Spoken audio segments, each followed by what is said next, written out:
Part 6. Pronglet's First Quidditch World Cup. The Don't Let the Death Eaters Ruin. It. Prank. August 20, 1994. Hermione hovered nervously next to her parents as they dusted off their clothing in the Black reception room. The entire immediate House of Black was in attendance because of the arrival of Simeon Black and his family, his wife, Anna, and his baby son, Jason. The regent apparent for the House of Black had arrived earlier that day from Australia, and everyone was gathered to meet and get to know him. Penelope smiled at Hermione and ushered them out and down the corridor to the large summer room.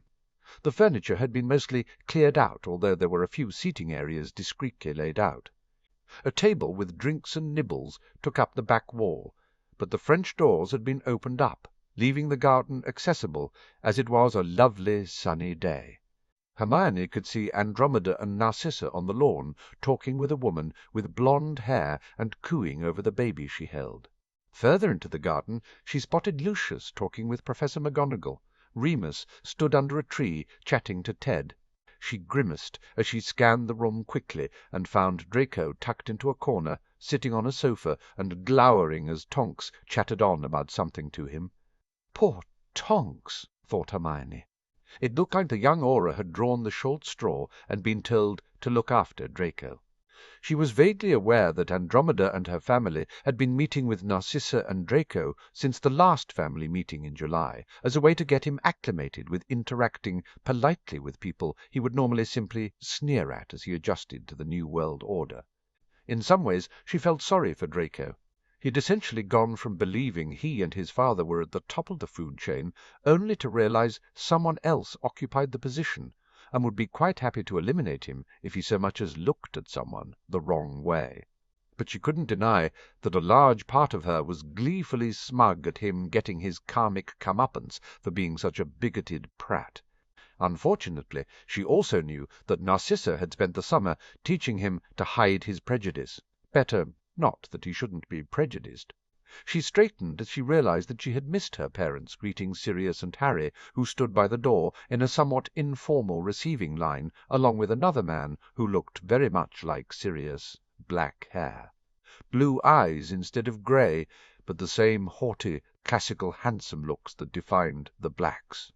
"And this is Hermione," Sirius declared, nudging her forward towards the stranger. "Hermione, Simeon Black." Hermione curtsied as Andy had instructed her, letting her head bow forward just a touch, but not fully. "Senior Auror Black." "Simeon, please," Simeon said with an easy grin, the faint hint of France in his Australian accent. "It is a delight to meet you and your parents, Hermione. I believe my Uncle Alfred would have given his wand arm to have met you, the first Muggle-born daughter of the House of Black." Sirius snorted. "We're lucky to have her, and we have two now since your wife was inducted earlier." He winked at Hermione and nodded at Harry. "Why don't you kids catch up now all the introductions are done?" Harry grinned at him, shot Simeon a shy smile, and Hermione marvelled at the changes that had been wrought in her friend over the course of the summer. Harry looked better, for one thing, healthier. His skin glowed, his dark hair shone, his green eyes were bright, and he looked a healthy weight. But he also looked cared for with his clothes, good quality, clean and well fitted, his glasses new and fashionable. He no longer looked unkempt. More importantly, he also looked happy, brilliantly happy and content in a way that Hermione had never seen in the 3 years of their friendship.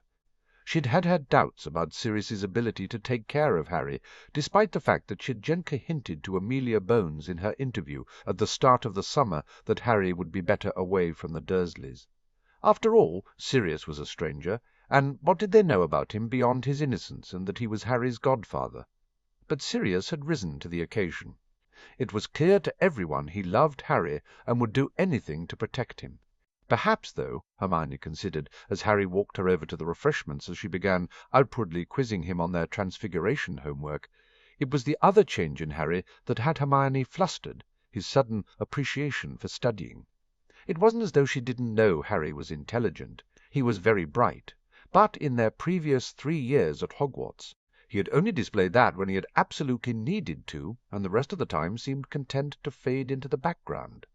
As someone who loved studying and who couldn't resist showing how much knowledge she had, a bad habit of her own, she knew her own parents had remonstrated with her about showing off and intellectual arrogance. She couldn't understand it. Well, she could when she thought about the additional attention Harry would garner from being smart and intelligent and top of the class. She sighed inwardly. If she had learned one thing as the friend of Harry Potter, it was that the wizarding world felt it had every right to know everything about him, and had no compunction about highlighting the least little thing, not always in a positive way. At least Sirius was now controlling the press to some extent, and tackling the awful fictional books that had been written about Harry's young life. And it seemed with that security and Sirius's encouragement for Harry to make the most of his studies, Harry had let go of whatever it was that was holding him back intellectually. She felt a flutter of nervousness. Hermione couldn't deny that she was maybe a little worried. Harry's knowledge of runes was as good as her own, and when he'd demonstrated the boost to his magic to her one day, showing her some of the non-verbal transfiguration he'd done, she'd known he'd surpassed her in her favourite subject. She wanted to dismiss it as simply being down to his powerful magic, but she'd known he couldn't do such a transfiguration if he hadn't understood the wand movements and theory behind it either. He was good at debating too. He preferred to sit back and let her, Ron and Neville, have their say first, but when he entered the debate, they all listened. He just had a way about him. She was beginning to wonder whether he would need her help studying any more, whether he would need her friendship any more. Which was silly, Hermione acknowledged as she listened to Harry talking about the laws of transfiguration, and why he thought it should be possible to transfigure something living out of something non-living. Harry wasn't her friend just because she'd helped him with his homework and contributed to solving some of his more adventurous problems. But she couldn't help remembering how Ron and he hadn't talked to her for weeks after the firebolt incident. The initial falling out had largely been her own fault. She had gone behind Harry's back, if she'd talked with him, but the length of time that they had taken to reconcile, and her increasing depression at their failure to forgive her, had been the fault of the boys. It had taken far longer than she had anticipated, and indeed calculated, when she had weighed up her decision to take the broom situation to their head of house. As Harry usually didn't hold grudges, besides Professor Snape, who regularly tested her own deep-seated belief that all teachers deserved respect, and Draco Malfoy, who was a prat of the First Order. She blamed Ron, who had also been waging war at her over Crookshanks and Scabbers. Her friendship with Ron was a completely different animal to her friendship with Harry. She doubted that without Harry she and Ron would ever have been friends. It had been because of Harry that both boys had arrived at the bathroom in time to rescue her from the troll, the incident that had effectively begun the trio's friendship. Ron had disliked her intelligence and thought she was a bossy know-it-all, and she hadn't been that enamoured of him either. But the day after the troll, when Harry had excused himself for the bathroom, Ron had quietly apologized for insulting and upsetting her, and offered her a slightly battered chocolate frog he'd been saving. Hermione had been touched at the gesture and sacrifice, because she knew how Ron loved his sweets, and accepted. Since then, their friendship had been a mix of the tension that had characterized their relationship before the troll, in other words, sniping at each other, and after, namely, something rather sweet and affectionate. By comparison, her friendship with Harry had none of the volatility of her friendship with Ron. It was much more straightforward. They each accepted the other, despite the irritation of their various flaws. Hermione knew she drove him round the bend with her attitude on studying and her bossiness at times, whereas his ability to outright ignore authority and be stubborn drove her nuts and treasured the friendship between them. She had a poster in her Muggle bedroom that stated, "Friends are people who know your flaws and love you anyways," and she thought it summed up her friendship with Harry perfectly. Perhaps, Hermione considered, as Harry led her drinks in hand out to the garden to meet Simeon's wife and son, it was because neither she nor Harry had experienced friendship before Hogwarts, one of the few things Harry had let slip about his life with the Dursleys. They both appreciated their friendship more because of that, and that was why she had been so hurt by his and Ron's refusal to speak with her. She had forgiven them both, partially because they'd been truly repentant, partially because she'd been truly repentant, and mostly because she'd missed them. But the whole incident had prompted Hermione to think about her friendships once the school year was over, and she thought it had maybe prompted Harry into thinking about his friendships too. Since the beginning of the summer and his return from the healing clinic, they'd grown closer. Some of it, Hermione believed, was her inclusion in the House of Black, but most of it seemed down to Harry's own decision to cultivate a closer relationship with her. He had written to her, and OK Ron too, in a journal which she had read cover to cover and more than once. He'd changed to runes and dropped divination, and they were now studying together for the opportunity to skip a year. He'd asked Sirius if Hermione could join him for his potions and his politics lessons without her reminding him.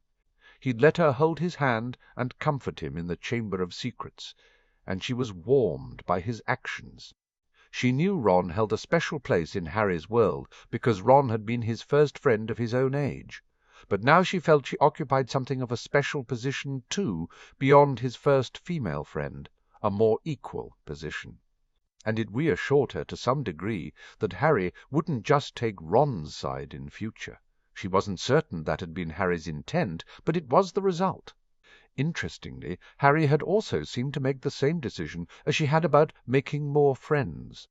Losing Harry's and Ron's company had made Hermione realize just how isolated the trio was, how isolated she was. Neville had been quite sweet to her. If he saw her in the Gryffindor common room, he'd sit and chat with her if Ron and Harry weren't around. She had also taken some solace in her arithmancy study group, which included Padma Patil and Lisa Turpin, but they only met twice a week, and truthfully they focused more on studying than getting to know each other.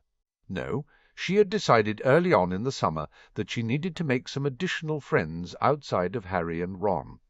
Luckily, Harry seemed to have come to the same conclusion, and the summer's activities had been great at building some decent nascent friendships with Susan, Hannah, and Neville. She had also tried to build something of a friendship with Ginny, prompted by an end-of-term conversation. She sighed heavily and lowered her hairbrush, giving up on taming her hair, and turning away only to bump into Ginny, who she hadn't noticed was hovering by her bed. "Sorry, Ginny. Did you want something?" "I was hoping to talk with you," Ginny admitted, her hands twisting together. She looked around the empty dorm room and back to Hermione with hopeful eyes. Hermione gestured at her bed, and they both sat down. "So what's this about?" asked Hermione briskly.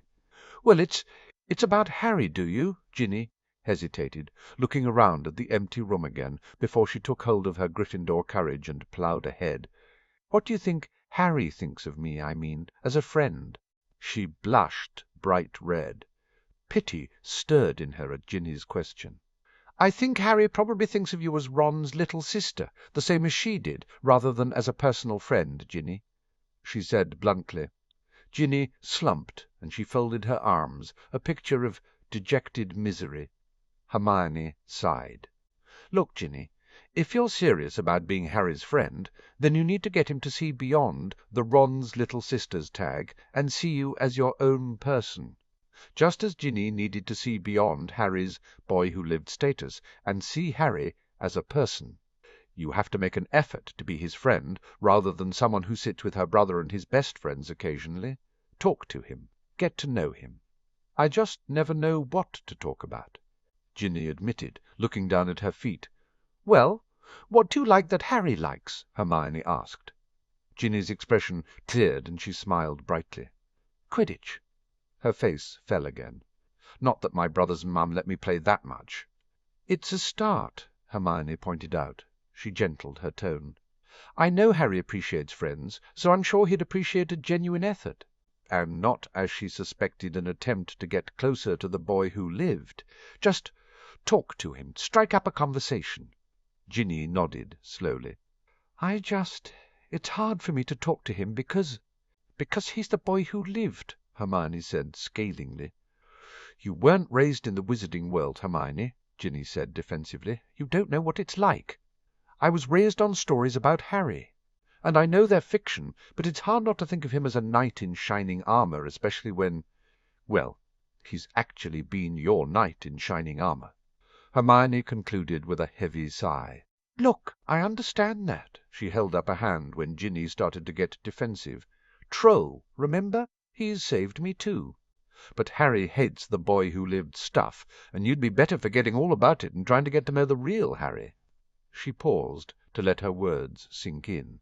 "And you have to remember, Harry doesn't see himself as a knight in shining armour, and he doesn't think that he's going to end up marrying the girls he saves. Merlin. Harry's more interested in Quidditch than girls." She'd thought she'd drive the point home. Boys take a lot more time to mature than girls. But Fred said he and George started dating in their 3rd year, and so did Percy. "Bill got caught in a broom closet when he was in 4th year," Ginny argued. Hermione rolled her eyes. "Maybe your brothers were ready for girls in 3rd and 4th year, but that doesn't mean Harry is or will be. Maybe Harry will want a girlfriend next year. Maybe he will start dating someone, but—" She motioned absently with the brush she still held. "I can guarantee that he won't look twice at someone who sees him as the boy who lived." Ginny's expression turned to contemplation. "So he's more likely to ask someone out if they're his friend first." "Genuinely his friend," remonstrated Hermione gently. "But—" "Yes. Will you help me?" asked Ginny suddenly, shifting position to look at Hermione with a determined expression. The request took her aback, but she caved with one glance at Ginny's hopeful eyes. "I'll help you become friends, Ginny." Hermione agreed. "But really you're the one who has to make the effort to talk with him." Of course, Hermione had talked with Harry about Ginny, and Harry seemed okay with the idea of being friends with her, but Ginny seemed to still have the same problem about talking with Harry that she'd always had. It seemed like Ginny couldn't get over her crush, and her blushing and stammering made Harry feel uncomfortable, so he rarely talked with her for long. Still, at the last dinner with the Weasleys they'd attended together, Harry had commiserated with Ginny over the pain of using Skelligro, and Ginny had managed 5 minutes without clumsily upending her dinner by being in his presence. So maybe things were progressing towards a friendship, and Hermione was pleased about that. She was. She believed Ginny would always want more than that, though. Hermione dragged herself away from her thoughts long enough to shake hands with Anna, Simeon's wife, and say hello to the baby. She happily chatted about their different Muggle-born experiences until Anna began questioning Harry about the Wizengamot. She stood back and let her thoughts drift again. Truthfully, Hermione was aware that she'd had a similar problem to Ginny. Harry, saving her from a troll, might have engendered a small, minuscule, tiny crush. But she'd been more fortunate that Harry had been completely clueless, and she'd been able to act normally around him for the most part and build a friendship with him.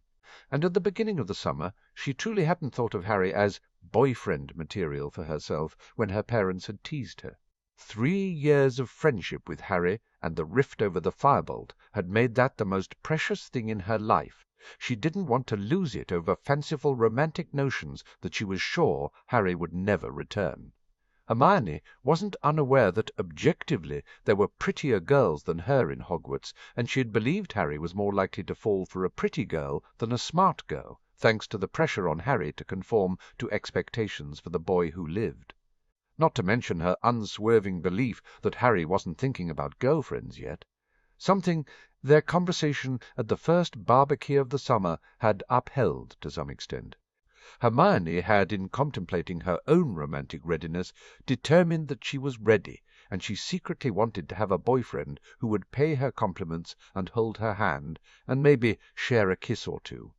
She also thought it unlikely that anyone would want to date her. She knew the common mythology was that boys didn't go for smart girls, but she hoped that someone would. Of course, she had intellectually considered Ron and Harry as possible boyfriends because they were close friends, and therefore safe.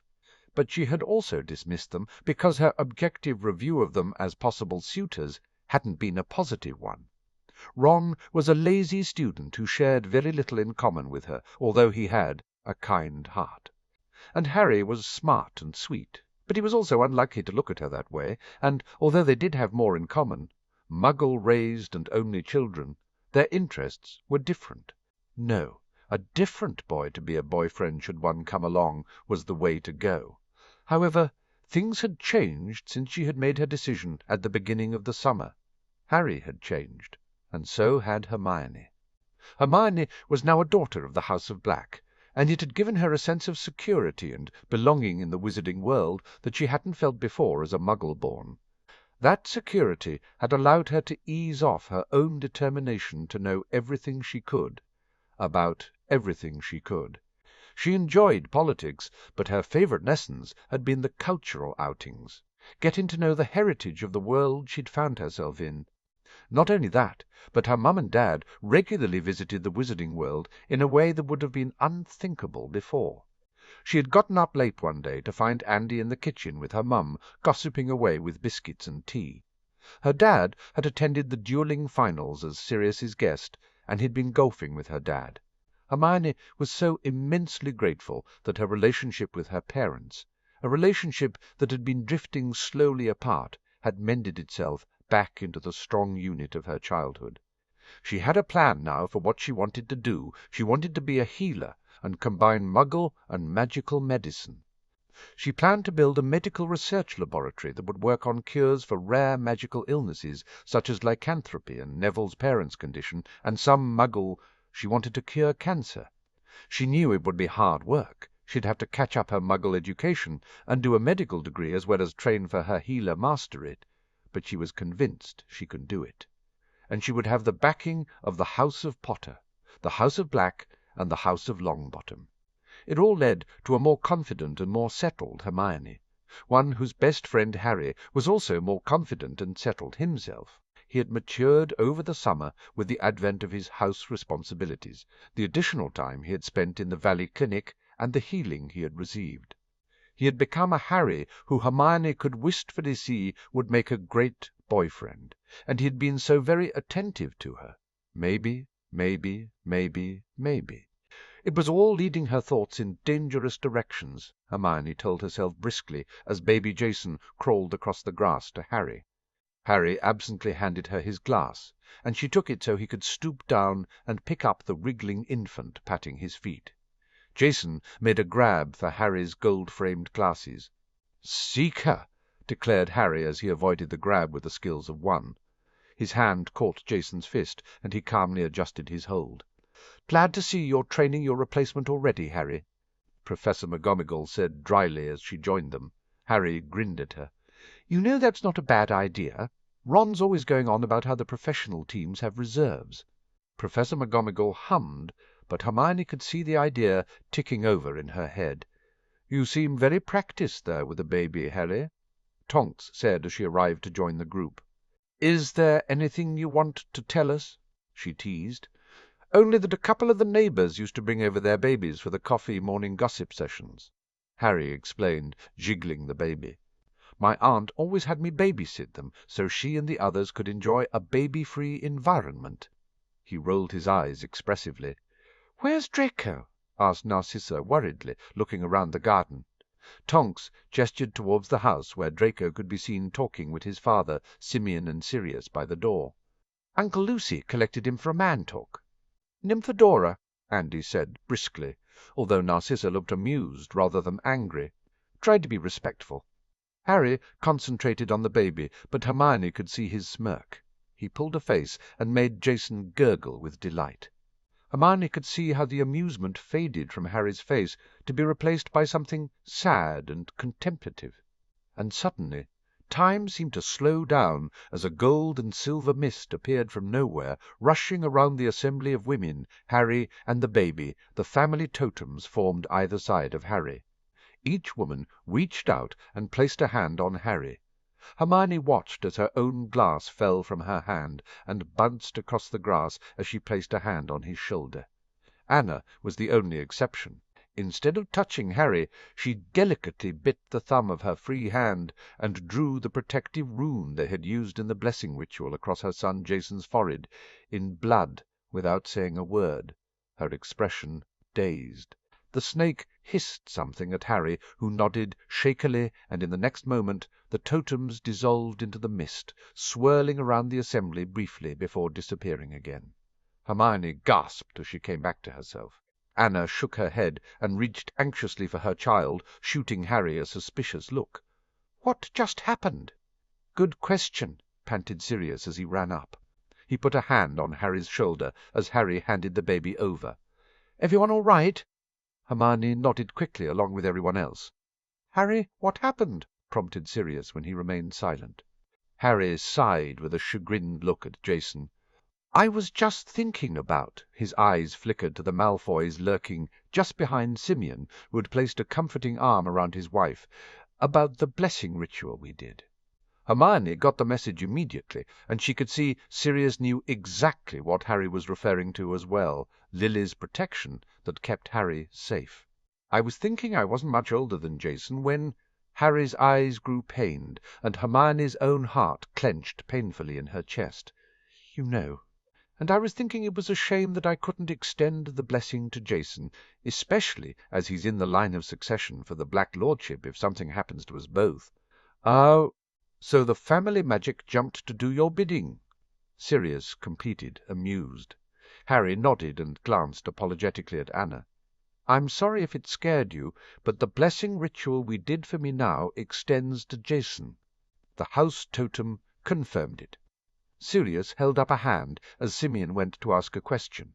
"I'll explain later, Simeon, but suffice to say, your little critter is now blessed under the protection of the family magics in a very special way." "This family magic stuff is very unnerving," Anna said, her accent strident in her distress. "It felt like I wasn't in control." "I'm really very sorry," Harry apologized again. "It recognizes you as a daughter of the house after the oaths this morning, and—" He motioned vaguely with his hand. "Apparently it can direct those under oath." He looked over at Sirius questioningly. It was Wemyss who answered. "There are some stories about family magics taking control of those under oath if there was a compelling reason to do so, usually for protective purposes." Remus motioned at Jason, who was grasping his mother's necklace and attempting to suck on it. "It would seem the family magics deemed your desire to protect Jason as falling under that premise." "No harm, no foul," Simeon said before Anna could reply. "I look forward to hearing exactly what this blessing means," he added, glancing at Sirius before turning back to his wife. "We should probably get this one cleaned up and settled so we can enjoy dinner." Anna nodded, and they walked away back to the house. The adults all dispersed, leaving Hermione and Harry alone with Draco. "I guess family meetings will never be boring with you around, Potter." Draco sneered, pushing his hands deep into the pockets of his robes. Harry stiffened. "It's not like I plan it, Malfoy." "You never do." Draco sniffed haughtily. "We're supposed to be civil towards each other, Malfoy," Hermione reminded him tartly. "Or have you forgotten already?" He glared at Hermione, and she glared right back at him. Draco rounded on Harry. "I see you've already run and told your little entourage secret family business." Harry drew himself up smartly. "I haven't said anything, Malfoy. What was agreed between your family and Lord Black has remained secret, but Hermione is intelligent to work it out for herself that we're supposed to have a civil relationship when dealing with each other." Hermione wondered, not for the first time, exactly what had happened when Sirius had faced off with the Malfoys. "So you say," Draco said, although he seemed a tad more subdued. "Look, between the Quidditch World Cup and the family stuff, we're going to be seeing a lot of each other over the next week. And then there's Hogwarts. We have to get along, so why don't we agree a truce?" Harry thrust his hand out.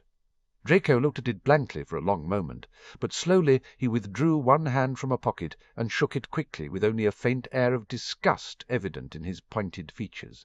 They both dropped their hands quickly. "Harry!" Remus called out from the open door, and Harry sighed. "I should go see what that's about."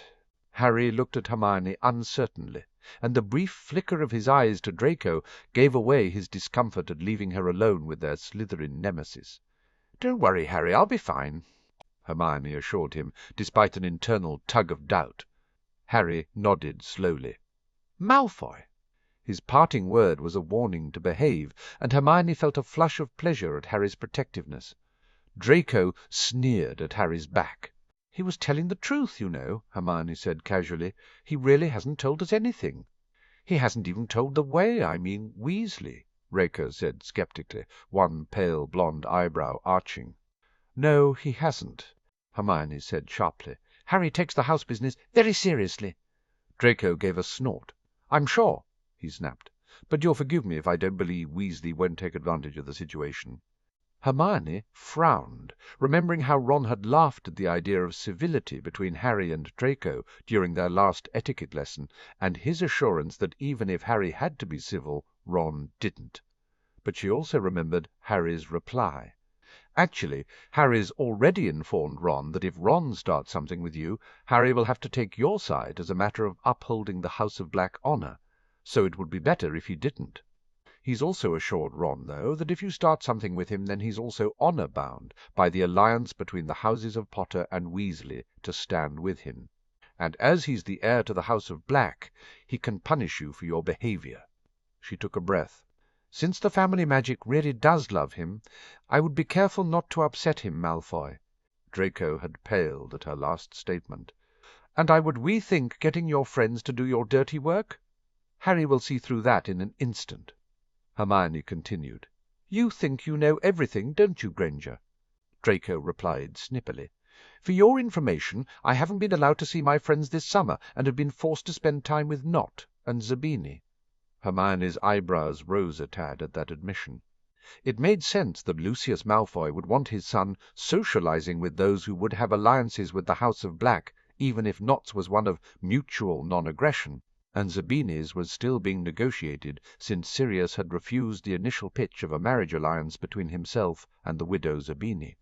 "And I'm sure the only reason you dislike spending time with Nott and Zabini rather than Crabbe and Goyle is because Nott and Zabini can think for themselves and won't immediately do your bidding."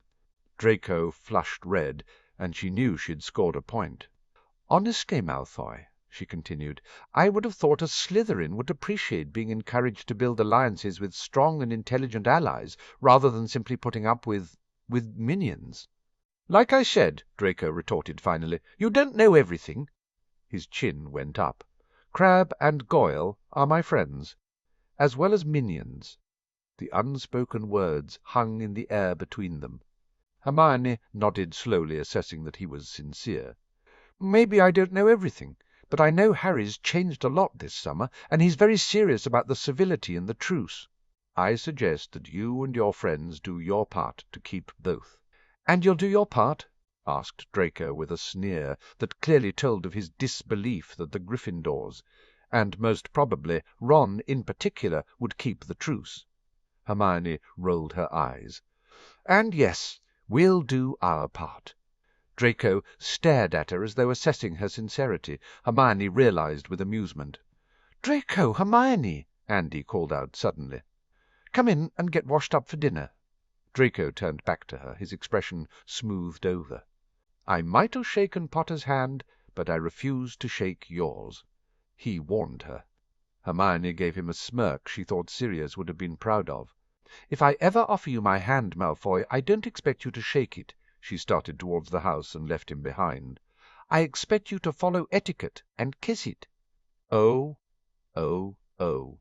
Severus swirled the amber liquid in the crystal glass around, and stared at the parchment in front of him.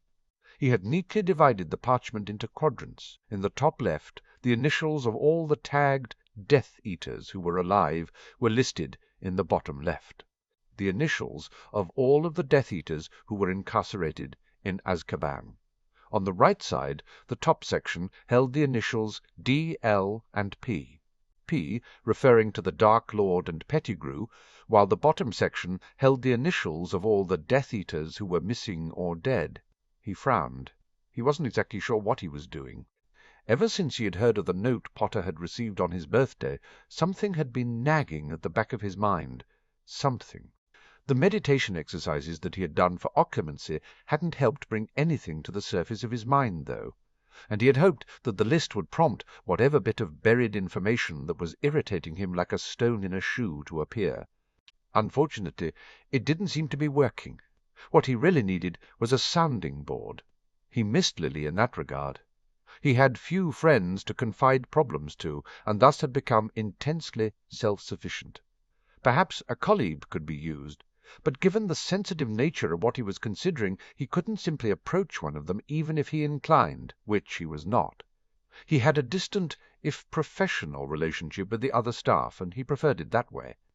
There were two exceptions, but Albus was out, meeting with an old friend, and Minerva might have been an acceptable substitute in a pinch, but she was out once again at dinner with Potter and Black. Severus's lip curled up in disgust. He set the glass down, the beverage untouched. Maybe a walk would clear his head and provide some order to his thoughts. He set off from his quarters and made for the entrance hall. The corridors were filled with elves preparing the castle for the upcoming school year. It wouldn't be long, Severus thought morosely, and he would have to deal with the students again, his peace and quiet disturbed. He hated teaching. Loathed it. He hadn't become a potions master to teach others. Well, apprentices, perhaps, but not children. He had wanted to research and invent, to create potions that would help the world. If there had been one blessing of his time within the Dark Lord's ranks, it was that he had been given a lot of leeway in that regard. Although on the downside he'd had to brew many potions on the order of the Dark Lord. His tenure at Hogwarts had begun because of an order of the Dark Lord, and it had continued beyond his defeat because Severus had needed a safe place once the news of his spying had reached the ears of his fellow Death Eaters. He was a target for their anger and resentment, since Potter had been squirreled away and Black was in Azkaban. However, he had managed to fix things, reaching out to Lucius, who eventually let it be known that Severus was a double agent with the Dark Lord's knowledge.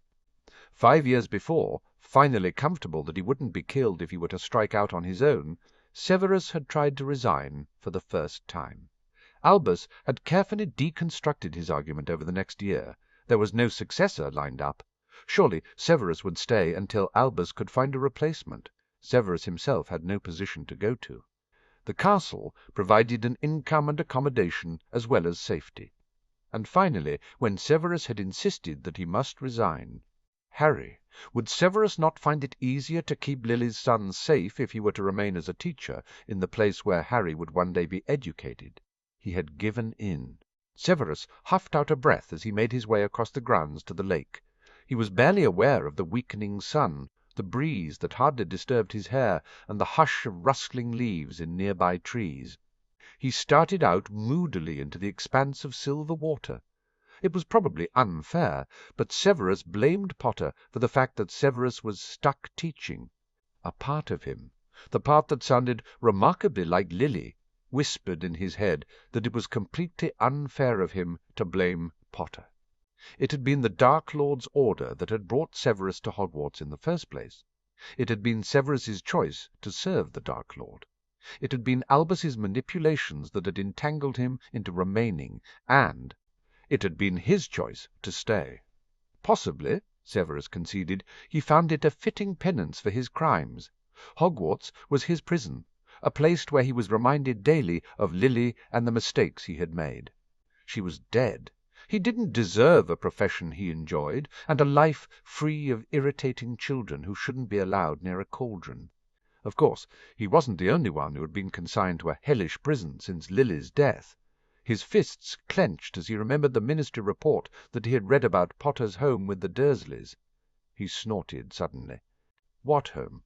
That house had been nothing but a place to live, at best, and at worst, yes, a prison.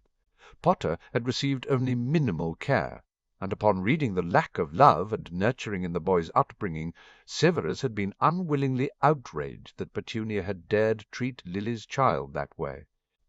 Albus had constantly assured him that Harry was well cared for. It was why he had assumed that Potter was spoiled, just as his father had been when he had attended Hogwarts. He should have known better. He should have known Petunia would never set aside her petty jealousy of Lily. He had even felt some regret that he had continued their pattern of verbal abuse himself at Hogwarts, belittling and berating the boy for the smallest of infractions.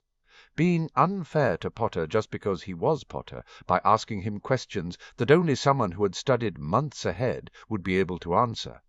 By marking his essays harshly and grading his potions the same, if he bothered to grade them, and didn't declare perfectly acceptable potions, a waste. Severus closed his eyes angrily and made a huff of denial.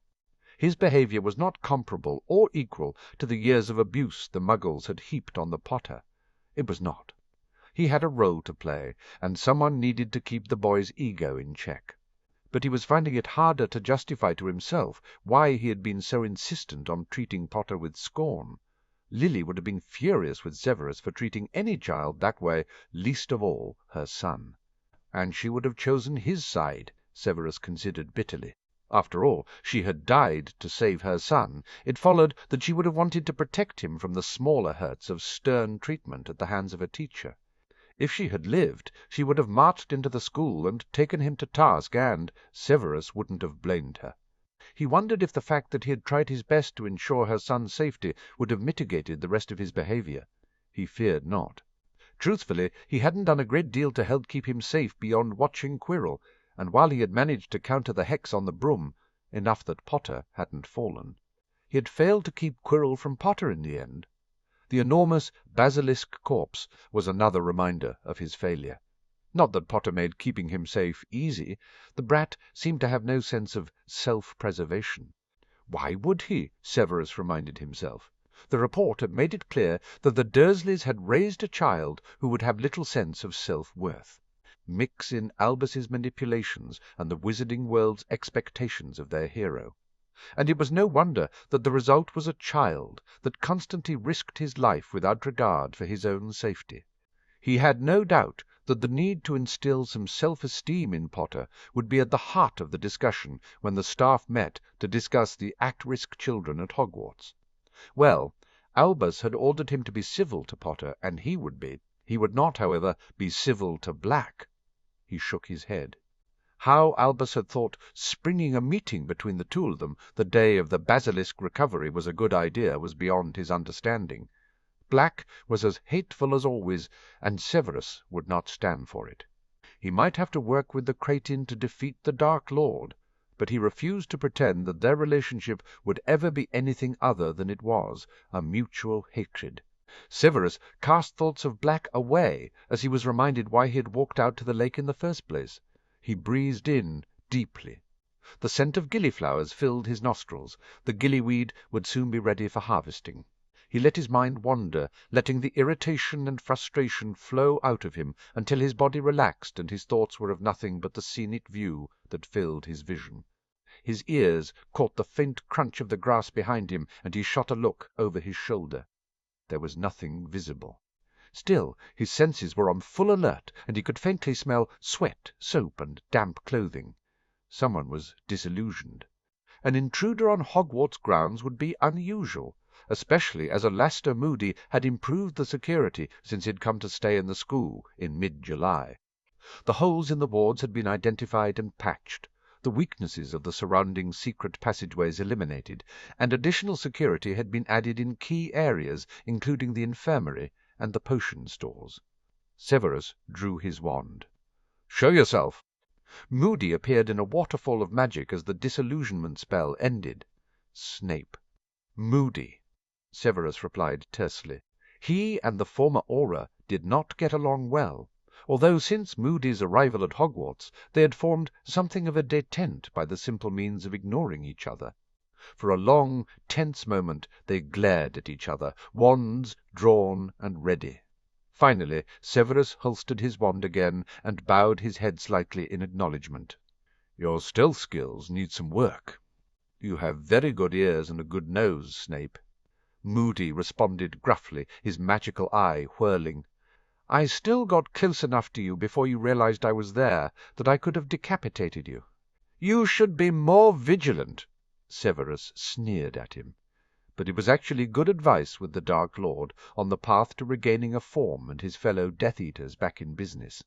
He had become too comfortable within the grounds, too complacent. "You may have a point." He conceded grudgingly.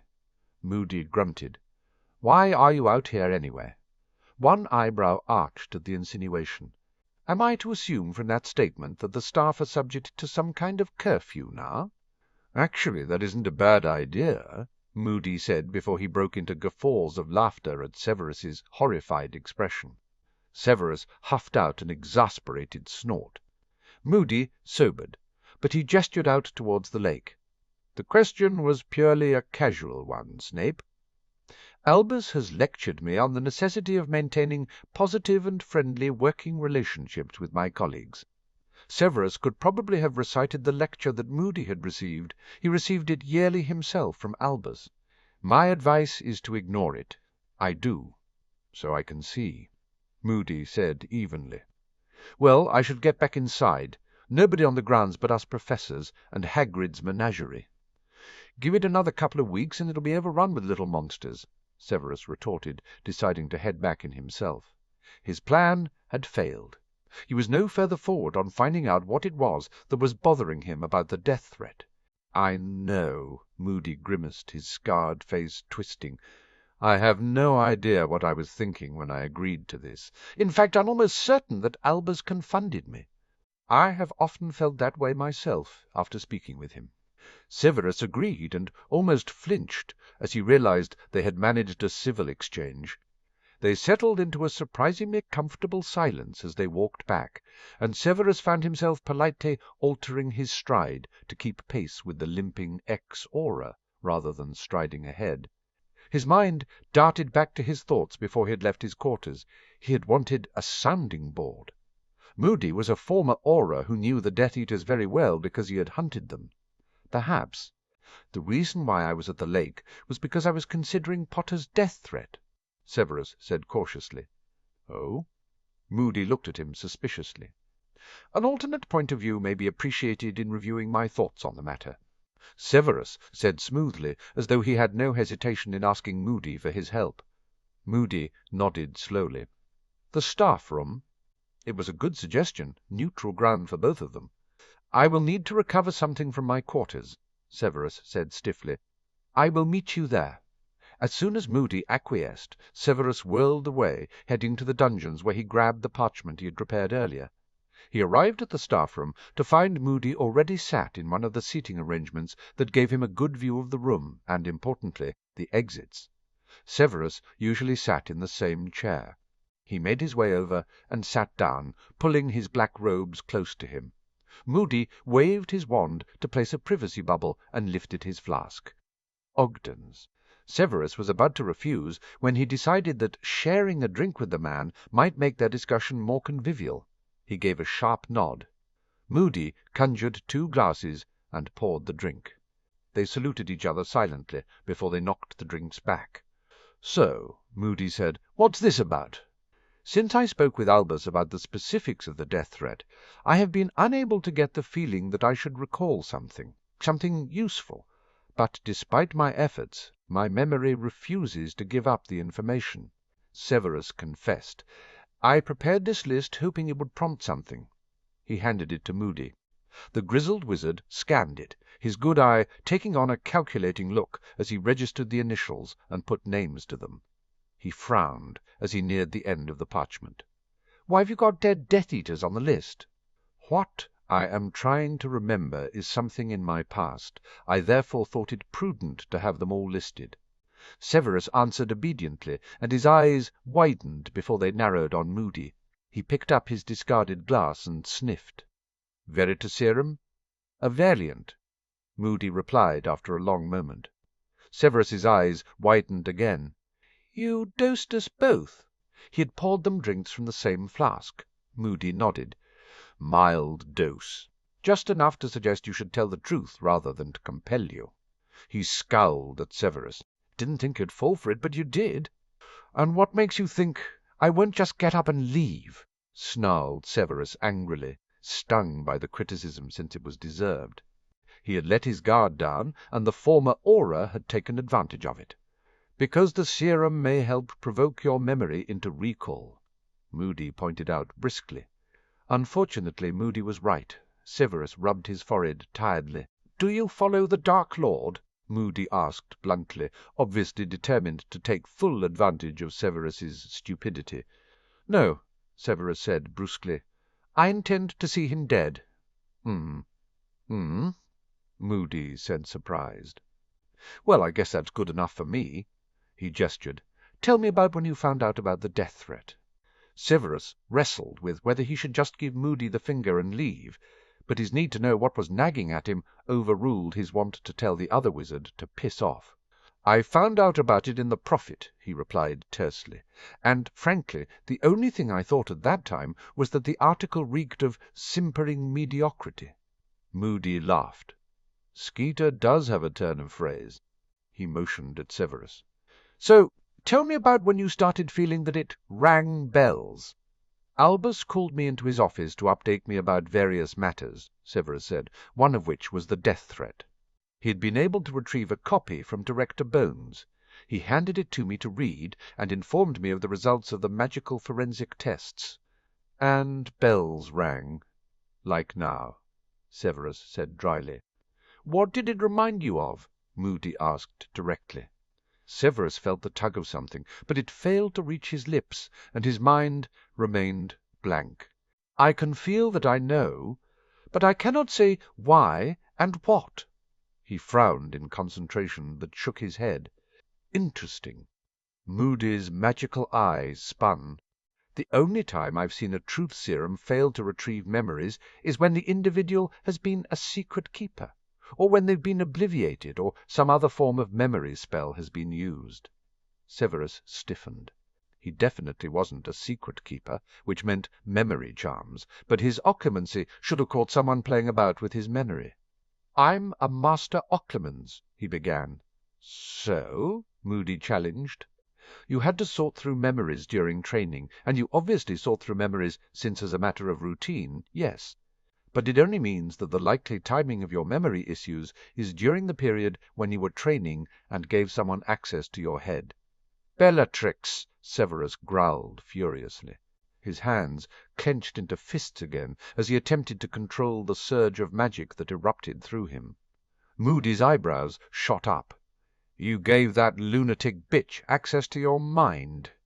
"I didn't have a choice in the selection of my tutor," snarled Severus. He took a deep breath, trying to get himself back under control.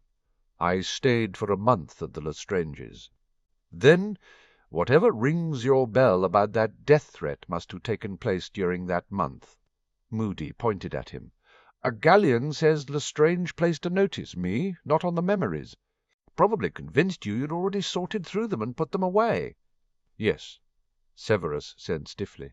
He had already come to that conclusion himself, but it was a major step forward from his previously frustrated efforts to remember. "Now I am aware of the problem, I shall address the issue in my next occlumency session. Also explains why you listed the dead Death Eaters." Moody mused out loud. "Your subconscious was trying to give you a clue." Severus nodded. It was not an entirely stupid conclusion. "Does anything spring to mind now you know?" "No." Severus shook his head. "I can vaguely recall staying in the mansion." He frowned. "And that Rasbaston often had a male guest, but I cannot recollect who." "Probably Crouch Junior," Moody said. "It might explain the notice." "Me not." "Crouch was obviously being kept under wraps, wasn't he?" Severus nodded slowly. Barty Crouch Junior had been a well-kept secret from the other side and within the Death Eater ranks. It had certainly surprised Severus when Crouch had been arrested along with the Lestranges of the Longbottoms. Moody was probably right about the reason behind his memory issue. But even if that had been the reason why Bellatrix had played with his memories, the thing he needed to remember was somewhere in them, and he didn't think the thing was Crouch's romance with Rabastan. The staff door opened, and Albus walked in, colourfully attired in lime green and bright lemon-striped robes. His face brightened at the sight of Moody and Severus sat together. Moody glanced at him, and silently they both agreed their discussion was over. Moody quickly took down the privacy charm. "Albus, Alastor, and Severus." He beamed at them. "How delightful to see you both here, together!" Oh, Merlin, Severus realized. Albus thought they had been bonding. His eyes caught Moody's, and they exchanged identical looks of horror. And then identical looks of consternation that they had exchanged looks at all, and that perhaps Albus had been right. Severus did the sensible thing. "If you'll excuse me," he said, and fled to his quarters. "Oh, oh, oh." Sirius was grumpy. Sundays were usually reserved for father-son time with Harry, but because of Simeon's visit, that wasn't possible. Added to that was Sirius's consternation that at the dinner the night before, Remus had mentioned the Black Country estate, and the rest of the family had enthusiastically decided a visit to the property was in order. He sighed as he exited the floor into the entry hall. He personally had no wish to visit the estate. He'd avoided it since he'd regained the lordship despite Remus's nagging, but he'd been helpless against the combined efforts of Remus, Harry, and Andy, who had, unfairly in his opinion, ganged up on him. He stepped aside to allow the rest of the visitors to enter. In no time at all, the hall was crowded with various factions of the House of Black. His gaze immediately sought out Harry. His son was with Remus, apparently listening intently along with Hermione to Remus's history lesson about the old manor house, and Remus was in full teacher mode with waving arms and all. Sirius snorted under his breath at how close Hermione and Harry were.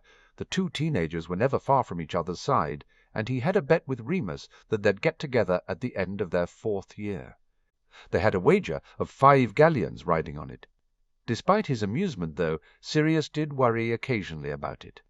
Teenage romances rarely lasted the distance, and he was concerned that if the pair did get together, but then broke up acrimoniously, that it would impact their friendship and Hermione's comfortable inclusion in the House of Black. Sirius's eyes widened as Draco asked Remus a question and joined the small group. "I'm glad to see he's attempting to integrate." Andromeda's dry tone had Sirius turning around to see that she was just behind him. "I was worried he was going to spend the entire day clinging to Sissy's skirts, since Lucy declined to come along and my daughter is on duty today." Sirius harumphed. Harry had told him that he and Draco had agreed some form of truce the day before, but Sirius would believe Draco meant it only when he had undeniable evidence. "I haven't been here for years," Andromeda said, looking around, nostalgia coating her words thickly. He glanced around the familiar walls and sighed. "Me either. You remember the week-long summer gatherings your grandfather would insist we attend?" Andromeda sighed. Of course, in retrospect, they must have been family meetings. They were. Andromeda looked at him sharply before nodded in understanding. "You always disappeared during the day, and we thought you were being bratty and avoiding us, but you weren't, were you?" "I was the heir from the age of 8, Andy, so no," Sirius said. "I wasn't avoiding you all so much as sitting and watching grandfather keep the family in line." He shivered. He had hated the Black family meetings, although he could better understand his grandfather's ruthlessness and iron-clad control now more than he ever had before. The sound of a throat being cleared interrupted Sirius's memories, and he turned gratefully to Remus, who gestured at the gathered group around him, Simeon and his family, Narcissa and Draco, Ted, Harry, and Hermione. "I thought I'd give everyone a tour while you sort the study out," Remus said firmly. In other words, Sirius thought with resigned amusement, "Go and sort the study out."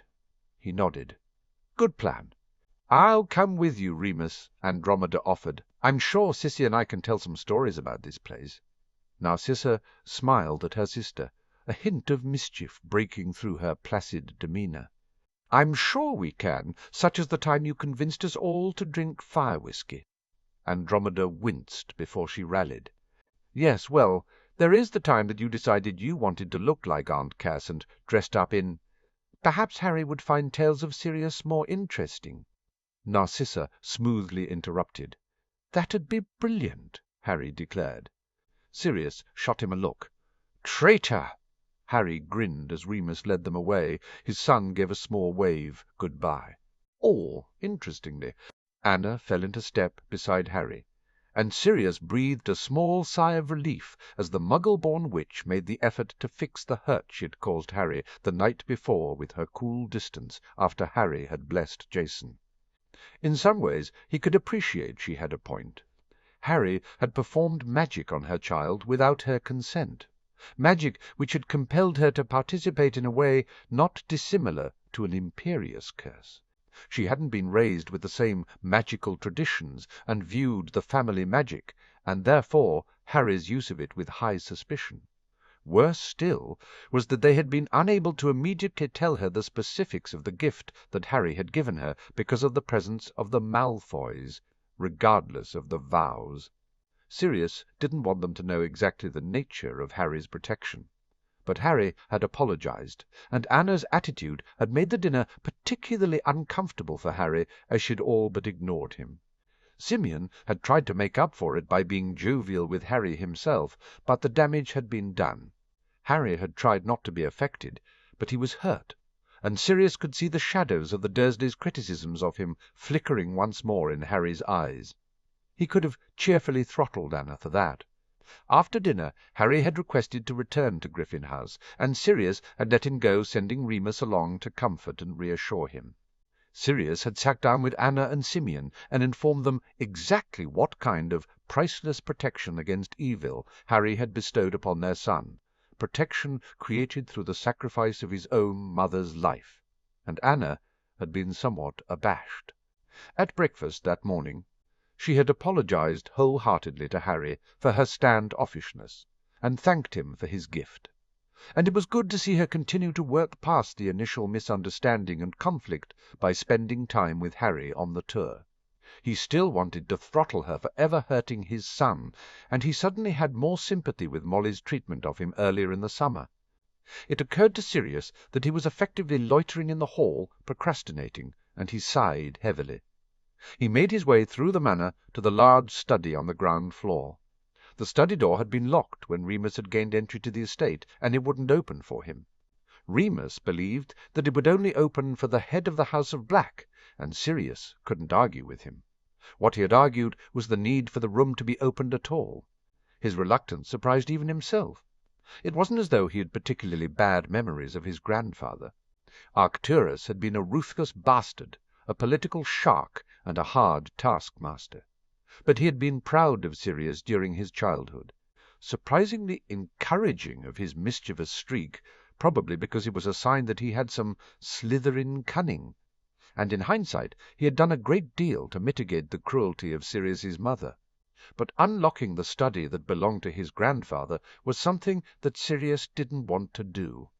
Perhaps, he mused as he stared at the dark wood, he was grieving for the old buzzard in an odd way.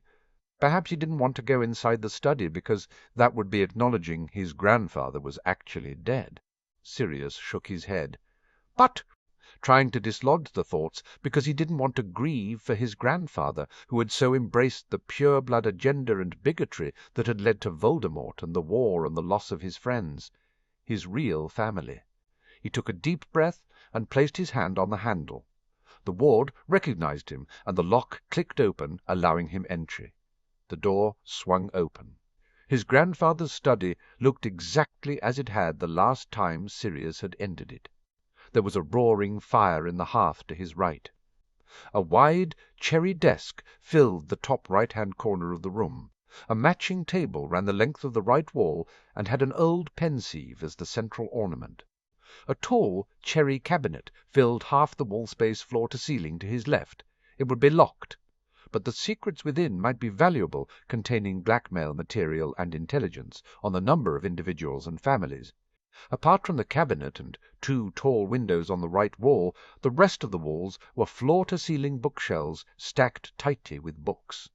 Remus was going to have a cow when he saw the books, Sirius thought fondly. He finally stepped across the threshold and closed the door behind him.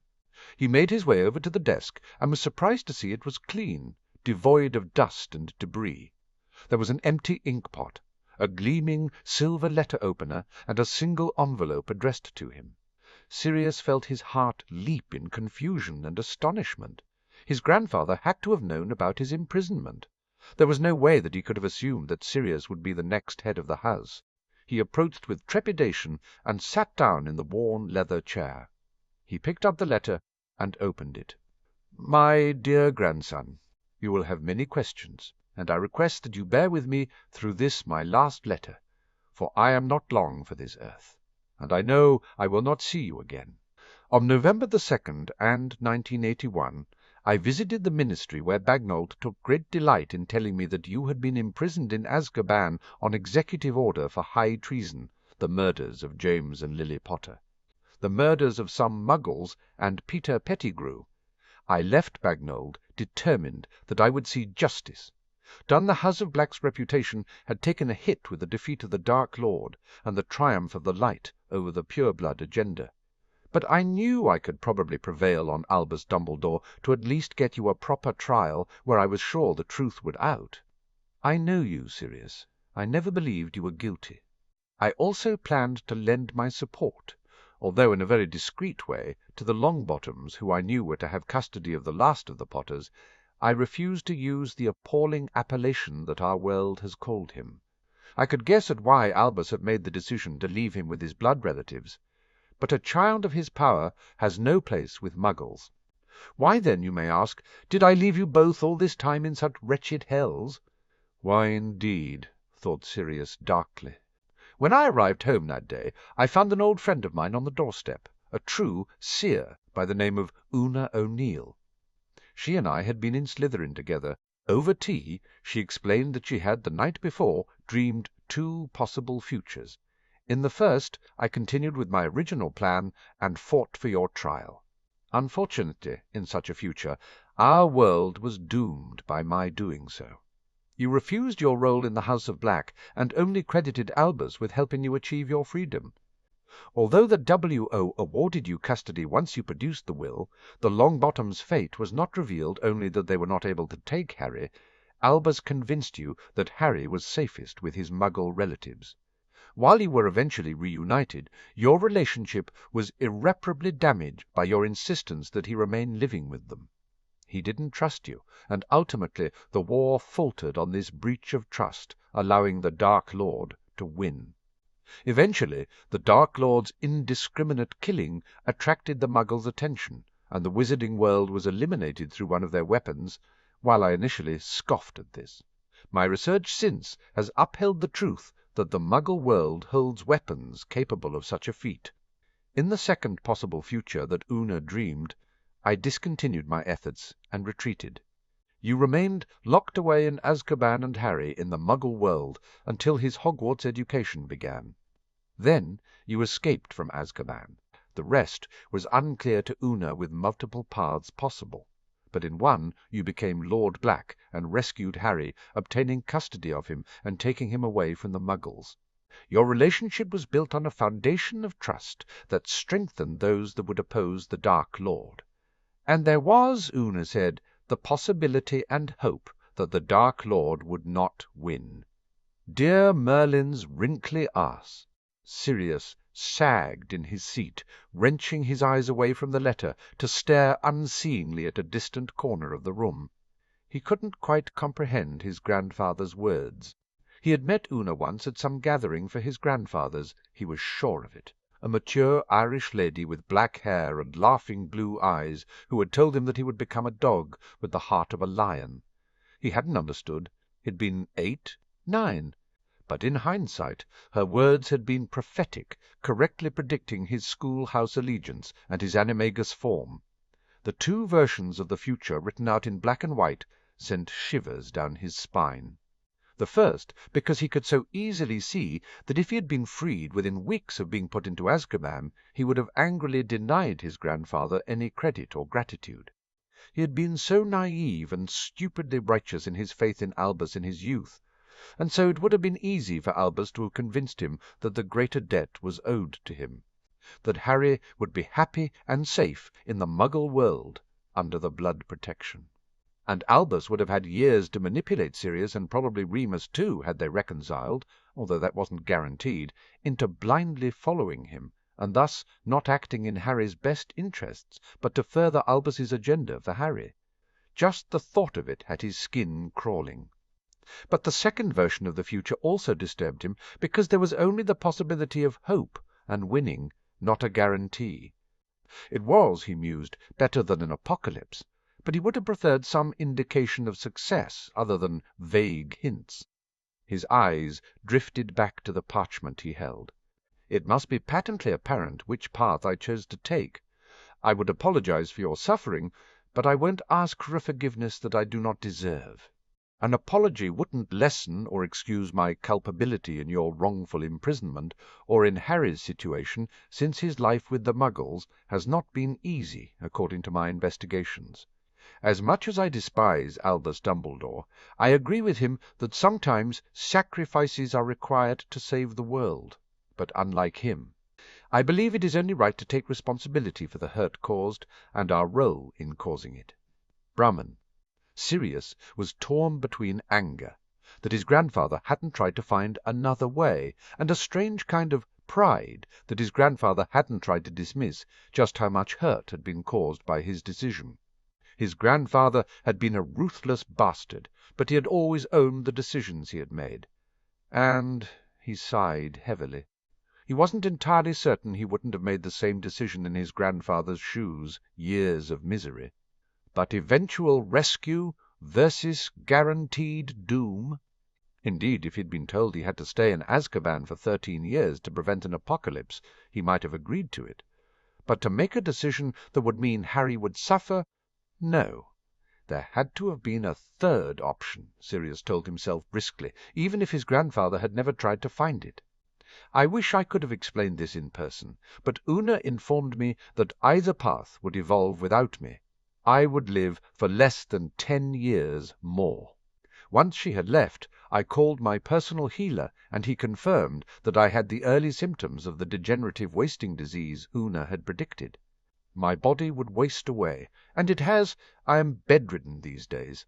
But my mind would remain as it always was until the end. I was coming to terms with the news about my health when the arrest of your cousin, her husband and his idiot brother combined with your situation, left the House of Black's reputation in tatters. I would have made reparations to Augusta, but I feel she is more likely to accept them from you. If you haven't already offered her a formal apology, I would encourage you to do so. She was the power behind her husband and will make a formidable ally. I had a choice then. I could remain in public for as long as I could and try to rebuild the House of Black, or I could spend the years in isolation doing as much as I could to ensure that you would have the resources you and Harry needed to defeat the Dark Lord when you finally escaped. Again, it must be patently apparent which path I chose to follow. What? Sirius blinked heavily and reread the last part of the letter. Why? Why would his grandfather have made such a choice? Nothing had been more important to him than his reputation and the House of Black. And it still was, Sirius answered his own question with a surge of cynical surety. His grandfather must have known that rebuilding in the wake of the Lestranges and his own incarceration would take years. Probably years he didn't have physically. No, option 2 would mean his grandfather could convince himself he was doing the right thing while hiding his disease from everyone. Self-serving old, Sirius muttered under his breath.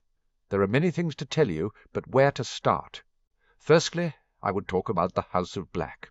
You will have realized I left you as heir, and hopefully assumed your rightful place as the head of the house. I'm certain you will have adopted Harry and made him your heir, but if you haven't, you should. Do what you wish with Bella and her husband. Lucius Malfoy has already wormed his way out of trouble, but he was marked, and quite frankly has illusions of grandeur. He has consolidated some power among the old Black Alliance by the time you read this. He will do anything to save his own skin. You may find some of the information gathered on him useful to keep him in line.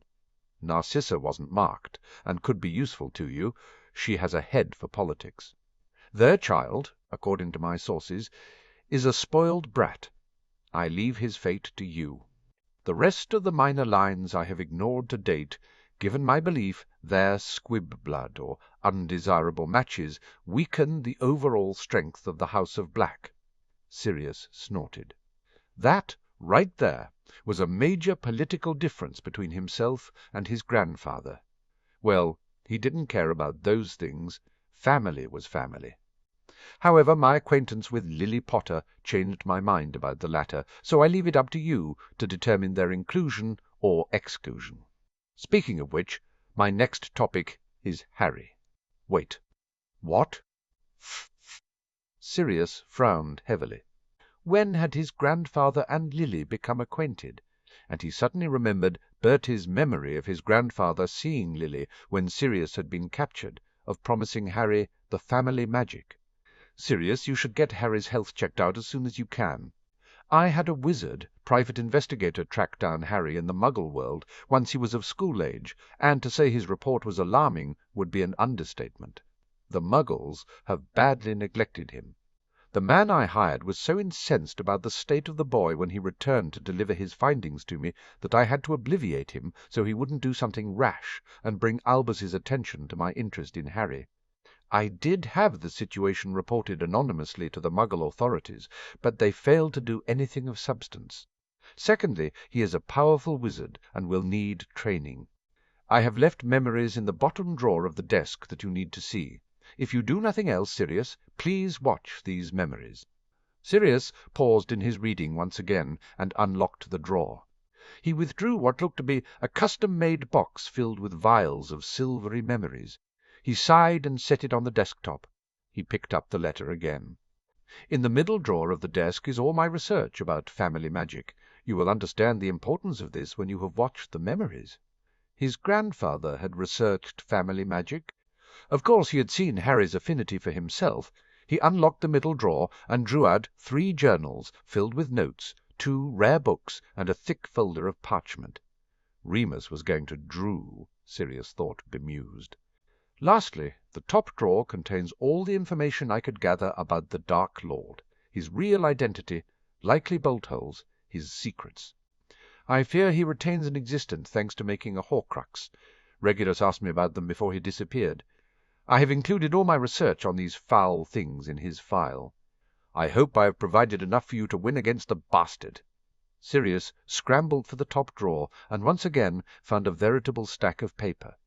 Clearly his grandfather had used his isolation well. He returned once more to the letter. "You were always my favorite, Sirius. You are an intelligent, powerful wizard with strong values and ideals. Beyond the bloodline, it was the reason why you were always my heir. I failed to rein in your mother. I had thought formally making you heir would be enough to curtail her insanity, and I regret that more than I can say. If you had come to me that night rather than the Potters, Sirius, I would have chosen you, protected you. You have a weighty responsibility with young Harry. He will need you, and I know you will not falter in caring for him and guiding him. Know that I have been, and always will be, very proud of you, my grandson. May Merlin and Morgana bless you both. Your grandfather, Arcturus Sirius Black." His eyes were stinging with unwanted tears by the time he finished, and Sirius dropped the letter back on the desk while he brought himself under control. A knock had him surreptitiously swiping at his eyes before he called for his visitor to enter. It was Remus. His friend's eyes narrowed on him immediately.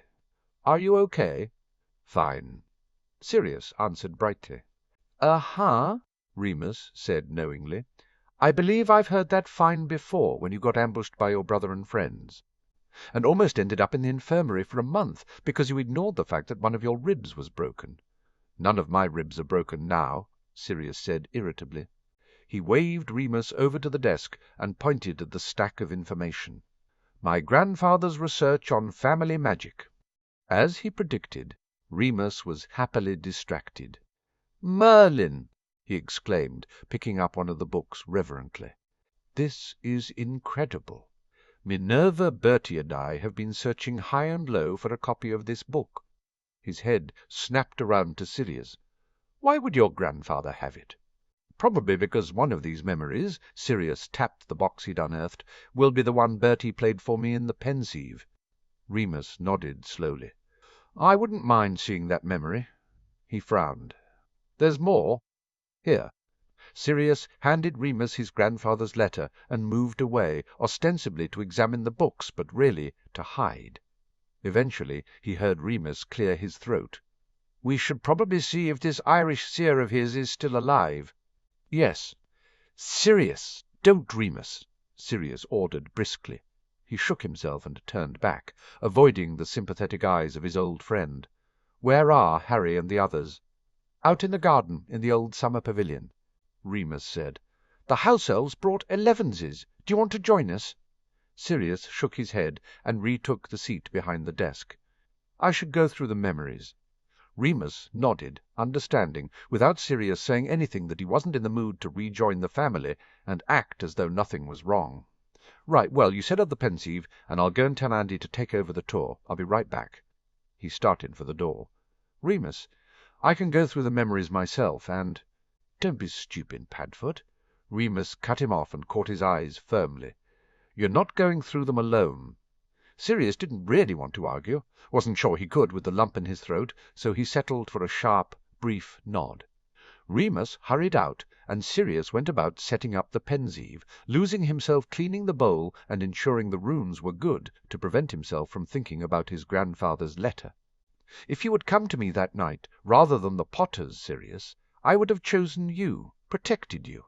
He hadn't even thought about going to his grandfather in his flight from Grimmauld Place. He had taken the night bus to the Potter's place, hiding his injuries as best he could. He had walked up the long driveway with nothing but the robes on his back and his wand. He had managed to ring the doorbell, and then he had collapsed.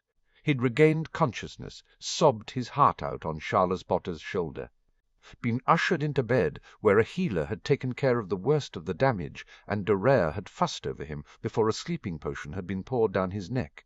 He'd woken the next day with James sprawled on the bed next to him, snoring away. 3 days after that, Charles had brought him his possessions from Grimmauld and told Sirius that it was official. His grandfather had agreed that Sirius would stay with the Potters. Charles had sent them to the French chateau for the summer. Sirius took a shaky breath. He had later learned from his brother that his grandfather had confined their mother to Grimmauld Place for her actions. He had assumed at the time that his grandfather had only punished her because she'd gone after the heir, not because she'd gone after Sirius. Maybe he had been wrong about that. "Ready?" asked Remus gently, startling Sirius out of the past and back into the present. "Yes," Sirius said before he sighed. "No, we don't have to do this now," Remus pointed out in the same gentle tone. "Yes, we do," Sirius countered. He squared his shoulders and opened the box of memories. The vials were set out neatly in holders and numbered. He picked up the one marked 1 and poured it into the Pensieve.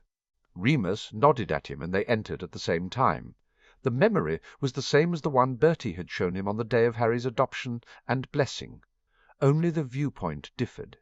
Sirius watched amused as Remus clutched at his arm as Harry took over Lily, as he took control of the family magic. As Sirius arrived back and his grandfather swooped over to tend to him, the memory faded, and they were pushed back out into the study. "Merlin," said Remus, awestruck. "You told me, and I believed you, but to see it—" "I know," Sirius agreed. It was his second viewing, but he was still blown away. "Yes," Remus continued, "that right hook of Lily's was just miraculous." Sirius's head whipped around to Remus's mischievous gotcha face so fast that Sirius felt a rush of dizziness. He did the only thing he could do. He burst out laughing. If the giggles at the end edged hysteria, neither he nor Remus commented about it. "Thank you, Mooney," Sirius said eventually, as he straightened up and brushed away the tears of laughter that had eked out the corners of his eyes. "I needed that. Shall we take a gander at number 2? Remus gestured at the box, and a moment later Sirius had emptied the Pensieve of the first memory, and they were diving into the second. They landed in a St. Mungo's waiting-room. Sirius's grandfather sat on one uncomfortable chair by the door, while on the other side of the room Bertie, Albus, Bagnold, and Crouch conferred in low voices. It took a moment for Sirius to figure out that Charles and James would probably be with Lily, who must have been taken off to a healer after Harry's impromptu takeover. The 4 officials seemed embroiled in a heated discussion with Bertie on one side and the rest on the other. A shiver of foreboding ran down Sirius's spine. "May I sit with you?" Lily's sweet voice yanked his grandfather's attention away from the group, and he rose to his feet automatically, his wand already out and transfiguring the seat next to him into something more comfortable, even as he gestured for her to take it. "You are recovered?" Arcturus asked politely as they sat down. Lily nodded, a faint hint of a blush on her cheeks. Thank you for your understanding about my son borrowing your family magic." "It is his family magic, too," Arcturus said mildly. "You've—" Lily unusually stumbled over her words and had to start again. "You've made him your heir?" "Sirius is my heir, but he will be Sirius's," Arcturus informed her as though the matter was a fait accompli. "Even though he carries my blood?" challenged Lily, in a way that Sirius remembered well. Arcturus made a vague hand-wave. "The only blood he carries that matters for the family magic is black." Lily rubbed her protruding abdomen. "Then why all the fuss about purity of blood?" "Those of us in magical families with generations dating back years who have created and maintained the traditions of our society wish to protect them," Arcturus explained with more patience and less vitriol than Sirius had expected. "Marrying someone who shares the same history and culture helps in that protection. New magical people tend to want to challenge the status quo. If the status quo isn't challenged occasionally, how will society move forward? Grow?" Lily argued passionately. "Traditions and culture are important, but a society will stagnate if it clings so furiously to the past that it doesn't allow for a future. And there is the crux of the political argument at the heart of the wizarding world." Arcturus tapped his cane lightly on the floor. "So you agree with Voldemort's position that all Muggle-borns should be killed?" Lily asked pointedly. Arcturus tilted his head in her direction. "The Dark Lord wishes to kill us all, Madam Potter, not simply the Muggle-born." "Call me Lily," she said absently, continuing to soothe the stirring baby within her. "And if you know that, why do you support him?" "I neither support nor oppose him," Arcturus replied sternly. "Do not confuse the House of Black with the antics of those that have taken the mark." "Ouch!" whispered Remus. "I'd forgotten just how sharp a tongue your grandfather had at times." Sirius nodded. Lily was embarrassed, her cheeks aflame. "My apologies, Lord Black." Lily inclined her head, her red hair cascading forward. Arcturus huffed but nodded. "Accepted." He sighed as though disgruntled. "I cannot blame you for your confusion, when most of the younger generation have lined up under the Dark Lord's banner and embarrassed the house." He cast a look towards the door and the rest of the hospital outside. "All except my heir, of course." Pride was evident in Arcturus's voice. Lily smiled. "Sirius is one of the most stubborn men I know." Her smile fell away. Charles and James went for news. Apparently Arcturus picked up on her evident worry as much as Sirius did. "Sirius is a survivor. He will recover. He'll be staying with us." There was another faint hint of a challenge in her voice, but Arcturus bowed his head in agreement. Lily's eyes flickered to the group on the other side of the room. "They're talking about my son, aren't they?" "I'm afraid so," Arcturus said. He played idly with his cane, a sure sign that he was internally agitated. "The boy will be a very powerful wizard. They will wish to use him for their own gain, even Albus Dumbledore, and they all are refusing to acknowledge Bertie's authority to restrict their knowledge of the event." He cocked his head. "Bertie has been arguing that it is too dangerous in these times for them to retain the knowledge, especially when the child is not yet born." Lily paled. "I wish I could obliviate them, but I couldn't take on 3 by myself, and Albus, he's another 4 wizards just on his own." Arcturus glanced over at her sharply. "You agree they shouldn't remember at all?" Her green eyes met his determinedly. "Protecting my son is more important than their memory of the event." Sirius wondered whether Lily had known of the prophecy at that point. "You're a father," Lily continued. "Would you not do everything you could do to protect your child?" Arcturus was about to respond when Charles and James entered. Their faces showed a modicum of surprise at seeing Lily seated with Arcturus, and they both walked over quickly. "Sirius?" asked Arcturus immediately. "In a healing coma," Charles said succinctly. "He was tortured badly, and he will need extensive therapy to walk again, but he'll be fine in the long term." "That's a relief." Lily leaned into James, who had sat beside her, placing his arm around her shoulders. "A word, Charles?" Arcturus motioned to an empty corner of the room. Charles nodded briefly, bemused. Arcturus erected a privacy ward. Lily has expressed concerns that the ministry will seek to use her son and not comply with Bertie. Any hint of Charles's usual good humour disappeared, and his brown eyes hardened.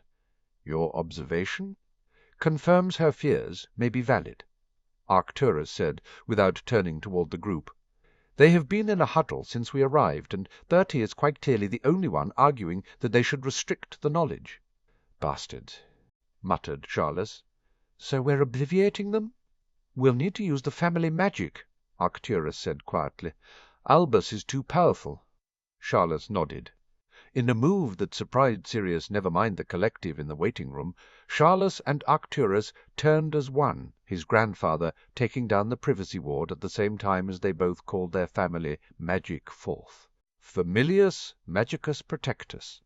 The snake and griffin erupted into being, shocking the life of the room's other occupants. "Dad, what are you? Leave them, James." Lily restrained James as he made to stand up. Charles and Arcturus pointed their wands in unison. "Bind them!" Sirius could see the alarm enter Albus's eyes, the movement to bring his wand to bear, but it was too late. The snake surged forward to bind the three that had been selected. "Obliviate them!" You will remember instead that Sirius was found by the family magic as called by Arcturus and myself, Charles ordered. The griffin flew at the three bound, blinding them with a fierce light. A moment later it was over. Albus blinked. "I'm sorry. I can't seem to recall. I was just saying Sirius will be fine, Albus," Charles said soothingly. "Thank you for your concern, though, but if you need to get back to Hogwarts, we understand." "And I should return to the ministry," Bagnold said officiously. "Crouch, we should get back to work rather than lollygagging around here." Bertie remained behind as the others took their leave and departed. He had kept silent, but looked over at them suspiciously. "Am I to be obliviated too?" "Only if you intend to use the boy for your own purposes," Arcturus replied. "You have my word that I won't." Bertie sighed heavily. "The others, they will need watching once the boy's powers are known." "And we shall watch them," Charles said. "We'd like to count on your support." "You have it," Bertie said simply. "I should head back before they begin to question why I remained with you." Arcturus lifted his cane. "I shall walk with you." Charles cleared his throat. "You could stay, Arcturus. Sirius will wake by morning." "And he will not want to see me," Arcturus said simply. "Lord Black!" Lily rose from her chair awkwardly, but offered her hand. "Thank you." Her gratitude for his action in protecting her son shone from her expressive eyes. "Yes, thank you," James added stiffly. Arcturus nodded in acknowledgment at James, but he took Lily's hand and kissed her knuckles. He straightened as he let go and smiled at her. "My dear Lily, since your son will be Lord Black one day, you should call me Arcturus." The memory ended. Remus and Sirius fell out of the Pensieve. Sirius thrust a hand through his hair and tried to gather his fragmented thoughts. He told Lily to call him Arcturus. "I know you," said Bertie. "Told you they ganged up, but to see it." "He told Lily to call him Arcturus," Sirius repeated. "And it wasn't the first time the two of them worked together," Remus added. "You could tell that they'd done it before, but when and where and to whom?" "He told Lily to call him Arcturus." Remus scowled at him. "Merlin, Sirius, there are more important. We already knew what the memory showed us." Sirius shot back, and there were personal aspects of the memory that he didn't want to think about too closely, that his grandfather had waited for news that he'd been concerned, that he'd clearly understood Voldemort's agenda better than anyone else at the time, but the fact that my grandfather asked Lily to call him Arcturus is important. "Why?" asked Remus, confused. "Because it means he considered her family bar the oath," Sirius said agitatedly. "And that's bad because... not bad so much as unbelievable." Sirius whirled away to pace the room. "All my life my grandfather told me that he would never accept a Muggle born into the House of Black. Andy was disowned by him because of Ted, for Merlin's sake. You have to admit, Padfoot, that he hinted as much about his opinion of Lily in his letter." Remus tried to soothe him and failed. "Why?" The word burst from Sirius without thought. "Why didn't he ever tell me he'd changed his mind when he was alive and I wasn't locked up? He could have told me." "And would you have listened back then?" asked Remus pointedly. Sirius opened his mouth to argue and shut it again as he shook his head. "He was right, you know. If he'd stayed until I was awake I wouldn't have wanted him." Remus nodded slowly. "Why don't we look at another memory?" Sirius acquiesced, because it was better than having to deal with his relationship with his grandfather. The third memory dumped them into the same study, but sitting across the desk from Arcturus was Charles. "I brought a photo," Charles said proudly, handing over a wizarding photo that showed Lily propped up in bed with baby Harry in her arms. James sat beside her, and both of their attentions captivated by their sleeping child. "What have they named him?" asked Arcturus, his eyes never leaving the small features of the babe in the picture. "Harry James Potter," Charles said with a smile. "She really insisted on going through with that Muggle name," Arcturus complained as he made to pass the photo back. "You can keep the photo," Charles said, taking a sip of his tea. "And Harry is a family name. It's the name of Lily's favourite grandfather, so it is in keeping with our tradition of naming sons after favoured forefathers. It's better than Pronglet, which James insists on calling him." He set his cup down. "Sirius will be named godfather." "He'll make a good godfather," Arcturus said proudly. "He all but raised Regulus until he went to school." "Yes," thought Sirius darkly, and then his mother had gotten her claws into his younger brother, and things had never been the same between them. Charles sighed. "I wish you would reconcile with him, Arcturus." "I agreed that he would stay in your care years ago, Charles. I am content," Arcturus said firmly. "His recovery goes well." "He's not back at work, and he's still walking with a cane, but yes, he's doing well," Charles informed him. "He was questioned postly about the deaths of the 10 Death Eaters found at the place where they think he was held, by Crouch and Bagnold. Albus was unsurprisingly disapproving about the loss of life." Arcturus snorted. "I fail to understand how he thinks the light will win if he's not prepared to fight back." "You know, Albus," Charles said almost absently. "You're worried about something," Arcturus said, straightening his robes. Charles sighed heavily. "James and Lily aren't telling me something, but I think they've joined Albus's not-so-secret order, although they haven't explicitly said so to me." "You think Albus is meddling in their decisions?" asked Arcturus bluntly. Charles raised both his eyebrows in a silent, "Seriously?" query. "When isn't Albus meddling, Arcturus?" He shifted suddenly and gestured at the photo. "Let's forget about Albus's machinations. My grandson is much more interesting." "You can't tell from the photo, but he has Lily's eyes." The memory faded. Sirius dumped the next memory into the Pensieve and took a deep breath before he and Remus tackled it. Both Remus and Sirius tensed as they realized they were in the front parlour of Potter House during the Yule holiday of 1980. Lily sat on one overstuffed armchair. Harry was asleep in his bassinet beside her. Arcturus sat across from her. Green and red tinsel decorated the mantel. A tree laden with glittering and sparkly ornaments took up a whole corner, and there were already presents wrapped in shiny red and gold paper under it. "Thank you for allowing me to visit, Lily," Arcturus said, "and to offer my condolences for Charles's death in person. We didn't get a chance to talk at the funeral." "James needed me," Lily said simply. Her hand crept to Harry, and she smoothed his blanket. "How is James?" asked Arcturus politely. Lily sighed. "He's taken Charles's death very hard, but he's distracting himself with Yule. He wants Harry to have a good first Christmas, even if Harry's too young to remember any of it." She grimaced as she reached for the mug of cocoa next to her on the coffee table. "He's also resigned as a hit wizard, since the estates will take up all of his time. He and Sirius went off to Gringotts this morning to sort everything out." "And how is Sirius?" "About the same as James, truthfully," Lily said bluntly, sipping her drink before placing it back on the table. Sirius considered Charles the father he would have chosen for himself, and Charles was happy to play that role for him. Arcturus nodded. "And you?" Lily's eyes shone with tears.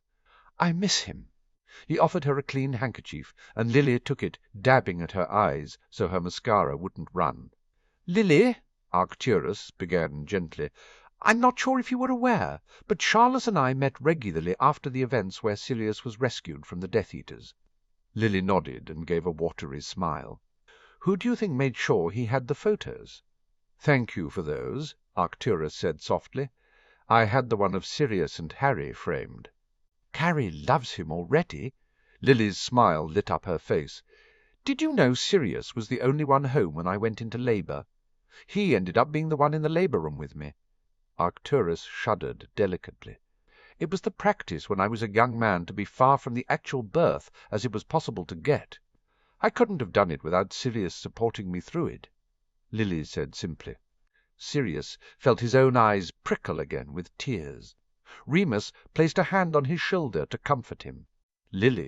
Charlotte was worried that the obliviation had failed with Albus, that he was taking an unusual interest in Harry. What are your thoughts?" Arcturus got to the point of his visit. "He visits Harry once a week, but I know from Alice he does the same with Neville." She gestured with the handkerchief. "We joke that he's picked a pair of them as substitute grandchildren, as he's not likely to have his own." Arcturus nodded slowly. "Well, if you're comfortable with his interest—" Lily shrugged, and a small frown flitted across her face for a moment. "In hindsight, I'm not sure we had to obliviate him. James and we've spent a great deal of time with him recently. He's a good man, Arcturus." "Even good men have their own agendas, Lily." Arcturus advised her, and held up a hand when she made to disagree. "I will say no more except this. The House of Black will always recognize the House of Potter as extended family. If you ever have need of help, I hope you'll consider coming to me." Lily smiled. "Thank you, Arcturus." Sirius exited the memory and found Remus looking as disconcerted as he felt. Sirius silently handled replacing the last memory with a new one. They were back in Arcturus's study, only it was Lily, in a dark cloak, sat opposite Arcturus. She looked pale, and Arcturus poured her a glass of fire-whiskey, pushing it across his desk. Sirius realized with a start that a framed photo of a young Sirius holding a baby, Harry, took pride of place on his desk. Lily drank down the liquor and pointed at the photo. "I'm surprised you have it displayed so openly. To anyone who isn't me, you or your husband, the photo appears to be that of my late wife." Arcturus corrected her, surprisingly gently. "Oh." Lily looked lost. Sirius's heart clenched with fear for her. Why did she look so upset? And why had she gone to his grandfather rather than James? "Did you know my parents died 2 weeks ago?" Lily asked, her eyes on the empty glass she held. "I had heard a rumor to that effect." Arcturus replied, "My condolences on your loss. It was a house fire. It's been ruled accidental in the Muggle world, but a spy informed Albus that it was Death Eaters," Lily stated bluntly, slamming the glass down on the desk and wrapping her cloak more tightly around herself. "Bastards!" "What do you need from me?" asked Arcturus. "I need a way to protect my sister and her family," Lily said, finally raising her head, her green eyes ablaze with anger and determination. "Albus says there is nothing that can be done because they're Muggles. But I want to place wards around her home, and I know the black wards are considered the best." Arcturus looked at her for a long moment. He got up and retrieved a book from a shelf on the far side of the room. He handed it to her. "The blood wards described within will keep your sister safe, but they are considered borderline illegal these days. The House of Black is fortunate that most of ours were lain down before the Ministry started to object to blood magic. You shouldn't be discovered in placing them, since the Ministry only monitors wand magic in Muggle areas." Lily clutched the book to her. "Thank you," she sighed heavily, obviously hesitating over saying something else, indecision written across her delicate features. Finally she heaved a sigh. "Arcturus, do you believe in prophecies?" "To some extent," Arcturus allowed. "I have a friend who is a seer, and she is usually very accurate about her dreaming. Other than that—" he did a half shrug in a dismissive gesture. "There is a prophecy that might concern my son," Lily said quietly. Albus saw fit to tell James and I about it the night he informed me of the truth concerning my parents' deaths. He believes that our families are being eliminated to get to us, that we should go into hiding. I would be happy to offer my home to you, Lily, Arcturus said.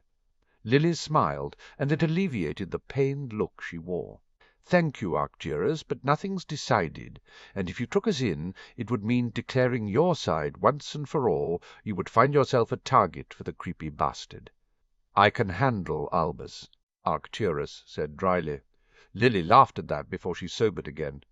I'm so scared for Harry. We probably will go into hiding, but I just don't think it's going to be enough. Call it maternal instinct, but I can't help feel that I need to do more to protect my son. For the second time, Arcturus rose and raided a bookshelf, pulling down 3 old books which were handed to Lily. My wife followed the old religion, and these contain witches' magic, spells that can only be cast by a mother or a woman, Arcturus said. Perhaps you will find what you need in them. Lily's face brightened. Thank you. She sighed and got to her feet. I should get back before Harry turns Sirius's hair pink again. The memory ended. Sirius and Remus were cast out of the Pensieve again. Your grandfather gave Lily the spell that saved Harry, Remus said, sinking down into one of the nearby visitor chairs. Sirius sank into a chair beside him. I can't believe she came here. What was she thinking? They clearly had a very civil relationship, Sirius, Remus said absently. Do you think James knew? Sirius shook his head. He would have told me if he had, and he certainly would have told Lily to have stayed away from my grandfather. So it's just as well he didn't know, isn't it? He said. The books my grandfather gave her helped her keep Harry safe. There was a note of wonder mixed in with a touch of bitterness in his words. Remus ran a hand over his face. Are there any more memories? 1. Do you want to stop and join the others for some lunch, or continue? Asked Remus. Continue. Sirius muttered. The last memory was the most shocking. It was clear that at the time of the memory Arcturus was bedridden. He was propped up in a large 4-poster, shakily drinking tea as a house elf showed his visitor into the room. Ollivander, the wand-maker, greeted Arcturus happily, and took the seat Arcturus pointed toward. He agreed to refreshment, and another elf arrived with a freshly brewed pot of tea. Thank you for coming, Master Ollivander. You have been secluded for many years, and your letter asked for my knowledge, Lord Black. Ollivander smiled at Arcturus, his silver eyes glittering. I admit to some curiosity. What do you know of the tale of 3 brothers? Arcturus asked. Ollivander's bushy white eyebrows lifted halfway up his forehead. The child's tale? His expression became slightly mischievous. I take it you wish to quiz me about the elder wand? He settled back in his chair. And if I tell you what I know, you will receive the copy of Alrac's wand making law from my family library, Arcturus offered smoothly. And if I were to tell you that it will not aid you in recovering your health? Ollivander posed the question quite seriously. My research is to benefit the last of the Peverills, not myself, Arcturus replied. The Potter boy? Ollivander's eyes gleamed with curiosity. Interesting. But then it would explain the photo by your bedside. Sirius glanced to where Ollivander's gaze had darted, and found the photo of himself with baby Harry on his grandfather's bedside table. Arcturus chose to stare the wand-maker down rather than answer. Ollivander's lips twitched. I accept your terms. Arcturus inclined his head. The elder wand is also known as the Death Stick. It is said to have been crafted by Antioch Peveril. Ollivander began enthusiastically. It is purported to be a wand wrapped in a wand wrapped in a wand. The root of the elder tree was the inner core soaked in Peveril's blood and covered with runes of power. The bark of the elder tree was wrapped around the core, covered with more runes that conveyed accuracy and balance. Finally, this was placed within the hollowed-out core of an elder branch and fashioned into a wand. Only one mark was made on the outer wood, the invention mark of the Peverils. There was no other magical core? Inquired Arcturus. It is all supposition, as nobody knows for certain.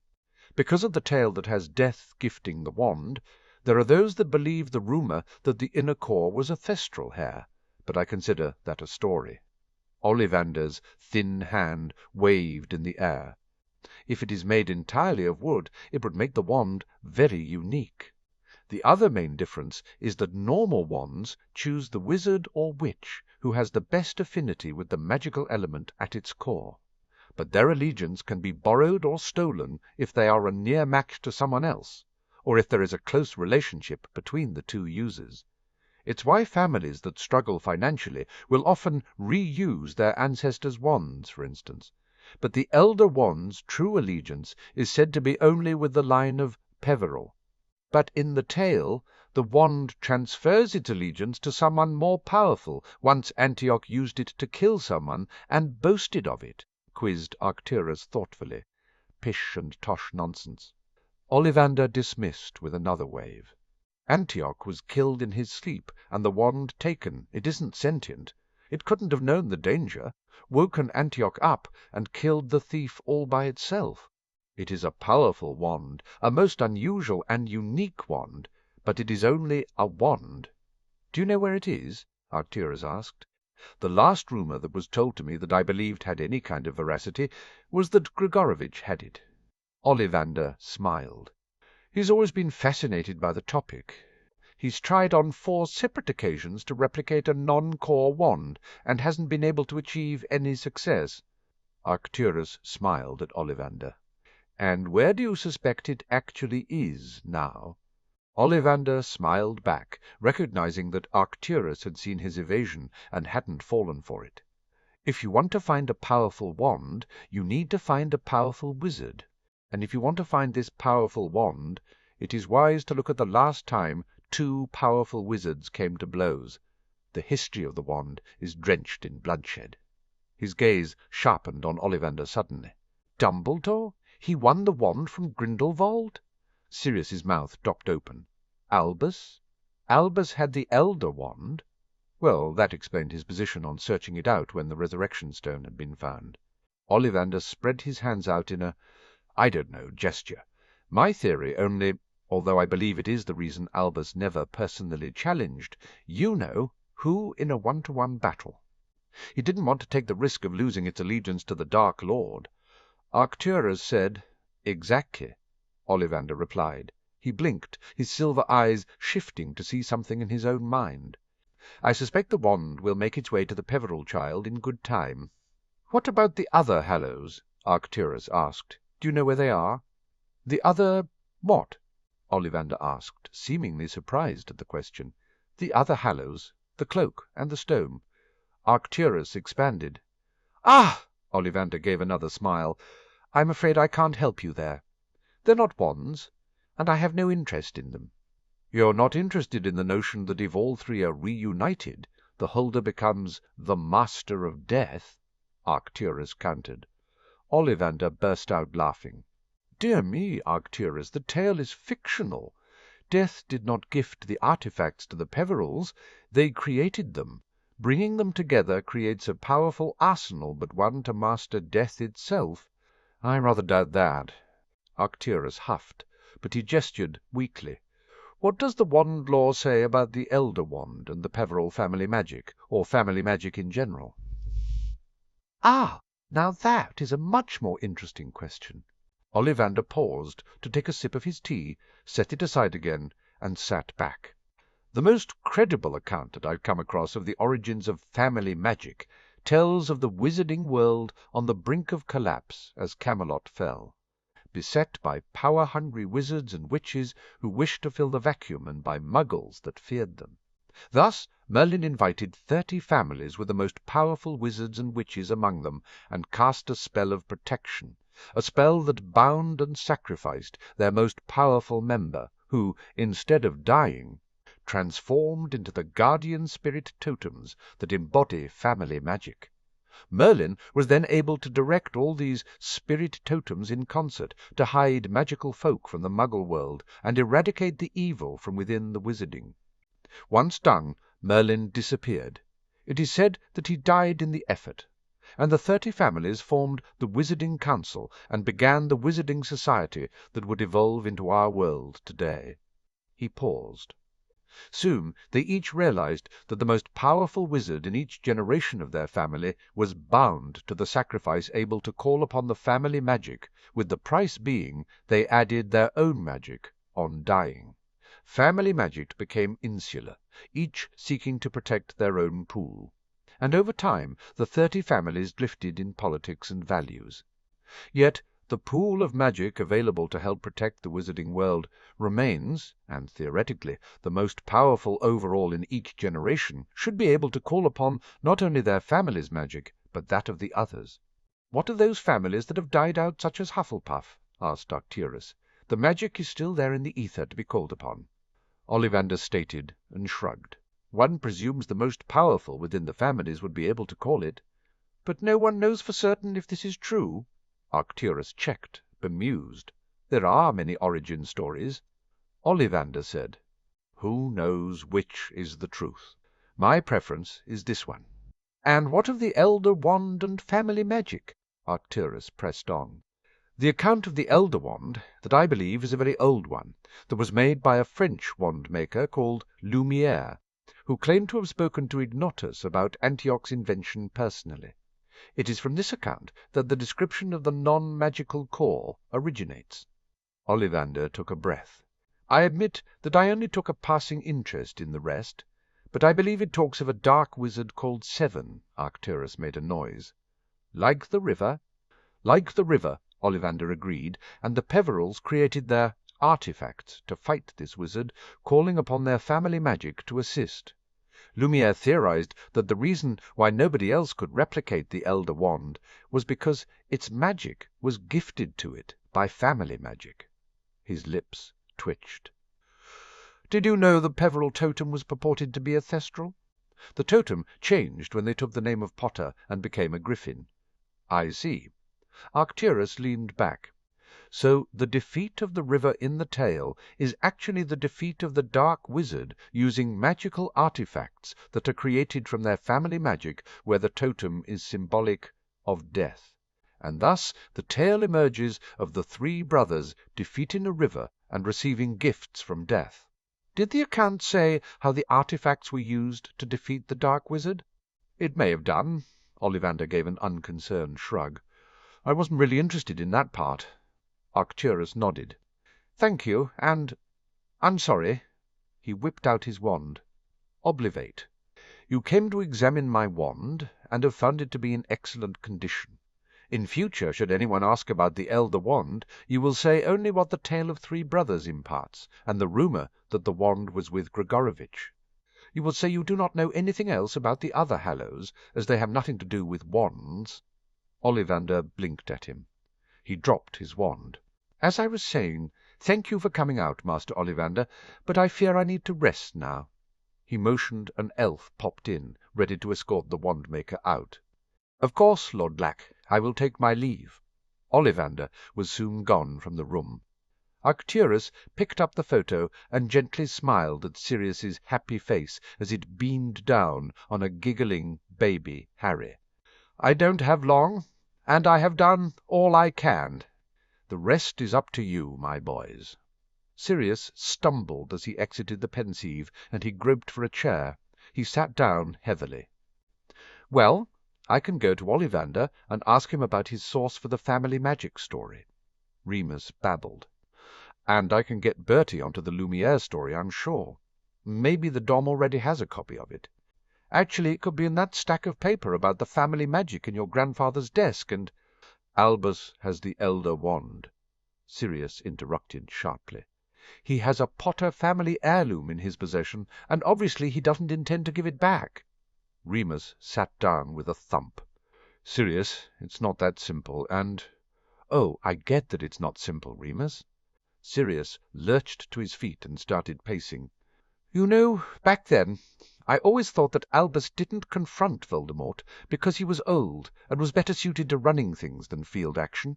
He certainly corralled enough into the Order to do the fighting for him. And then I found out about the prophecy, and I thought maybe that was the reason. But no. He didn't confront him because he has a wand that doesn't even belong to him. Sirius.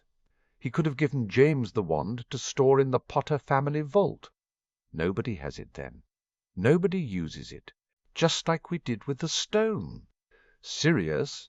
He could do the same now, Sirius continued. He doesn't have to use that wand, and it doesn't even belong to him, and he knows it. Sirius. What? Sirius whirled around, breathing heavily. Remus looked calmly back at him and pointed at the chair. Sirius flung himself down into it with a scowl. "I don't disagree with you in principle," Remus said, rubbing his chin. "Albus has to know what the wand is and its history. He was quick enough to recognize that the stone belonged to Harry, so he must know that in principle, and certainly from a sentimental viewpoint, Harry is also the rightful owner of the wand. However, the international law of conquest, I know," Sirius said quietly. "Albus won the wand in a duel. He was entitled to keep it. And he could argue, probably very successfully, that the wand's ownership is entirely subject to that law, since it has had many owners, and they have changed usually through a duel." Remus sighed. "If you wished to challenge him, the alternate argument is that the wand was stolen from its original rightful owner, and is effectively hot property." Sirius grimaced. "But since Albus must know all this," Remus stressed, "I believe he probably has a reason for keeping the wand from Harry beyond the desire to keep the wand in his possession." "No doubt it's to keep the wand from falling into Voldemort's hands," Sirius said. "I can see that. All he had to do, rather than lie to me, was to say, 'I have the wand, and you'll agree that until Voldemort is defeated by Harry, it would be best for me to keep it,' or some other argument he has up his multicolored sleeves. It's just, he's keeping secrets again. Deciding he knows best." He threw up his hands. "It drives me bonkers." He noted Remus didn't argue with him. "Are you going to tell Harry?" Remus asked, eventually. "I'll show him the memories once Simeon leaves." Sirius couldn't help the tiny flinch at having to face them again. Between the revelations that his grandfather had cared about him, but that his grandfather had also conspired to keep him and Harry in their respective prisons for so long, that he had known and liked Lily, and she had known and apparently liked him, well, his mind healer was probably going to earn his salary 10 times over in his forthcoming session. And then there was Albus, creating problems again. Harry can decide whether we confront Albus or not about the Elder Wand. At the end of the day, it is Potter property. He needs a say in deciding what we do." Remus winced. Sirius sighed, because he agreed with him it was not going to be a fun discussion when Harry realized Albus had kept something from them, from Harry, something that was potentially useful if they could work out how all of the 3 artifacts had been used to defeat the Dark Wizard 7. Harry had forgiven Albus once. Sirius wasn't sure he'd forgive him again. Neville waited impatiently at the flow with his gran. They were hosting an introduction party for the Black Regent Apparent. It was the first time that the Longbottom and Black Alliance would be on public show instead of the Longbottom and Potter. He knew his gran was determined that the event would be a smashing success to underline that just how much the House of Longbottom valued its alliance with the House of Black. He had seen such a change in his gran over the summer. It was as though she had been given another lease of life. He had always been grateful to Lord Black, Sirius, for that, if for no other reason, although there were plenty others convincing his gran to buy Neville a wand that was matched properly with him, the politics lessons, the estate management lessons, his magic lessons, the outings, but most importantly, his friendship with Harry. It had been a surprise to him that Harry's parents had been his godparents, but it made sense of why he had only his gran and a handful of elderly relatives in his life. Since the start of the summer and that news, he'd asked his gran about his father's friends more, and discovered the 2 men closest to his dad had been the Prewett twins, Fabian and Gideon. They had died at the hands of the Death Eaters. His mother's closest friend had been Lily Potter, and his gran hadn't known any others beyond noting both women were known and accepted in the social circle of the Potter Alliance. Neville wondered why none of them had come forward to help his Gran, until he'd realized from an overheard comment that his Gran had pushed most of them away at some point in her grief. It was a hard thing for Neville not to feel resentful. He loved his Gran, but her previous behaviour had turned away people who could have helped him, helped them. He could have adults in his life who didn't despair over his lack of magical ability, or who compared him constantly to his father. He could have grown up with friends instead of being isolated in Longbottom Manor. But then, in fairness to his Gran, maybe it wouldn't have made a difference. Maybe he would have still been shy and awkward. Maybe. But he wasn't isolated any longer, Neville assured himself. The Potter alliance was re-established, and all of the heirs were committed to working together. And, moreover, he and Harry had both delighted in being god-brothers. It was a relief to Neville that Harry was just as eager as he was to establish a better friendship. They hadn't been unfriendly at Hogwarts, but Neville had never wanted to intrude too much into the territory of best mates that Ron had very clearly marked out for himself, although in hindsight Neville could see that alongside the possessiveness. Ron had truly been protective of Harry, who'd been overwhelmed by the attention. In truth, Neville had been too insecure about his own worth to force himself upon the boy who lived, and later on the boy he'd come to know as Harry. Somehow, though, thanks to their family alliance, Neville had been given the opportunity of forging a unique place with Harry. Harry wanted him to be his godbrother as much as Neville wanted Harry to be his, and Neville had grasped the inner courage that had made the Hat sort him into Gryffindor and grabbed that opportunity with both hands. He was pleased beyond measure at the result. Harry trusted him and believed in him, and Neville had meant every single word of the oath of fealty he had sworn. So, just like his Gran, he wanted the evening to be a success. For Harry, the heir of the House of Black and his godbrother. Neville smoothed down the front of his robes again nervously, his fingers absently tracing over the stitching of the Longbottom crest. His Gran shot him a quick smile, and he straightened as he smiled back. The Floo chimed, and immediately Sirius stepped through with an elegant precision that his Gran approved of, with a smart nod. "Sirius," his Gran offered her hand, which was quickly kissed, "it's wonderful to see you."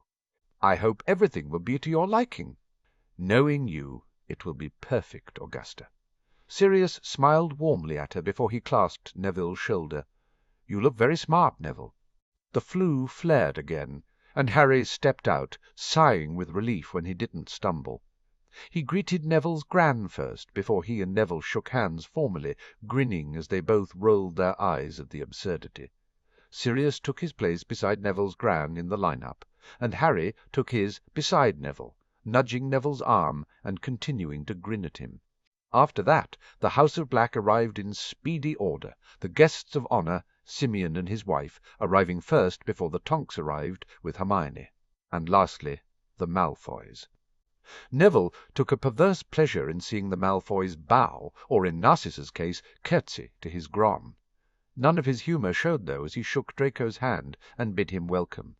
He was surprised that Draco managed to keep the sneer of his face. Simeon took his place in the line-up beside Sirius, while everyone else was ushered into the formal parlour where the refreshments had been set out. Neville knew that Andromeda would play hostess in the absence of his Gran. "Well, gentlemen," his Gran said, "are we ready for the hordes from the Ministry and the Wizengamot to descend?" "You mean locusts," Sirius commented dryly. "They can't be that bad," Simeon protested, winking at the two boys. Neville and Harry looked at each other before they shared a smirk with Sirius. "Worse," they chorused. "Really," his Gran admonished, but her eyes were sparkling. "Some of them are our allies." "All locusts, except for our allies." Sirius agreed. "Got it." His Gran looked as though she was about to retort, but the Floo chimed again, and for the next hour Neville was mostly occupied by shaking hands and kissing knuckles before presenting his friend and ally, Lord Potter. Head of the House of Potter and heir to the House of Black. Harry's smile grew tighter and more fixed as the hour went on. All of the Wizengamot was in attendance, and most of the higher echelon of the Ministry. the department heads and their wives. Even if their allies knew better than to fawn over Harry or to condescend to him, the rest hadn't a clue how to deal with the boy who lived. Worse still were the families that they knew to be dark and aligned in the past with Voldemort. But Harry didn't waver or cower in their presence, and neither did Neville. A show of strength was needed. The very worst, though, was when Bartemius Crouch Senior stepped out of the flow. Crouch. Sirius practically snarled the other wizard's name, and everyone in the receiving line tensed. Black. Crouch snapped back. Neither offered their hand. Barty! His Gran stepped forward and presented her hand with a quiet authority that forced Crouch into taking it. Let me introduce you to Simeon Black, the Black Regent Apparent. Crouch shook hands quickly with Simeon, who eyed him speculatively. You remember my grandson, Neville, of course. Neville shook hands and gave a stiff smile. The older man was rigid in his stance. His grey robes were properly pressed and tailored, his short grey hair neatly parted, and his toothbrush moustache trimmed as straight as a ruler. May I also present Lord Potter, heir of the House of Black? His Gran continued. So you're the boy who lived? Crouch sneered.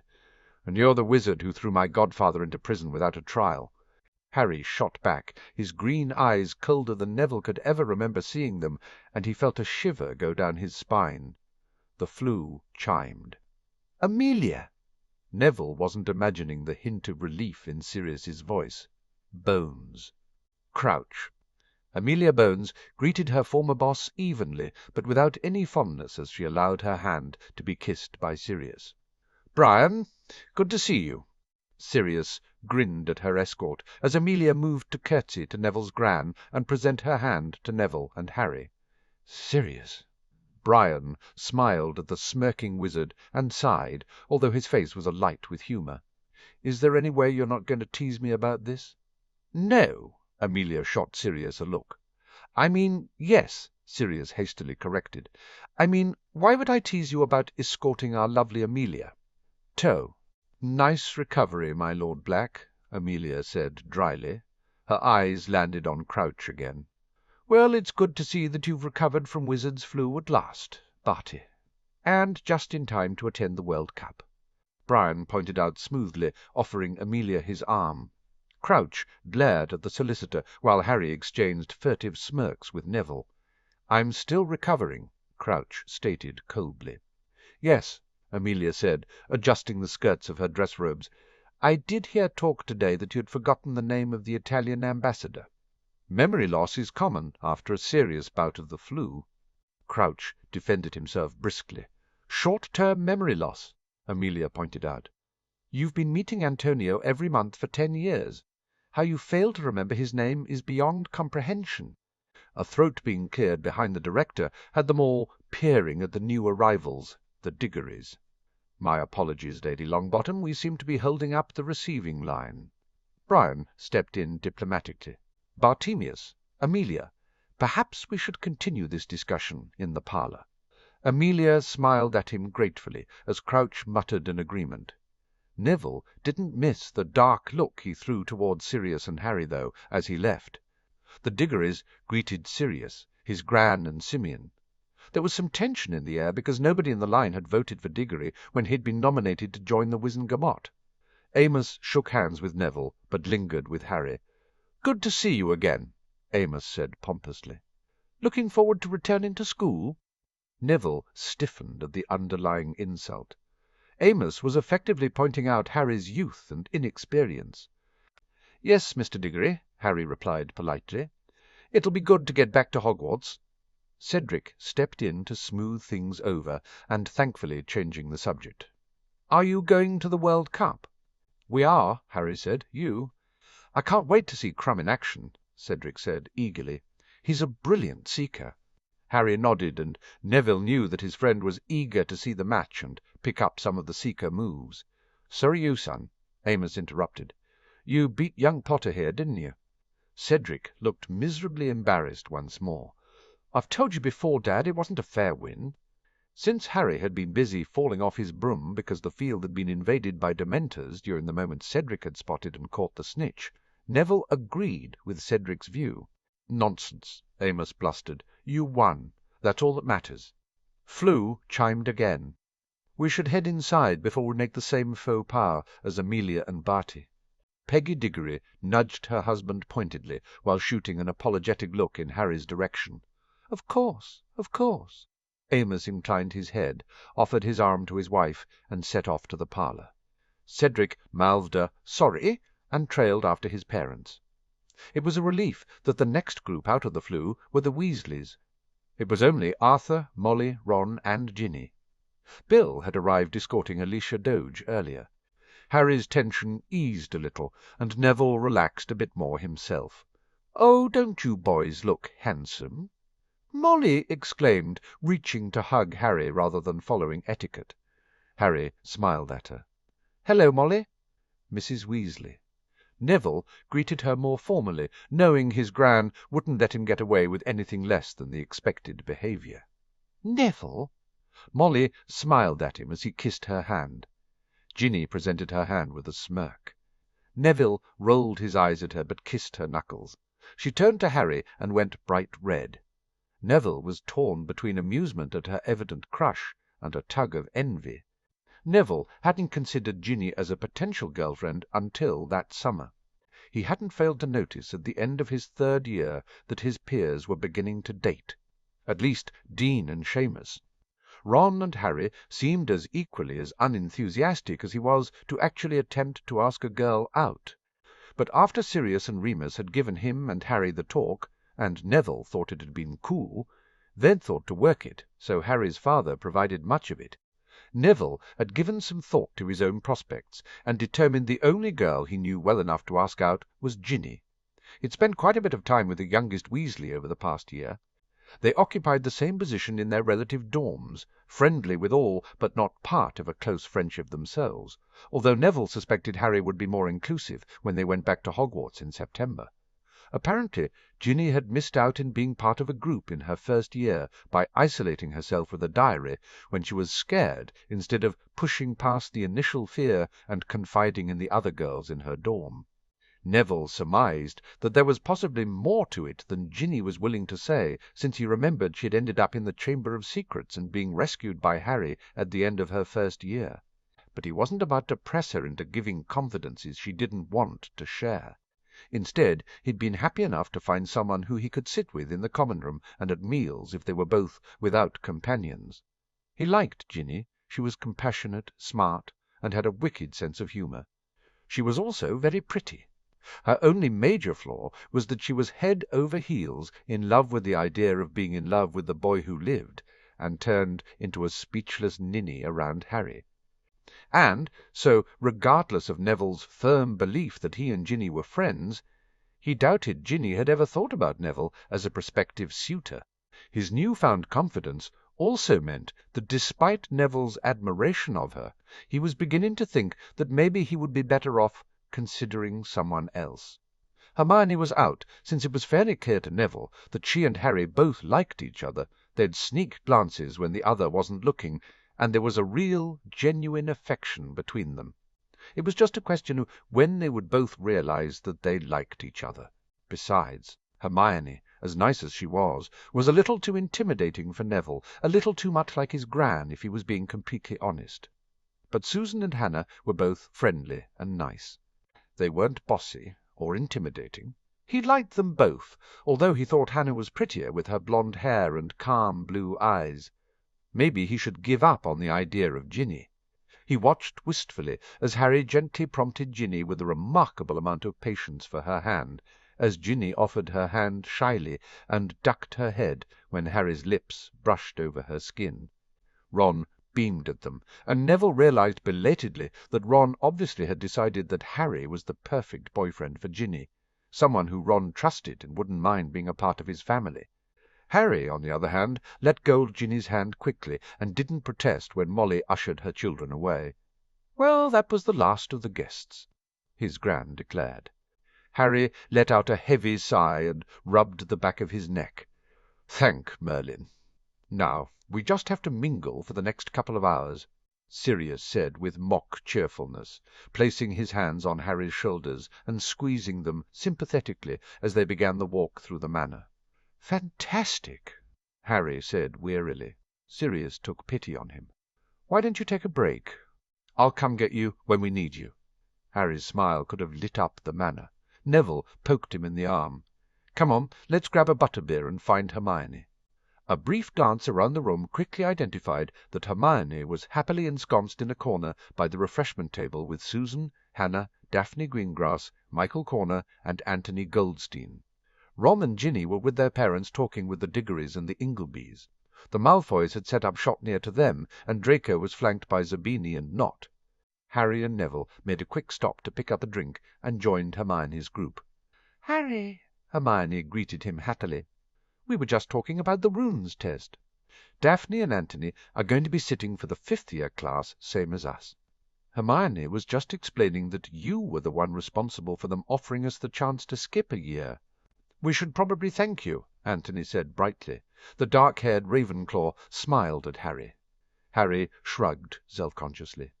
"Don't worry, Potter," Daphne advised dryly. "I'm not going to thank you, since that would be to confirm that I owed you something." Neville was about to say something, but the hint of amusement in Daphne's blue eyes stopped him as he realized she was teasing. "Which you do," Anthony argued. "No, I don't," Daphne said. "I was the one who achieved an outstanding and got the opportunity to sit the 4th-year exam early.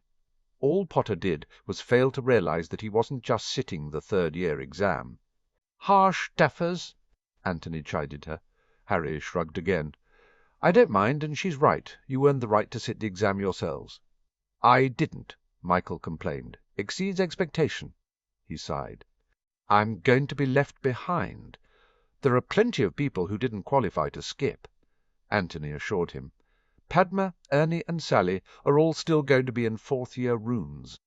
"I'm stuck in divination," Neville said, regretting his choice of electives even more. He'd eschewed runes and arithmancy for the easier subjects against his grand's advice. His father had taken arithmancy as a single act of rebellion, pointing out that neither would help in his chosen profession of herbology. "Me too," Hannah sighed. "You could do what Harry did and swap," Hermione suggested. "We'd help you." "You could drop divination and study runes independently. Aim to take the 3rd-year exam this year and do your OWL in 6th. Neville shook his head. "Someone has to keep Ron company." "And someone has to keep Neville company," Hannah added. Neville felt his cheeks heat and inwardly cursed, but he appreciated the thought and smiled at her shyly. "Divination is such a waste of time," Michael said. "If you don't have the sight, it's useless." "You know who does have the sight?" Anthony asked, with a hint of, "I know something you don't." "Not Trelawney, that's for sure," Daphne stated firmly. "The only spirit that woman sees is called Harvey's Bristol Cream." Hermione choked on her drink and had to be rescued by Harry, who offered her a white cotton handkerchief to mop up her chin. "So you guys don't believe in prophecies, then?" asked Harry. There was something about the way he asked that made Neville's Harry alert flare up. From the way Hermione started chewing her lip, he wasn't the only one who had read something more into the seemingly innocent question. "I don't believe in them," Michael said firmly. "There is absolutely no proof that one single prophecy has been correct." "That's not true," Hannah claimed. "There are plenty of examples, the Oracle at Delphi, Cassandra, but everyone looks at the prophecies and bends them to fit," Michael argued. "Take the prophecy that a young boy who is important to the moon will die at daybreak. Well, somewhere in the world there's probably a werewolf boy who dies at daybreak, or a boy who was born under a moon, or a boy called Moon. People see what they want to see." "I agree with Corner," Daphne said, raising her own glass. "It's a load of dragon dung." "Me too," agreed Hermione. "And Trelawney's a complete fraud." "Ah, but as I was saying earlier," Anthony asserted, "there are true seers, and I know one." Harry looked at Anthony curiously. "Who?" "A 2nd-year, well, soon to be 3rd-year," Ravenclaw called Luna Lovegood. Anthony said, Her dad owns the Quibbler." "Loony?" Michael gaped at him. Harry's face hardened. "What did you call her?" Hermione glared at Michael, silently backing up Harry. Neville shifted closer. "Not me!" Michael hastened to defend himself.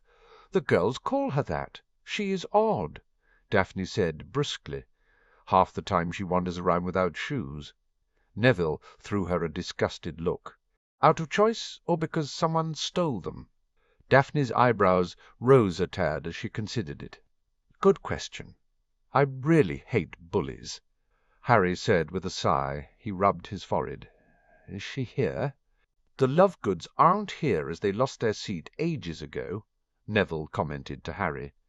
But he knew from the determined look on Harry's face that Luna was now on his radar, and if she was being bullied, Harry was going to step in, and Neville would be there to support him all the way. "We're off topic," Michael pointed out. "Whether He caught sight of Harry's hard stare. "Luna is a seer or not is not the point." "Well, it is in one way," Hermione countered. "If there are true seers, then by definition there must be true prophecies." Harry winced. "Maybe." He suddenly smiled. "Anyone want to make a prediction about the World Cup?" And just like that the topic was changed, with Hermione berating Harry and the others about being obsessed with Quidditch. Neville kept out of the debate over Ireland and Bulgaria.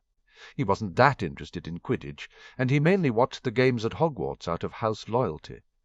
He contemplated Harry's questioning over whether prophecies were real or not. Why was he so interested if he was dropping divination, Neville wondered. He puzzled over it for a long moment until the obvious answer struck him. Harry must have heard some kind of prophecy involving him. Not surprising, Neville thought thinking of all the scrapes Harry had gotten into it, and the very strange words the spirit of Morgana had said during the blessing ritual. Something about betwixt the light and dark. And perishing or mastering death? Sirius cleared his throat behind Neville, causing him to jump slightly. He shot a look over his shoulder, and Sirius grinned back at him unrepentant. "Sorry, Nev. Simeon and I need to borrow Harry." Harry sighed, but went willingly as Sirius and Simeon hauled him away for a tour of the room and the waiting mass of people wanting to talk to them. "Poor bloke," Michael commiserated. Neville saw his Gran approaching, and he sighed. "I have to go mingle too." Hermione gave him a sympathetic smile. "Good luck!" Hannah reached out a little hesitantly and patted his arm. Neville smiled at her warmly before falling into step beside his Gran. They began on the opposite side of the room to Sirius and Harry. Unfortunately, that meant they began with the Malfoys who had congregated with the Notts and the Wilkes. Blaise Zabini stood next to Draco, but his mother was thankfully nowhere in sight. Probably stalking Sirius, Neville thought with amusement, as his Gran started the overtures of small talk. Longbottom. Draco sneered. Malfoy.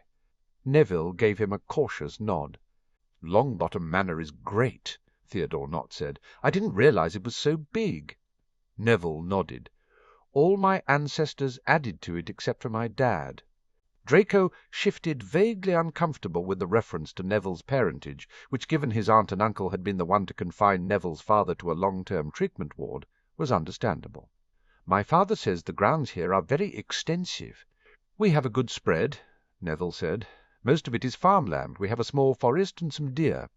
There's a freshwater stream and lake with trout. My Uncle Algy likes to fish.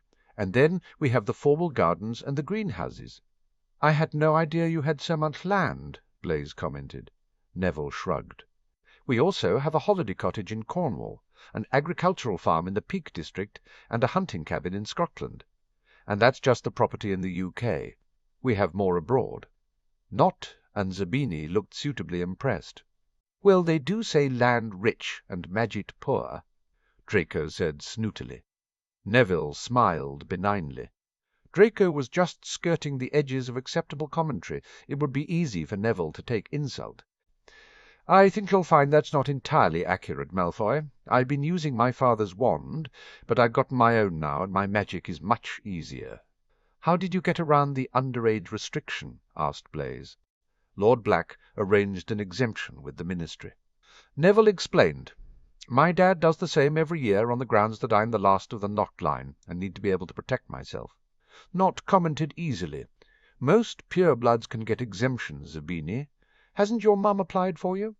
That would mean her acknowledging my existence, Blaise said dryly. Neville suppressed the frown.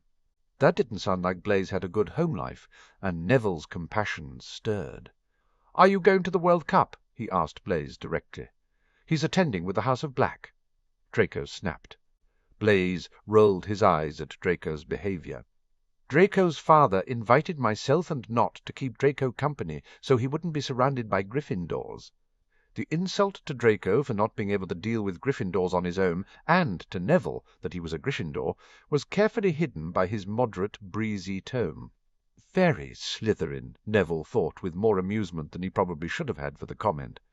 "Well, I'll see you then as my Gram, and I will also be attending as guests of the Houses of Black and Potter," Neville replied, peripherally aware that his Gran was about to move on to the next grouping. 3 groupings later they happened upon the Weasleys, the Inglebys, and the Diggories. "Oh, hi, Neville." Ginny barely looked at him as she peered around him, clearly searching for someone else. "Where's Harry?" "Doing the other side of the room with Simeon and Sirius." Neville pointed to the trio and winced as he realized they were surrounded by Lord Selwyn and Lord Gibbon. "Do you think he'll get here soon?" asked Lydia, flicking her hair. Her twin brother Matthew sighed and rolled his eyes at Neville in silent apology. "Probably not for a while," Neville said, wondering whether Ginny or Lydia had any idea how close their behaviour was to insulting him from an etiquette perspective. Cedric seemed to clue in, because he cleared his throat and drew Neville's attention. "It's a shame you and Harry have to do the rounds." Neville shrugged. "Part of the job." He gestured over to where Hermione stood with Susan and Hannah, the others having been gathered back to their families. "At least we had a mini-break." "Sorry, Nev, we would have come over, but Mum wanted us to stay together as a family," Ron added, a pink tone to his cheeks bringing out his freckles. "Understandable," Neville said. "You didn't miss much. We were just talking predictions for the World Cup." "Ireland has the best chasers. Bulgaria's got the best seeker," Ron commented with enthusiastic authority. "I'd say Ireland will win, but Crumb will get the snitch." "You're probably right," Cedric agreed. "Crumb has a reputation for ending things if the game isn't going their way. I can't wait for Thursday. I really want to learn some new seeker moves for the Quidditch season." "Are you thinking of trying out professionally, Ced?" Matthew asked, his face alive with genuine interest and curiosity. Cedric grimaced a little. "I'd like to, but I know my dad wants me settled into a job at the Ministry. My oldest brother Bill says you have to do a job you want to do for yourself rather than what someone else wants you to do," Ron said sagely. "I'm hoping to try out for keeper this year. Get on the team, try out for a professional team, and hopefully go into management." Neville suppressed a smile at Ron's serious tone. "Wow," Cedric said with a grin. "You have it all worked out." "I guess I should do some thinking. I have to admit I love Quidditch, but I'm not sure I'm good enough for a professional career. I'm going to try out for chaser." Ginny jumped into the conversation. "Maybe I won't get onto the team for a couple of years, but I still want to try out." "You could try out for seeker," Cedric suggested. "You have the right build for it." Ginny blushed. "That's Harry's spot. I want to play on the team with him, not challenge him for his position." Lydia snorted. "Like you could. Harry's the best seeker we have at Hogwarts." Cedric cleared his throat. "Well, that certainly put me in my place." Matthew shot his sister an exasperated look. "Apologies, Ced. She's a tad Potter obsessed." He avoided the slap aimed in his direction. "It's okay," Cedric said cheerfully. "Harry's great competition." Neville felt the nudge his Gran gave him, and said his goodbyes, moving on. He definitely should look elsewhere other than Ginny, he mused. She was so caught up with Harry that she couldn't see anyone else. It was a shame. He was in the middle of talking to Bill and the Doges about the plans he and Harry had for supplying wolfsbane ingredients when it happened. A scream sounded from the outer hallway, where the powder room designated for the ladies' use was located. Neville unholstered his wand immediately. He noticed that Harry had done the same across the room, although Sirius and Simeon immediately flanked their heir. His Gran raised her wand and shot off a small bang that gained everyone's attention even as she started walking. "Please remain in the room while we investigate. It may simply be a spider has surprised one of our more fearful ladies. Sirius, Simeon, if you could see to everyone." Sirius nodded immediately. "Of course, Augusta. Amelia, if you would accompany me." His Gran was already halfway to the door.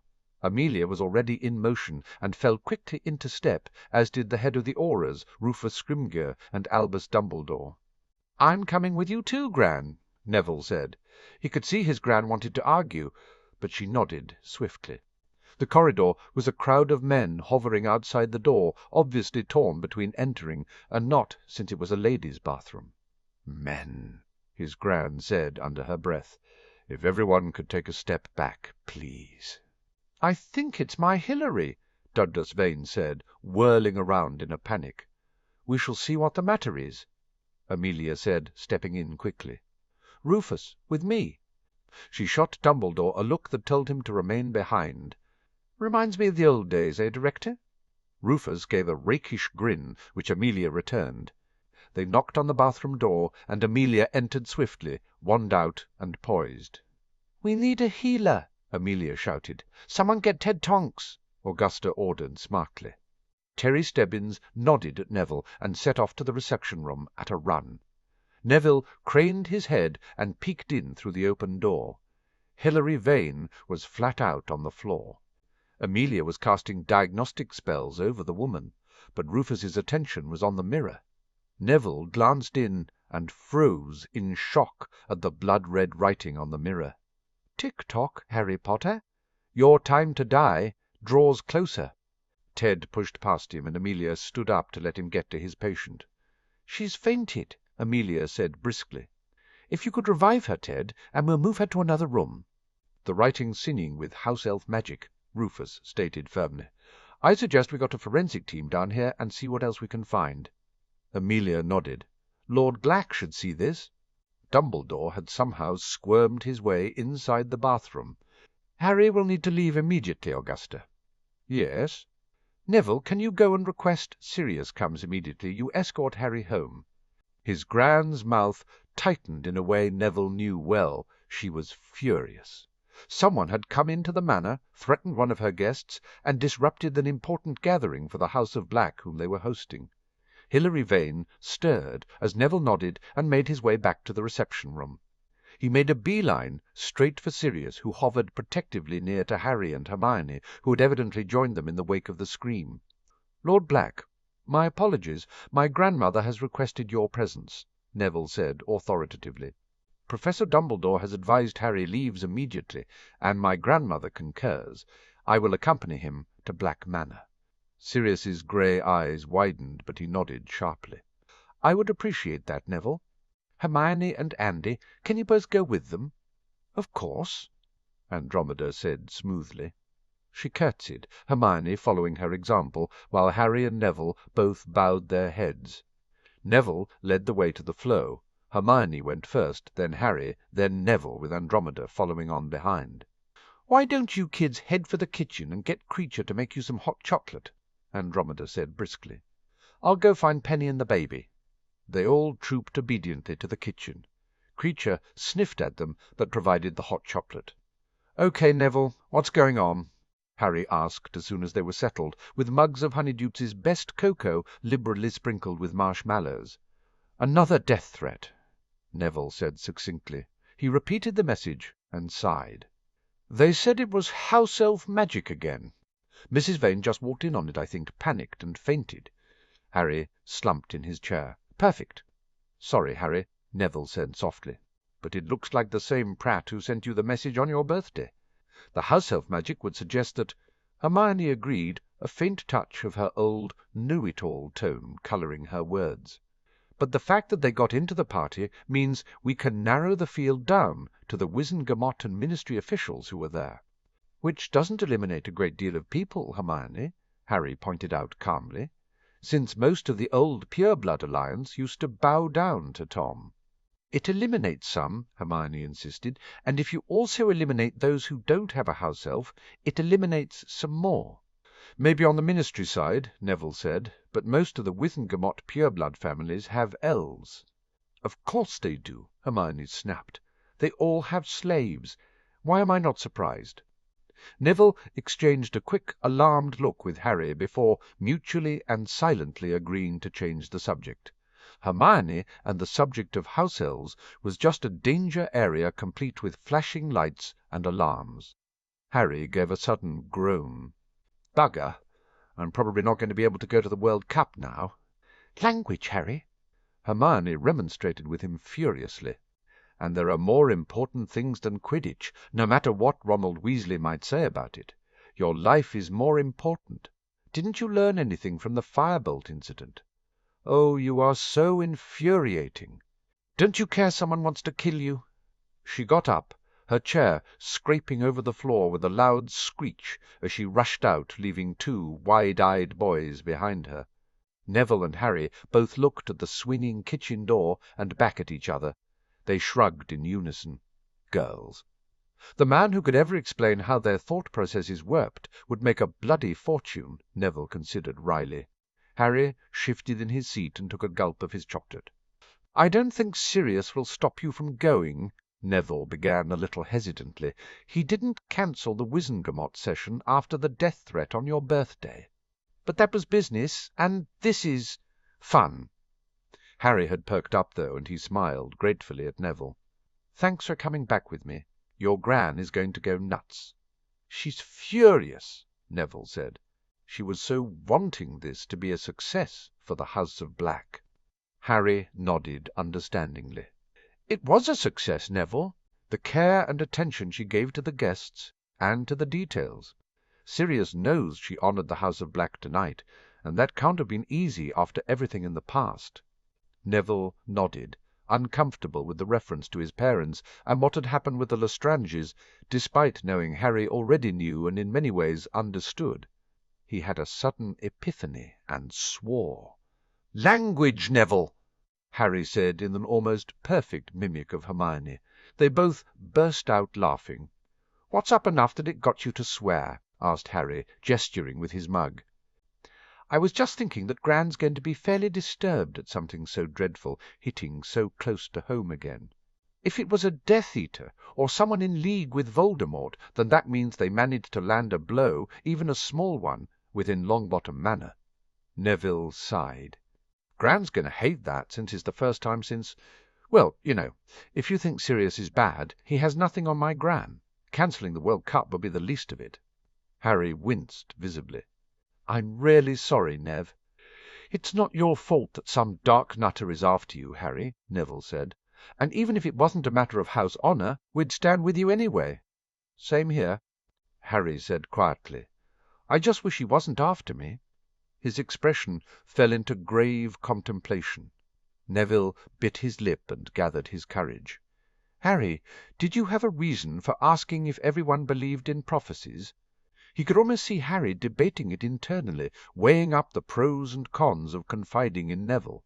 It no longer surprised Neville to see Harry take the time to think.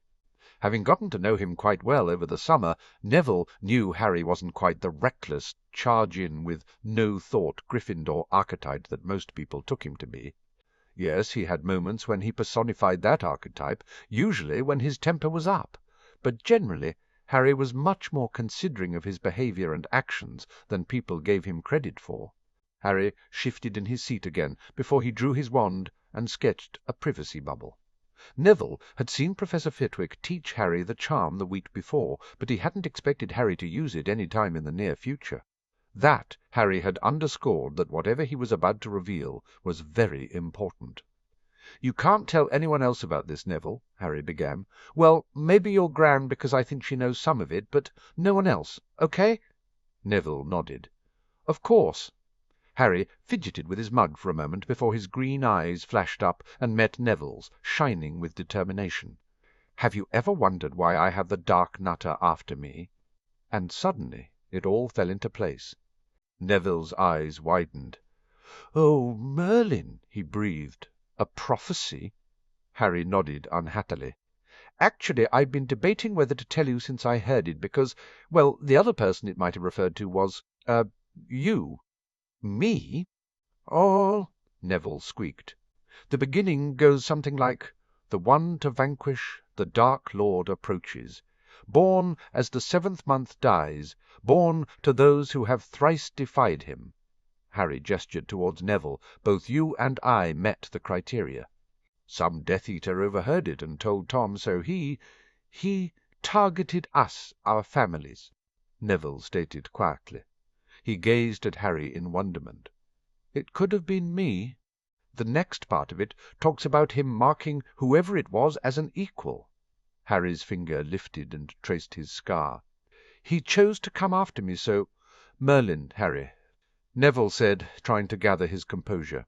He finally blurted out the only thing running through his head. "Can I just say I'm really glad it's not me?" "Oh, bugger! That sounds terrible. But it's not. I don't want it to be you either. And—" Harry started laughing, and after a moment of stunned shock Neville followed him. "It's okay." Harry waved at him. "Just, I understand. There's a part of me that kind of wishes it was you, even though I wouldn't actually wish having this target on your forehead on anyone." Neville gave a nod of understanding. "Do you believe the prophecy?" Sirius said. "And I agree with him that it doesn't matter if I do or not," Harry said, "since, although we think Tom didn't believe it at first, since he waited so long to actually come after me, he obviously does believe it now, so I'm a target whether I like it or not." "Merlin," Neville breathed out sharply, "I know Sirius is trying to do everything he can, so I don't have to fight him, but—" Harry shrugged and wrapped his hands around the mug. "It just feels like it's inevitable. Like at some point it is going to just come down to him and me." "Well," began Neville, not really knowing what to say, "we'll be beside you until it does." It was apparently the right thing to say. Harry brightened. "At least I'm being trained now. If there is a prophecy, it kind of begs the question why you weren't being trained before," Neville said thoughtfully. "Dumbledore mumbled something about giving me a childhood when I asked him in one of the lessons he gave me." Harry explained. "Personally, I think that's a load of rubbish, but, well, he is helping now, so—" He paused, and his eyes darted up from his mug to meet Neville's again. "I don't trust him any more since I found out he was the one to leave me with the Dursleys. I mean, I've forgiven him, but—" he sighed, "I can't forget it." "I don't blame you," Neville said firmly. He didn't know too much about what had happened with Harry's previous guardians, but from what little he had observed of Harry at Hogwarts, the awful Muggle clothes, how scrawny Harry was, and how he disliked the attention and the boy-who-lived thing, what he had verified that summer, the lack of Harry's knowledge about the wizarding world and his heritage, and from what little he could guess, neglect and emotional abuse, he could understand some of Harry's resentment of the headmaster. In some ways it probably mirrored his own resentment of his Gran. He loved his Gran and knew that she loved him, but she'd also spent every year of his life prior to that summer comparing him to his father, looking at him with a faint air of disappointment every time her eyes fell upon him, allowing his uncle to put him through dangerous tests to see if he had any magic. Never once telling him she was proud of him for what he was good at. The summer had changed things for the better, and she had finally started to see him as Neville, to treat him with respect and open affection. But Neville could understand Harry's resentment of things past, even if things had changed. There was a noise outside the kitchen door, and Harry took down the bubble quickly. The door opened to reveal Remus. "Sirius sent me a Patronus message," Remus explained succinctly. "How are you boys doing?" Neville mumbled the "fine" at the same time as Harry. "What happened exactly?" asked Remus, sitting down beside Harry. Neville explained as Creature popped in and organized a mug of hot chocolate for Remus. Remus looked worried when he'd finished, and the older wizard reached over and gave Harry a one-armed hug. "Whoever it is just narrowed the list of suspects," Remus said comfortingly. "We'll be able to cross a few people off just because they weren't attending." Hermione said something similar. Harry admitted. "Where is Hermione, anyway?" asked Remus, glancing around the kitchen as though Hermione had gotten lost in a cupboard. "She got cross with me when I complained that I might not be able to go to the World Cup any more, and stormed out," Harry said sheepishly. Remus's eyes widened. "Ah! Sorry for ruining your evening." Harry rushed out. "I was just at the Dom doing some research on the papers Sirius found in his grandfather's study," Remus said. "So the evening is hardly ruined. How was the party before the excitement?" "It was going well, I think," Harry said. "People were enjoying themselves, and everyone was polite to Simeon and Anna." "Good." Another set of voices outside the kitchen door had Remus rising, his wand in his hand. Andromeda walked in, Hermione trailing behind her. Hermione looked as though she'd been crying, and Harry's eyes widened in surprise before filling with guilt. "Remus, good, you're here. I'm going to take Hermione home," Andromeda said crisply. Harry got up and approached his best friend warily. "Hermione, before you go, I just want to say I'm sorry about—" "Before?" Hermione waved him off. "It's okay. It's just I worry about you, Harry." She sprang forward before Harry could do anything and hugged him. "I don't know what I'd do if anything happened to you," she mumbled, low enough that Neville had to strain to hear her. She let him go as abruptly as she'd hugged him and moved back to Andromeda's side. "Andy's going to take me home. It could be a while before Sirius and Simeon get back, and I don't think we're going to be allowed to go back to the party anyway." Andromeda placed an arm around Hermione. "Nope, you're definitely not going back." It went unsaid that whoever had gotten their house elf to leave the threat was there. Longbottom Manor wasn't safe. "I'll see you soon, Harry, Neville." Hermione said her goodbyes and left with Andromeda. Harry sat down heavily in his chair, an unhappy frown screwing up his lips. "Don't worry, Harry. It looks like she's already forgiven you," Remus said. "I made her cry," Harry said, pushing a hand through her hair. "I think the stress of the situation made her cry." Remus contradicted him gently. "I'm going to the library. I brought some books back with me. Why don't you boys get something to eat and then come and join me?" He departed the room before they could reply. Harry called Creature, and a few minutes later they were both eating fried egg sandwiches, Neville's drenched in brown sauce, while Harry had his plain. "Remus is right," Neville said in between mouthfuls of runny yolk and spicy sauce. "Hermione overreacted to what you said. It wasn't you, just everything, I guess." He swallowed hastily. "How much does she know?" Harry took a moment to erect the privacy bubble again. "I haven't told her about the prophecy," Harry said. "You're the only person outside of Sirius, Remus and Bertie Croker who knows. I know all about it. Dumbledore knows I know there is a prophecy, but not that I know what it says." Neville was stunned. He was in awe that he was the first to be trusted. Harry changed position and motioned with a piece of the bacon. "I figured if anyone deserved to know about the prophecy, it was you. After all, it could have been me," Neville concluded, picking up another sandwich. "Are you going to tell Hermione and Ron?" Harry shook his head. "You saw how she was, and this is me getting threats anyway." "She'll go nuts when she finds out, and you didn't tell her, though," Neville pointed out. "What about Ron?" "I don't know," Harry said. "I want to tell them, and I know they'd back me up, no question. But the more people who know about the prophecy, the more likely it is that the entire thing gets back to Tom, so probably no." "Thank you for telling me," Neville said, understanding just what a risk Harry was taking. He finished his second sandwich and coaxed Harry to eat his. "Shall we go over the business plan again?" Harry nodded his agreement. And once their sandwiches were finished, they headed to the library. Remus was using Penny's desk, and there were scrolls and books spread around him like an obstacle course. They settled into 2 comfy armchairs in a corner and started discussing the potions supply. The trick was going to be getting good quality harvests of all the ingredients at the right time. Between Neville's knowledge of herbology and Harry's knowledge of magical creatures, they managed to get a workable plan drafted. And it was with some surprise, when Sirius arrived, that Neville realized they'd been immersed in the plan for hours. Padfoot! Harry leaped to his feet and surged across the room to be gathered up in a hug by his father. A wave of longing ran through Neville. He wished, but it was never going to happen for him. His father was never going to hug him like that, and with his godfather deceased he couldn't expect someone else to do the honors either. He sighed and felt a hand land on his shoulder. Remus smiled at him sympathetically. "Sirius," queried Remus.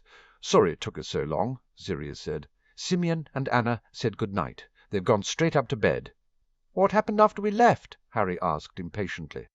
"Not much, in all honesty," Sirius explained, urging them all into seats.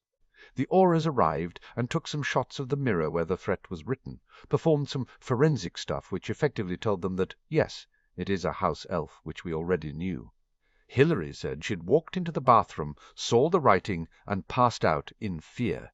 She was pretty much hysterical. Douglas had to take her to St. Mungo's for a calming draught and a sleeping potion. He gestured tiredly.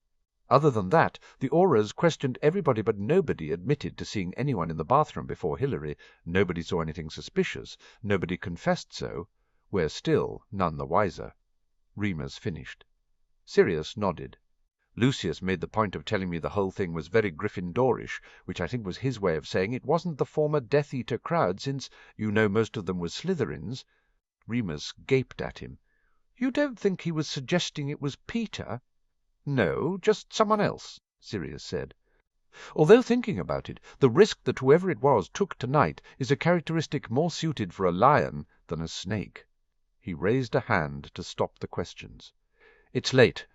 Neville, Amelia is staying over at the Manor, and your grandmother said you can stay with us tonight, if that's okay with you." Pressed. Neville nodded, pleased that his gran wasn't on her own, so he didn't feel obligated to go back. "In that case we have to give you this." Remus smiled wickedly and pulled a piece of parchment from a drawer. He handed it over to Neville. "Messrs. Padfoot, Mooney, and Pronglet all invite Neville Longbottom to Griffin House, Potter Lane." Harry grinned at him. "Brilliant! Come on, let's go home." Neville followed an excited Harry out to the flue. He kept the address in his head as he flued through after Harry and Sirius. Harry welcomed him into the house, and Sirius ushered them off to bed. Harry pulled Neville up the stairs, quickly giving him a snappy tour of the upper floors and Harry's own room before taking him to a room on the floor below. Harry snapped on the light switch, and the room was flooded with yellow light. Neville looked around the cosy bedroom with a smile. There were Gryffindor red and gold accents in the linen and chair upholstery, but the rest was a warm chocolate brown.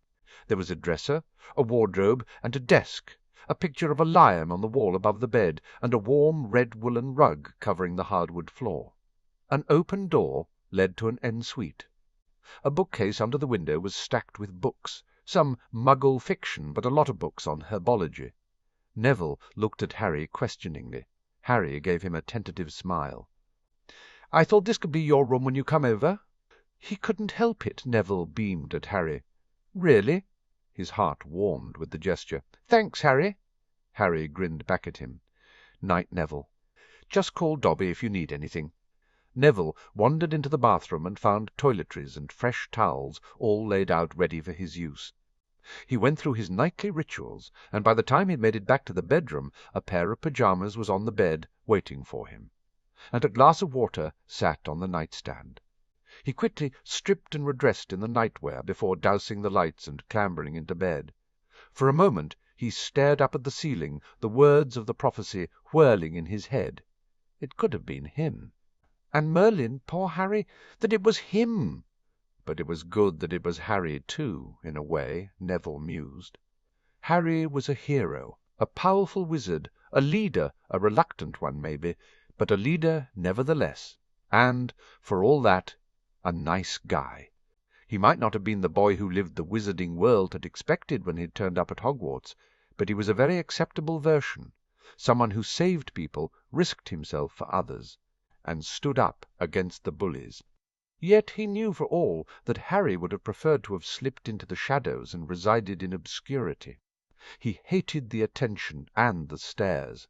Harry had his insecurities and his foibles. He was naturally a little shy and a lot reserved, a lot like Neville. So many similarities and differences, Neville thought with wonder. How easy it would have been for Voldemort to have chosen the Longbottoms and not the Potters to attack. And then what?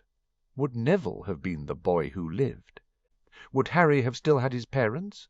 Or perhaps it would have been the Potters who would have ended up at St. Mungo's. Neville bit his lip. The boy who lived thing was already hell of a burden for Harry to carry. That he had defeated Voldemort once meant that people would automatically look for him to do it again. Worse still, if people knew the full truth and the prophecy was revealed. Well, Sirius had the right of it, Neville determined firmly. Prophecy be damned, Harry did not have to do it alone. Neville might not be the boy who lived, but his magic was improving thanks to the new wand and the patient coaching of the tutors he'd had over the summer. He had sworn his wand to Harry's service, and by Merlin Harry would have it. He was Harry's friend and his godbrother. Harry would not stand alone. With the matter settled as far as Neville was concerned, he closed his eyes and went to sleep. Draco was only mildly surprised when he walked into the dining-room and saw Nott eating breakfast with Draco's mother. Bugger, he thought, irritated. He was sick to death of being forced into the company of the other boy. All he'd wanted to do was have a nice, normal breakfast, but no, he had to put up with Nott. He walked over to the table, nodded at his mother, and sat down in his usual seat. Nott. Malfoy. Draco turned cool, grey eyes on his mother. "Are we expecting Zabini to join us as well?"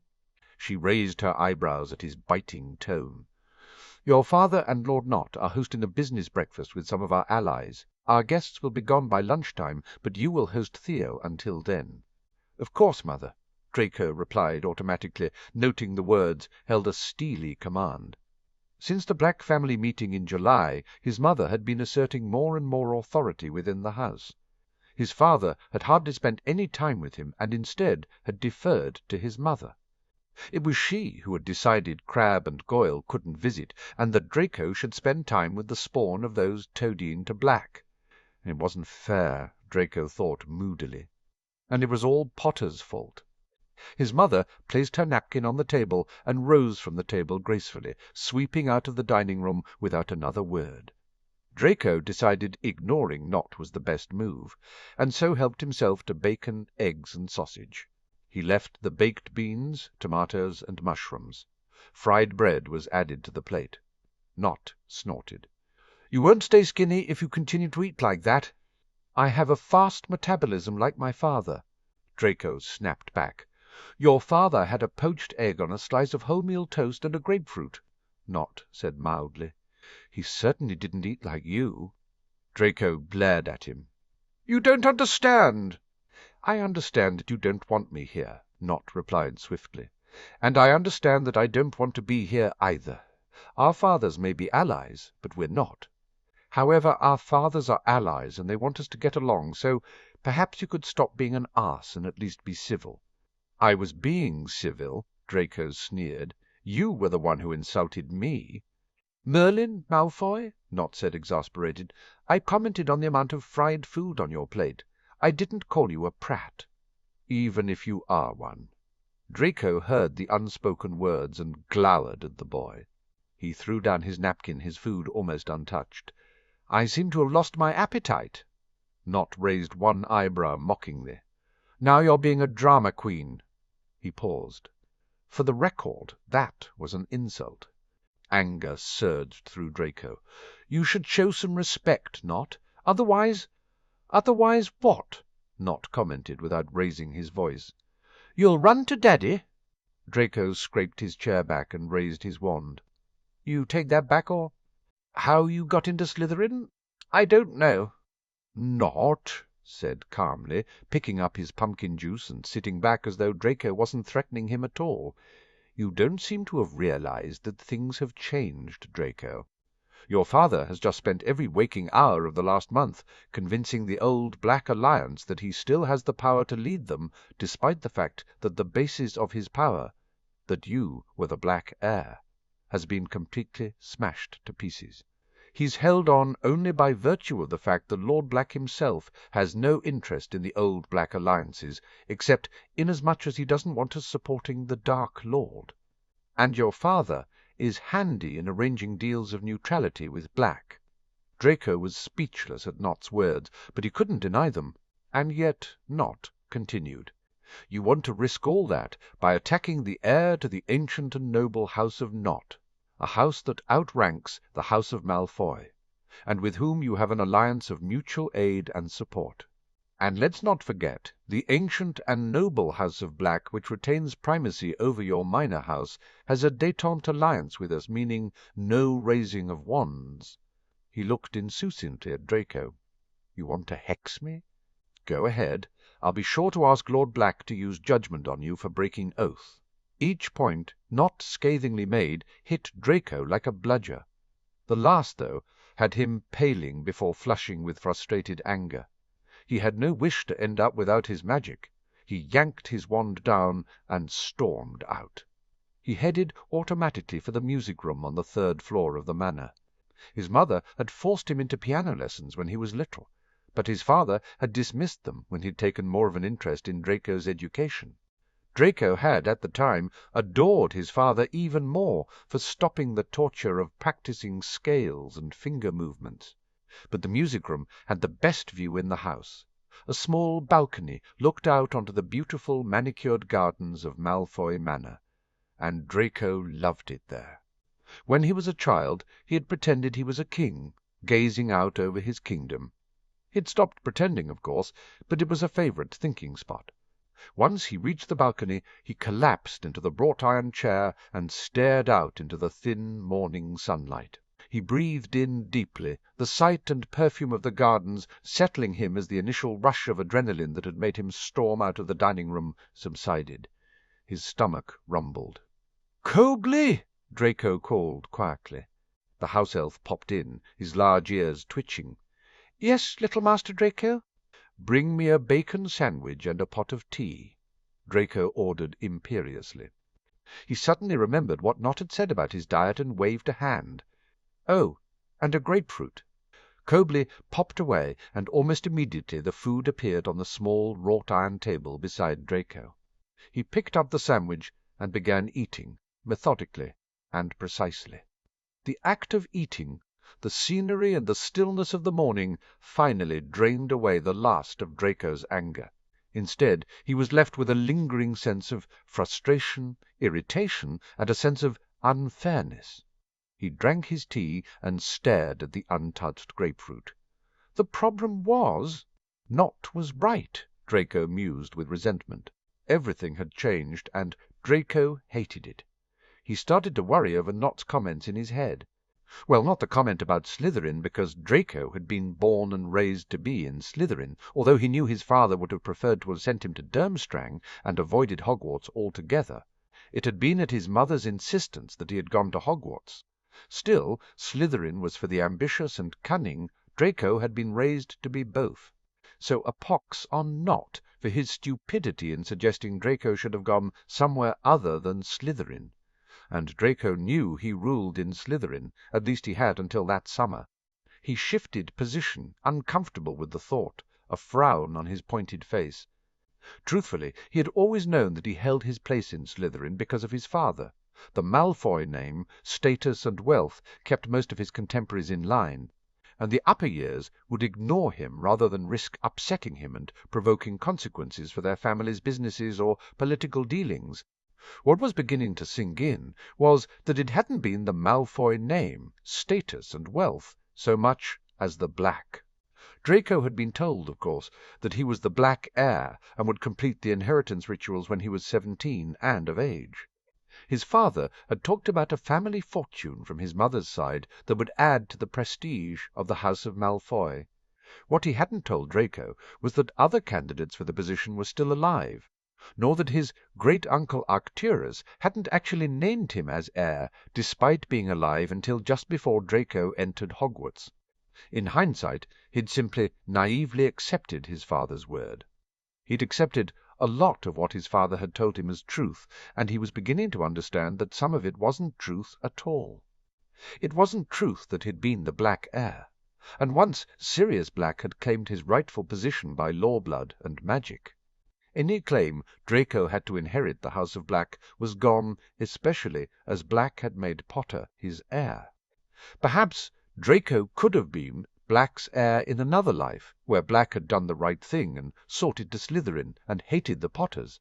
But the likelihood of him ever ditching Potter and naming Draco instead was very remote, and most likely would involve a compulsion spell of some kind. Potter. It was all his fault, Draco thought furiously. How dare he swoop in and take what was rightfully his? He should show Potter that nobody messed with a Malfoy, and his magic tingled, and Draco recognized the warning signs of the magical vow he had taken. Negative and angry thoughts about Potter apparently set off the alarms in his magic that he was coming close to breaking his vow.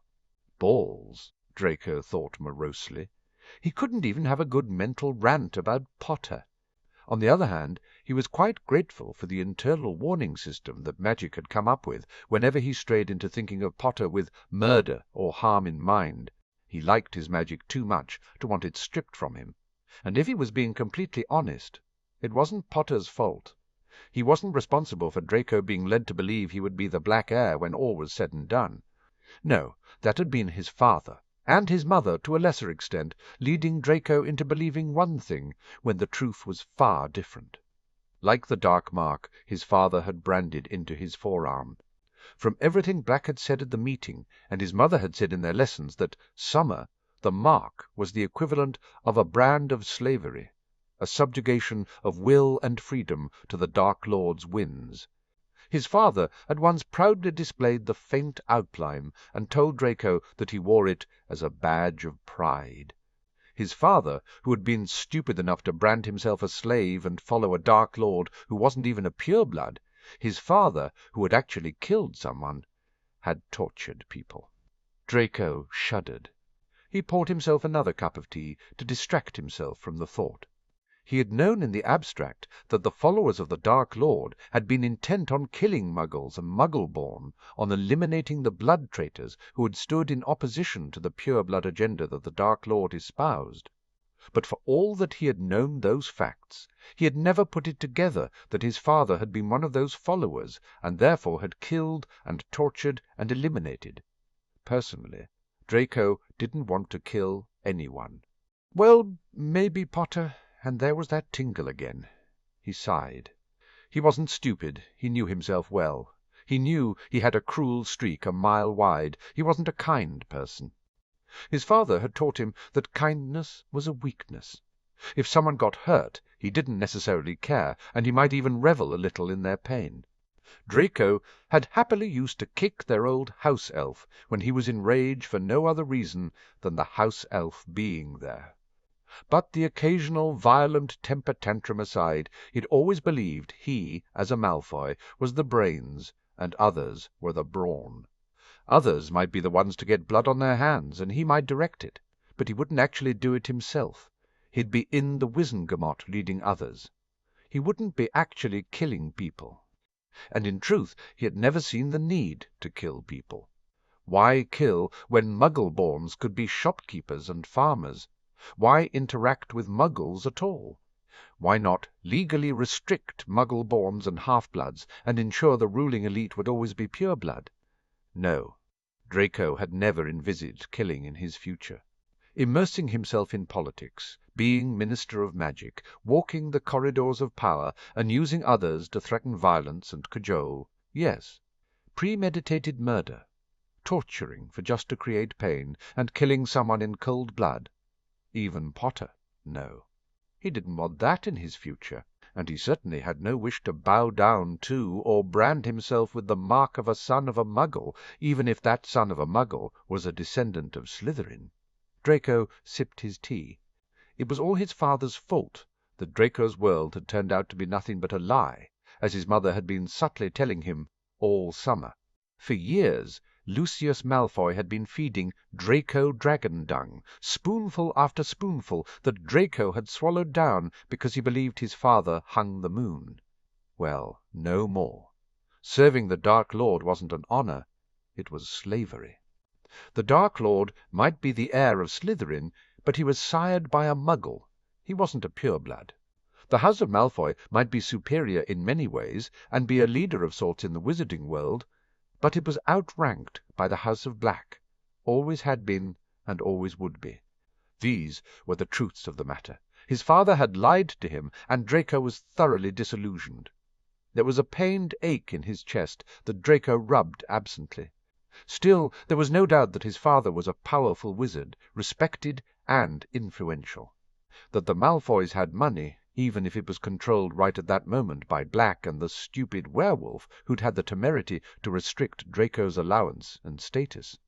But there was also no doubt that none of that mattered when Lord Black was more powerful, respected, and influential, when Black had more money and status. There was no doubt that others, like Nott, saw the difference and would take advantage of the gap. Nott was unfortunately right. Draco had to accept the new reality somehow. Resentment stampeded through him again. He shouldn't have to accept the new reality, damn it! He wanted everything back the way it was. He wanted something he couldn't have. Draco sighed heavily. He tapped his fingers restlessly against the fine china mug he held. Truthfully, he had allowed his childhood lessons on negotiation and political analysis to slide from his memory, secure in the knowledge that his Malfoy name was enough to get what he wanted. But it wasn't any more, and he found himself dredging his head for the skills that his father had made him learn. So, first question: who had power? Answer: Black was the house that everyone feared above and beyond the Malfoys. Then there was the Dark Lord. And finally, perhaps, Dumbledore. Not that the old fool ever used it. To gain power, then, since Draco couldn't hope to fight either Dumbledore or the Dark Lord and win, the obvious answer was to remove the House of Black and have the House of Malfoy take its place. Yet Draco had sworn oaths to support and be loyal to the house, the head of the house, and deal neutrally with its heir, so he couldn't conspire to harm the House of Black in any way. Although believing his actions, including those that may damage the house, were for the good of the House of Black, might give him some small wriggle room. Was it worth the risk of losing his magic, though? Not to mention the House of Black seemed to be the only one capable of standing against either the Dark Lord or Dumbledore. Draco frowned. If removal of the House of Black was not possible, then the other option was to work with the House of Black and become a key figure in its power dynamic, gain power that way. Clearly, that was the decision his father had made. Lucius Malfoy was supporting the House of Black in the Wizengamot, arranging deals between the House of Black and the old Pureblood alliance, and maintaining a public impression of family solidarity with the House of Black, regardless of how much his father hated Sirius Black and Potter. His father, in a rare moment with Draco, had admitted that since he now knew the truth about the Dark Lord, following the madman wasn't an option, and supporting the House of Black to get rid of the threat, as they had vowed, really was the new plan.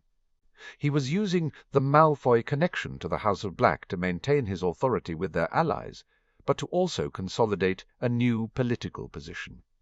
He was turning what had appeared to be a negative into a positive for the House of Malfoy.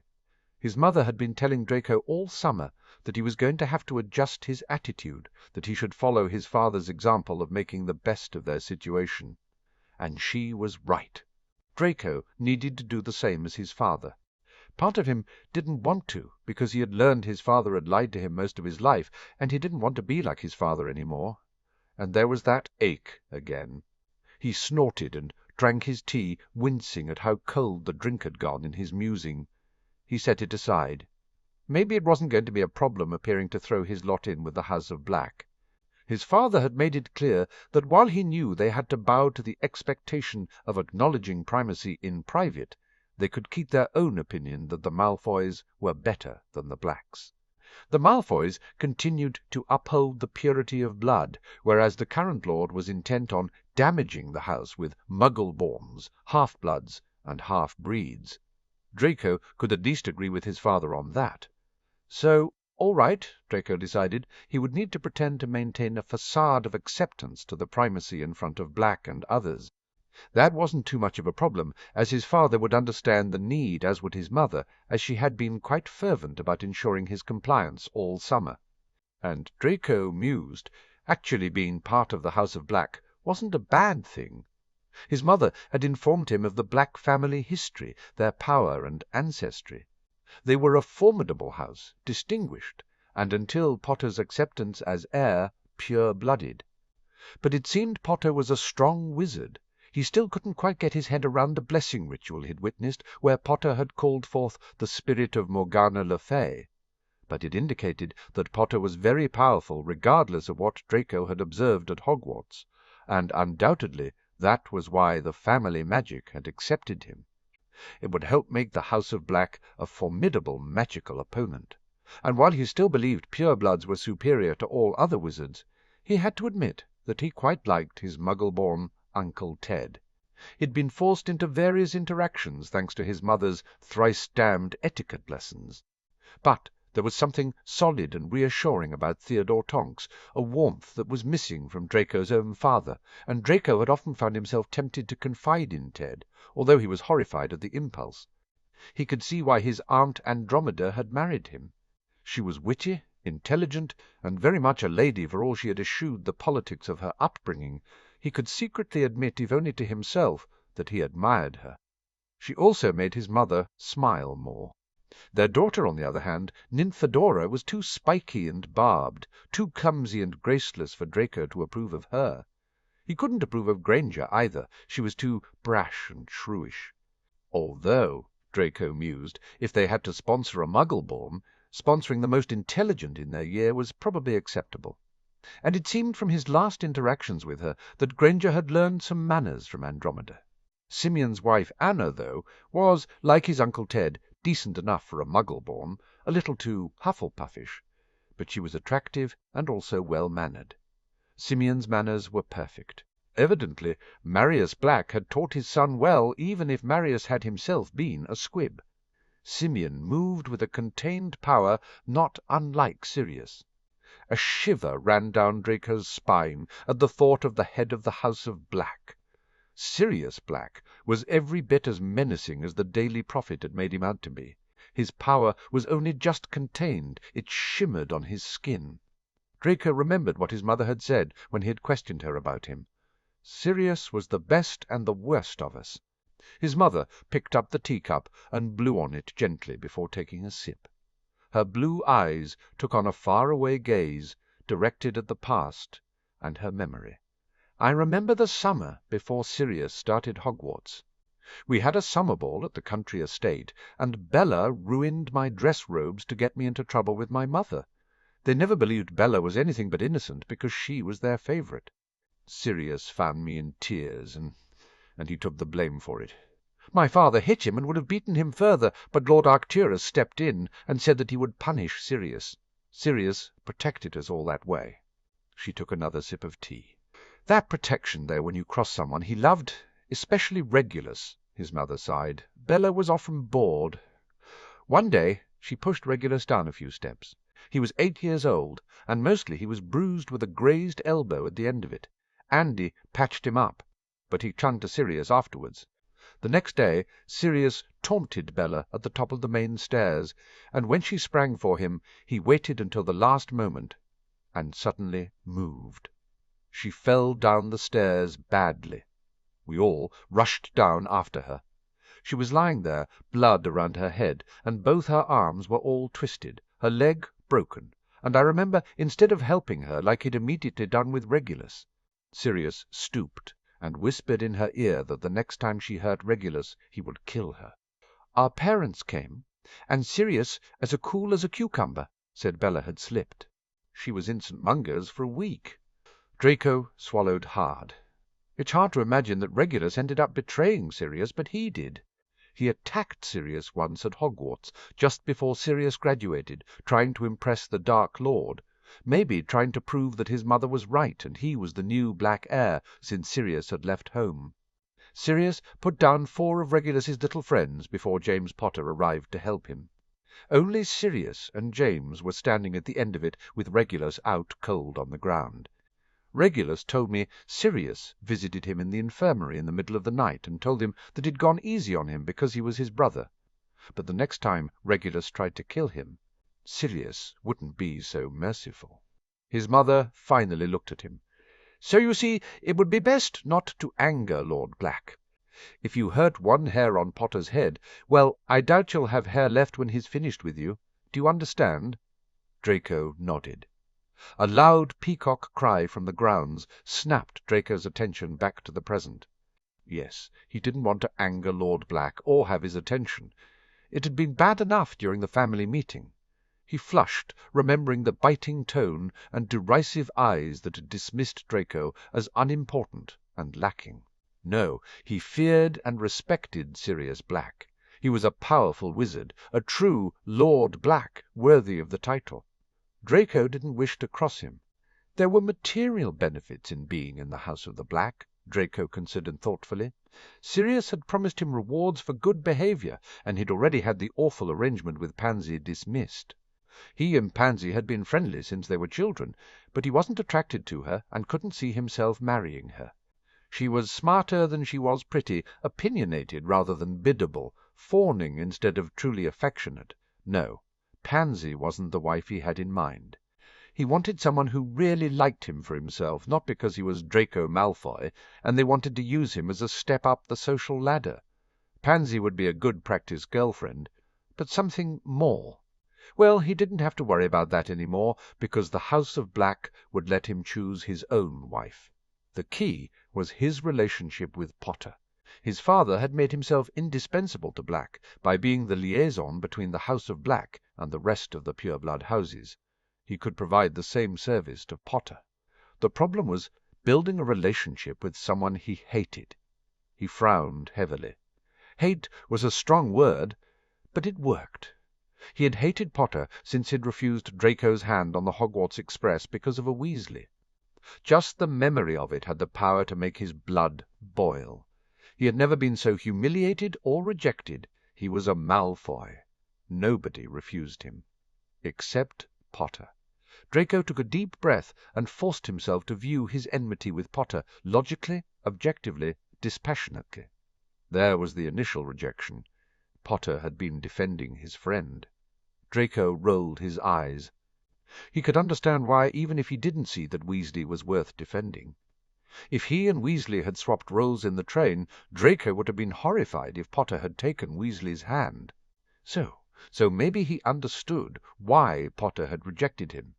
Then there had just been an endless stream of confrontations, although in hindsight Draco could acknowledge that he had provoked most of them, Weasley the rest, and Potter was mostly just there. He glared out into the gardens. Why had he confronted Potter so much? He'd wanted to prove he was better than Potter. He'd wanted to get the other boy in trouble as revenge for not accepting him as a friend, for being a Gryffindor, for being the Golden Boy. He'd wanted Potter's attention. Draco stared moodily out into the gardens. Just before going to Hogwarts, his father had pulled him into his study. "I am reliably informed that the boy who lived will be on the train to Hogwarts." His father eyed him speculatively across the desk. "I trust that you will not fall into the adoring masses like so many of your school friends." "Of course not, father," Draco replied promptly. The thought of being a sycophantic fan horrified him. "There is, however, some benefit in cultivating a relationship," his father mused, leaning back in his chair. "This boy will wield a lot of power in our society in years to come. Not only the boy who lived nonsense, but he is the last Potter.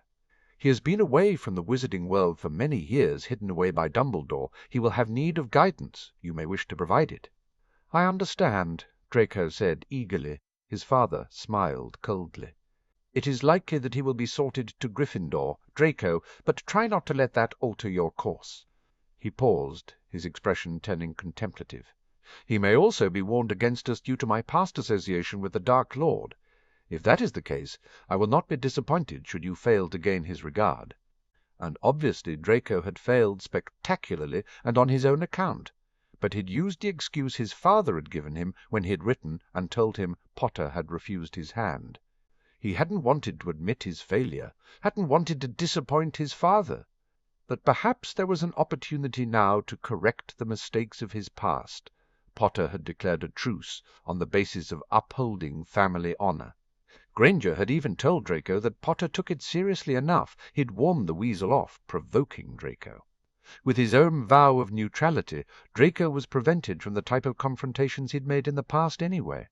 Potter and Granger had even been surprisingly good company at the country estate, especially since they didn't have the weasel hanging around them. So, a clean slate. Draco could take advantage of that.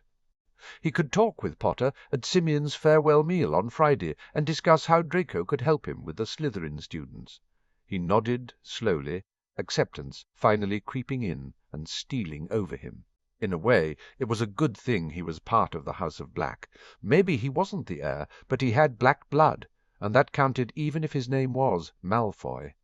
It would certainly help him see off any pretenders like Not trying to usurp his place, but he was going to have to work with Not. That was clear. The House of Black was allied, and Not clearly had intentions on making himself useful to Potter. Draco bit his lip and thought hard about how he could sway Not, how he could keep him under control.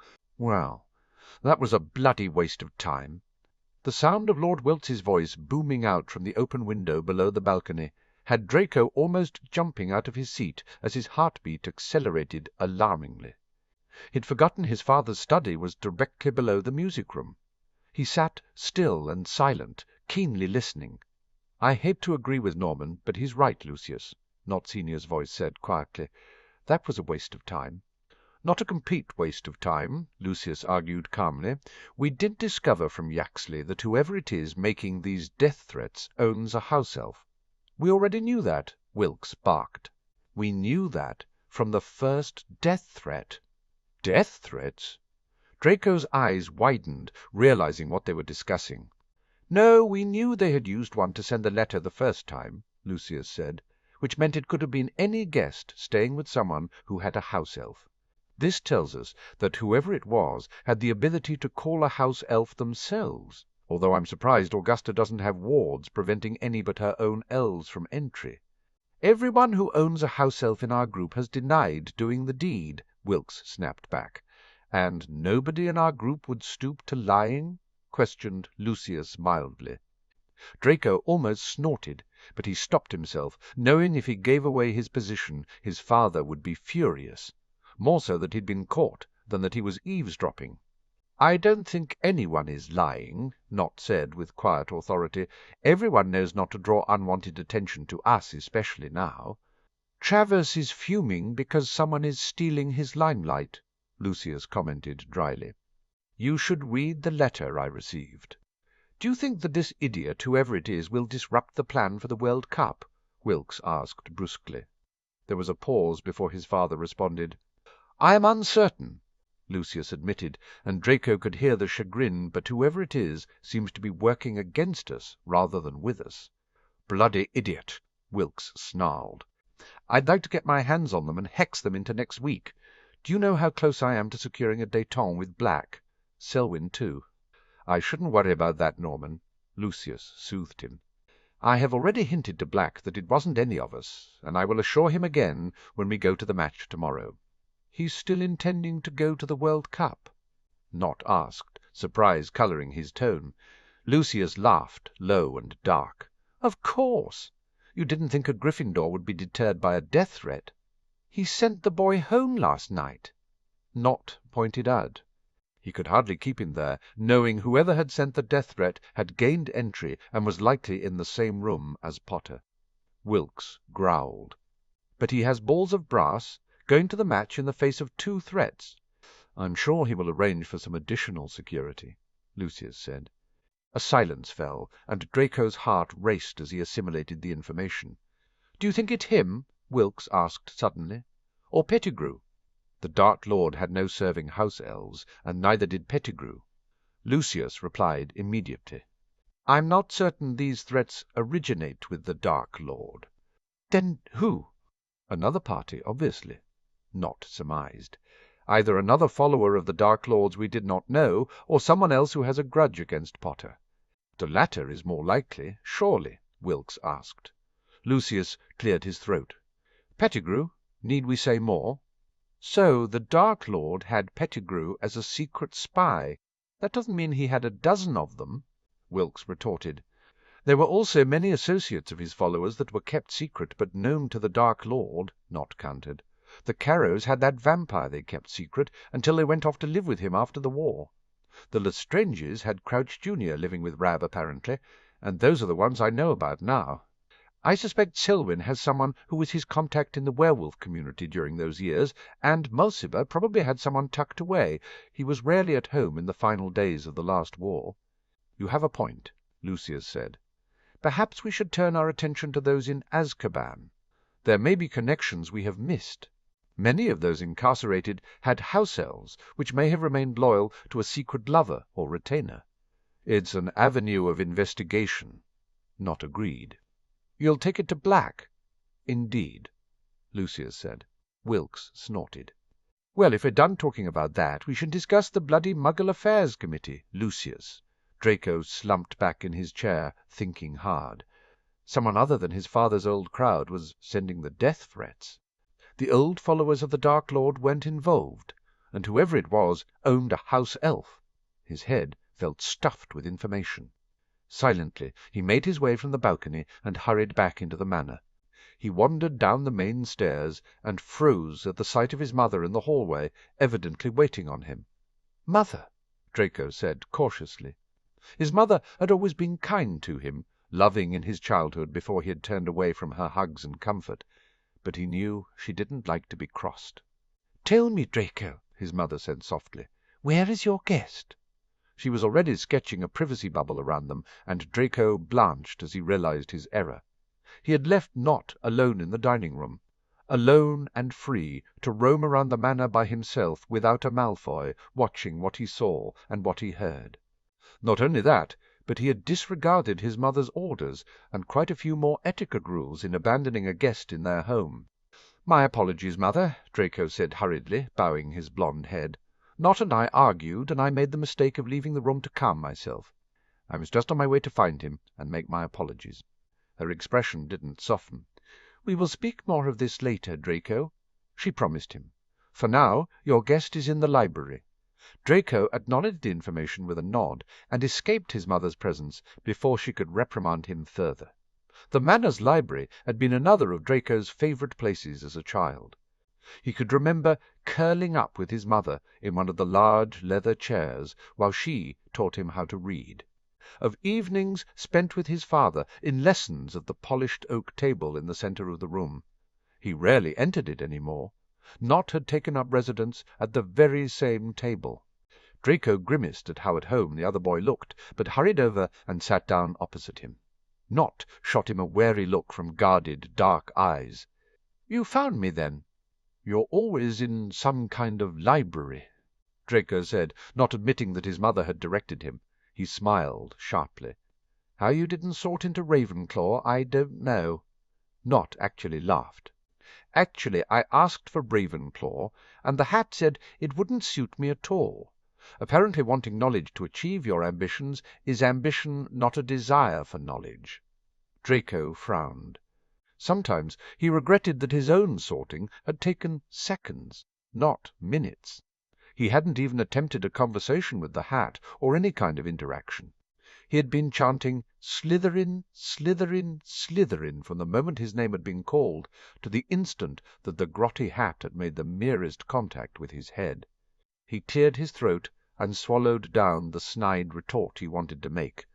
"I wish to offer you a proposal." "I'm not interested in you that way, Malfoy," Nott said in a bored tone. "What? No?"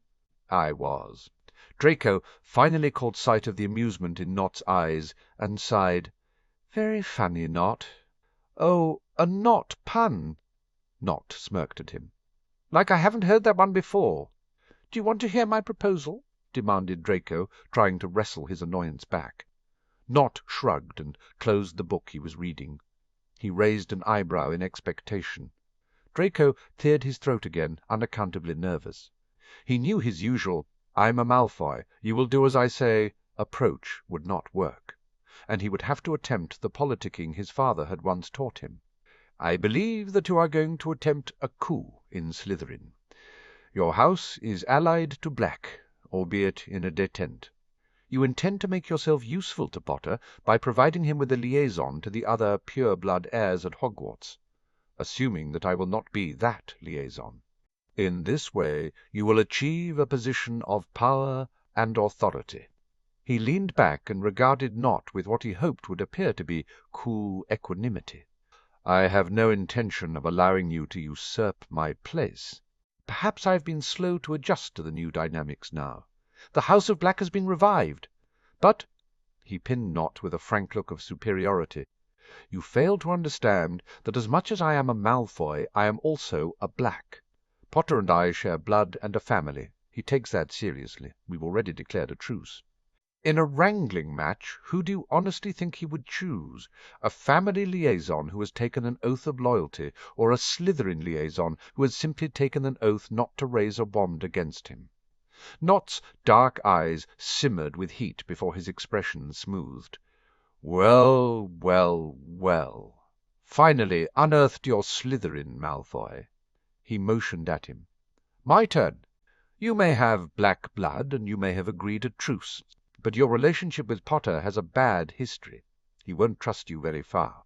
My political agenda isn't very far off Potter's, but I'd be surprised if you even know what his is. I have allies in the Potter Alliance. You don't. And a liaison needs the trust of both sides. Some of your peers may follow along after you like a puppy, Malfoy, but not all of them. I think I stand a good chance of gaining Potter's trust, no matter your family connection." Draco let his head incline a touch in acknowledgment, even if his blood heated in irritation at Not's perfectly valid points. "So we have a choice. We can fight each other for the top position, in contradiction of the oaths of alliances between our two houses, or we can come up with a compromise. What are you offering?" asked Not disagreeing with Draco's statement. "I suggest we work together," Draco said. "It is what our parents wish, and will have the benefit of underlining our house's positions politically. You assist me in retaining my position within Slytherin, and I will assist you in gaining power and authority of your own. We work as a team with Potter. My black blood and position will give us credibility with the Slytherins, and your lack of history with Potter will help create a greater level of trust with him. Your idea has some merit." "Not," said slowly, thinking it over. "I'll think about it." Draco nodded. It was as far as he had expected to get in one day. Not was not impulsive. In the meantime, Draco intended to use the rest of the week and time he had with Potter to his own advantage, to consolidate his new start with the Gryffindor and begin laying down the groundwork for his new liaison position. "Theodore!" Lord Not's voice snapped their attention to the doorway of the library. The elder Not stepped into the room as his son hastened to his father's side. Draco scrambled to stand and bowed slightly. "Lord Not? Draco, thank you for hosting my son this morning," Lord Not said. A dignified silence was the better part of valour, Draco decided. He inclined his head a touch in acknowledgment of the thanks.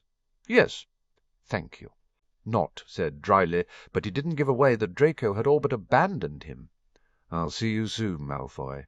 Father and son departed, and Draco let out a small sigh of relief. He wandered out of the library and decided he'd head out for some practice on his broom. He went up to his suite of rooms to retrieve the nimbus and change into Quidditch gear.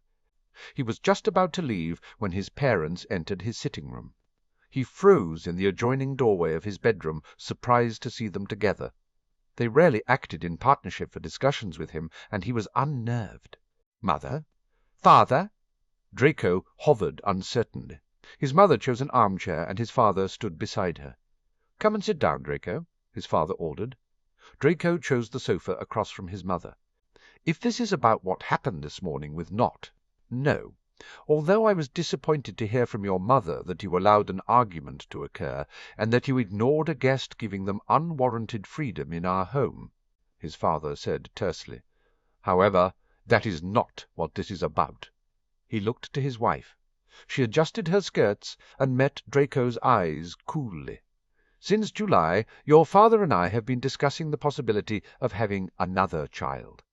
We're agreed that a daughter would be a nice addition to our family. We wish to know your thoughts before we make a final determination."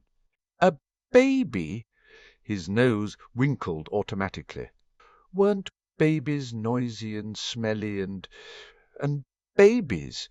Why would they want another child?" Suddenly doubt assailed him. Why wasn't he enough? I always wanted a son and a daughter, Draco." His mother seemed to read his mind. "However, a son was of a greater priority for our first child, and after the Dark Lord's defeat in 81, it was more important to re-establish our position and status than to have another child." "I had not realized your mother wished for a daughter quite so much," his father added quietly. "Otherwise we would have discussed the matter some years ago." "I see." Draco worried his lip before he stilled the movement. This was clearly his mother's desire. His father was apparently going along with it. He cocked his head and glanced at his father's expressionless face. His father was doing this to placate his mother who was the black and who had the primacy in their marriage. Understanding stampeded through Draco, and he reined in the urge to smirk at his father. Clearly he had missed a lot in his sulking period, Draco mused. He had failed to consider how the changed circumstance would affect his parents' marriage. So his mother held the balance of power. His father was aware his mother wanted more children, and now she had the power he was giving into her demand, possibly to neutralize her and keep her in his corner with Lord Black. It also meant that it was more important to please his mother than his father going forward, Draco thought absently. A baby sister, perhaps, wouldn't be so bad. The age gap was such that there was no possible way that he would be expected to interact with her in a meaningful way, or share anything with her, except for his parents and their home. That would be irritating.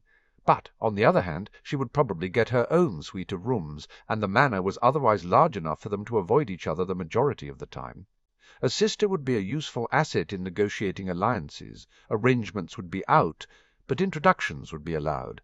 "If it pleases you, mother, then I would be happy to have a sister," Draco said formally. His mother smiled, a genuine smile that lit up her eyes and made her look infinitely younger. She got up from her chair and moved to hug him briefly. "Thank you, Draco." "Yes, thank you, Draco," his father drawled. "We shall let you know if your mother falls pregnant while you are away at school, but you should be aware it may be some months." Draco blushed a little at the allusion to his parents' sex life. He didn't really want to think about that. "Thank you, father." "Well, we'll leave you to your flying practice," his mother said, squeezing his arm gently. "Be careful." They swept out in much the same way as they swept in, and Draco decided to push the whole thing to the back of his mind. He wanted to fly, and think about how he could get Potter to trust him. He had planning to do. Oh. Harry smiled at the baby he was feeding with a strange kind of contentment.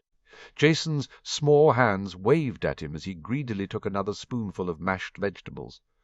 "He likes you," Anna commented, swooping in to wipe Jason's face with a damp cloth before subsiding into a dining chair beside Harry. "I like him," Harry said simply. "He's a great kid. And you're going to make a great dad some day," Anna said, smiling warmly at him. Harry felt himself blush, his cheeks heating under her regard. He thanked Merlin she'd forgiven him for the whole blessing thing on the day she and Simeon had arrived. "Hopefully not for a long time," Remus cut in, surprising them both with his presence. He was leaning against the door-jamb with crossed legs and arms, a smirk on his face. "I think Sirius would have kittens if Harry made him a grandfather any time soon." Anna laughed. "Don't you mean puppies?" She loved Sirius's animagus form to the point where she had joked she'd freeze him as Padfoot and take him back to Ozzy as a pet. "Well, as I don't intend to become a dad just yet, we can all stop worrying about Sirius having any kind of infant animal," Harry retorted, his cheeks still bright red. Merlin. He didn't want to think about the talk again, no matter how amazing it had been to see his dad in the memories Sirius had provided. Remus pointed a thumb over his shoulder. "Sirius is currently laying the law down to the reporters in his study. You're going to be needed soon." Harry nodded reluctantly, pulling a disgusted face as he got up from the table and handed Anna the spoon. He didn't want to do an interview, but he and Sirius had discussed it and arranged it following the press coverage of the Wizengamot session. The theory was that by giving the press a full interview before Hogwarts started, it would reduce the focus on him when the press were there with the Triwizard Tournament. That was the theory. They'd discussed cancelling in the wake of the latest death threat, but Harry didn't want to give whoever it was that was threatening him the satisfaction of knowing they'd upset any plans. Sirius had also agreed that they'd continue with their plans for the World Cup too on the same basis. But he had informed Harry and extracted a promise from him that Harry would stay with Sirius or Remus or another approved adult, and Harry was guessing it would be Bill the entire time. Remus gave him a once-over and nodded at his open, smart forest-green robes adorned with the crests of blackened Potter over smart black trousers and a silk shirt in a contrasting shade of green to his robes. Harry's hair had been subjected to Sirius's Potter hair-calming charm, and his gold-framed glasses sparkled. The Potter Lord ring and the black air ring were prominently on display on his right hand. "I take it Sirius picked out the outfit," Remus said, amused. "He wanted me to wear dragon-hide trousers," Harry complained as he followed him down the corridor to the library.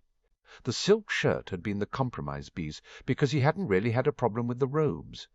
They both entered and stopped at the sight of a wisp of a girl stood in front, one of the bookshelves, apparently talking to nothing. Her long blonde hair gleamed under the lights, and Harry could see she wore a plain, pale blue robe, but her wand was tucked behind one ear, and she appeared to be wearing a necklace made out of butterbeer caps. Remus cleared his throat. "Luna, isn't it?" The young girl turned around, her large silver eyes widening with surprise. "Professor Lupin," she smiled happily. "It's wonderful to see you again." "And you, Luna," Remus said kindly. "This is Harry. Harry, this is Luna Lovegood. I take it you're here with your father, Luna?" "You're very right, Professor," Luna replied. "I'm not a professor any more, Luna," Remus corrected her gently. "You may call me Remus." "You will always be a professor, Luna answered in the same gentle tone. "Nothing changes what you are, and you will always be a professor no matter what job you may perform." She smiled brightly. Remus looked gobsmacked, and Harry swallowed down a chuckle. As if she had heard his thought, Luna's silvery gaze shifted to him. "I see the lumpy lumpies have left you, Harry. You look much better." "Thank you," Harry said politely, wondering what she meant. It was a good description of Vernon and Dudley, if that was who she was referring to. But how would she know? He recalled the rumour of Luna being a true seer, and shook himself slightly. "You're a Ravenclaw, right?" "Sometimes," answered Luna vaguely, "and sometimes I'm not." "Don't you find being one thing all the time can get a little boring?" Harry smiled at her. "I guess. I've never really thought about it." Luna leaned into his space as though to confide something of great importance. "I think being a raven suits you." "A raven?" Harry asked, taken aback. Did she mean he was being more of a Ravenclaw? Well, he was studying more. Of course, a raven is both a trickster and a warrior, the one that defends fiercely and brings death, without whom the world would fall. Harry shivered as her eyes met his with strange intensity. "They fly free, but they'll play tag with wolves and dogs." His eyes widened. Luna suddenly smiled and broke the tension. "And are also easily distracted by something shiny." She head-cocked to one side, "like a snitch." Harry couldn't help the small smile that escaped him. "I like snitches." "Me too," Luna replied breezily. "But they're not as much fun as blithering humdingers." "I haven't heard of those before," Harry said. He was beginning to realize why her housemates thought her odd and disconcerting. But he liked her, and who wasn't odd at the end of the day? Luna hummed. "I could tell you about them." She sounded hesitant. "I'd like that," Harry replied immediately. "But right now he has an interview to do." Sirius's voice broke in, rich with amusement. Harry almost jumped, and he shot a glare at Sirius, who stood just outside the study with a grin on his face and his eyes sparkling with mirth. Harry blushed, knowing that Sirius intended to tease him later about his talking with Luna.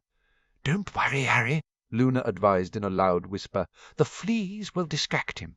Sirius's eyebrow rose up at her words. She smiled serenely back at him. Sirius shook his head and gestured towards the study. "Ready, Harry?" Harry grimaced. I guess." Remus reached over and patted his shoulder. "Rather you than me, Harry." Harry scowled. "Aren't you supposed to say something cheering, like good lucks or break a leg?" "That's Padfoot's job," Remus declared cheerfully. "Why would he want you to break a leg?" asked Luna. Sirius snorted and motioned for Harry to get inside the study. Harry straightened his shoulders and made his way over with a muttered good-bye to Luna. He was ushered into the inner sanctum of Sirius's study and briefly registered the occupants. In the cosy seating area 3 reporters sat with eager anticipation along with a photographer. Sirius began the introductions, and Harry went through the motions of greeting them while taking in their appearances. Zeno Lovegood wore a bright yellow set of robes and a manic grin. With his long white hair he reminded Harry of a mad scientist. Rita Skeeter sat next to him on the same stuffed sofa. Her hair was obviously dyed blonde, unlike Luna's natural color, and her lipstick was blood red. Her eyes behind her oversized glasses were very calculating. Harry moved on quickly to the final reporter, the representative from the international press, Kurt von Toot. The gruff-looking wizard with his dark hair and beard reminded Harry of a grizzly bear, but he grinned at him warmly, and Harry thought smiled back. The photographer was a quiet young woman Sirius had hired for the occasion, Opal Giddy. She had a collection on display at a cafe near to the Burrow, and Sirius had been taken by her work. She'd be taking candid shots while he was questioned, rather than a posed picture. Sirius led Harry to an empty chair opposite the reporters. "Now, to remind you all once again, you will all get to ask Harry 3 questions. That's 9 in total. Harry can refuse to answer any question, or I can decide to step in and disallow it, but you can ask an alternative. A clarifying question to Harry's reply is allowed and won't count as one of your 3. Is everyone happy to begin?" Harry noted that Sirius didn't move from his place by Harry's side as the reporters nodded. "All right, then. As Miss Skeeter won coin toss, she will go first, then Kurt, then Zeno." Sirius waved a hand at Rita. Rita smiled, and Harry tried not to blanch at the lipstick-smeared teeth. "Harry, you were raised in the Muggle world for many years before your godfather was cleared of murdering your parents and allowed to have custody of you." Her sweet tone contrasted sharply with the nasty phrasing of her words. "How do you like the Wizarding world?" "I love it," Harry said truthfully, trying to regroup from the cutting edge of the preamble to the question. "I mean, I always have loved it ever since I found out that I was a wizard and had my first trip to Diagon Alley to buy my school things for first year. But I love living in the Wizarding world properly. Sirius and the rest of my family now have shown me a lot of things about my heritage and Wizarding culture this summer, and that's been great." Zeno cleared his throat. "A follow-up question from me, then. What do you like best from everything you've seen, Harry?" That's a difficult question," Harry said, unsure how to answer. "I'd probably say Quidditch, and I'm really looking forward to the World Cup. But I saw broom racing, and that looked like a lot of fun, and the dueling finals were fantastic." "You didn't enjoy your time at the Wizengamot?" asked Zeno before Kurt could speak. "The Wizengamot was very special for a lot of reasons," Harry replied, more certain of his answer, as it was something he and Sirius had discussed in preparation for the interview. "It was an honor to sit in my family seat and to take the vows of the Potter Alliance. But I'm not ready to take my place there yet, and both Sirius and I think it would be good if I did something else before I stepped fully into the political arena, so I get a well-rounded view. At the moment, I'm thinking I might like to do something with Quidditch, but I haven't truly decided." Kurt leaped in before Zeno could ask another clarifying question. "You state you love the Wizarding world. What is your view on the Muggle world and Muggles?" Harry wet his lips. "I think the Muggle world is a different culture, but different isn't necessarily bad. Muggles are clever and inventive, and have come up with some brilliant things. Their technology does pose a problem for the Wizarding world and the Statute of Secrecy, but I think if we work with the Muggle government more closely, as the Muggle Affairs Committee is investigating, we can find a solution that protects both our worlds." "But you would choose to live in the Wizarding world, despite being Muggle-raised?" Kurt asked quickly, throwing a look at Rita as she went to ask her next question. I think it's difficult for muggles to understand children with magic, Harry said honestly. When my aunt said goodbye, she said it would best if I was raised by wizards, and I think what she meant by that was it was good to be raised by someone who understands magic, and what's dangerous and what isn't, and how to fix things when something accidentally goes wrong. He noticed all three reporters seemed glued to what he was saying as he took a breath. Plus with me. There's a lot of extra knowledge about my family and the politics of our world that I have to learn about, so I can do the best I can when I assume the Potter seat, which I just didn't get living with my Muggle aunt. But that doesn't mean living in the Muggle world is bad. It's just not right for me. Rita cleared her throat. Moving on, Harry. Tell me about your adoption by Lord Black. Harry looked at her warily. Well, what do you want to know? Everything, declared Rita brightly. Harry exchanged a wry look with Sirius. I'm very happy, he said simply. It was the best moment of my life when Sirius said he wanted to adopt me, and he's a great dad. Sirius beamed at him. Zeno also beamed at him. Why don't you describe a typical day in your life, Harry? Wow, a typical day. Harry considered his answer carefully. He obviously couldn't say a typical day included searching for objects that kept Voldemort alive and hoping he didn't have to confront him any time soon. Well, we all have breakfast together. Sirius, Remus, Dobby and me, that is. Zeno frowned. I know Remus Lupin is your steward, but Dobby. Our house elf, Harry said. You have breakfast with your house elf? Asked Rita wide-eyed. Harry nodded briskly. He's part of our family. Why wouldn't he eat with us? Anyway, we eat breakfast and then we exercise before we get ready. Usually I have lessons during the day, such as estate management and etiquette, or an outing somewhere with friends. We generally have dinner with friends, but on the nights we stay home we'll play games or do something else that's fun. There was a pause while they all scribbled notes. Kurt looked up at Harry seriously. Your ministry failed your godfather quite badly, which has damaged its reputation abroad. What are your thoughts? I think your statement isn't quite right, Harry replied honestly. The current administration did a great deal to correct the miscarriage of justice Sirius suffered. It was due to the investigation of Amelia Bones, which was ordered by Minister Fudge, that Sirius was cleared. I understand that the wartime administration under Minister Bagnold was under pressure and, believing the circumstantial evidence, thought they had done the right thing. But I think the situation shows that we can't be complacent about justice. Everyone should receive a fair trial and punishment, regardless of whether it's supposedly obvious or not that the person is guilty. Kurt smiled. What about Albus Dumbledore? He was Chief Warlock, charged with ensuring due process. He continues to hold that position and currently holds a significant position internationally. Is that your third question, Kurt?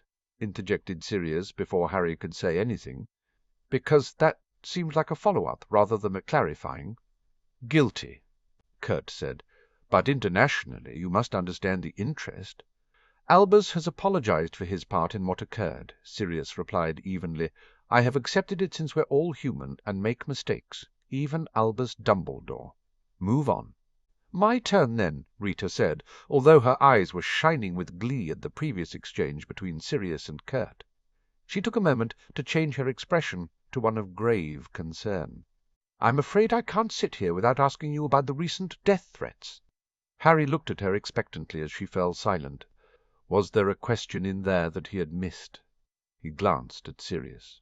Rita, Sirius said lightly, if you want to ask about Harry, about the recent death threats, you may want to frame a question so Harry can answer it or decide he doesn't want to. Rita shot him a look, but nodded curtly. My readers will want to know what you think about the recent death threats and being a target, how you feel about them. What is being done to protect you, Harry? Harry and Sirius exchanged another wry look at how Rita had packed 3 different questions into her reframing. To be honest, I think the death threats are more upsetting for my friends and family than for me. I'm kind of used to the fact that I'm a target for unwanted attention. Bears. Harry shifted in his seat, trying to reorganize his thoughts into something understandable, without saying that, with Voldemort attacking him every year, he'd gotten used to having his life under threat. "Whoever it is, I think they're a coward," he said abruptly, and didn't have to look at Sirius to know he'd winced at Harry's bluntness. "They're essentially threatening a 14-year-old. How brave is that? In all honesty, it just makes me angry that they're causing distress to other people. I understand Mrs. Vane suffered a huge shock with the last one, and they disrupted a party that Madame Longbottom had worked really hard to put together. So you're not worried for yourself?" Rita pressed. "A little worried," Harry admitted. "I mean, it's not nice to think someone wants you dead, but Voldemort tried to kill me when I was 1 year old, so it's not like it's the first time someone has come after me. And I get that some of his supporters may want revenge or want me out of the way. I'm frustrated, I guess. I'd like to have a normal life as much as possible, and death threats aren't normal." "And what is being done to protect you?" Rita asked again. "I'm sure your readers will understand that we can't say explicitly what additional protections we're putting in place." Sirius intervened before Harry could speak. "What I will say is this, that we're not going to let it dictate what we do, but we will take sensible measures to ensure Harry's safety." "Thank you, Lord Black," Rita said sweetly, and sat back, pleased that she'd essentially gotten what she wanted, a statement on record about the death threats. "Me again," Zeno said cheerfully. "So, Harry, if you could say one thing to, or ask one thing of the wizarding world, what would it be?" Harry pressed his lips together as his mind raced. There were so many things he wanted to say, but he knew most weren't politically astute and would cause problems for Sirius. "So, there are lots of things that I would like to say and ask." Harry began meeting Zeno's gaze. "But if I could only say one thing of the wizarding world right now, I think it would be that my parents are the ones that should be honored as heroes. Whatever happened, they were the ones that saved me and the wizarding world from Voldemort. So, if I can only ask one thing, it would be that those who see me as a hero, as the boy who lived, instead honor my parents. They're the real heroes." Sirius took hold of his shoulder, a comforting squeeze that let Harry know he was proud of him. "How do you know, though?" asked Zeno softly. Harry took a deep breath. "Last year, when the Dementors were around Hogwarts, they made me remember." Rita had a quick intake of breath. "I hear my dad tell my mum to take me and run. He gave his life, fighting to save us, to try and stop Voldemort from getting to us," Harry continued, aware that emotion was choking his voice, and Sirius's hand tightened on his shoulder. "And I hear my mum begging Voldemort to leave me alone. She stood in front of me, willing to give her own life to save mine. They're my heroes." There was a poignant silence for a long moment. Kurt cleared his throat. "Well, I'm afraid I have my final question to ask, and it is one of grave international importance." He paused dramatically as they all turned to look at him. His dark eyes met Harry's, and Harry saw the hint of a twinkle in them. "Who do you believe will win the Quidditch World Cup?" It broke the tension very successfully, all of them bursting into laughter. Harry surreptitiously dabbed the corner of his eye where a tear had leaked out, and regarded the international reporter with a grateful smile. "My friend Ron Weasley is the Quidditch expert, and he believes Ireland will win, but Victor Crumb will catch the snitch and end the game on his own terms." His smile widened. "I've learnt not to argue with Ron in matters of Quidditch or chess, so that's my answer." Sirius clapped his hands. "And that's the end of the interview, folks." He ushered the reporters and the photographers out with thanks and reminders that all pieces had to be approved by him before publishing, leaving Harry alone in the study. Remus poked his head in and grinned. "All okay?" Harry shrugged. Who knows? He would wait and see the finished articles. He got up and stretched. "I don't think I said anything too stupid." "Excellent! That's the spirit," Remus said brightly. "Come on. Kreacher has dinner ready, and then it's an early night." Dinner was a friendly and warm affair. It was one of the few nights that it was only Simeon, Anna, Sirius, Remus, and Harry. Jason had been bathed and put to bed after his meal, while Harry did his interview. It was nice to have the chance to speak with Simeon one-on-one and get to know him better. Harry could see that Simeon was a lot like Sirius, and he wondered briefly whether Sirius might have become more laid back if Sirius had avoided Azkaban. Every so often the effects of the prison showed in Sirius's eyes, less so than the months they had spent in the time bubble. But occasionally when something would remind Sirius. It made Harry's heart ache and anger clench in his gut every time he spotted Sirius remembering.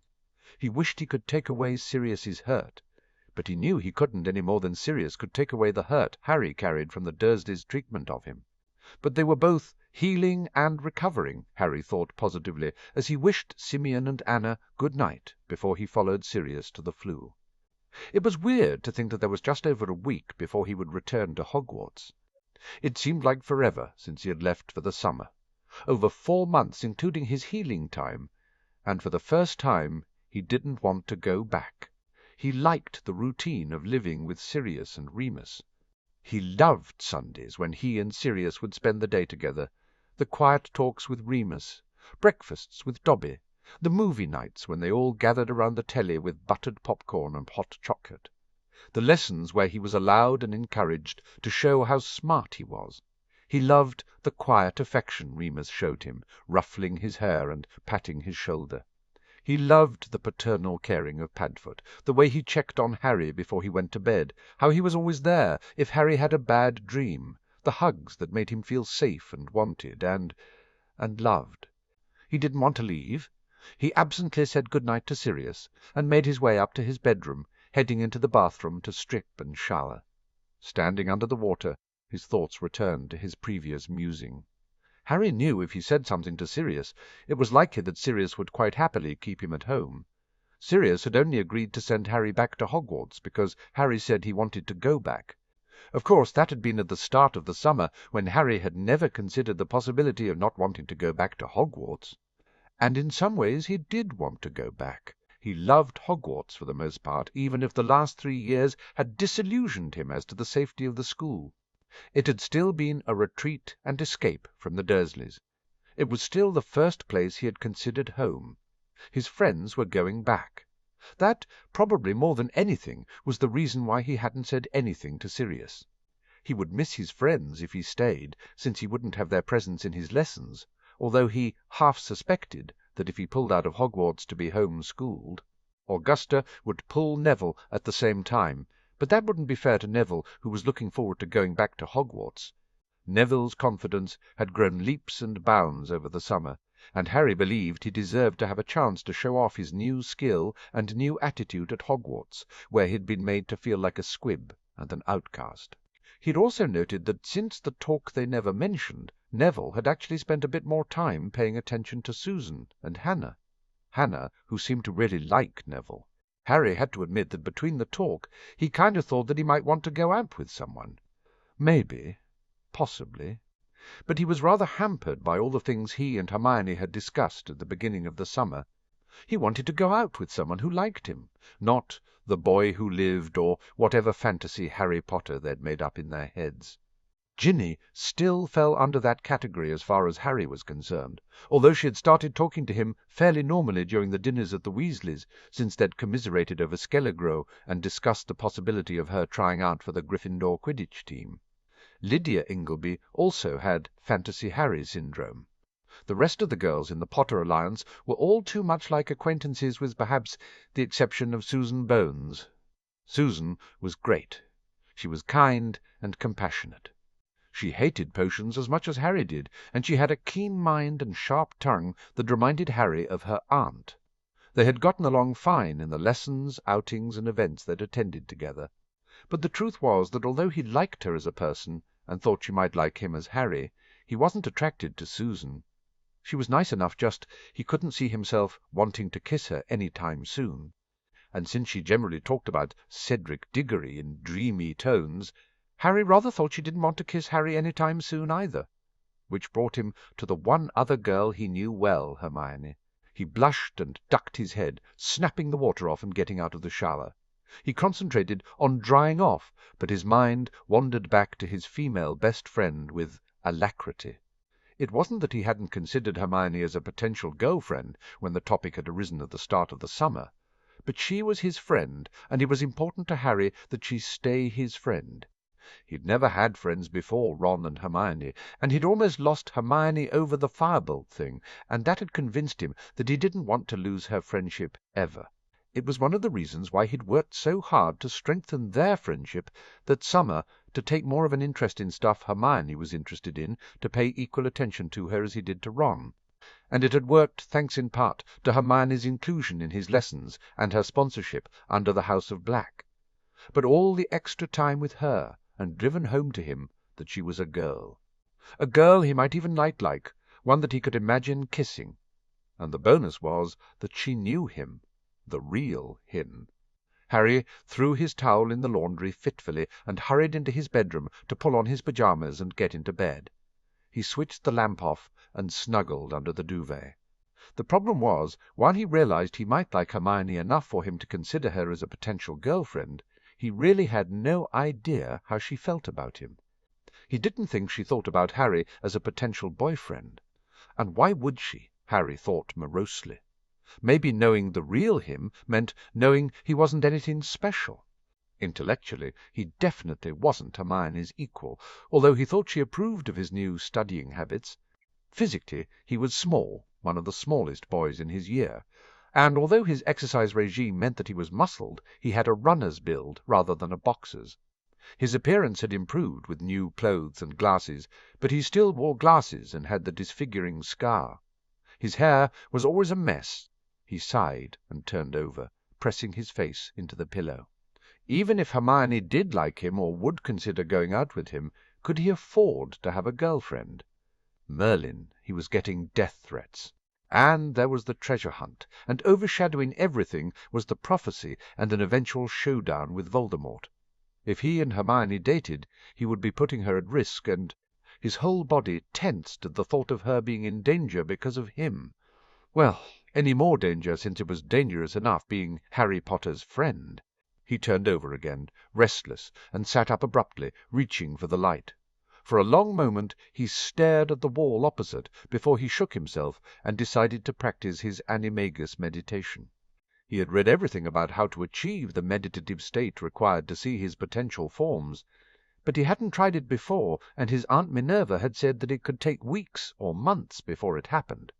He rearranged his position, shifting into a cross-legged but comfortable pose, using the breathing techniques he had learned in his occlumency training to relax and sink into a meditative state. Slowly his awareness of the room around him disappeared, and he found himself floating in a white cloud of endless space, his body weightless as his mind drifted. There was something flying up ahead, a dark speck on the horizon, and Harry willed himself to follow it, flying freely, the wind blowing through his hair and across his skin. The speck turned into a bird. A raven, Harry realized. They played for a while, dipping and diving before the raven flew downwards towards a clearing. It landed on a rock, and Harry suddenly found himself on the ground. "Hello, Raven," Harry said nervously. Was he supposed to talk to his animagus form? Was this his only one? Was it actually one of his forms, or just something stuck in his head because of Luna? The raven cocked its head to one side and peered at him. A movement beside the rock surprised him, and a green mottled snake uncurled, rising, its hood flaring. "Hi," Harry said to the snake, not wanting to appear rude, since it already said hello to the raven. "Hello, speaker," the snake hissed. "The seer guided you to Raven, and so you found your way. The others will appear soon." "Others?" A lion stalked out of the high grass behind the rock and lay down at Harry's feet. A black puppy, similar to Sirius's form, padded in from the forest side by side with a black wolf cub. And finally a black stallion walked out of the trees, a white lightning bolt upon its forehead. "We all represent who you are, Harry James Potter," the snake informed him. Harry nodded. He was surprised by the number of pack animals, he realized. Lions usually had prides. The stallion would have a herd, the wolf and dog, a pack. The lion and the stallion probably also indicated his leadership potential. He wasn't sure whether the wolf or dog would be an alpha, and was the dog a Grimm like Sirius? Did Grimms have packs and alphas? He took a deep breath and moved towards the puppy. It immediately perked up and ambled up to him, rubbing its head against Harry's hand as he tickled it. It seemed openly affectionate, eager, playful, and lovable. Harry laughed at the puppy's antics as it left him to chase after a butterfly.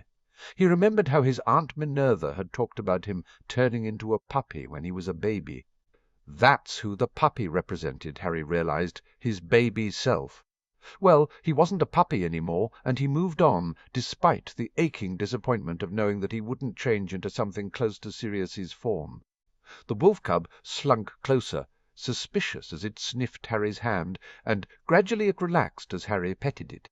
He once again recalled his discussions on the forms that might be available to him, and how his Aunt Minerva had indicated a wolf was a possibility because of Harry's relationship with Remus. He was part of Remus's pack.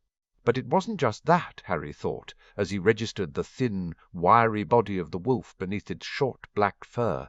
The wolf represented the part of him that wanted family and pack, to belong. It represented the wounded animal he had been at the Dursleys, half-starved for food and affection. Harry hugged the wolf closer, but knew he would never change into it. He was part of a pack now, part of a family. He wasn't the lone wolf any longer. The stallion was the next to approach. Harry rubbed its nose and gazed into its dark eyes. The stallion would protect and defend his herd, yet it retained a wild spirit that embraced freedom and whose spirit wouldn't be broken. The stallion was the representation of the leader Harry hoped to be, Harry realized. Some echo of the stag his father had been, yet different enough to make his own mark. But he wasn't there yet. The stallion represented his potential, the man he wanted to become. The horse delicately snorted and bumped its nose against Harry before it backed away, returning to the trees. The lion padded over next. It obviously represented his courage and bravery, both the leader of the pride or the nomad outcast, nobility, the latent Gryffindor inside of him. But he wasn't just a Gryffindor. His eyes flickered to the snake, which no doubt represented his inner Slytherin, the desire to prove himself, the ambition that burned within him to excel and win, the cunning that had enabled him to survive the Dursleys. But he was neither one nor the other. He was both. He had once chosen to be a Gryffindor, but stood in front of both animals. He couldn't deny either of them. The snake hissed lowly and sank back into its coils, its hood lowered. The raven cawed and drew his attention. Harry held out his hand, and the raven flew to him. "I hoped for a flying form," he told the bird, as it looked at him with surprisingly intelligent eyes. What had Luna said to him the raven represented? A trickster, like the snake. A warrior, like the lion. A defender, a bird that flew free, spirit unbroken, like the horse. A bird that played with wolves and dogs. You represent all of me. Harry realized out loud. You're my true self. That's what Luna saw. She saw you, me, Anne. The raven spread its wings, and everything went black. "Harry!" Sirius's panicked voice yanked Harry back to consciousness. He blinked hard and was surprised to see Sirius looming over him. He looked huge. And why was Hedwig, who was perched on Sirius's shoulder, so big? What was going on? Harry opened his mouth to ask and squawked. He squawked. Harry moved and immediately lost his balance. He flailed his arms and caught sight of black wings. Oh, Merlin! He'd turned into his animagus form. Hedwig landed beside him and propped him up. "Don't panic," Sirius said hurriedly as Remus entered, his mouth dropping open in shock. "I can fix you." He drew his wand and shouted a spell. Harry fought with his animal instinct not to follow Hedwig into flight and flee from the light zooming towards him.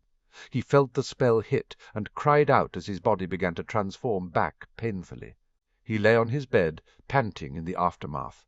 "I'll get some pain relief potion," Remus said, leaving again swiftly. Sirius ran a hand over Harry's hair. "Sorry, Harry. I know that spell hurts, but it was the only way to change you back quickly." Harry nodded. "I didn't mean to change. I was just meditating, and then—" And then you found your form. Sirius smiled at him.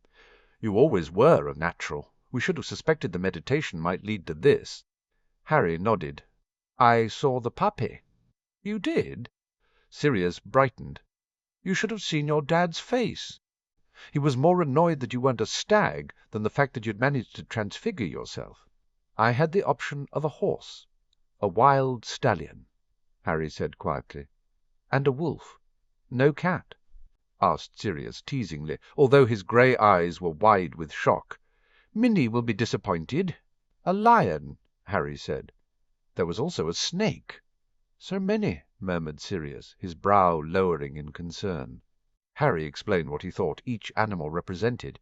Remus turned up halfway through, and Harry downed the pain relief potion gratefully before he concluded with why he'd gone with the raven form. It suits you, Harry, Remus agreed. I think you probably owe Miss Lovegood a thank you for showing you the way.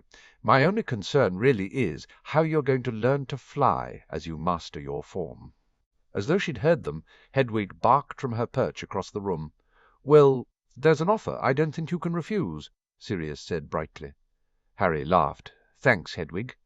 Hedwig barked again and stuck her head under her wing. And that, I think, is her hinting we should all get some sleep. Busy day tomorrow with the Quidditch match. Sirius leaned over and kissed Harry's forehead. No more animagus meditating unless we're in the room with you. Good night, Harry. Remus ruffled his hair. Good night, Harry. Harry nodded. He watched as they both left, turning the lights out as they went. He had found his animagus form. He fell asleep with a wide smile on his face and dreamed of flying, free and happy. Sirius cast a glance towards Minerva across the reception-room in Black Manor and sighed. She looked like a cat which had caught a canary. She had positively glowed since Harry had told her about the night before and his animagus meditation. She also seemed very happy about his form, complimenting him on turning down the more sentimental and likeable forms for that of his raven. She had told him the form was a very practical one, with the added bonus that it would give Harry the ability to truly fly. She was as proud as Punch, and hadn't stopped smiling smugly. Frankly, Sirius had been completely unnerved by the whole experience, and silently apologized to James for having laughed at him when he'd found Harry in the puppy form as a baby. It hadn't helped that it had been Hedwig who had alerted Sirius that there was a problem flying in through his open study door and dive-bombing him, yanking his robes with her talons to get him up, and moving to Harry. His heart had been pounding fast enough to win the derby by the time he'd made it to Harry's room. Thank Merlin he knew the spell to force an animagus back into human form. He could admit to a little disappointment that Harry hadn't chosen his puppy form, but his explanation of the different representations had made sense. He was sad that Harry was no longer the happy-go-lucky chap who embodied the puppy, but he was also happy that Harry was no longer the lonely wolf-cub that longed for a pack. He would need to read up on ravens, thought Sirius. Both he and Remus would need to know how to deal with a young raven. Not to mention they needed to come up with a Marauder name. Pronglet was clearly not applicable, since a stag wasn't even an option for Harry, but he hated to give up the name, since it was the one James had approved of for his son. What could he call a raven? Blackie? Corvus? Wings! He sighed and cleared his throat as Simeon and Anna finally arrived, with Jason bundled into some muggle sling contraption that Simeon wore. Everybody had finally arrived. The Grangers, the Tonks, minus Dora, who was on duty, the Longbottoms, Remus, Minerva, and the Blacks.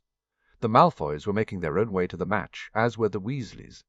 Everyone wore comfortable Muggle clothing, since the match was taking place near Muggles. The teenagers wore jeans, T-shirts, and light jackets for the most part. The younger adults wore a variation, but Minerva and Augusta had stuck with long tweed skirts and blazers teamed with high-necked blouses. Sirius whistled to get everyone's attention and smiled back at the happy faces in front of him. "Okay. Our portkey leaves in 5 minutes.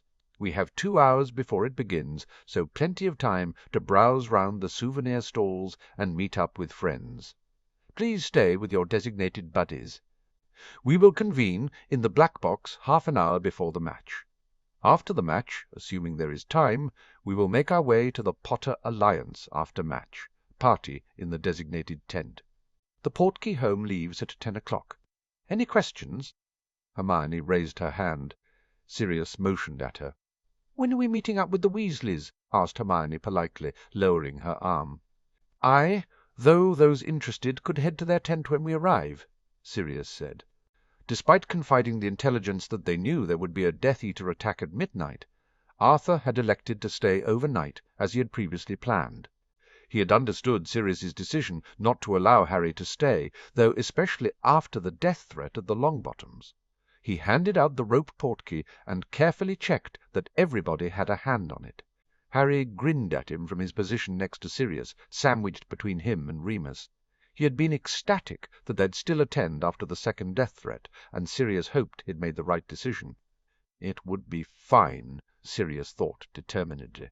The trouble wasn't due to start until midnight, and Harry would be safely tucked up in bed at Griffin House by then. But the nagging voice in his head warned him to be careful, and reminded him that Lucius had suggested it was someone outside of the old Death Eater circle, someone they couldn't control, someone who might not wait for the midnight hour. He'd had Bill agree to meet them and guard their arrival at the Portkey site just in case. Sirius kept one hand on Harry's shoulder, and Remus moved to do the same as the portkey activated. Harry had gotten used to Floo travel, mostly because Andy had made him Floo back and forth between Black Manor and Griffin House endlessly for over an hour, but he couldn't keep his feet with portkeys. So it proved as they landed at the Portkey site within the World Cup Stadium. Harry's feet weren't beneath him, and only Remus and Sirius held him up. Sirius exchanged a nod of all clear with Bill, who had his brother Charlie with him. "Sorry," Harry muttered to Sirius as he regained his balance. "Not a problem, Pronglet." Sirius frowned as the issue of the name came back to him. Harry's face creased in concern. "What's wrong?" he murmured, keeping his voice low so it didn't travel to the others. "Your animagus form doesn't exactly match up with Pronglet," Sirius whispered. "Oh." Harry's expression cleared, but there was a hint of worry in his green eyes. "I guess not." Sirius patted his arm. "Don't worry. Mooney and I will come up with something." "Yeah," drawled Harry with a mischievous quirk to his lips. "I think that's kind of a guarantee for me to worry." "Hey!" Sirius sniffed. "We came up with prongs," supplied Harry, "which I know my dad hated because it said so in his journal. And while we don't mention the rat, Sirius grimaced, because Harry was right. Prongs had hated prongs, mainly because Sirius had made up a limerick, including prongs, pongs, and thongs, which had been funny at the time. Of course, Prongs had changed his mind in their 7th year, when everything had been lovely because he'd finally gotten Lily and she had loved the name. Wormtail had argued for days about Wormtail. Remus cleared his throat, and they both looked up to realize that the rest of their party was viewing them with a range of expressions from amusement, Remus to exasperation, Minerva to impatience Hermione. "Lord Potter, Lord Black, if you and your group could please vacate the Portkey area." A polite voice advised them, and they turned in unison to see a brightly smiling woman with a clipboard. "The minister is waiting to greet you in the antechamber." Sirius nodded and slung an arm around Harry's shoulders as he marched them to their doom. Cornelius." "Sirius." "Harry." Cornelius's smile could have lit up the stadium. "Ah, excellent. You're here. May I introduce you to the Irish Minister of Magic, Madame Derry, and the Bulgarian Minister of Magic, Mr. Oblonsk." He stuttered over the pronunciation and threw his counterpart an apologetic smile. "This is Lord Sirius Black and Lord Harry Potter." A statuesque brunette in smart Muggle clothing of a green suit with a crisp white shirt and an orange silk scarf stuck her hand out with an expression that said kissing her knuckles would lead to him getting them back as a fist. Sirius shook hands solemnly rather than turning on the charm. "Madam." He was pleased when Harry followed his example after a quick look at Andromeda. The petite man beside Derry, encased in black robes with gold trim, and the crest of Bulgaria adorning his right breast, held out his hand, which Sirius and Harry shook in turn. "Honor to meet vous." Oblonsk said politely, Cornelius's eyebrows shot up. "You know English?" "Little," Oblonsk replied gruffly. Sirius hastily stepped in and offered to introduce the rest of the black party. Thankfully, Remus greeted the Bulgarian minister in flawless Bulgarian and translated through the rest of the introductions. "Are the Malfoys not with you?" asked Cornelius, glancing around. "They were coming separately, as they're hosting Theodore Nott and Blaise Zabini," Sirius replied. "We thought we'd have a look around before we head into our box for the game." "You and Harry are more than welcome to spend the game in the ministry box, Sirius," Cornelius urged. Sirius smiled tightly. "Thank you, Cornelius, but given the current situation, I'd prefer Harry to remain in a box where I control the wards." "Of course, of course," Cornelius said smoothly. "Terrible business." He gave Augusta a look of concern. "How are you, Augusta, after the shock?" "Ready to hex whoever did it bald." Augusta replied sternly. "A woman after my own heart," Derry said with a sing-sing Irish lilt that contrasted with the fierce expression on her handsome face. Sirius only just managed not to laugh at Cornelius's taken-aback expression. "Perhaps we should be getting along, Gran. We have to go and say hello to the rest of the Alliance." Neville offered his grandmother his arm and led her out with aplomb. "We should head out too," Sirius said. Cornelius motioned for Sirius to step aside a moment, and Sirius was pleased when Minerva stepped forward to stand with Harry to talk to Derry, since the Bulgarian minister hadn't stopped talking with Remus. "May I ask a favour?" asked Cornelius with a touch of desperation. "Crouch forgot to order a translator from the embassy. Bagman didn't think of it either, since Bertha is still AWOL." "Still?" Sirius shook his head. "Trust Jorkins to get lost on vacation. But then, hadn't Remus said that Arthur had mentioned her going missing in July? Surely it was time to think there was foul play, or, knowing the young girl Bertha had been, a clumsy accident resulting in a hospital stay. Anyway, could we possibly borrow Mr. Lupin?" Cornelius said, shifting from a hint to outright desperation. Sirius sighed. "You will owe me Cornelius." He walked over to Remus and Oblonsk, or Bogdan, as Remus was calling him. "Remus, there's been an administrative snafu, and the minister has been left without a Bulgarian translator. I'd be grateful if you would consent to help the ministers for the rest of the day." "What about Harry?" asked Remus with a frown. "I can stick with Harry," Bill offered immediately. "Thanks, Bill," Sirius said. His eyes hopefully conveyed the message that Remus should take the gig. It would help with the werewolf legislation, and make Cornelius indebted to them. "In that case I would be delighted."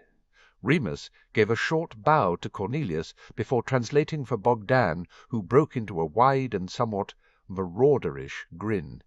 Sirius had a feeling that whatever Remus and Bogdan would discuss would be translated as something completely different for Cornelius.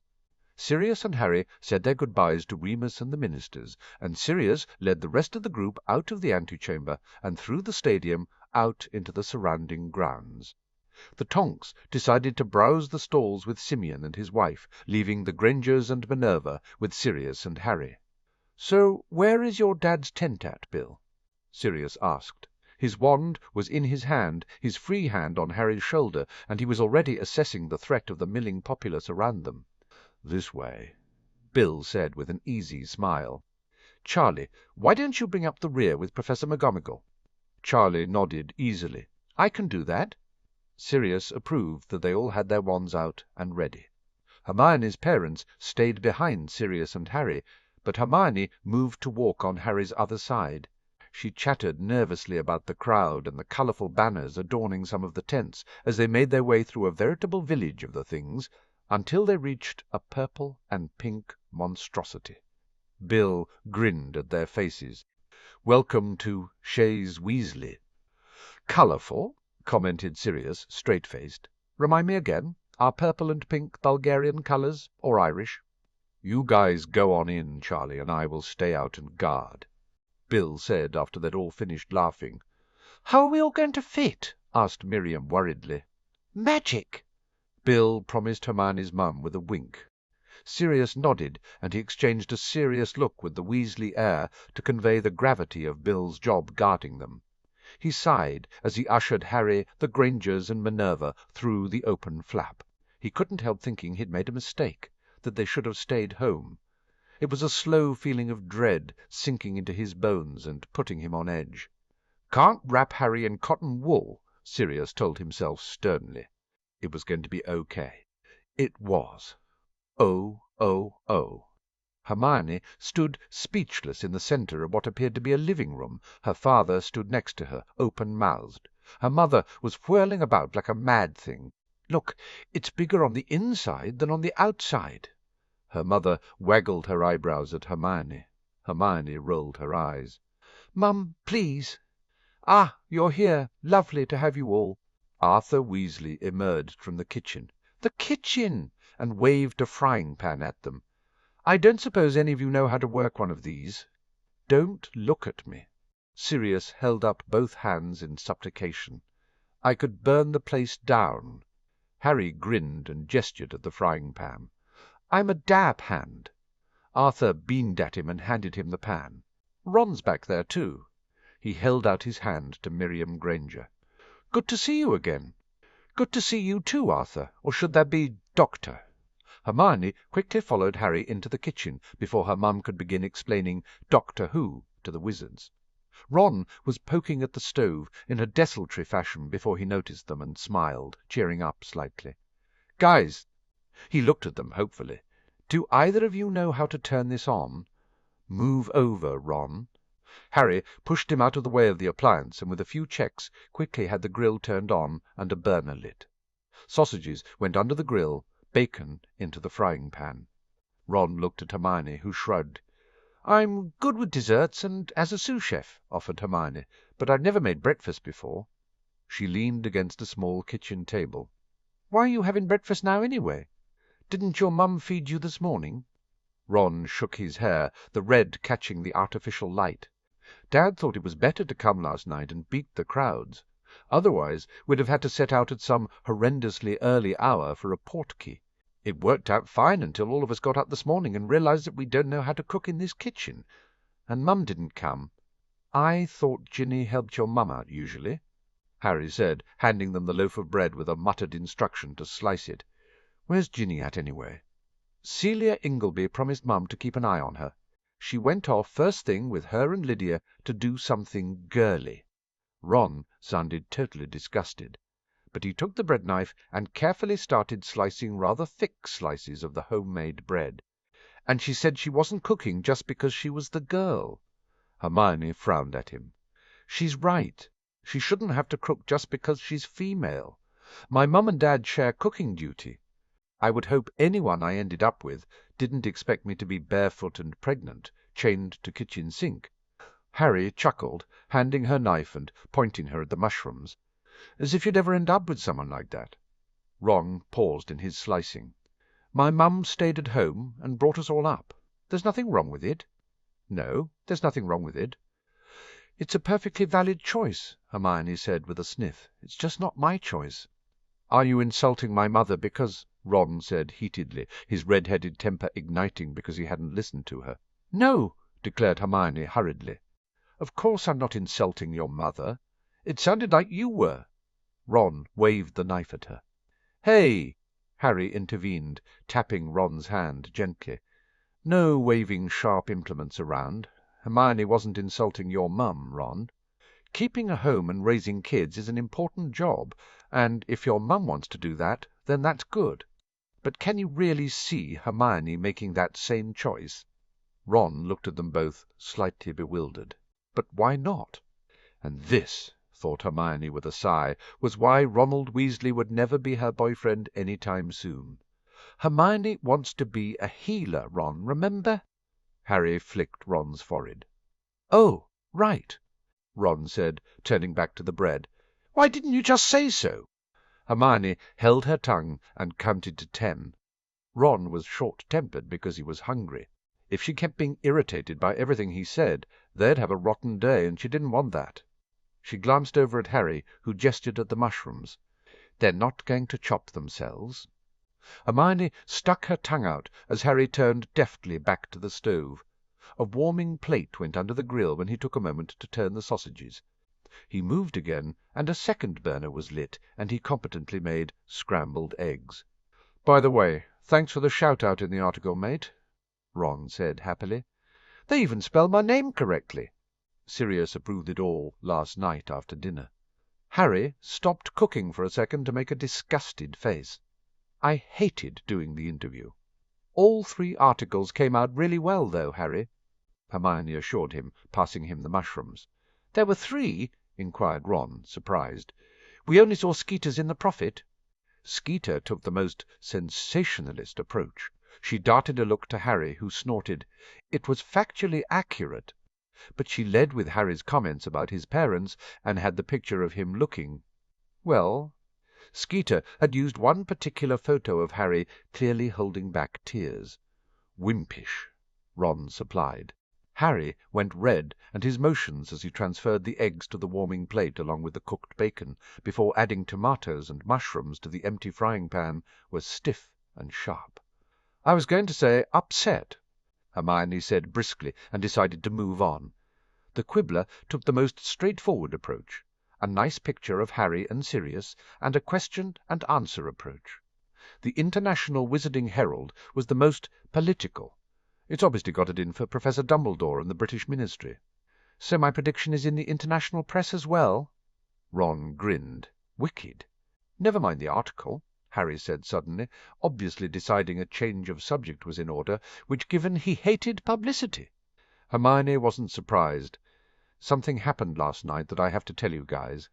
Hermione and Ron immediately inched closer to their friend and exchanged a hopeful look. They knew there were things Harry wasn't telling them both, and they understood to some degree, but he'd always told them, and it had always been the 3 of them on their adventures, and it hurt that he was keeping secrets. He grinned at them. "I tried an animagus meditation last night." Hermione's mouth dropped open. "No." "Yes," Harry continued to grin. "And I saw my form." "Blimey, Harry," Ron muttered, slumping back against the table. "I didn't even know you wanted to be an animagus." Harry gestured at him. "I convinced Sirius to let me try, because I want to be there for Remus, and he only agreed if Aunt Minerva agreed so. I've only just started, but I was thinking—" His green eyes met theirs tentatively. "I was thinking we could all do it. I mean, it's a good defense if you do come across a werewolf, and it gives you a useful way out if you're in a sticky situation." "I'd love to," Hermione said immediately. She was sure her parents would agree, especially if Professor McGonagall was on board. "I don't know," Ron said uncertainly, gesturing with the knife. "I mean, you have to be a powerful wizard to become an animagus, and I don't think I— You know, transfiguration's not exactly my subject." "Nonsense, Ron," Hermione said as Harry plucked the knife from Ron's hands and placed it safely on the table, muttering something about it taking an eye out. "If the rat can do it, you can," Harry said firmly. Ron brightened, apparently not bothered by the comparison to Pettigrew, although Hermione suspected if she'd made the comment he'd have erupted. "So, what's your form?" asked Ron eagerly. "Yes," echoed Hermione, desperate to know. "Did you really see your form? What was it?" Harry took a moment to check the food before turning back to them. "You can't tell anyone ever. Sirius wants me to keep it a secret." They both nodded in understanding. He broke into another smile that lit up his whole face. "A raven." "A raven?"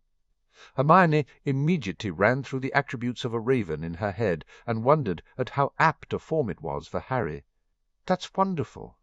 "It is?" Ron asked. Hermione kicked him and then glared at him for good measure.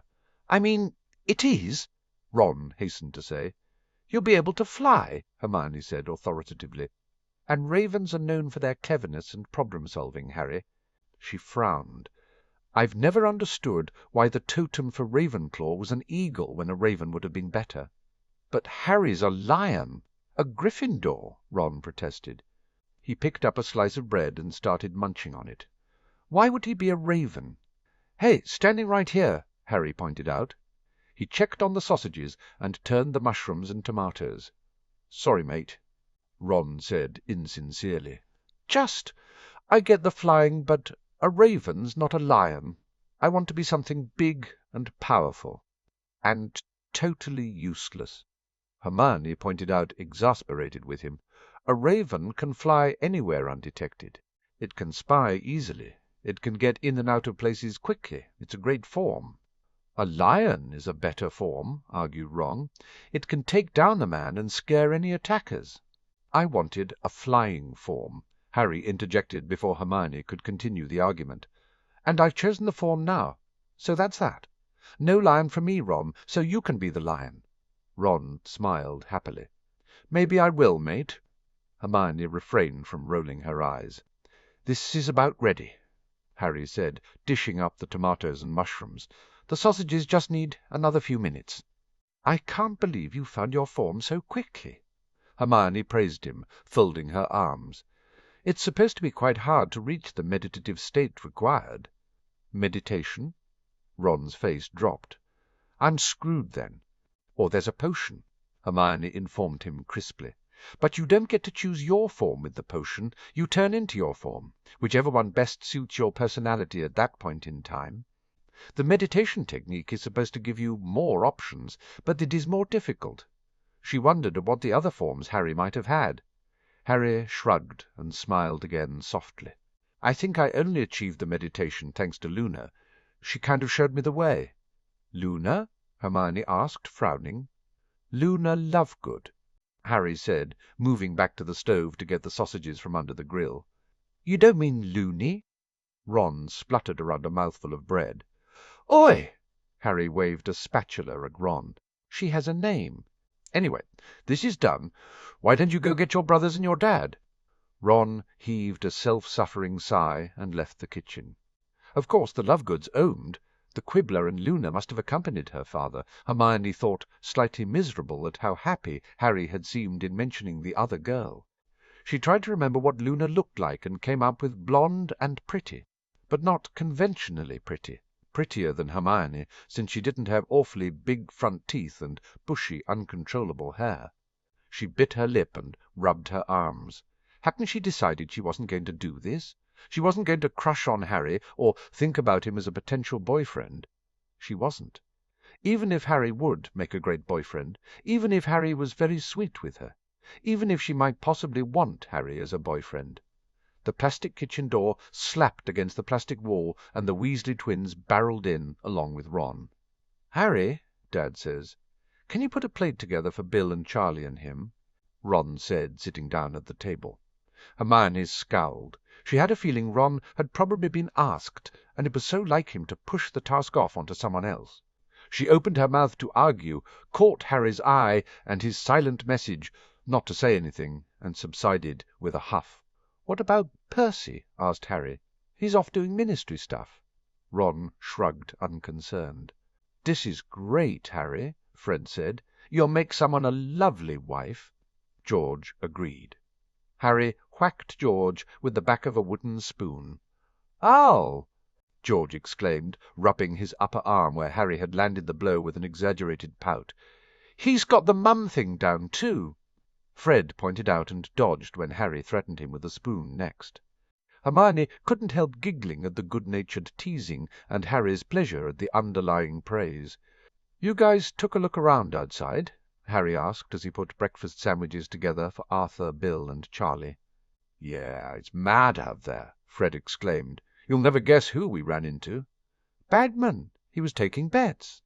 George confided. Hermione frowned at their twin expressions of glee.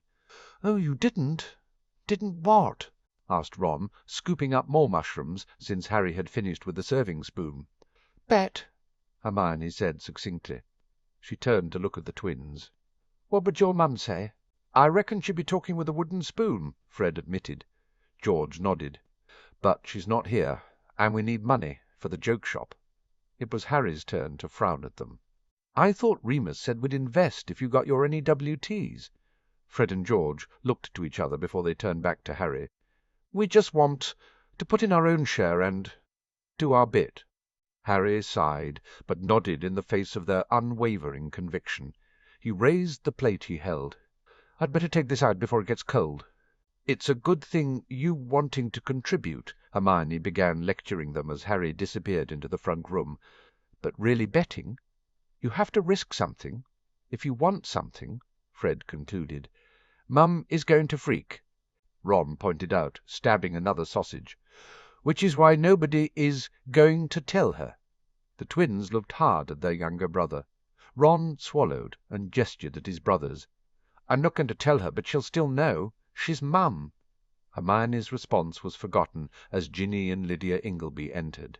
Their faces were painted in motifs symbolizing Ireland. Ginny had gone for a fairly sedate green four-leaf clover on her left cheek, while Lydia had a sparkling rainbow arching into a small heap of glittering gold galleons. Hermione's eyebrows rose. "Ooh, breakfast," Lydia said, hurrying over to the table. "Oi, get your own," Ron complained. "Harry made this for us." "Harry made this?" Lydia giggled and nudged Ginny. "Isn't he awesome?" "He can cook." "Awesome!" Fred and George parroted, batting their eyelashes in unison as they mocked the girls. "Behave!" Ginny threatened as she sat down and helped herself to food. "Lydia's our guest." Hermione rubbed her head. Was she getting a headache? Harry entered the kitchen and froze at the sight of Lydia and Ginny. Hermione felt a twinge of sympathy. It was probably his worst nightmare. Well, beyond the whole thing with Voldemort. And even then, she wasn't too sure that he wouldn't prefer to have another confrontation with the evil wizard rather than face the two girls with the most obvious crushes on him ganging up together. "Hi, Harry." Lydia smiled at him widely. "Hi, how are you doing, Lydia?" Harry asked politely as he quickly took up a position by Hermione. She suspected he was intending to use her as a human shield. Lydia shot Hermione a disgruntled look. "I'm good. This food looks amazing." "I didn't know you could cook, Harry." Ginny followed up, evidently taking courage from Lydia's blatant flirting to actually talk with Harry. Yeah." Harry pulled on Hermione's arm and sent a desperate look to Ron. "We should check out the stalls while this lot finish breakfast and do clean-up," Hermione declared briskly. "You're very right, Harry. Let's go get Sirius and my parents. Ron?" Ron picked up a final slice of bread, swiped it across his plate, and pushed the whole thing in his mouth. He made a muffled sound which might have meant, "Let's go." Hermione shot Harry a look of exasperated fondness at Ron's behaviour, and he sent one back warm with affection and gratitude at her getting him away from the awkwardness of Lydia and Ginny. She felt a thrill of delight and happiness, and ignored the heated looks of jealousy emanating from the girls left behind in the kitchen. Oh, oh, oh! Remus laughed at Bogdan's latest joke about Cornelius, and turned to translate something funny but not related to the British minister to the man in question. In part he didn't mind the change of plans. Madame Derry, call me Kate, was a lovely, astute woman with forthright opinions, and the Bulgarian minister was a very intelligent and witty man. Both had expressed a deep appreciation of Cornelius's political acumen. But disappointment overall in the British foreign policy, which was effectively to ignore the rest of the world and progress elsewhere for fear it might contaminate Britain. Remus was going to have to discuss it with Sirius because politically they too had ignored the international arena for cleaning house at home first, and it might be a mistake to ignore it for long. Both had also expressed amusement over Cornelius's attempts to engage Bogdan in conversation through mime and simply talking louder, as though volume would assist in understanding. Bogdan actually spoke reasonable English, but a translator helped to avoid the embarrassing errors that neither minister wanted to make on an international stage. Remus was content enough. He had good company, and the ministry box was resplendent. A very comfortable space with leather seats for comfort, as much drink and food as they could possibly want, and a great view of the pitch as they were at eye level with the players. Yet he couldn't quite shake his worry about Harry. He knew Sirius would never have agreed if he hadn't been okay in Remus leaving protection duty for Harry to do something else. But still, Remus felt that he'd let Sirius and Harry down in agreeing. Or rather, his wolf felt he'd let them down. It was fairly screaming at him that he should be with his pack. Remus sighed and wrestled the wolf back once more with practised patience. He could understand the wolf's unease. Harry had received death threats, not just the one on his birthday but another, and the perpetrator remained at large and hiding behind a house elf of all things. They knew it had to be someone on the list of party attendees, but nobody was ever going to give permission for the entire Wizengamot and the most senior ministry officials to be compelled to take Veritaserum for questioning. What was more worrying was that whoever it was seemed to be operating in isolation. Neither Severus nor Lucius nor Bertie's spy had gotten wind of a plot to terrorize Harry. Well, beyond the likely ritual they believed Voldemort was planning. But that ritual was to be performed on the eve of the summer solstice, and terrorizing Harry now made no sense. Then again, when had anything to do with Voldemort ever made sense? He rubbed his right temple thoughtfully. "Is everything okay, my friend?" Bogdan asked, concerned in Bulgarian. "I'm just thinking about my friend's son," Remus said apologetically. "I am anxious, given recent events." "Ah, yes.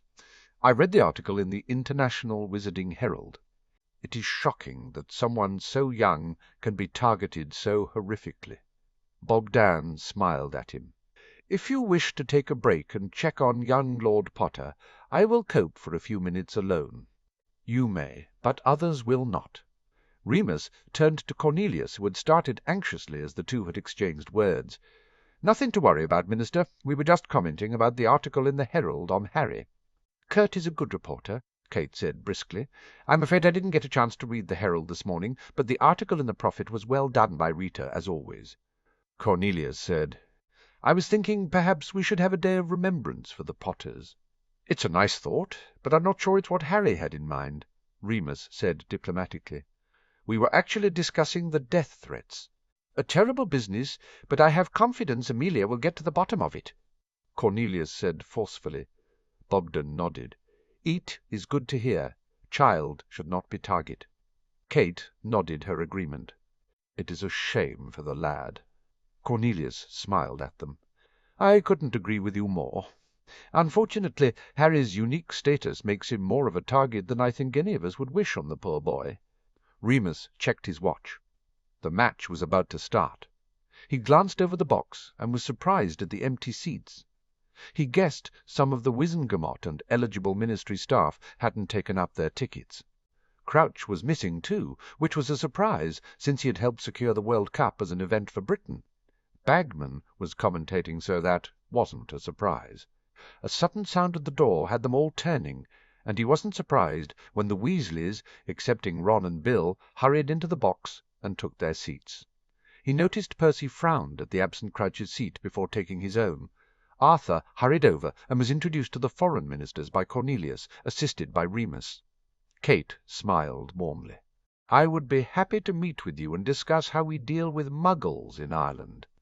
Arthur smiled. "I'd like that." Bogdan turned to Remus and switched back to Bulgarian.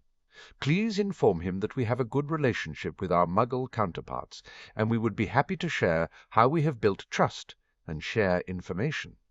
Remus translated for Arthur, who said he would be delighted to meet them both at the first opportunity. A soft clearing of the throat behind Remus had him turning to look in surprise at Percy. "I'm sorry, Mr. Lupin, I couldn't help noticing your translating," Percy said with a frown. Mr. Crouch was insistent that he would translate. "Well, if Barty wanted to translate, he should be here," Cornelius said sharply. "Mr. Lupin has stepped in at short notice after his services were kindly offered by Lord Black. I'm sure I speak for Kate, Bogdan, and myself that we are very happy with him." Remus made a show of translating for the Bulgarian minister, but he had a feeling from the gleam in Bogdan's eye that he understood what had been said. "Very happy," Bogdan said firmly. "Mr. Lupin has been a welcome addition to our party," Kate stated bluntly. Percy immediately nodded subserviently. "Of course, my apologies. I was just concerned. And so you should be, young Percy." Amos Diggory interrupted briskly, having arrived in the box during Percy's approach. He gestured at Remus. "Cornelius, you are aware that Lupin is a registered werewolf. What are you doing letting such a creature near to any heads of state?" Cornelius drew himself up in the face of the criticism. "Amos, that is completely out of line. We are nowhere near the full moon. Remus is here at my request, and he has been a complete boon to our discussions all day. Registered werewolves cannot be employed in the ministry." Amos stated firmly, obviously believing the Bulgarian minister couldn't understand him, and apparently unaware that the dark-haired lady next to him was the Irish minister. "You know the law, Cornelius. I should have Lupin arrested, but as you and Minister Oblonsk are involved, I'll settle for Lupin making himself scarce." Cornelius gaped in shock. "Amos," Arthur snapped, "you do realize you're insulting the Bulgarian minister, our minister, and the steward of two ancient and noble houses. Lord Black and Lord Potter could challenge you on what you said." "He's a werewolf," Amos said firmly. Remus felt the usual sick feeling in his gut from the immediate rejection and the look of disgust. It had happened to him often enough in his life. His nose scented alcohol on Amos's breath. The man had been drinking. Amos glowered at Remus. "I don't want this creature in the same box as my son." Remus sighed. "Perhaps it would be better if I left." "Nonsense," Cornelius said, pinning Amos with a hard stare. "Mr. Lupin isn't being employed by the ministry, and he isn't getting paid. He provided his services at the behest of Lord Black as a personal favour to me. There are no grounds for an arrest, and, on the contrary, the only person I see causing a disturbance is you, Amos." "I agree," Bogdan said gruffly. "You are about to cause an international incident. We do not have the same laws on werewolves, and one of my guards is also werewolf." He gestured at the Bulgarian security detail behind him. Amos paled. "If you don't feel you can stay in the same box, then you are welcome to find seats elsewhere," Kate said sternly. "We also don't have the same laws against werewolves, and I'm quite happy with Mr. Lupin's presence, whereas I begin to find yours unacceptable." "What is going on?" Crouch said, interrupting. He must have entered while Amos had been denigrating him, Remus thought absently. "Ah, there you are, Barty," Cornelius said. "Amos was just about to apologize to my guests and Mr. Lupin for a misunderstanding." Amos flushed, but gave a short nod. "My apologies, ministers," he said stiffly. "Mr. Lupin, my apologies to the houses of Black and Potter." Kate simply glowered at Amos, but Bogdan nodded in acknowledgment, and Remus followed his example. Amos darted away just in time for his wife and son to enter and join him, unaware of the hullabaloo he had caused. "Well, I'm sure there's no harm done," Barty said officiously, and pointed to the pitch where the mascots were being announced. "Shall we watch? Would you prefer to take over translation duties?" Remus asked politely, remembering Percy's comment. Barty shook his head. "If the ministers don't mind, I will leave them in your hands." He wiped his brow with a handkerchief. "I'm afraid I haven't been feeling all that well." A whiff of something drifted over to Remus. His nose wrinkled and he frowned, unable to place the scent because of the overlay of alcohol from Amos that lingered. "You are still recovering after Vizard flu?" Bogdan frowned. "You should see a new healer," Kate advised.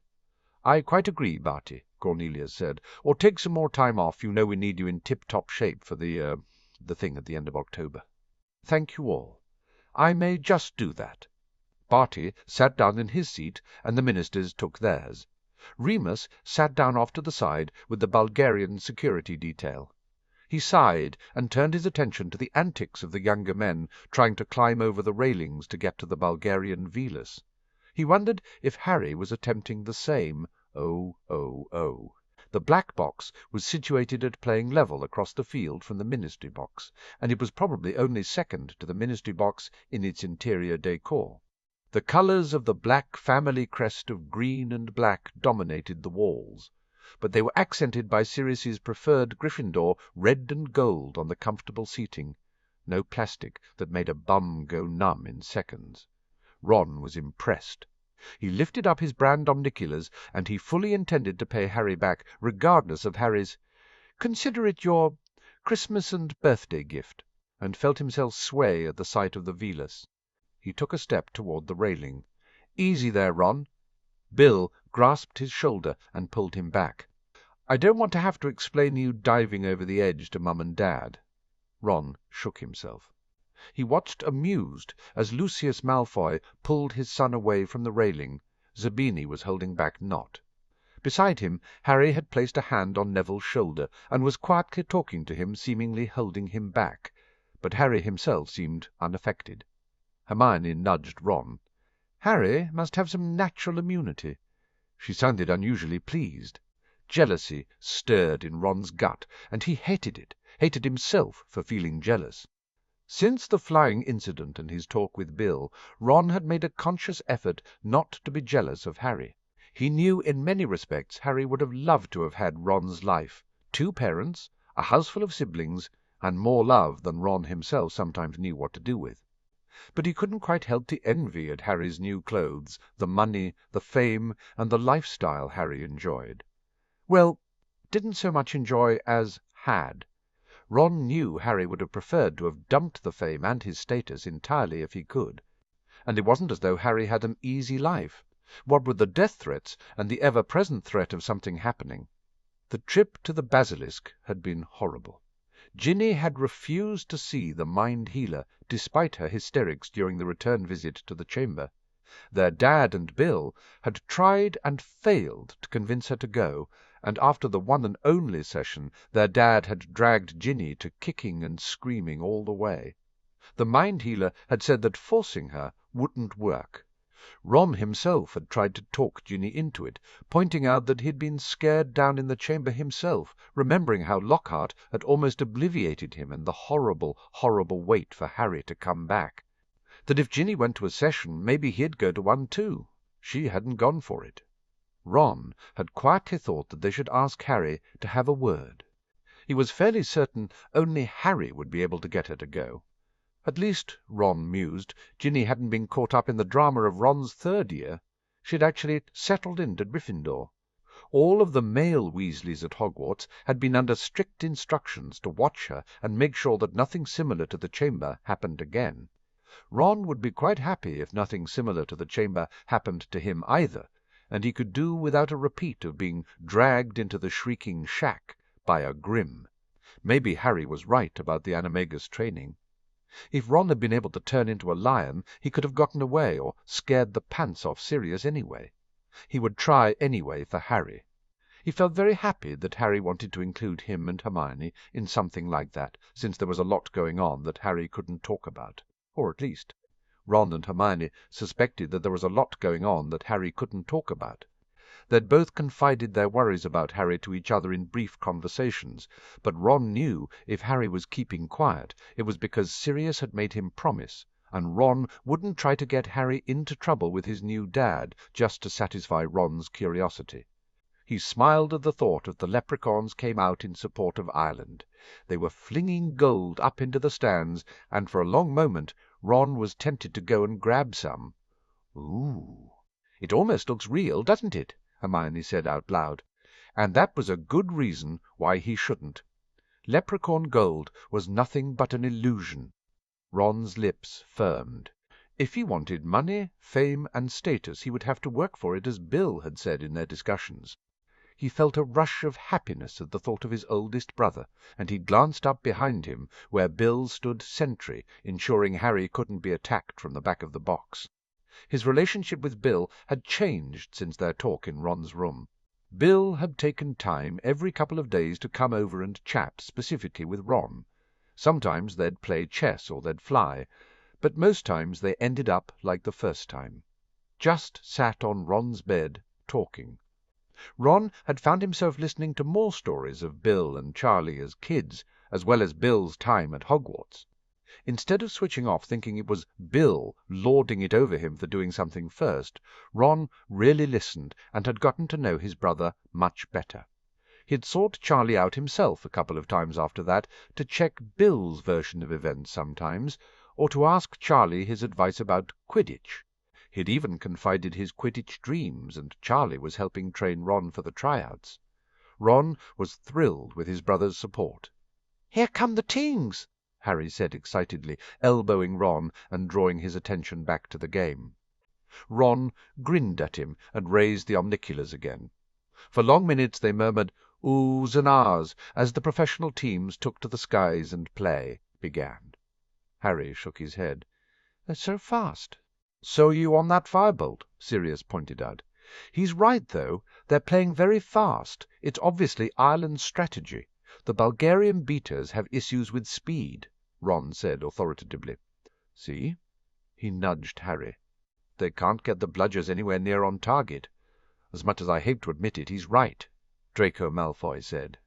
All of the Gryffindors turned to look at the Slytherin in shock.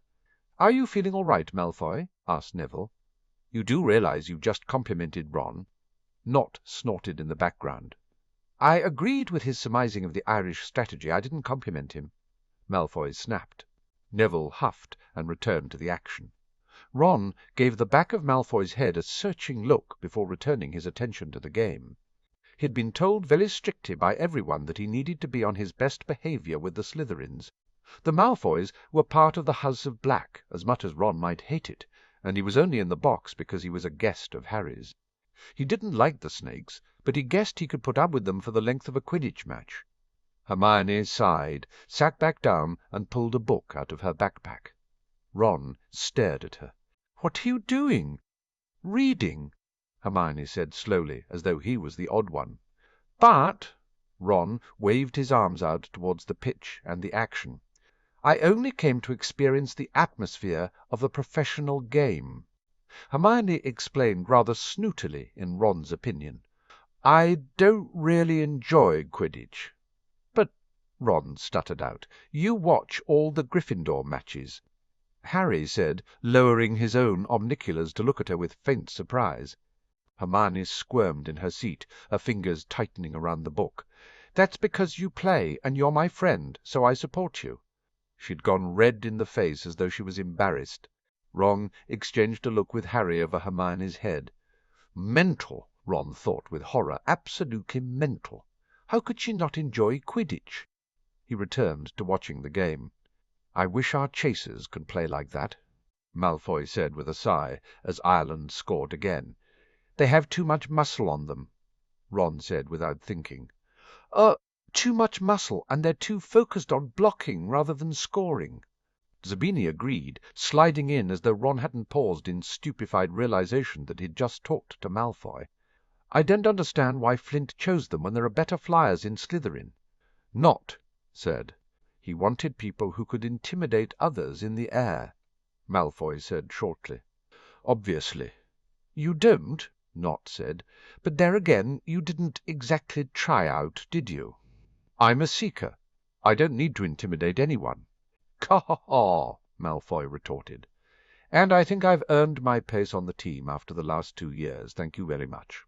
"When you beat Potter, we'll talk," Zabini said, throwing Malfoy a teasing wink that simply infuriated the other boy. The Gryffindors exchanged a look at the Slytherins' exchange, and Ron could see Sirius's lips twitching like he wanted to grin. Ron shook himself and returned to the match. It was a beautiful display of aerial acrobatics. Suddenly Crumb moved, diving for the ground. "He's seen the snitch," said Ron excitedly. "No, he hasn't," Harry said. "The snitch is up by the hoop. He's fainting." Harry was right. Another minute later, and Lynch, the Irish seeker, was being helped off the ground as Crumb floated back to the air.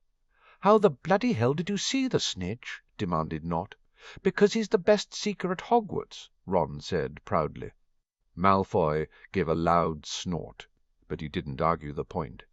Maybe, Ron mused, the fabled truce Harry had talked about was actually in effect. The match wore on. Ron explained some of the more professional plays and moves to Harry, and got used to the Slytherins chiming in. After half an hour, Neville had gotten comfortable enough to add his thoughts, and all of the male teenagers soon congregated together, house rivalries mostly forgotten in their discussion, although there was the occasional jab. Ron slowly realized that all of the Slytherins, Malfoy included, which boggled his mind, were vying to build better relationships with Harry. He was almost amused, but mostly concerned. He shot Neville a look. Ron was willing to admit that Neville was much better at the political stuff, and they nodded at each other in understanding Harry would need to be protected. He was far too forgiving and innocent sometimes. "There's no way the Bulgarians can win this now," Harry commented. "The Irish have scored too many for them to catch up. Crumb will end it." Ron said, convinced he was right. 5 minutes later he cheered with glee as Crumb did exactly what Ron thought he would. He caught the snitch and put the Bulgarians out of their misery. A silvery shape swept into the room, and Ron realized it was a wolf Patronus. It stopped in front of Sirius. "Minister Oblansk and Minister Derry would like to invite you all to meet the teams in the ministry box." Remus's voice sounded out from the wolf's mouth. Everyone except Hermione turned to Sirius hopefully. Sirius glanced at Harry. "It's risky. We haven't vetted them. Please, Padfoot." "Maybe a compromise, Sirius. Bring them onto our territory." Sirius raised his wand, and a grim Patronus emerged. "Mooney, we'll be happy to host the teams and the ministers in the Potter Alliance tent.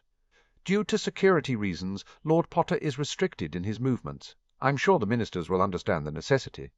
Harry nodded, accepting the compromise, although Ron knew it didn't guarantee their meeting the teams at all. "Thank you." Sirius ruffled his hair. "Come on, let's get to the tent." It took a good half an hour to exit the stadium and find the Potter Alliance tent. The rest of the Alliance, especially Terry Stebbins, was delighted that the teams might stop by. Harry and Neville went off to do the rounds, while Hermione and Ron hit the buffet table set up at the back of the tent with the Slytherins at their heels. "You don't have to stick with us, you know," Ron complained. Malfoy shot him a look. "This is the Potter Alliance, Weasley. Most of them aren't too fond of the House of Malfoy or of not." Ron cast a look in Zabini's direction. Zabini shrugged. "We're neutral. They don't mind us." He paused. "My mother has almost finished completing an alliance deal with the House of Black and the House of Potter." Malfoy and Nott looked at him with surprise. "I thought she was still angling for marriage," drawled Malfoy. Zabini laughed. "Lord Black isn't as stupid as her usual targets. He knows what she is." Ron frowned in confusion, and he darted a look at Hermione, who sent him one back that said she'd explain later. There was a noise by the front of the tent, and in the next moment the minister arrived. Harry caught Ron's eye across the room and waved frantically at him to come over. Ron hurried, not wanting to miss his opportunity to meet the teams, although really there was only one player he wanted to shake hands with. 10 minutes later he got his wish. Sirius shook hands with Victor Crumb and congratulated him on catching the snitch. "This is my son, Lord Harry James Potter. He plays Seeker too, although not as good as you," Harry added, grinning happily at the thin, dour-looking Bulgarian with his large nose. "That feint you did was incredible." He motioned to his side where Ron and the others were standing. "May I introduce my friends and allies? Draco Malfoy, my cousin Hermione Granger, a daughter of the House of Black; Neville Longbottom, my godbrother; Ronald Weasley, my best mate; and Theodore Nott and Blaise Zabini, my classmates at Hogwarts, although we're in different houses." Victor shook hands with all the boys and kissed Hermione's knuckles, which made her blush furiously. He turned back to Ron. "Vous were mentioned in newspaper?" "Yes," Ron said, his heart pounding at having the famous Seeker actually talk with him. "Harry gave them my prediction when he was asked what he thought the outcome would be today." "Vous were right," Victor commented dryly. "Thank you." Ron felt his face heat up at the praise, and knew he was probably as red as his hair. "I've followed your career. You're amazing." "Vous play?" Victor asked. "I play, but not for my house team. I'm having to try out as keeper this coming year," Ron said, attempting to act normal despite his racing pulse. He pointed at Harry, who was indulgently grinning at him like a loon. He was the youngest Seeker for a century at Hogwarts. "I play Seeker too," Malfoy added, pushing into the conversation.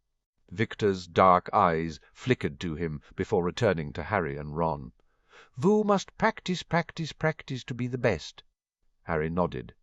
"That's what our old captain, Oliver Wood, said. He's just signed with a British team. Well, I'm sorry to break this up, but we shall let Victor move on and let others talk to him."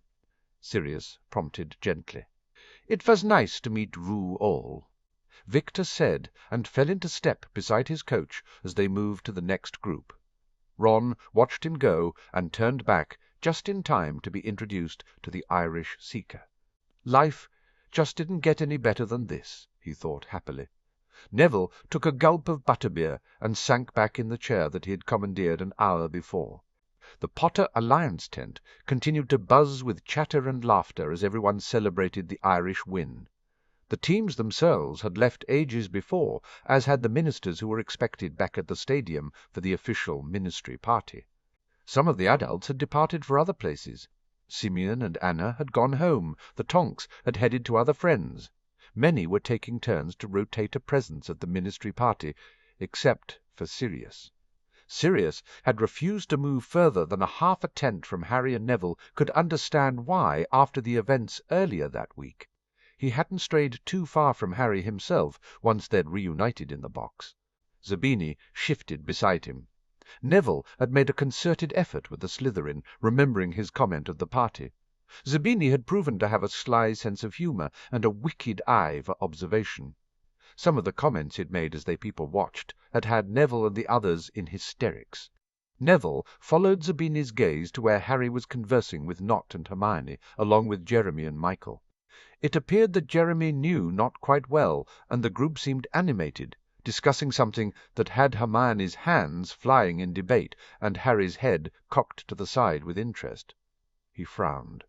Malfoy had left with his father earlier to the ministry party. He had gone protesting, claiming he preferred to stay with friends his own age, but Lucius Malfoy had been insistent. He wasn't sure why Nott and Zabini had been allowed to stay since the Malfoys were hosting them, but as Narcissa remained in the tent, he guessed protocol was satisfied. Neville pursed his lips. He and Ron had both noticed the Slytherins manoeuvring during the discussion of the Quidditch match. Both Nott and Malfoy had clearly decided to build a closer relationship with Harry, presumably not for Harry's benefit, but their own. Protectiveness welled up in Neville. Harry was far too trusting and forgiving. Neville knew he himself had a problem with wanting to please people, especially his Gran, but his gratitude that some people wanted to be his friend was tempered by his Gran's lessons on the wizarding world and their various alliances. In fact, Harry was the only person he believed had no ulterior motive in befriending him beyond wanting a friend himself, and that pleased him enormously. He certainly knew Nott and Malfoy, however, would never approach a Longbottom or a Potter without ulterior motive. Harry, though, hadn't been raised to think of the possible alliance motivations first. Sirius was browbeating it into Harry, but there were times during their politics lessons when he would have to question Harry at length before Harry would see how a discussion at a dinner with an ally wasn't just idle chatter, but a testing of Harry's agenda. Neville understood to some degree Harry shying away from viewing every interaction with suspicion, questioning every comment, and monitoring himself to the nth degree. It was the core Slytherin behaviours that, as Gryffindors, they were meant to abhor. But politically it was behaviours they needed as lords and heads of houses.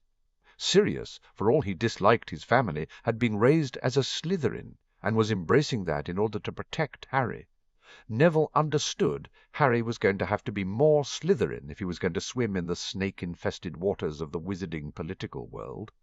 Neville even thought Harry understood that Harry didn't want to act like a Slytherin. Well, that was okay, Neville mused. He would act like a Slytherin, it didn't bother him. In fact, he'd rather enjoyed the politics they'd been immersed in during the summer. Harry could be. Harry and Neville would deal with the politics within their alliance, which meant that Neville was going to have to deal with Malfoy and Nott. He wasn't cowed by the idea as he might have been a few months before, but he wasn't looking forward to it either. "Theo isn't so bad," Zabini said softly. Neville's head snapped to him in alarm. "You've been glaring at him for over a minute." Zabini pointed out as his wand sketched a privacy bubble around them. The underage tracking charm wouldn't be able to tell since they were surrounded by adults. It wasn't really that hard to work out. Obviously being Slytherin wasn't just a question of attitude, Neville thought sheepishly. He was being far too Gryffindor in his behaviour and body language. It's just... "You've realized Nott and Malfoy have understood the power Potter wields now and are repositioning themselves," Zabini supplied. He raised his bottle. "You're worried because Potter is politically naive. Lord Black is trying to correct that, but he cannot undo the years where Potter was kept unaware of his heritage and his position in a single summer. I wouldn't call Harry naive so much as wanting to think the best of people, Neville said firmly. How very Dumbledore-ish. Zabini's smile took away the sting of the job. So you've appointed yourself his protector? Neville's chin went up. We stand together. There was a warning note in his voice for Zabini not to question him on his loyalty to Harry. Zabini nodded slowly. Theo's politics are closer to Potter's agenda than his father's. The only area of major disagreement is equality for Muggle-borns. Theo would rather keep the political power with pure-blood, or at least old magical families. My guess is that when Theo becomes Lord Nott, he will seek an alliance of mutual aid and support, not a détente, and he will seek it directly with Potter, not with the House of Black. I see, Neville murmured. And he did see. He saw why Nott had evidently cultivated relationships with Jeremy Branstone and Michael Corner, and why he looked relaxed talking to Harry. He didn't have to watch what he said, because he agreed with Harry's views. That agreement would help him forge a bond with Harry, a closer one than Malfoy, who remained entrenched in his father's political view, despite the fact that they had to comply with the House of Black's primacy. "What about you?" asked Neville. "Our political agenda is close enough to Potter's for the differences not to matter," Sabini said with a shrug. "Mother was simply holding out on the alliance because she hoped to convince Lord Black of the advantages of a marriage including giving Potter a maternal figure." He snorted a little in derision. "Your mother has Veela blood," Neville commented hesitantly. "Yeah, she constantly seeks her." Blaise lifted his hands and mimed quotation marks. "True mate. Obviously it's a load of bollocks, because that kind of thing is the invention of romance writers. But that's why she's been married so much." "Your father? An arrangement?" Blaise changed position. "But she's not a murderer, no matter what they say, though," he claimed defensively. "Father died of a rare genetic heart condition. Donald, her next husband, didn't actually die. They divorced when they realized his resisting her allure wasn't because he was powerful, but because he was gay. He's living in the States with a guy called Bob now. Don's pretty great, really. Still sends me birthday and Yule gifts. Gunter was just dull and drank a lot. I'm pretty sure he died of boredom, even if the official report said liver failure." Neville remained silent, not sure what to say. Blaise shook his head. "Anyway, mostly Mother's romances don't bother me. I lived with my great-aunt Josephine, my grandfather's sister, until Hogwarts, as she had the regency. She died the summer after our first year, which is when my mother took over. I inherited Great-Aunt Jo's house, so I stay there mostly. I'm sorry about your great-aunt," Neville said softly, knowing the condolences were a poor substitute for a woman who Blaise spoke about with fondness, and who obviously had been the parental figure in Blaise's life. "Thanks." Blaise sighed heavily. Neville decided to change the subject a little. "So you a Veela?" "No, only Daughters of the Blood can be called Veela," Blaise said with a laugh. "Sorry, I don't know much about them," Neville explained with chagrin. Blaise nodded. "They're like all magical creatures, secretive about their own ways. What I do know is that pure Veelas can reproduce asexually, but most mate with wizards now. Sons are rare and generally have a resistance to the allure, but no other Veela characteristics. Daughters are considered Veela, regardless of how many traits they actually retain." He took a sip of his butterbeer. "Mother wanted a daughter." Neville swallowed the urge to say sorries, but what could he say? He knew something about being a disappointment for something outside of his control after all. Before the summer, his Gran had practically mentioned in every sentence that Neville failed to match up to his father. He opened his mouth to say something. Anything but before he could. A loud boom echoed outside the tent, and the ground shook hard beneath their feet, sending some of the glassware and bottles crashing to the ground. Zabini dispelled the privacy bubble, and they immediately made their way to Harry. Sirius had already reached him and gave a nod to Neville and Zabini. "You don't think that's—" Harry began. Sirius shook his head. "I'm not sure." A wolf Patronus appeared, a message from Remus. "Sirius, there's been an explosion at the stadium, and the stadium is on fire. The Aurors are trying to contain it, but need help." Send as many able-bodied men and women as you can." Sirius turned toward Harry, and Harry immediately motioned for him to leave. "Go and help. We'll be fine." "Portkey out if there's any sign of trouble. Otherwise, stay here," Sirius ordered. "Bill, I'll remain with him." Bill confirmed. "Listen up. The stadium is on fire. Anyone who wishes to help, come with me." Sirius shouted, already moving towards the tent opening. Most of the adults hurried after Sirius, with only Wallace Granger and a few of the women were left behind with Bill. There was a rising sense of hysteria in the tent as everyone started talking over each other. His Gran set off her wand to make a small bang. "Dear Merlin, get a hold of yourselves." "But what do we do?" Celia. Ingleby clutched Lydia, who was crying for some inexplicable reason, and looked at Harry. Everyone looked at Harry. Harry shot a nervous look at Neville's Gran, who nodded at him encouragingly. "We don't really know what's happening, except that there's a fire." Harry began, and his voice, which had started out unsteady, gained more confidence with every word. "I suggest everyone gathers in the center of the tent, young children in the middle, anyone capable of defending themselves placed around them. And anyone with a portkey should identify themselves and agree who they'll take if we need to leave urgently." "Good plan, Harry," Narcissa said. "Right, you heard Harry," Neville said authoritatively, knowing Harry needed support which they had vowed to give him. "Heirs, start organizing seating in the center of the tent and a play area for the youngsters. Portkey people to Harry." He gave Harry a confident look and went to start rearranging the tent. Susan and Hannah immediately moved to help him, as did Jeremy and Michael.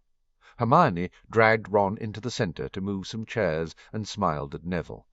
Neville felt a frisson of pride that they'd all followed him. He glanced back at Harry, quietly directing those with portkeys to strategic points with Bill's assistance, and felt a surge of confidence, of satisfaction in his choice to stand beside Harry. He just hoped the fire at the stadium had nothing to do with Harry's death threats. Oh, what is going on here? Amelia shouted over the panicking crowd in the stadium's reception room. Remus managed to wriggle close enough to her position to answer without yelling. "The portkeys aren't working." Amelia sighed heavily. "Where the hell is Crouch or Bagman?" "I haven't seen Bagman at all," Remus said. Crouch left as soon as the match was over. He said he was feeling sick. "So basically the two people in charge of this mess are AWOL?" Amelia rubbed her head. Cornelius popped up beside them suddenly. "Amelia!" "Thank goodness you're here. Something's wonky with our portkeys and the stadium is on fire." "Yes," Amelia said dryly. "I had worked that out for myself, Cornelius." She whistled loudly, and everyone stopped chattering and turned to look at her. "Order Dawlish," she motioned at the man standing to her left. "Escort everyone out of the emergency exit and to the portkey site outside of the encampment." Cornelius beamed at her. "An excellent suggestion. Lead on, Dawlish." Dawlish nodded at his partner, a wiry-looking woman who looked like she was sucking a sour plum, and the two of them began herding the VIPs efficiently. It wasn't a surprise to Remus that Cornelius was at Dawlish's elbow as the aura led the way out. Bogdan nudged Remus. "Vous are staying?" "I should," Remus said apologetically, "to help with the fire." "Thomas will stay with you." Bogdan indicated one of his guards, and Remus immediately knew it was Thomas was the werewolf that Bogdan had spoken about earlier. "Thank you," Remus said. "You will always be welcome in Bulgaria, Remus," Bogdan stated with a smile. He gave a nod of farewell and let his security force usher him out. "Pleasure to meet you, Lupin," Kate said with a grin as the Irish minister followed the Bulgarian's example and left. Remus turned back to Amelia. "What's happening? Where do you need us?" "Rufus has set up a command tent," Amelia said. "Sirius and most of the other volunteers have been pressed into fire duty on the North Stand." "I figured," Remus said as they moved out of the way of the flowing crush of people. "Sirius has the training for it, at least." "Care?" "I think Rufus wants to give him his badge back," Amelia joked. "He's got him leading that group." "Thankfully, because the Aura contingent is struggling to hold the East Stand." Remus nodded. "Thomas and I will join with Sirius, then." "Actually, Remus," Amelia sighed as she stepped out of the way of a running child, If the port keys aren't working, then that's another problem we need to solve. It's probably an anti-transportation ward, Remus suggested. I doubt apparition will be possible either. Can you track down the source? Amelia asked. Remus felt torn. He wanted to help Sirius, or, failing that, to return to Harry's side, because he sensed Sirius wouldn't be happy about leaving Harry, even if he'd left him with others that he trusted. But if his skills were needed... I'm fair. I can help, Thomas said. I am trained Aura. Excellent, Amelia said. Well, if you two can try to find the source of the ward and destroy it, that would be great. Remus exchanged a look with Thomas and nodded. They fell into step with the stragglers from the ministry party, and within minutes were outside of the stadium. Remus cast a look back at the building, at the rising plume of smoke and the flicker of yellow flames licking at the far side of the walls. He shivered. Thomas started casting the ward detection spell and pointed towards the far side of the camp. "Over there." Remus conjured a Patronus. "Sirius, I've gone to track down an anti-transportation ward. Good luck with the fire." He sent it off and caught up with Thomas. He just hoped Harry would be all right. "Oh, oh, oh!" Amelia coughed and swiped a hand over her face, pushing her hair back out of her vision. Bloody smoke, she thought tiredly. She directed a set of people away from the stadium and made her way to the Aura command tent. Rufus looked up as she entered and gave a small nod. "Report," she ordered, coughing again. Rufus pointed at the blueprints of the stadium. "We've established that the main fire is here at the kitchen, and as you know, it's already spread to the east stand above and the north stand. It looks like the magical cooking oil ignited. It's not quite fiend fire, thank Merlin, but it's a bad enough magical fire." Amelia nodded sharply. "Shacklebolt reports that the east stand fire is only just being contained, and Lord Black's report on the north stand isn't much better. Both have asked for the magical fire unit." Rufus stabbed the blueprints at various points. "They'll be needed here and here to cut off the fire. At the moment everyone is using aguamenti charms, but we need a proper magical fire unit. I've sent a Patronus to Bertie for him to send a magical catastrophe team, but we've detected an anti-portkey and anti-apparition ward directly over the stadium and campsite, so it could be a while before they get here. Lupin and a member of the Bulgarian security detail went to track down the source of the ward and break it." Amelia informed him briskly.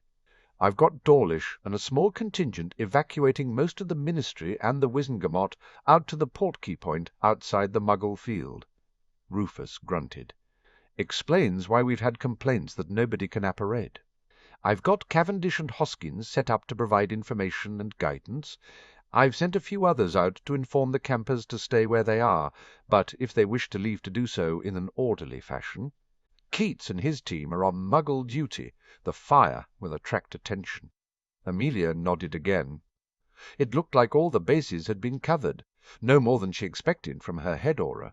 "Director, if asked, I would have said the fire was an accident, but the wards indicate a malicious intent. Is there a chance this is to do with the tip we received about certain activity?" "A diversion, maybe?" Rufus asked. "Good question," Amelia conceded tiredly. "We should check in with the rat squad." Rufus took out a communication mirror and tapped it. "Wood, report." "Wood here, sir." Wood's face appeared in the mirror. "All our targets are in sight, sir." Fire was a surprise. "They're in discussions. I think they may take advantage." "Keep on top of them, Wood. They move. So do you. Understand?" Rufus barked. "Yes, sir." Wood confirmed. "Out." Rufus tapped the mirror again, and it went back to normal. "Unconnected, then?" Amelia's eyes narrowed at his tone. "What? You remember the fire we had in 81 in Coppridge?" "Almost took out Obden's?" Rufus asked gruffly. "Yes, mostly for the fact that I had to listen to everyone belly-aching about the price of fire whiskey for the next 5 years." Amelia said dryly. Rufus huffed but nodded. "The Lestranges set it to draw out Alphonius Obden so they could murder his wife and child. Classic misdirection." Amelia's eyes widened. "Harry!" She barely got his name out. Her throat had closed up. You think this has something to do with the death threat? Blacks left the boy's side for the first time today. Rufus pointed out with succinct, blunt logic. Twilight's upon us. Portkey and Apparition are down. Perfect time for an attempt on— "More! Tyler, with me now!" Amelia shouted, spinning around and heading out of the tent at a clip. She knew Rufus would send word to Sirius. Damn it! She'd seen Richard with Silius, but her sister-in-law and Susan were in the Potter Alliance tent. Why hadn't they considered it was a ploy earlier? She should have sent Black back to the tent, or sent Remus there, rather than after the source of the ward. The communication mirror in her pocket buzzed as she hurried through the maze of tents and dodged people gawking at the smoke and flames at her back.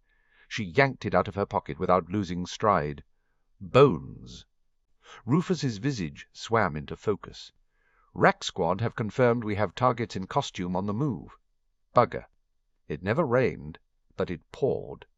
You and the 2 men with you are the only free pair of hands I have, and— Rufus trailed off unhappily. It's your decision, Amelia. You outrank me. How was she supposed to make this decision? Did she rendezvous with the Rat Squad and bring in the Death Eaters they knew were going to commit a crime, or did she head to the Potter Alliance tent where she had family and loved ones to protect, on the off chance Rufus's gut instinct about an actual assassination attempt was on the money? Amelia knew there was no choice. She couldn't choose a maybe over a definite. She changed direction. Understood. Tell Rat Squad we're on our way to support. Is Black on his way to the tent? I sent a Patronus to him, but the fire's gotten worse from the last update I had. Which meant Sirius might delay leaving until it was safe to do so, especially if Rufus hadn't conveyed any urgency in his message, and she knew Rufus probably hadn't. He'd probably simply informed Sirius that they'd surmised a possibility that the fire was a diversion. She tapped the mirror off and conjured her own Patronus. Go to Harry Potter. Harry, I believe there is a potential imminent and real threat to your life. The Potter Alliance should evacuate in an orderly fashion to the Portkey site outside of the Muggle camping grounds. Now, she just hoped she'd made the right decision, Amelia thought, as she tapped her mirror to ask Rat Squad for their latest coordinates. And she prayed to Merlin her warning to Harry wasn't necessary. Oh. The atmosphere inside the Potter Alliance tent was strange, Harry mused as his eyes drifted over everything again. Neville had constructed a square ring of chairs in the middle of the tent, 2 deep. The outer ring was filled with adults and heirs capable of defensive magic. The inner ring was filled with younger children, such as Connor Sapworthy, old enough for a wand, but not to actually take part in a fight. The inside of the ring had babies and infants, including their mothers, and Wallace and Miriam Granger, who, as Muggles, had no magic to assist if there was trouble. Everyone was within touching distance of someone with a portkey. Everyone knew who they needed to go with. Harry, Neville, and Hermione had taken positions on the outer ring opposite the door with Augusta and Narcissa beside them. Bill stood on door duty along with Minerva in front of them. There was a spirit of camaraderie in the tent, an underlying thrill of excitement and drama that offset the worry, fear, and anticipation on the surface. And there was worry and fear for loved ones.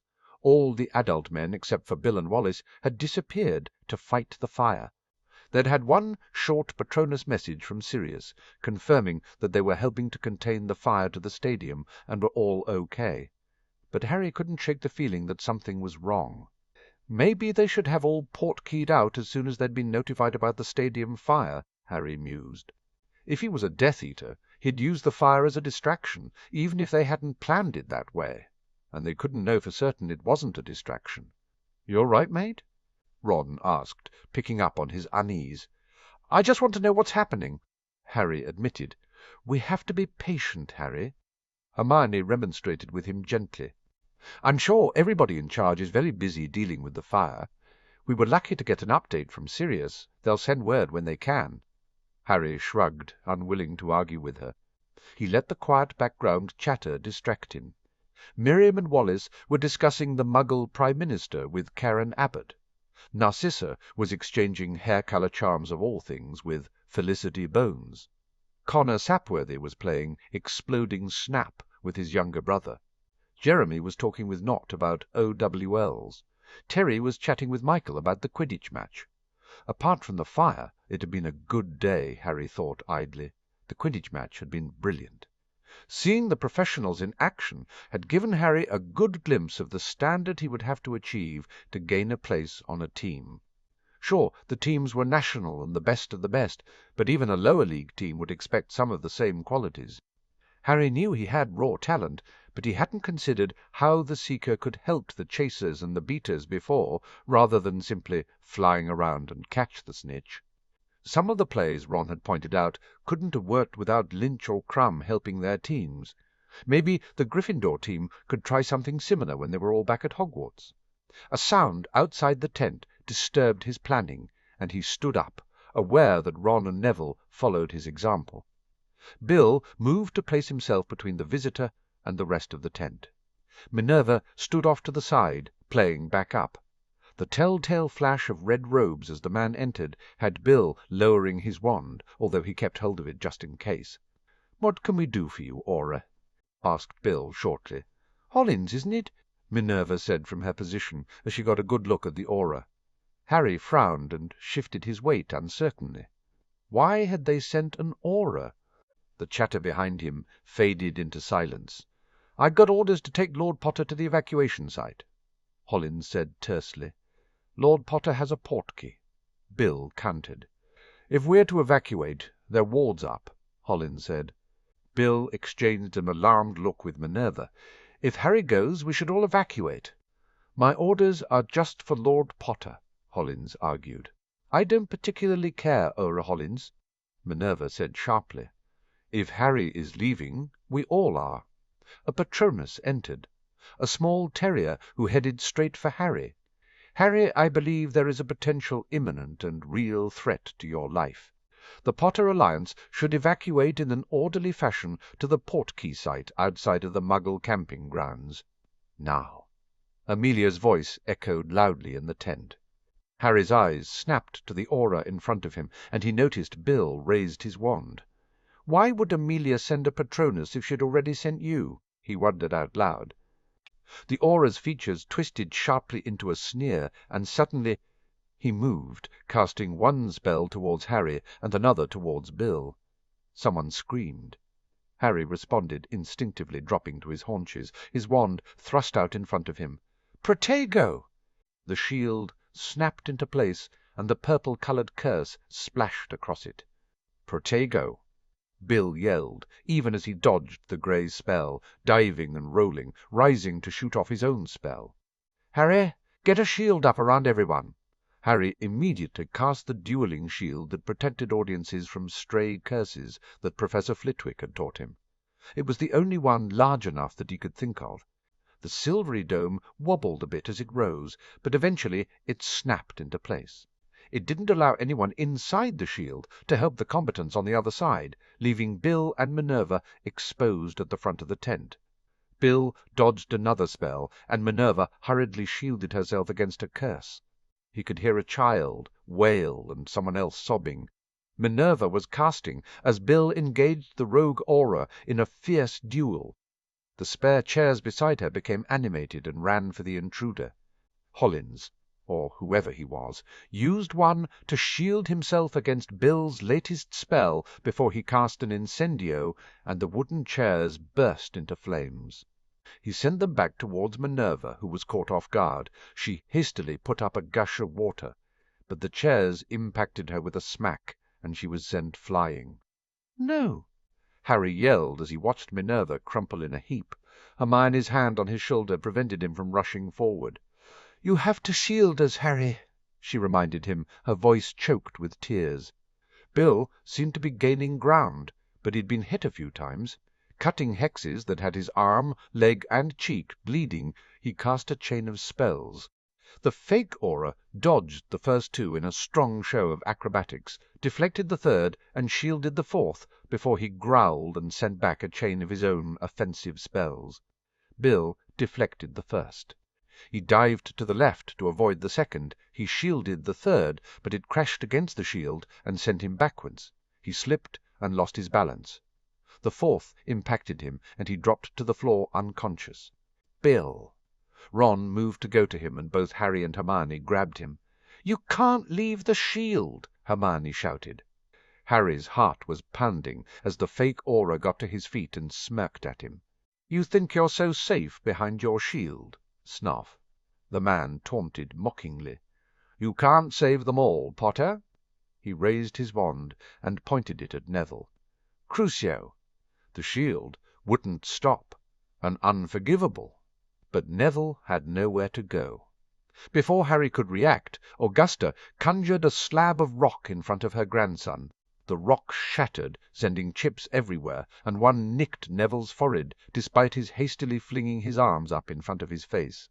The aura snarled and gestured towards Bill. "One Weasley down. Tick-tock, tick-tock." He wagged his finger. "Time's running out for the rest of them." He laughed and ran out. For a second there was silence. "Drop the bloody shield," demanded Ron heatedly. Harry dropped the shield hastily. Ron ran to his brother along with Alicia Doge. Harry glanced across the tent, but went to check on Minerva. Narcissa hurried over with him. "She's breathing," Narcissa said with relief. "She's just knocked out." Harry swallowed hard. He noticed Jeremy hovering and gestured at him. "Someone needs to go and find a real aura." "I'll go." Jeremy agreed instantly. "I'll go with him," Susan offered. "Uncle Rufus will listen to me because of my aunt." Harry nodded, and the pair left quickly. "I'll take care of Minerva, Harry," Narcissa promised, shooing him away. He went over to Ron, who stood over his brother as Alicia's wand worked to save him. "How is he?" "Bad. Alicia says it's really bad." Ron grabbed Harry's arm, his blue eyes wide with horror and fear. "Harry, that maniac said time was running out for the rest of my family. I have to go and check on them. Warn them. Ron, we should wait for the auras. They'll check everyone's okay. We can't just run out. It's not safe." Hermione countered. Harry knew Hermione was right. Following after their attacker to check on the Weasleys was probably what the guy wanted. But he was torn. He didn't want any more of the Weasleys to be hurt, and didn't he owe it to Bill and Ron to make sure they were okay? "Please, Harry," Ron begged him. Harry took a look around the tent. Most people, surprisingly, Not and Zabini among them, were focused on comforting the younger children. Narcissa and Karen were taking care of Minerva.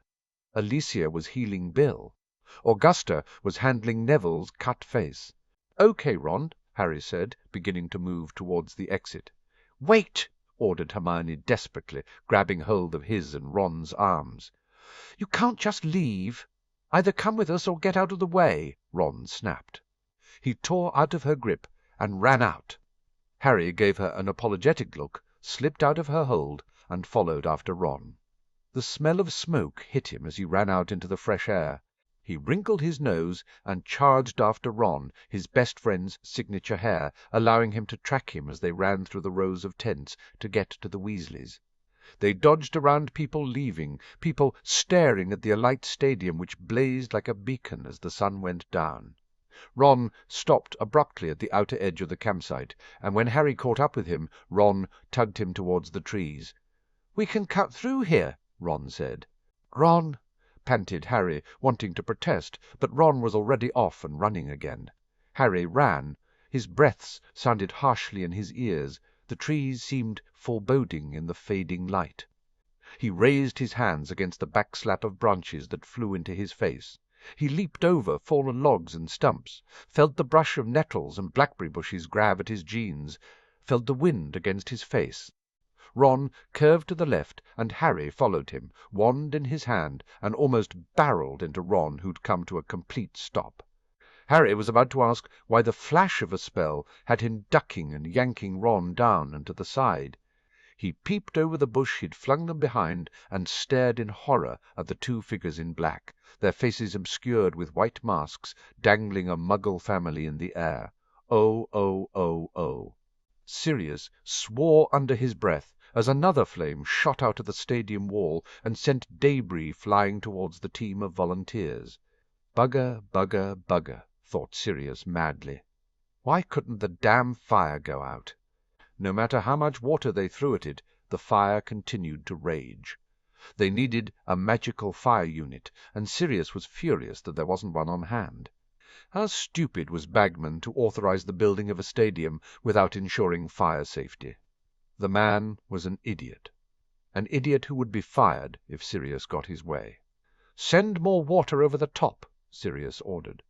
He shook off his dismay that he was the only one of the volunteers who'd experienced a magical fire before, and so had landed himself with being put in charge.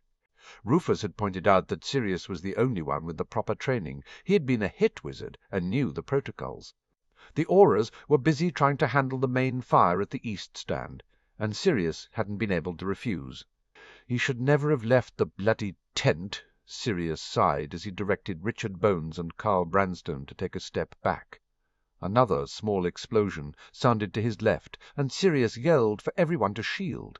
The stadium wall cracked ominously as the magical fire raced along it, sparking yellow and red flames that danced in Sirius's vision. "Where the hell is that bloody fire unit?" asked Richard wearily. His face was damp with sweat and streaked with soot. Sirius knew he must look the same. "There are anti-transport wards up," Sirius said shortly. Remus had gone to track down the source and disable them. Sirius missed Remus's stalwart presence beside him. "They should be here soon.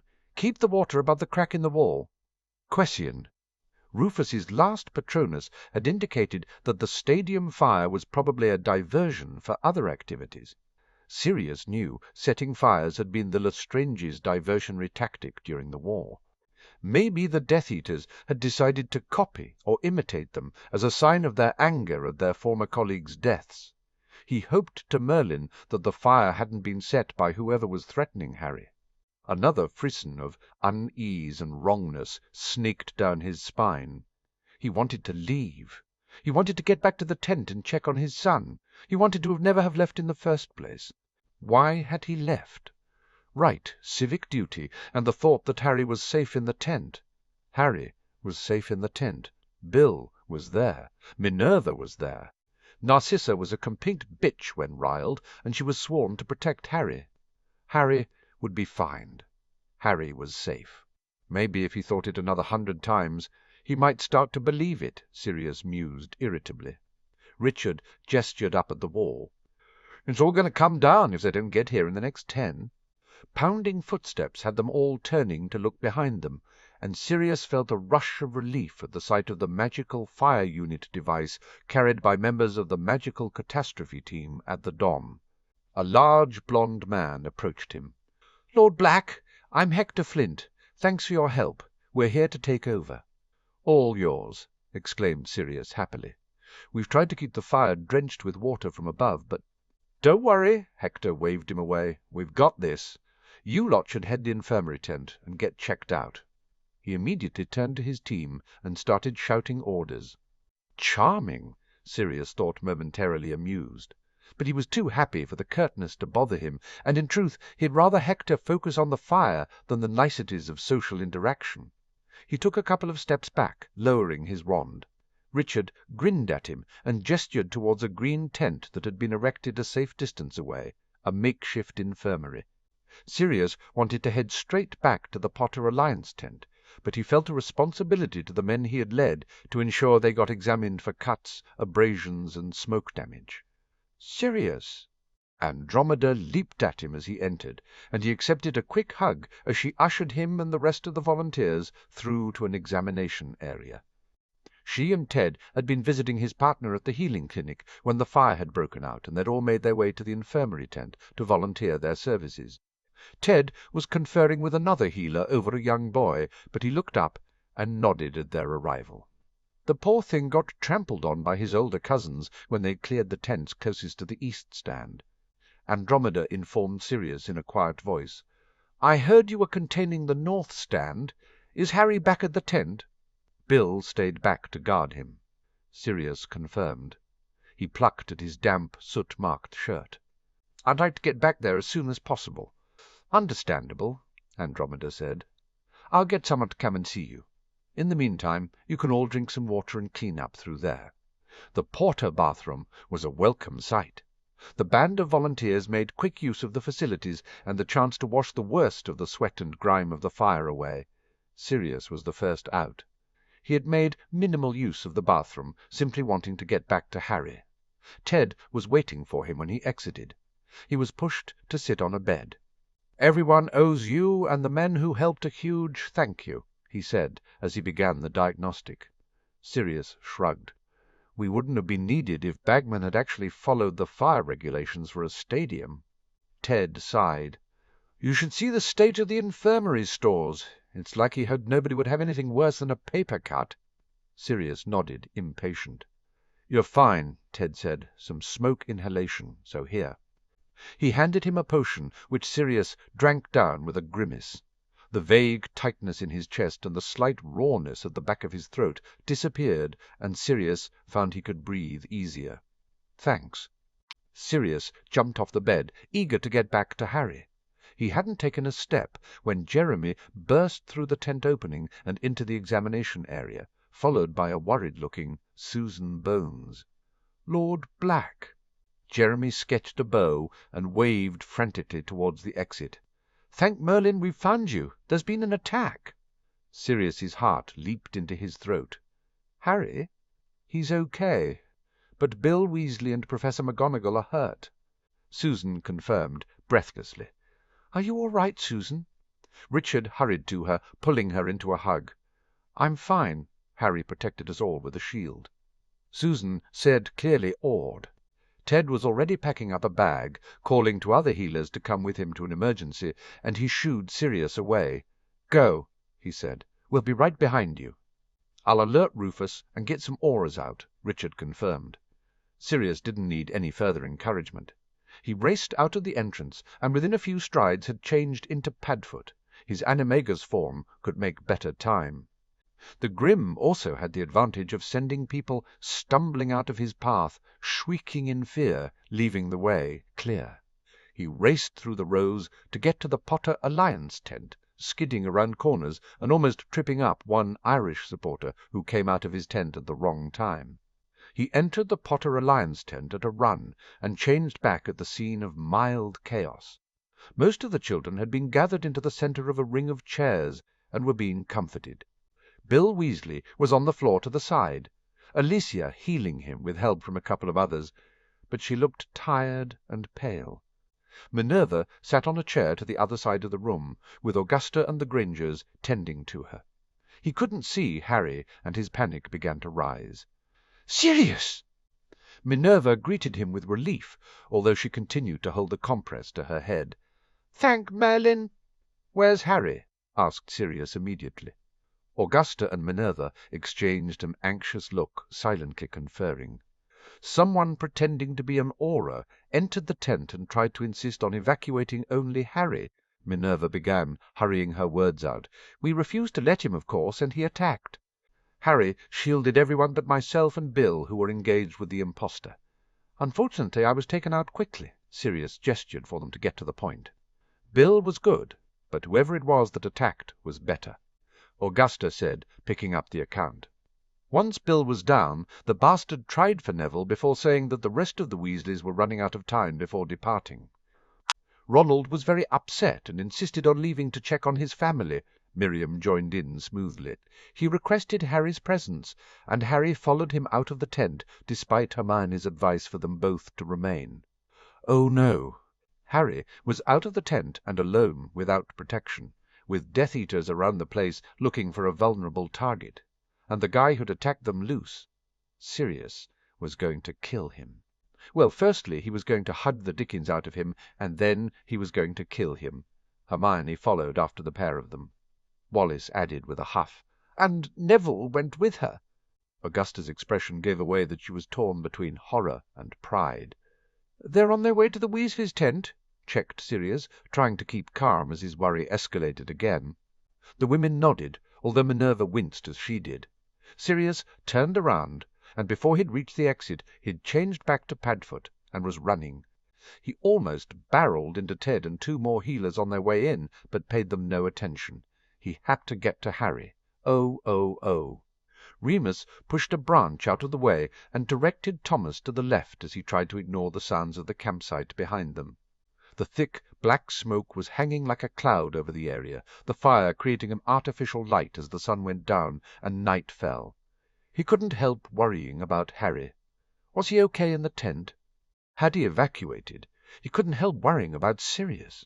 Was he okay dealing with the fire? Had he managed to get back to Harry? "You are concerned for your pack," Thomas said, breaking the silence. "I am," replied Remus without thinking. "I should never have left them." "Then you admit they are your pack?" Thomas said with surprise. Remus considered the question and shrugged. "I've never denied it." "Yet you issue the packs on the continent," Thomas commented. His words brought Remus to a suspicious halt. "Excuse me?" Thomas turned to look at him. His dark hair had streaks of silver, and his swarthy face was covered in minor scars from the lycanthropy. He shrugged apologetically. "We are a close bunch, and that a werewolf was allowed to attend Hogwarts is something of a story in our society. Many of us have wished to meet you, yet all of us know the only time you sought our company was to spy." "It's not something I'm particularly proud of in hindsight," Remus said with sincere regret. "I spied because it was asked of me, and I owed Albus Dumbledore a debt." "And not because you wished revenge on your sire." "My only sire was Marcus Lupin. Greyback was nothing more than the monster who bit me," Remus answered sharply. "If you consider your sire a monster, it is not surprising you consider the rest of us as such," Thomas said. "And yourself." "We are monsters under a full moon and in the control of the wolf," Remus retorted. "But Greyback would be a monster even if he wasn't a werewolf." "That perhaps we can agree upon," Thomas said. "Then perhaps we should continue with our mission," Remus said tartly. "We are close," Thomas said as he cast the detection spell again. "Yes." Remus nodded. "Perhaps we should disillusion ourselves in case someone is protecting the source," Thomas suggested. Remus nodded again. It was a good suggestion. A couple of spells later, and their footsteps were obscured too, allowing them to move stealthily through the undergrowth. Thomas sniffed the air suddenly and reached out towards where he must have assumed Remus was walking. He cast a privacy bubble. "I smell something ahead.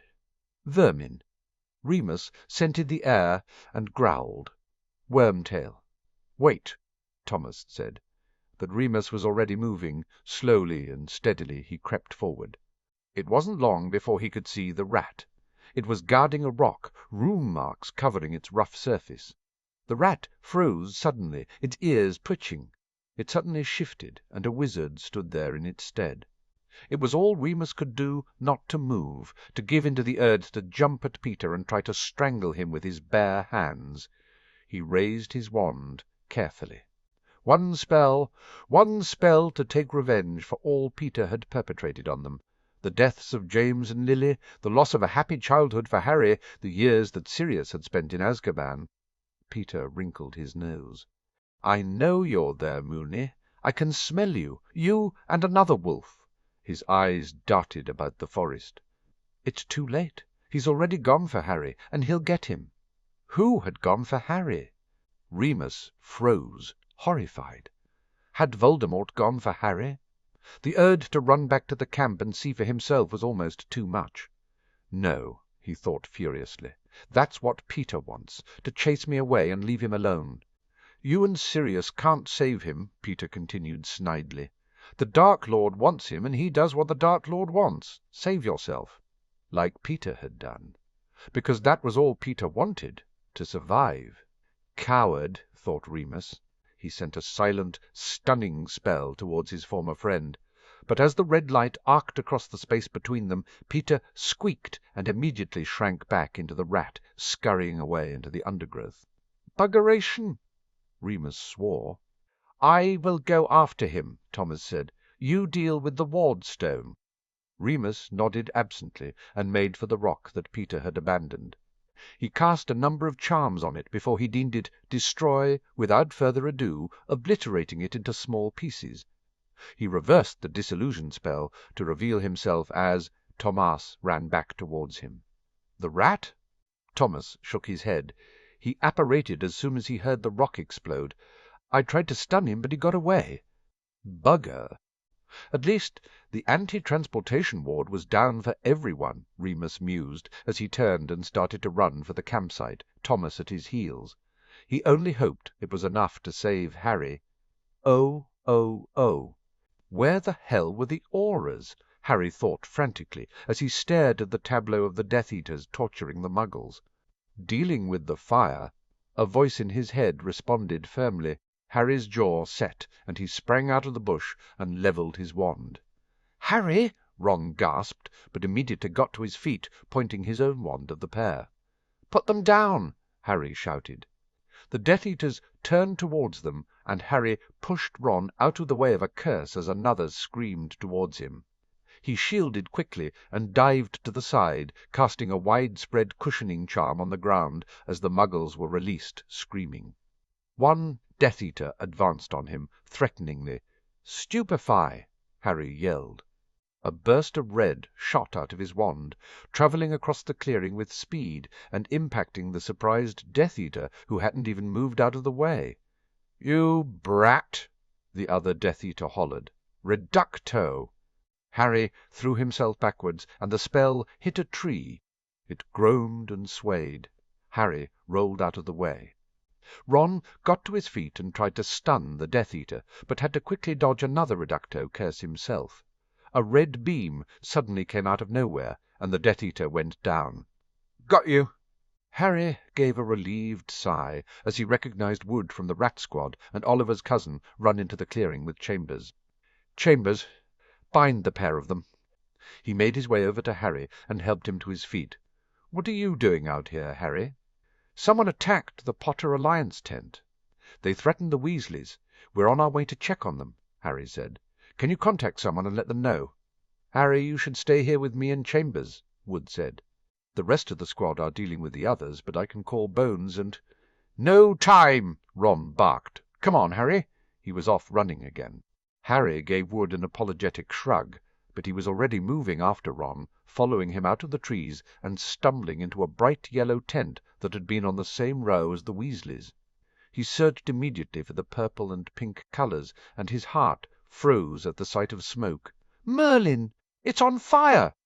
Ron exclaimed fearfully. "Come on!" Harry grabbed his arm and helped Ron push through the gaggle of people who were crowded around the Weasleys' smoking tent, but not actually doing anything. Harry finally got them through to the front with a judicious use of elbows. Just across on the other side of the crowd, Hermione and Neville stumbled to the front just as Ron and Harry did.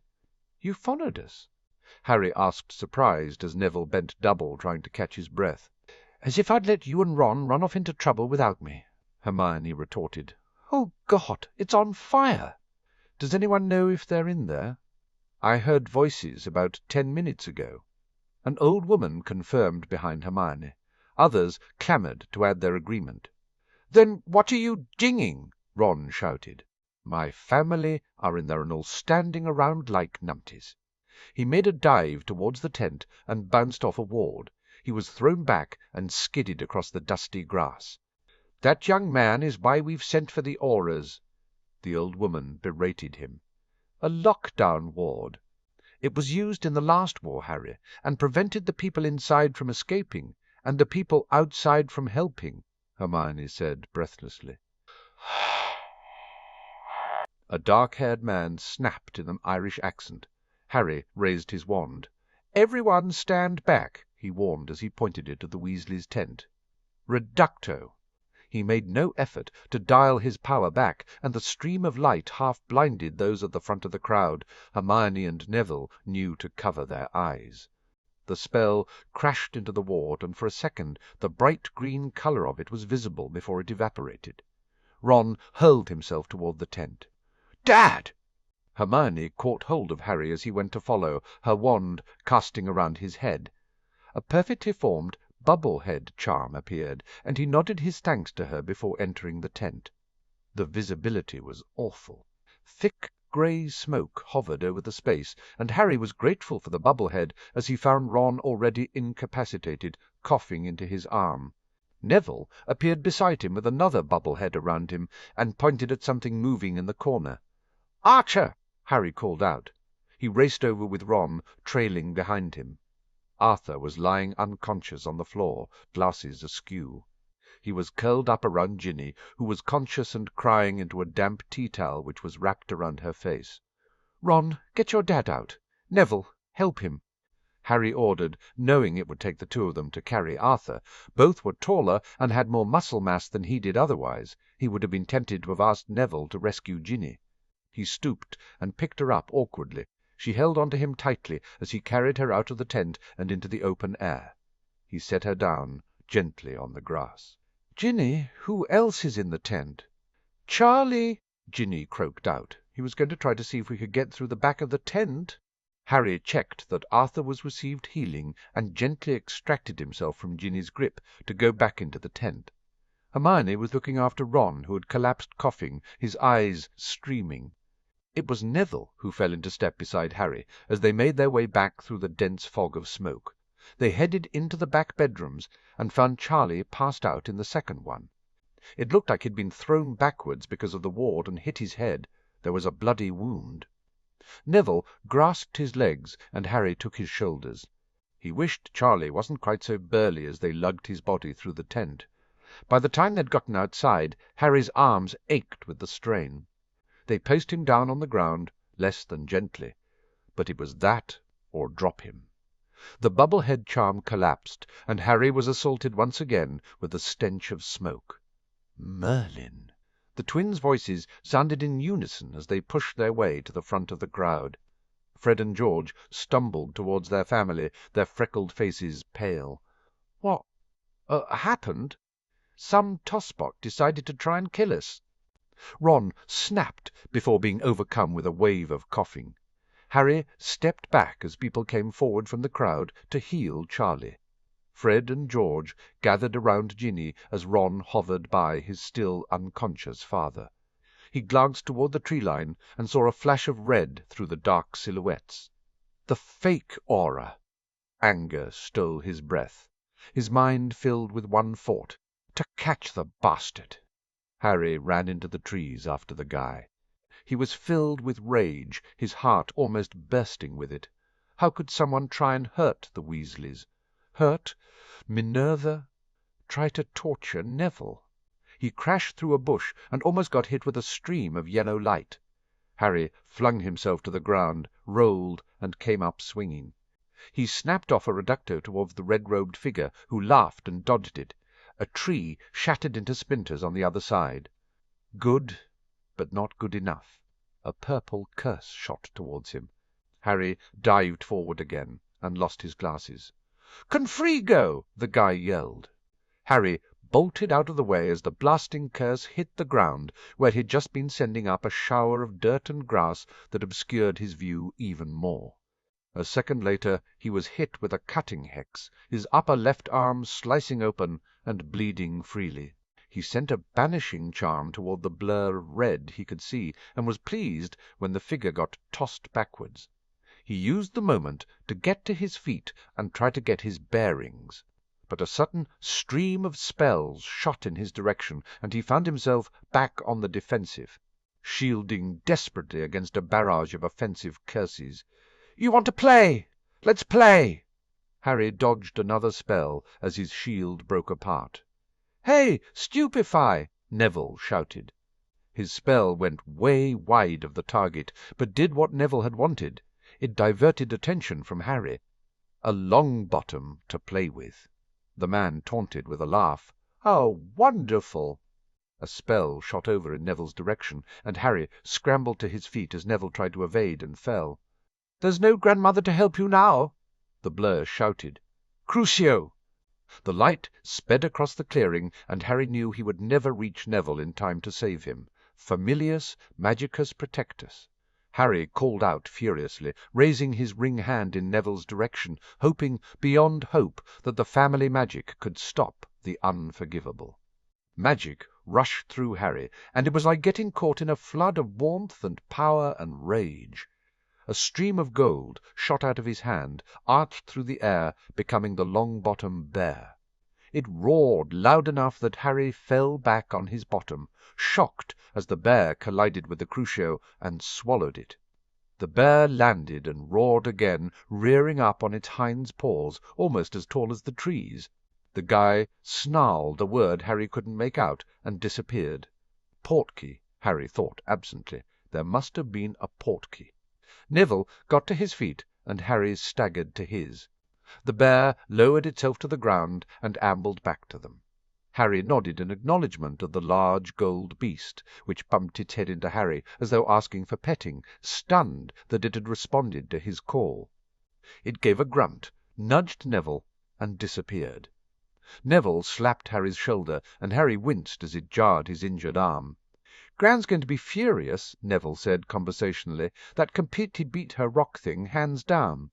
Harry stared in shock at Neville for a moment before B burst into giggles. Within seconds the two of them were laughing slightly hysterically. Harry swiped at his eyes as the laughter started to shift to relieved tears. "Axio, glasses." Harry caught the gold frames as they zipped to him. He really needed to find a way to keep them on his face. "We should head back," he said, putting them on, worried about the Weasleys. A black grim suddenly burst through the undergrowth and transformed into Sirius. "Harry!" Padfoot. It wasn't even a conscious decision. Harry launched himself into Sirius's arms. Sirius caught him, hauling him into a tight hug. Harry didn't notice as Remus arrived a moment later to sling an arm around Neville. Harry clung on to Sirius, burying his face in Sirius's damp and smoke-scented shirt. Everything was going to be okay. Rita Skeeter. To the shock of all, the wondrous Quidditch World Cup last night ended in terror with a series of attacks from malcontents. A serious fire broke out at the stadium itself, resulting in the evacuation of the minister's party, which included prominent members of the Wizengamot, the Irish and Bulgarian ministers. Although initially thought of an accident, the erection of anti-transport wards suggested a bleaker purpose. Aurors on site, with the help of volunteers led by Lord Sirius Black, managed to keep the fire contained to the east and north stands before relinquishing their place to the magical catastrophe team who brought a magical fire unit. Questions were raised by Lord Black at the scene, why a unit hadn't been acquired for the stadium to meet standard fire regulations. The Minister of Magic has promised an immediate investigation. Unfortunately, the fire was but a diversion for 4 different attacks. The first was directed at Lord Harry Potter, the boy who lived. And it was only the bravery of family friends, William Weasley and Minerva McGonagall, that prevented the kidnapping of young Harry, who heroically shielded everyone else in the tent, including many women and children, while the brave two engaged the attacker. Close friend Karen Abbott stated, "Harry, Minerva and Bill protected everyone in the Potter Alliance tent. We owe them a great debt of gratitude." Professor McGonagall, a Hogwarts teacher for many years, sustained minor injuries and was released last night by St. Mungo's into the care of Lord Black. Mr. Weasley remains in critical condition at the hospital, having sustained a dark curse that turned his liver to jelly. The Weasley family was itself a target of the second attack, which found their tent subjected to a lockdown ward and set on fire. Alerted to the danger by the taunts of the Potter Alliance attacker, Harry once again played rescuer along with the Weasleys' youngest son, Ronald, and school friends, Hermione Granger and Neville Longbottom. In an impressive show of magic, Harry overpowered the ward, and the children rescued Arthur Weasley, the current chair of the Muggle Affairs Committee, his daughter Ginevra, and his son Charles. All 3 remained in St. Mungo's overnight for observation. Additionally, a Muggle-born family was attacked by 2 men wearing black robes and white masks reminiscent of you-know-who's followers, and separately there was an incident of Muggle-baiting by similarly dressed men. These attackers were apprehended by the DMLE, and the families involved sustained minor injuries. It is suspected that these attacks are a protest against the move to acknowledge the recent technological and scientific advances of Muggles in order to better protect our world. Minister Fudge stated forcefully, "These men will be prosecuted to the full extent of the law. We will not bow to terrorists and trying to invoke the past fear and anguish of you-know, whose reign, by wearing similar costumes and executing similar tactics, is particularly despicable. Part. We at the Daily Prophet fully support the Minister's position, and our best wishes go to the Weasley family for a speedy recovery. Simeon finished reading the article over Sirius's shoulder and sighed as he took a seat on the opposite side of the desk. At least the press came out positive for our side. Sirius grimaced. That was pretty much Cornelius's reaction. From his point of view, everything worked out. Remus said from his position by the window. The Death Eaters were caught. Nobody died. All else is manageable in his view. He'll end up giving Bagman a slap on the wrist because of the missing fire unit and call it a job well done. And they call me the pessimistic one, Sirius muttered. But Remus was right. His conversation with Cornelius via the flue had already covered every single one of Remus's points, although he had agreed a proper investigation for the fire unit was called for, since its lack was used to enable arson. So the main issue is the life debts, right? Simeon said, working out the mess of who saved who. Unfortunately, Sirius confirmed glumly.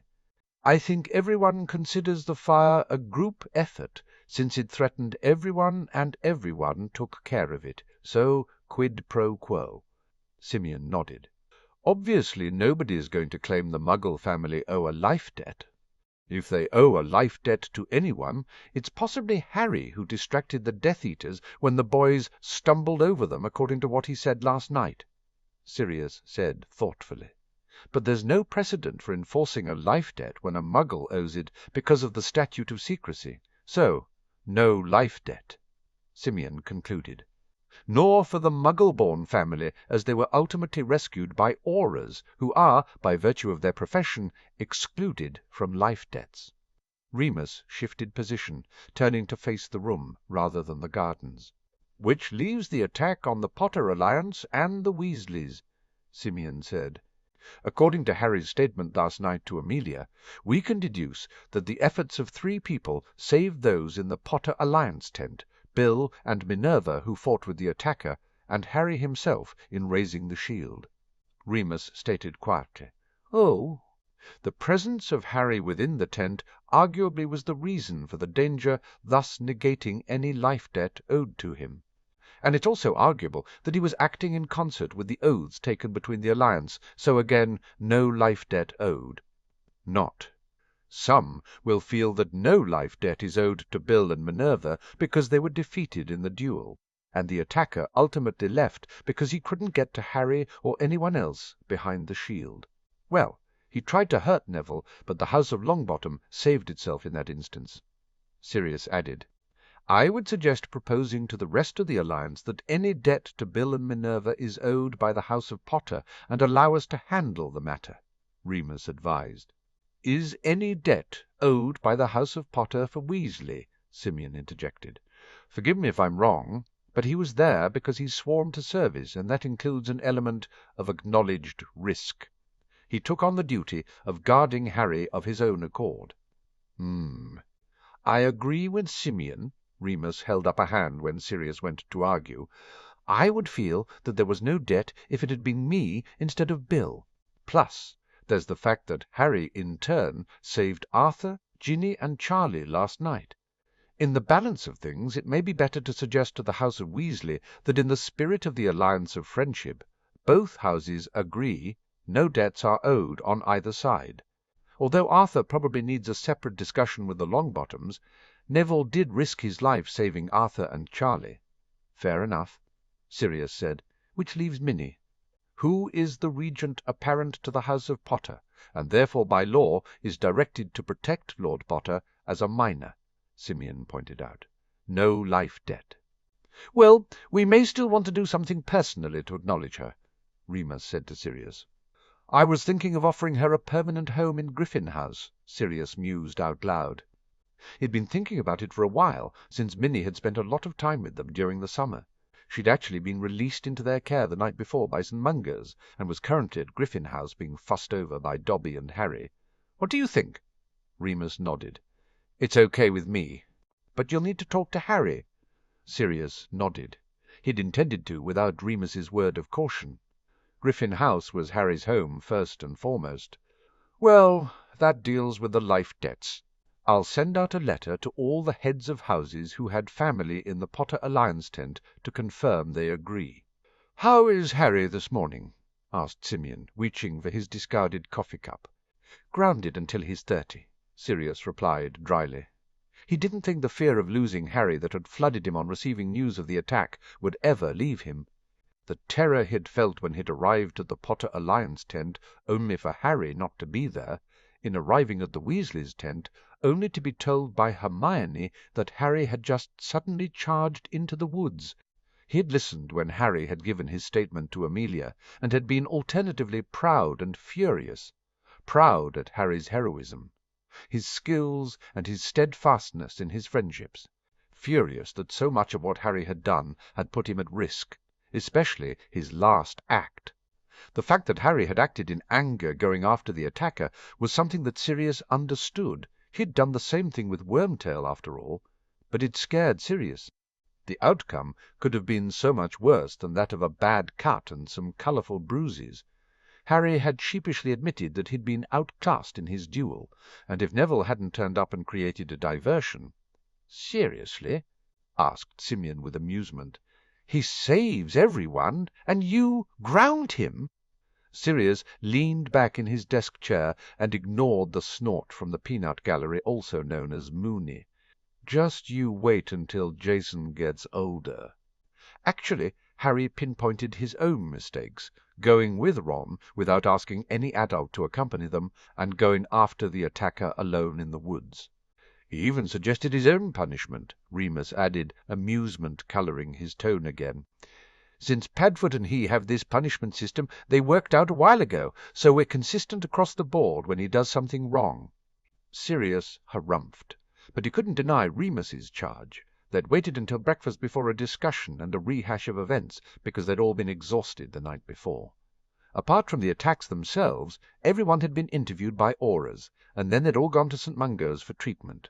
Bed and a good night's sleep had been the priority for everyone once they'd gotten home. But coming down to breakfast, Sirius had been all ready to yell at Harry, point out just how much danger he had placed himself in by running in without thinking, and hand out Harry's punishment of being grounded for the rest of his life. Before he could utter a word, the blighter had apologized, acknowledged his mistakes, and accepted his punishment according to the system they'd worked out. Sirius had settled for hugging the daylights out of Harry again. Simeon nodded slowly. "I guess there have to be rules, or so Anna keeps telling me." He grinned, drained his coffee, and stood up. "Speaking of the ball and chain, Anna wants to hit Harrods today for last-minute souvenirs and shopping. You need me for anything?" Sirius shook his head. "Don't forget, tonight's the farewell dinner, family only." "See you then, mon frère." Simeon left the study, and Sirius dropped his gaze to the prophet again. Remus moved from the window and dropped into a chair. He steepled his fingers together. Harry wasn't the only one to make mistakes yesterday. "Are you suggesting I should ground myself, Moony?" Sirius asked, disgruntled at the criticism, but feeling that he deserved it. "Actually, I was referring to me." Sirius's head shot up at the chagrined shame of Remus's quiet statement. "You didn't do anything wrong. Merlin, I was the one who pushed you into taking on translation duty for Cornelius instead of protecting Harry as we agreed. If I had objected, you would have apologized and found someone else. You were only asked in the first place because I showed off my language skills instead of keeping mum, and drew Cornelius's attention." Remus protested. "And once the fire broke out, I should never have asked you for help, and I should have made my way straight to you and Harry, rather than letting Amelia sidetrack me with finding the anti-transportation ward." He sighed. "And let's not forget my letting the rat get away again. Firstly, I will state again that it was me who made the decision on the translation duty, and honestly, if I'd sent Harry home with Simeon and Anna after meeting the Quidditch teams, none of the rest of it would have mattered," Sirius countered, rubbing his head at the slight throb of a headache. "You wanted him to enjoy the moment," Remus argued, "and we thought everything would happen later. We knew there was a death threat. I was stupid not to have evacuated him immediately when you sent the message. Sirius said simply. "And I should never have left Harry, even if I do have the training to deal with a fire," he continued. "If I had been there—" "It may have deterred the attacker, it may not," Remus pointed out. "We don't know for certain. You might have ended up the same way as Bill. The attacker probably would have still gone after the Weasleys. And if he did, and we didn't have a warning of it—" He sighed heavily. Molly could quite have easily been mourning a husband, a son, and her only daughter this morning. Sirius acknowledged the truth of that by inclining his head a touch. It was a sobering thought. The truth is that no single decision either you or I took in isolation was wrong, necessarily at the time. We just need to learn from yesterday, and— Remus waved a hand at him— not make the same mistakes again. "Yesterday shows we should dump Plan B and go with Plan A," Sirius muttered. "No, Sirius, we're not wrapping Harry in cotton wool and hiding him from the world for the rest of his natural life," Remus objected before he grimaced. "No matter how much I might want to go with that plan, besides, Plan B isn't working out too badly." Sirius harumphed and got up. He wandered over to the far side of the study, and with a stab of his wand revealed the hidden blackboard that detailed out their original plan. "Politically, we're solid," Remus said, walking up to stand next to him.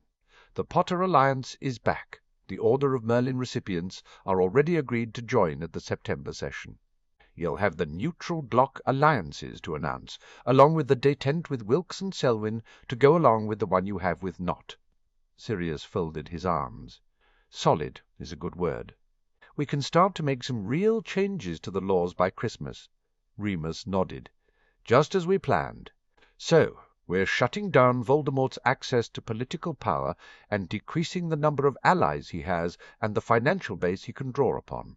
He sighed and pointed his wand at the board. Foreign policy appeared as a task. "We need to think about this more." "Agreed. The treasure hunt isn't going so well," Sirius commented. "It's stalled," agreed Remus, "but I think getting rid of 3 of the 6 Horcruxes isn't a bad showing. We only have 2 to go, since the diary is already handled. We should probably get rid of the snake too. Albus is right about that." Sirius added a note to the board. "Well, Godric's Hollow is on hold until Bill's out of the hospital, and we'll have to wait for him and Caro to have a legitimate reason to be in Hogwarts to search for the diadem." "Chag the Death Eater worked well for the World Cup," Remus said. "The problem was the rogue who upset the apple cart and who apparently is working with Voldemort since Peter was helping him last night." Sirius took in the pain on Remus's face and placed a hand on his friend's shoulder. "It's not your fault he got away." "It is my fault," Remus argued. "I should have done something more. Thomas thinks he managed to catch him with a cutting hex when Peter transformed to apparate, but as it was meant to disable rather than kill, Peter probably survived it. I couldn't even nail Peter with a stunner, because he transformed into his animagus form," Sirius said. "He's bloody difficult to catch or hit because of his form. I should know." Remus pointed his wand at the board. "And find a way to neutralize." The rat appeared. "We need to take away his advantage. There are some old wards that will force an animagus into human form. I'll research them." Sirius patted his shoulder. "We also need to know who this Hollins guy really is, since the real Auror Hollins was busy dealing with the fire." Sirius murmured unhappily. "Agreed. We need to focus some effort on finding out who the rogue is and shutting him down," Remus said, adding the item to the blackboard. "I'll settle for killing him," Sirius said evenly. That Remus didn't argue showed the werewolf's own anger at the man who'd managed to get close enough to Harry to almost kill him. "We have an unknown rogue, and we have Voldemort and the rat staying somewhere unknown." "We know they're working together," Remus mused out loud. "None of the known Death Eaters are hiding the bastards." Sirius frowned. "You think they're staying together?" "It's probable," Remus said, "since Wormtail admitted that the rogue was acting on Voldemort's order.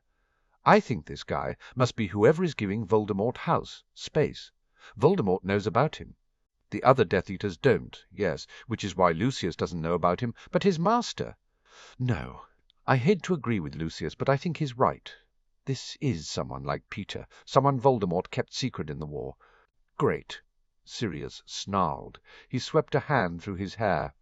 Thinking about it, this was all probably an attempt to grab Harry for this ritual we think Voldemort is planning. Remus continued.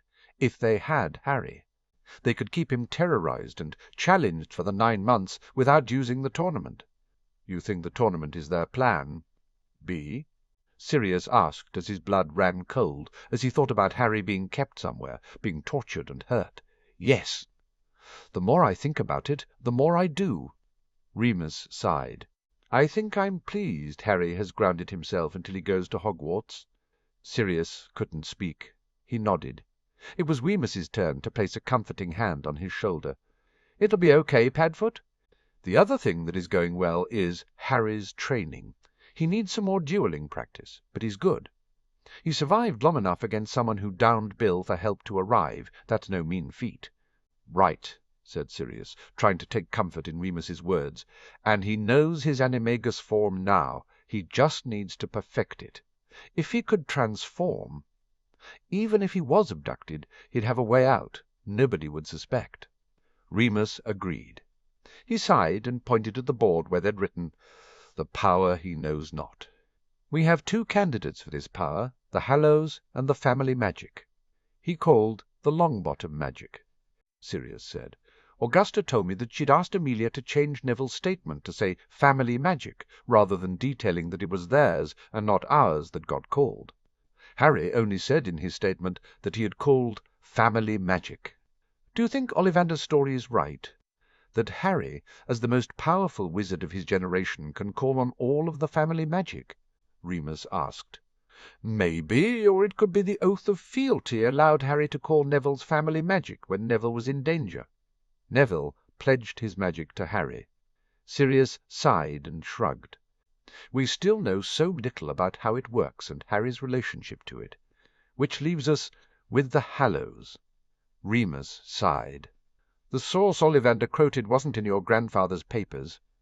I haven't been able to track it down. I think I should ask Ollivander. We're not there yet, Sirius cautioned him. We still have to confront Albus about the wand. Are you telling Harry as planned? Asked Remus, frowning. Yes, Sirius nodded, and we'll discuss what he wants to do. He sighed. I want to protect him, but he needs to know that Albus will continue to keep things from him.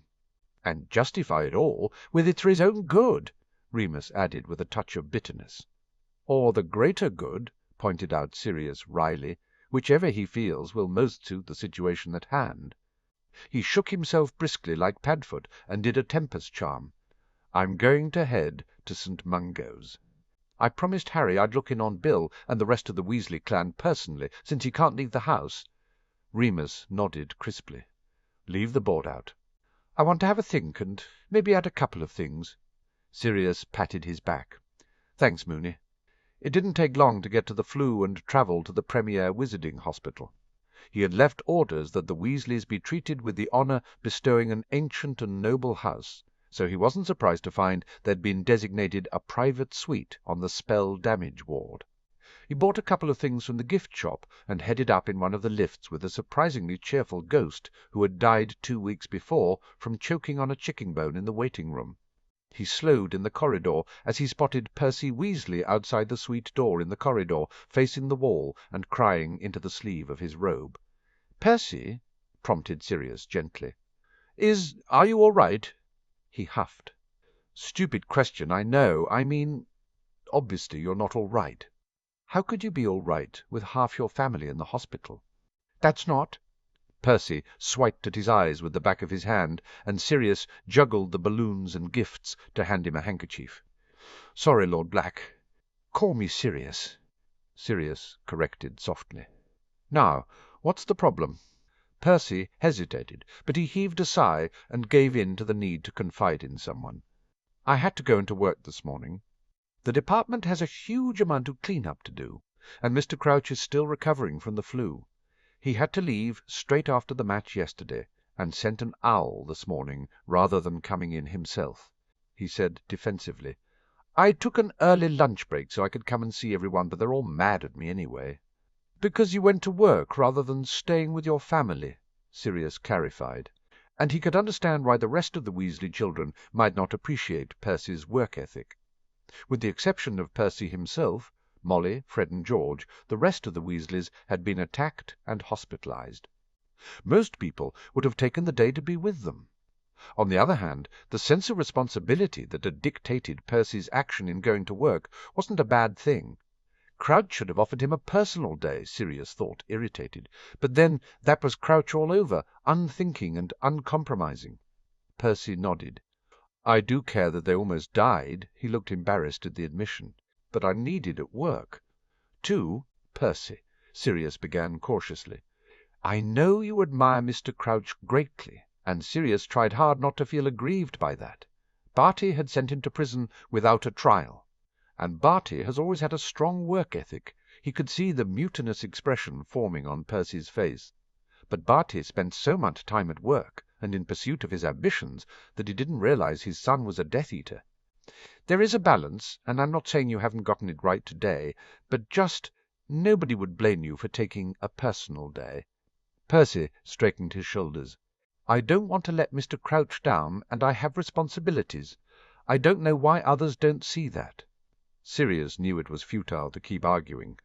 "Well, I should make my way inside. Will you join me?" "I should get back to the office," Percy said, looking towards the door with a mixture of want and hurt. "Tell them I'll be by later." "Of course." Sirius watched him walk away and sighed. He was hardly going to get through to the young man, he reminded himself. He and Percy's new hero, Crouch, had too much enmity for that. He knocked sharply on the door and entered at the chorus of "Come in" from the Weasleys behind the door. The room was very restful, decked out in calm sea greens and deep night-time blues. Large windows let in lots of sunlight. There were 4 beds, 2 either side of the room. Arthur and Ginny were on the left, Bill and Charlie on the right. Bill was closest to the door, designating his position as the one most requiring attention. The twins sat one either side of the bed, keeping watch on their sleeping brother. Ron sat on Charlie's bed, playing chess. Most of the faces lit up with one notable exception, Molly, who was camped out with knitting needles between Arthur and Ginny. Remus had been the one to collect her from the burrow and escort her to St. Mungo's the night before, and Sirius wasn't looking forward to her reaction to seeing him, especially without. "Where's Harry?" Molly immediately asked. "Hello to you too, Molly." Sirius greeted her wryly. Before she could say anything more, he handed her the get-well balloons. He made his way to Arthur and handed him the large box of chocolates and tin of biscuits he'd bought. "For you and your family, Arthur." "Thank you, Sirius," Arthur said, watching in amusement as his wife's face turned red. "I take it you kept Harry home, given the attempt on his life yesterday?" "He's also grounded for taking unnecessary risks. Obviously, while we're happy he saved you, some of his actions lacked forethought." Sirius began to explain. "Like going after the bloke who did it?" Arthur nodded. Ron scowled. "I would have gone after him too, if Hermione hadn't sat on me." "And you would have been grounded too if you had," Arthur said firmly. "I might be very proud of your helping to rescue us, Ron. But I'm still debating what on earth was going through your head asking Harry to help you instead of an adult, since he has a death threat hanging over him." Ron flushed red. "Harry sends his love," Sirius said, changing the topic slightly.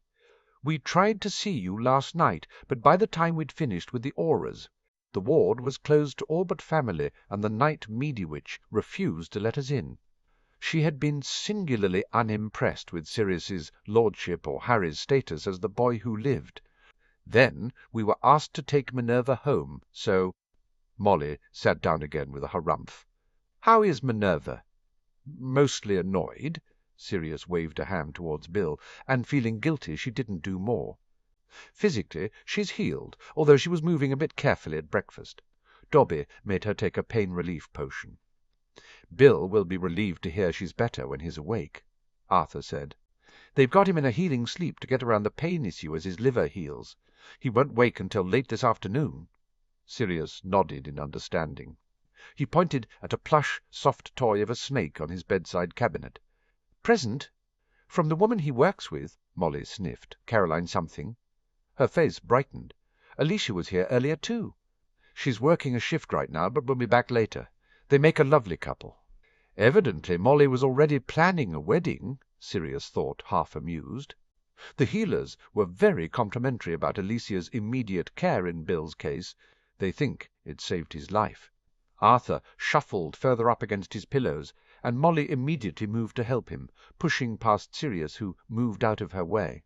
"Speaking of which, I'm glad you're here, Sirius, because I could do with your advice about the life debt issues incurred last night." Molly cleared her throat loudly. "Boys, you can go and get some fresh air for a while." She shooed the twins and Ron from the room with an efficiency that enthralled and appalled Sirius in equal measure. She moved on to Ginny very quickly. "Come along, Ginny. We should get you cleaned up and into fresh clothes. The healers said you would be released this afternoon. No need for you to be lollygagging in your nightwear." They were both out of the room with surprising speed, despite Ginny's pleading eyes to her father. Sirius sighed. "Remus, Simeon, and I were just discussing the life debt business before I came here. It's a bit of a mess, really." "What was your conclusion?" asked Arthur. Sirius explained the discussion succinctly.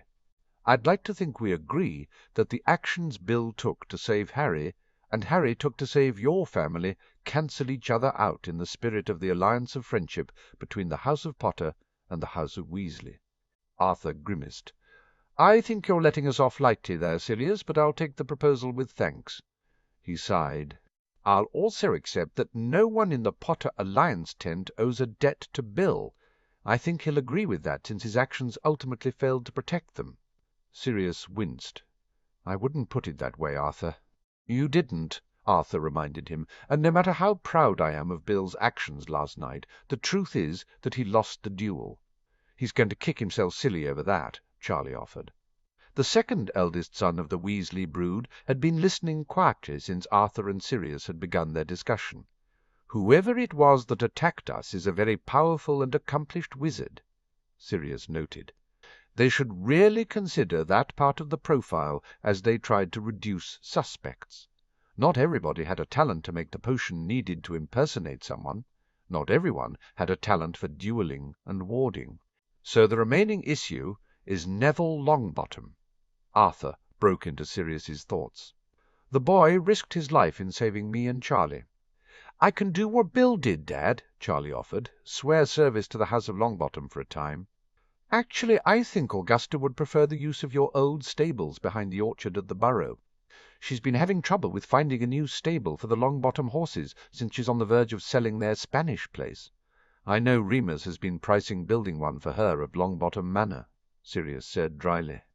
"Your stables would be fine with a couple of days' work to fix them up. You could negotiate a reasonable deal there." "Ginny would be happy," Arthur commented. "She always wanted a pony." He sighed and glanced over at Charlie. "Thank you for the offer, though, son." "It's my life he saved, Dad," Charlie pointed out. "My bubble head must have collapsed when I got thrown backwards."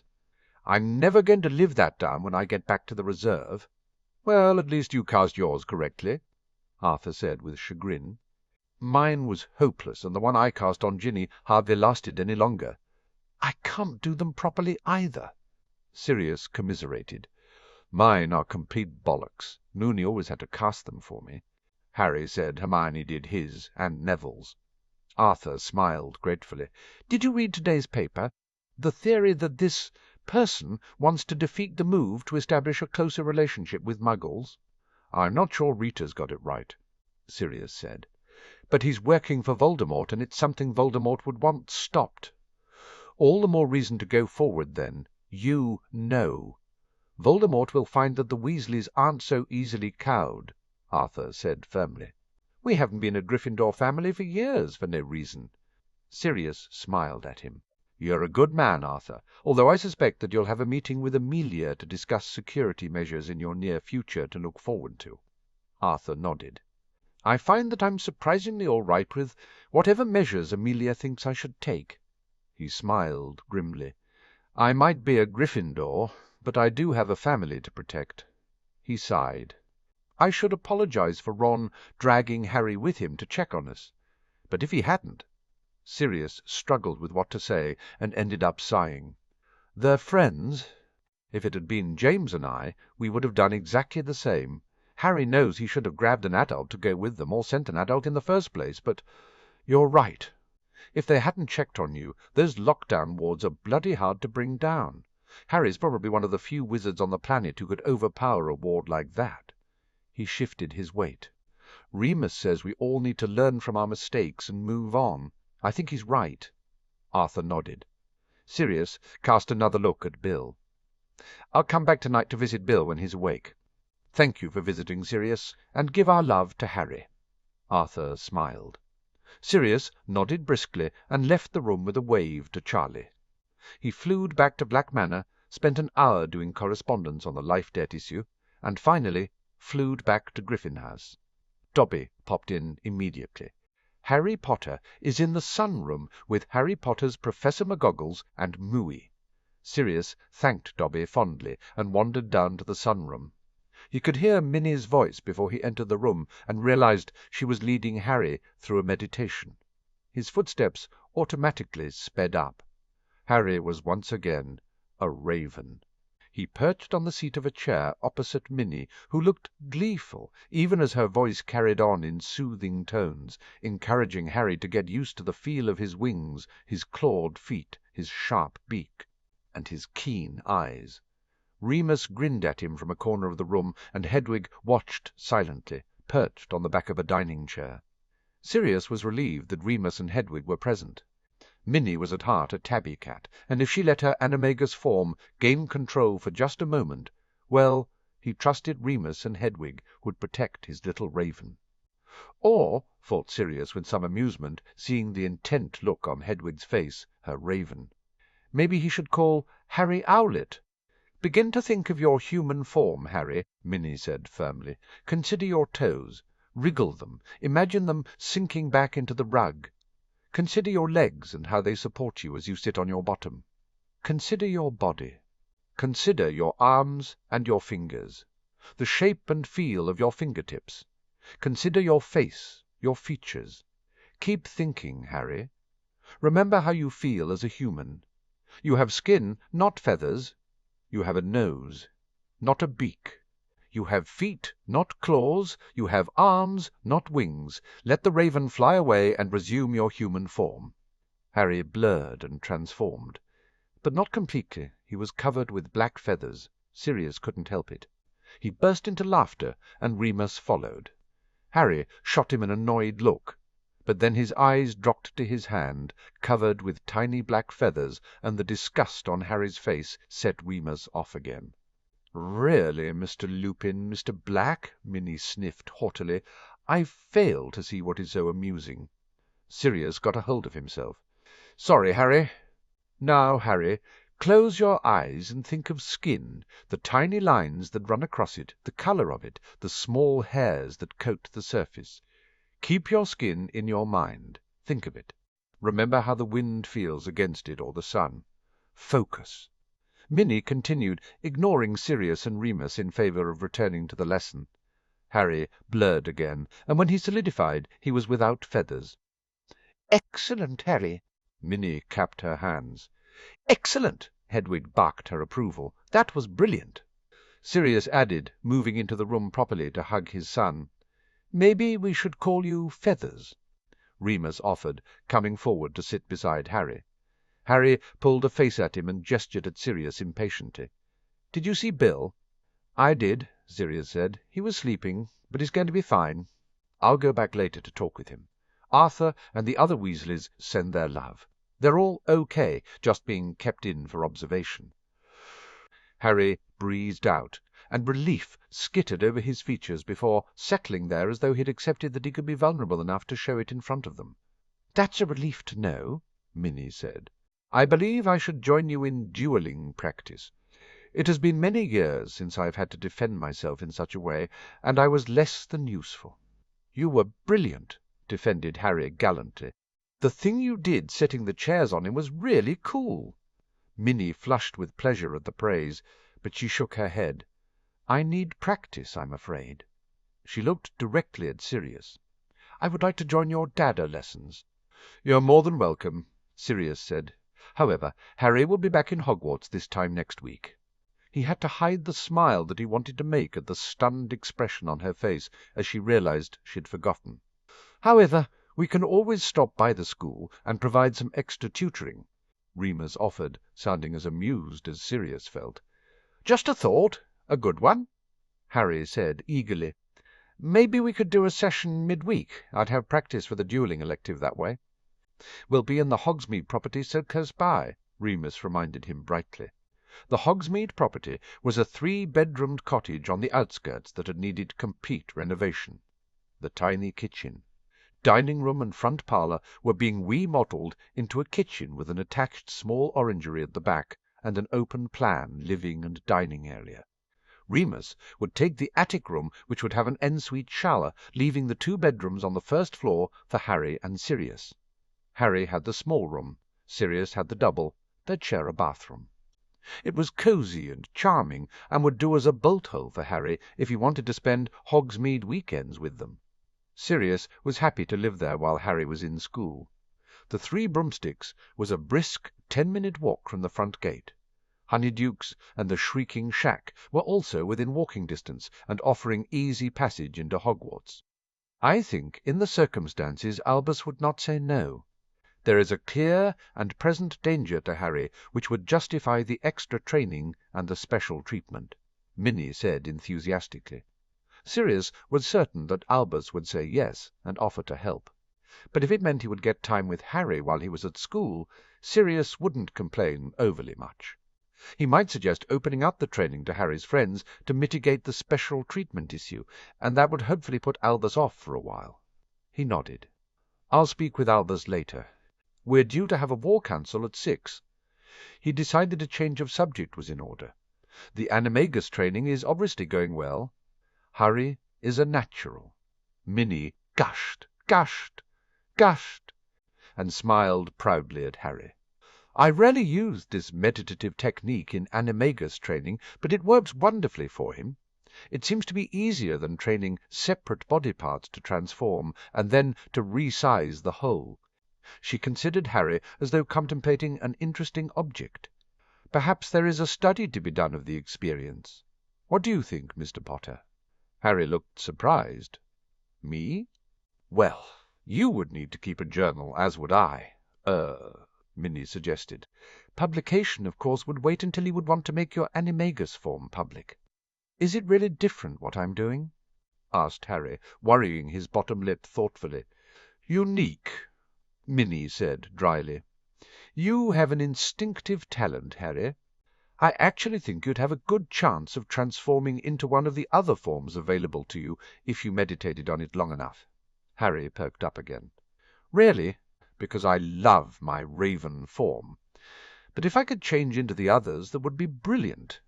Well, let's focus on getting you trained up in the raven form first," Remus said, before realizing he'd stepped into Minnie's territory and hastily correcting his error. "I mean, if that's what you think, Minerva." Minnie sent Remus a sharp look to say she wasn't fooled, but she nodded. "Quite right, Remus." She turned back to Harry. "We'll get you comfortable with your raven form first, before trying any others." She grimaced a little. "And now I think I shall retire to my room and rest for a while." She turned away the offers to escort her, and the 3 men were left in the sunroom feeling rather helpless. "She's going to be okay, isn't she?" Harry asked worriedly. "She's going to be fine. She's a tough old cat." Sirius reassured him. Remus and I, thought we might invite her to move in here more permanently. Consider it her home away from Hogwarts? What do you think?" "Sure." Harry nodded. "You don't have any concerns about living with one of your professors during the holidays?" asked Remus when Sirius floundered. Harry shrugged. "If it was Snape, maybe." Sirius gave a dramatic shudder. Perish the thought. "And besides, I'm already living with Remus, and he was a professor," Harry pointed out with simple logic. "And she was Dad's godmother and my Gran's best friend, and I think they'd want us to be Aunt Minnie's family. Right?" "Right," Sirius said faintly. "Can I take my firebolt out?" asked Harry abruptly. Sirius narrowed his eyes. "I thought we agreed you were grounded." And there they were, those green eyes of pleading doom. "Harry," Sirius said warningly, Harry gave in, folding his arms tightly over his chest.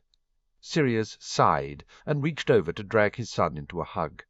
"I love you, you know that, right?" "I know," Harry said, his arms creeping around Sirius to return the embrace. "And I know I'm grounded, and why. I shouldn't have gone chasing after the guy." "We all made mistakes yesterday," Sirius allowed, tightening his hold. "At least going after the Weasleys helped, saved their lives. But you have to stop putting yourself at risk." He gave another sigh. "But I have to make better decisions about your safety, too." He didn't want to fall into Albus's trap of protecting Harry at the cost of his happiness, but neither did he want to indulge Harry too much and risk his life. And speaking of indulging, 1 hour on your firebolt. Harry yanked himself backwards in surprise before he hugged Sirius hard enough to drive the breath from Sirius's body. Harry dived out of the door before Sirius could say another word, obviously deciding that he should act before Sirius changed his mind. Hedwig followed, no doubt, to keep an eye on him in the sky. Remus waited until Harry was gone before he raised an eyebrow knowingly at Sirius. "Don't say it!" barked Sirius. He gathered what was left of his dignity and made for his study. He was not a soft touch, just because he let Harry go out on his broom. He was simply allowing Harry some freedom, since Harry would be going nowhere else for the remainder of the summer except to Black Manor for his lessons. Sirius was a perfectly responsible parent. His chest ached anew at the memory of the night before, at the thought of losing Harry, the panic and the terror he'd felt when he'd realized Harry had gone after the rogue. He took a deep breath. Harry was safe. That was all that mattered. Sirius's jaw clenched with determination. They wouldn't make the same mistakes again. It was irritating. Beyond irritating. Severus glared at the teacup in front of him, as though it was the fault of the teacup that he had to spend his Friday night in the headmaster's office listening to the old wizard recount to him and Moody what had happened at the War Council. Moody took a swig out of his flask, and Severus shot him an annoyed look. Moody could have at least shared the alcohol, Severus thought sourly, even if it was fire whiskey and not the 20-year-old Scotch that Severus had in his quarters. Moody simply smiled at him, a twist of his lips that gave his scarred face a grotesque edge. And so that was all that was discussed. Albus finished at last. "Your thoughts, gentlemen?" Moody looked at Severus, daring him to go first. Severus looked at Moody with a raised eyebrow. Who did Moody think he was? Black? Only a Gryffindor would respond to that kind of a dare and jump in first. "A Lastor?" prompted Albus smoothly when neither spoke. Moody grunted, but gestured over the polished surface of Albus's desk in Albus's vague direction, without looking at him. Clearly mistakes were made. Expected better of Black. He must have gone rusty in Azkaban. Or perhaps he is now beginning to recognize the true challenge of keeping young Harry safe. Albus smiled smugly, as though Black's incompetence somehow justified his own. Severus scowled. It does not surprise me that Potter was his usual reckless self. And once again Severus hadn't been anywhere near saving the boy, protecting him as he had promised. It was not his fault. It was Potter's. Merlin knew the boy was attracted to danger like he was an iron filing, and danger was a magnet. "Why, Severus," Albus said, his eyes twinkling, "one could almost make the argument that you are defending Sirius Black." Severus stiffened and threw Albus a disgusted look. He didn't bother saying anything verbally. He wasn't going to dignify Albus's comment with a reply. Albus hurriedly cleared his throat. Regardless of the mistakes made in keeping Harry safe, my original question was more about our mysterious opponent, and what the threat means for us here at Hogwarts as Harry and the rest of the students will be arriving shortly. And let us not forget that there is the Tri-Wizard tournament to consider. "We should cancel that bloody tournament for a start," Moody said immediately. Severus nodded in agreement. The tournament was the height of foolishness in his opinion. It would have been without someone after Potter, without Potter himself around. Who wanted more brats around? And Beauxbatons and Durmstrang had their own issues. Albus looked at them both with disappointment. "We can't cancel the tournament. It is a wonderful opportunity for someone to take advantage of the holes that will open up in our security and kill Potter." Moody interrupted gruffly. We'll bring in additional security, and we'll discuss specifics nearer the time the tournament begins, but cancelling it is not an option. It would cause a diplomatic incident." Albus countered. He placed his hands flat on his desk. "Let us put the tournament aside and concentrate on immediate issues. Severus, what about you? Any thoughts on our mystery attacker?" Severus pursed his lips. He hadn't told Albus about the block on his memories, and he didn't believe Moody had mentioned it to Albus either. He carefully weighed up whether to keep his secret, and decided it was too soon to believe that the hidden memory had any value. "I agree with Lucius's comments to Black. Whoever made the second death threat and went after Potter yesterday must be someone kept secret from the rest of us, just as Pettigrew was kept secret. Do you think whoever it is, it's someone who, you know, who trusts to hide out with?" questioned Moody. Severus resisted the urge to shift position under the intensity of Moody's regard. "It is the most likely conclusion.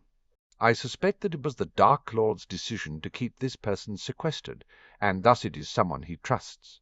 Further, no follower of the Dark Lord, hidden or otherwise, would have presumed to go after Potter with such zeal yesterday if it did not have the Dark Lord's approval. The fact that Pettigrew was part of it suggests in itself that the attack happened at the Dark Lord's behest."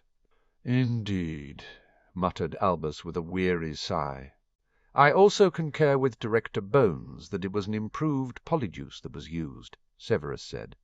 "The Dark Lord himself undoubtedly provided the recipe. He had me brew it once. All of which substantiates that this fellow is working with Riddle." Moody huffed. "So, Bones has tagged the Death Eaters who are identified. We know it's not the likely suspects. We know it's someone has the ability to call a house elf to them. We know whoever it was had access to the Longbottoms party, either impersonating someone or they were present as themselves." He grunted. "Amelia will be doing her nut. There are too many suspects to tag. The auras would be spread too thin." Amelia said the same thing. Albus nodded slowly. "It is unfortunate, but our best hope lies in Voldemort or one of his associates making contact with one of the known Death Eaters." Which was unlikely to happen, Severus thought. The Dark Lord had found somewhere safe to use as a base, and had surrounded himself with loyal followers. What need would he have to call upon someone who had denied serving him, and thus was no doubt a traitor in the eyes of the Dark Lord? If Severus was the Dark Lord, he would wait until he was fully restored to a body before contacting any of them. He refocused on the question of who else could be helping the Dark Lord. "This new associate of the Dark Lord's," Severus drawled, "will have been the one to brew the potion. He would have been the one to impersonate Dawlish and duel Weasley and Minerva. He also set a magical fire detonation skillfully enough to make it appear to be an accident, and set a lockdown and the wider anti-transportation ward." Moody nodded grimly. "He's a powerful bastard, all right. That," Severus suggested, "should reduce the number of suspects." "Sirius suggested the same thing," Albus replied, eyes twinkling again. "But, as Bertie pointed out, the publicly acknowledged magical abilities of the suspects may not match up with their private and secretly practiced abilities. It is likely that this individual has remained invisible as a potential threat by not demonstrating their power." Unfortunately, Croker was right, Severus thought, and refused to think he was less disgruntled at that than the comment he and Black had thought along similar lines. Moody motioned with his flask. "What about the Death Eaters who were caught?" "In Ministry, holding awaiting trials which will be held in due course. After what happened with Sirius, Amelia and Cornelius are keen to ensure all process and protocols are duly followed." Albus confirmed. "3 of the Death Eaters are claiming to be under the Imperious curse." Dennis Travers refused to speak at all. "From what I can gather from Lucius today, the blame for their capture is being attributed to the auras, being on high alert after the reported fire and realization that there was an anti-transportation ward erected." Severus informed them Lucius had been smug during breakfast that morning. Travers was a fanatic, and he would have hindered the pure-blood nobilities scrambling to achieve some kind of neutrality agreement with Black. "Excellent," Albus said brightly. Moody glared at him, his magical eyes spinning. "Don't get bloody cocky, Albus. Yesterday was an obvious attempt to snatch Potter, possibly for this ritual you think is in the works. It'd be easy enough to terrorize and challenge the kid for the requisite 9 months if you have him in your possession. An attempt that was thwarted." Albus pointed out serenely. Severus and Moody both looked at Albus with identical derisive glares. "Only because Potter has sheer dumb luck on his side," snapped Severus. "I'd disagree with that," Moody said, waving at him. "Boy has to have some talent to last against a powerful wizard long enough for help to turn up. But my point is this. If this attempt failed, that means they'll want to make sure their next gambit succeeds. They will try harder to get Potter into this blasted tournament." Severus caught on to Moody's point immediately. He pinched the brow of his nose. Albus slumped back in his chair. "Alas, I had not thought of it in those terms." "Which is why I'll say again that we should cancel the damn thing," Moody said firmly. Albus shook his head. "It's not possible, Alastor. We shall just have to be vigilant." He smiled at Moody as he said the last, and Moody gave an amused huff. "Sirius has requested permission to continue Harry's dueling tutoring while he is here at Hogwarts. He has offered to open up the sessions to the entire 4th year, so there can be no suggestion of special treatment." Severus harumphed. "It'd be a good idea to run a dueling club for the other years, since Hilliard will be running the elective for 4th years only," Moody suggested. "Hilliard himself could take the 6th and 7th years. I could do the 5th, Sirius and Remus the 4th, and Phileas the lower years." "A wonderful idea!" Albus beamed at Moody. "I'll make the request to Phileas and Tobias." He glanced at Severus. "Perhaps you could also lend a hand, Severus?" "Perhaps," Severus said non-committedly. He had no interest in the dueling club. He had only participated previously because he'd wanted to put Lockhart in his place. "Well, I think that's all for tonight, gentlemen," Albus said, rising. Moody and Severus made their way out of the office and down the spiral staircase. "Drink?" offered Moody. Severus nodded, understanding that it was a request to talk without Albus's presence. They went to the staff-room, their mutually acknowledged neutral ground. Severus was pleased to see it empty.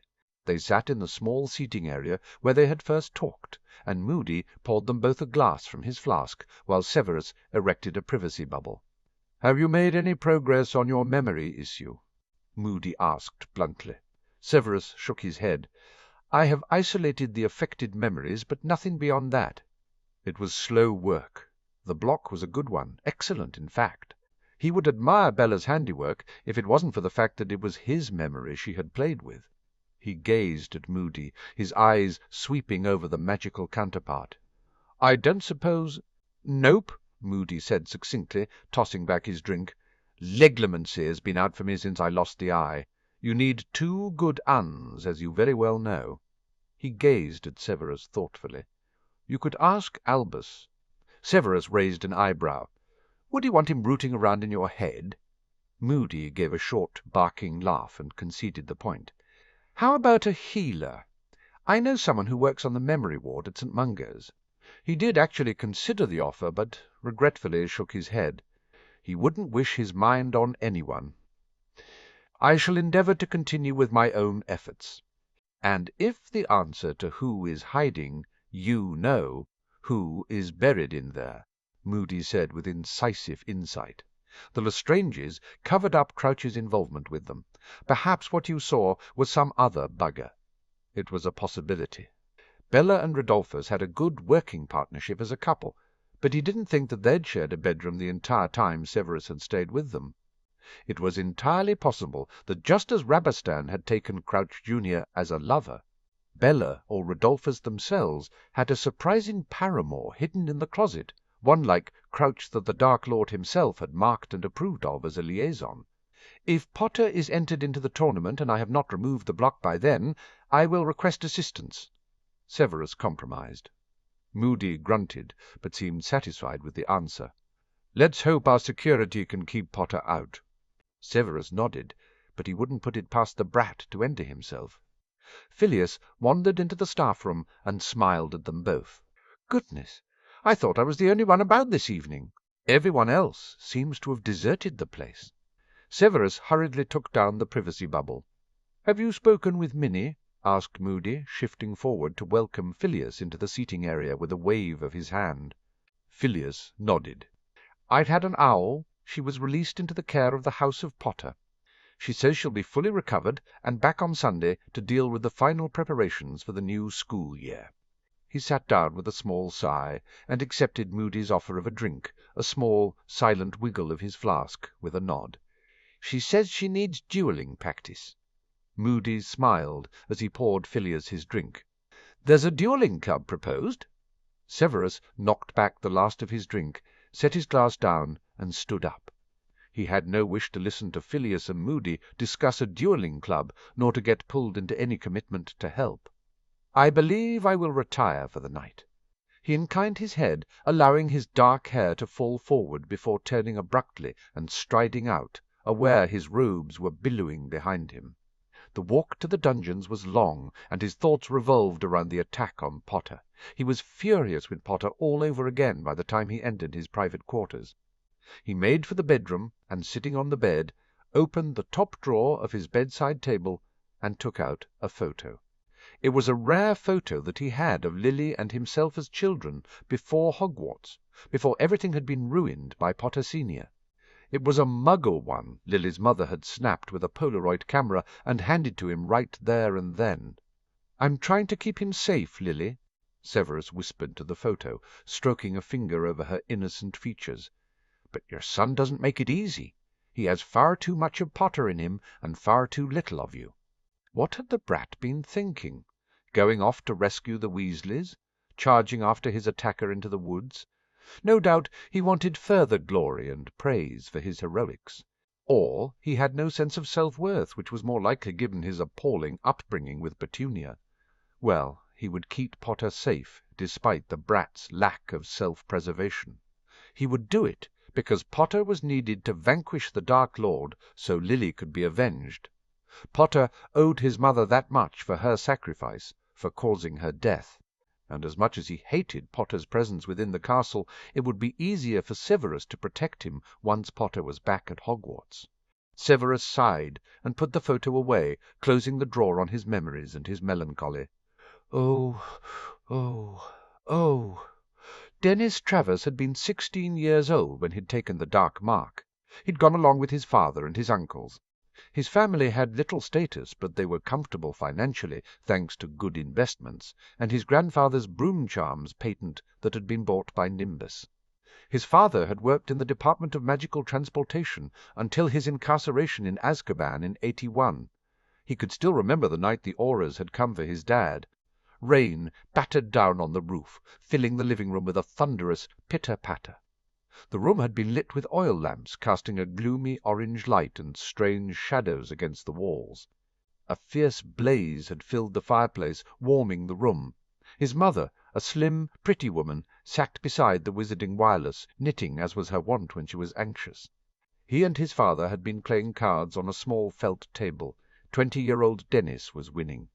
"I wish you'd shut that thing off," his dad said briskly. "It's been nothing but bloody gossipy nonsense since Halloween." Igor was scheduled to appear before the Council of Magical Law today. His mum replied sharply. His dad glanced over at her. "There's nothing to worry about it. Igor's sentencing will be a straightforward affair.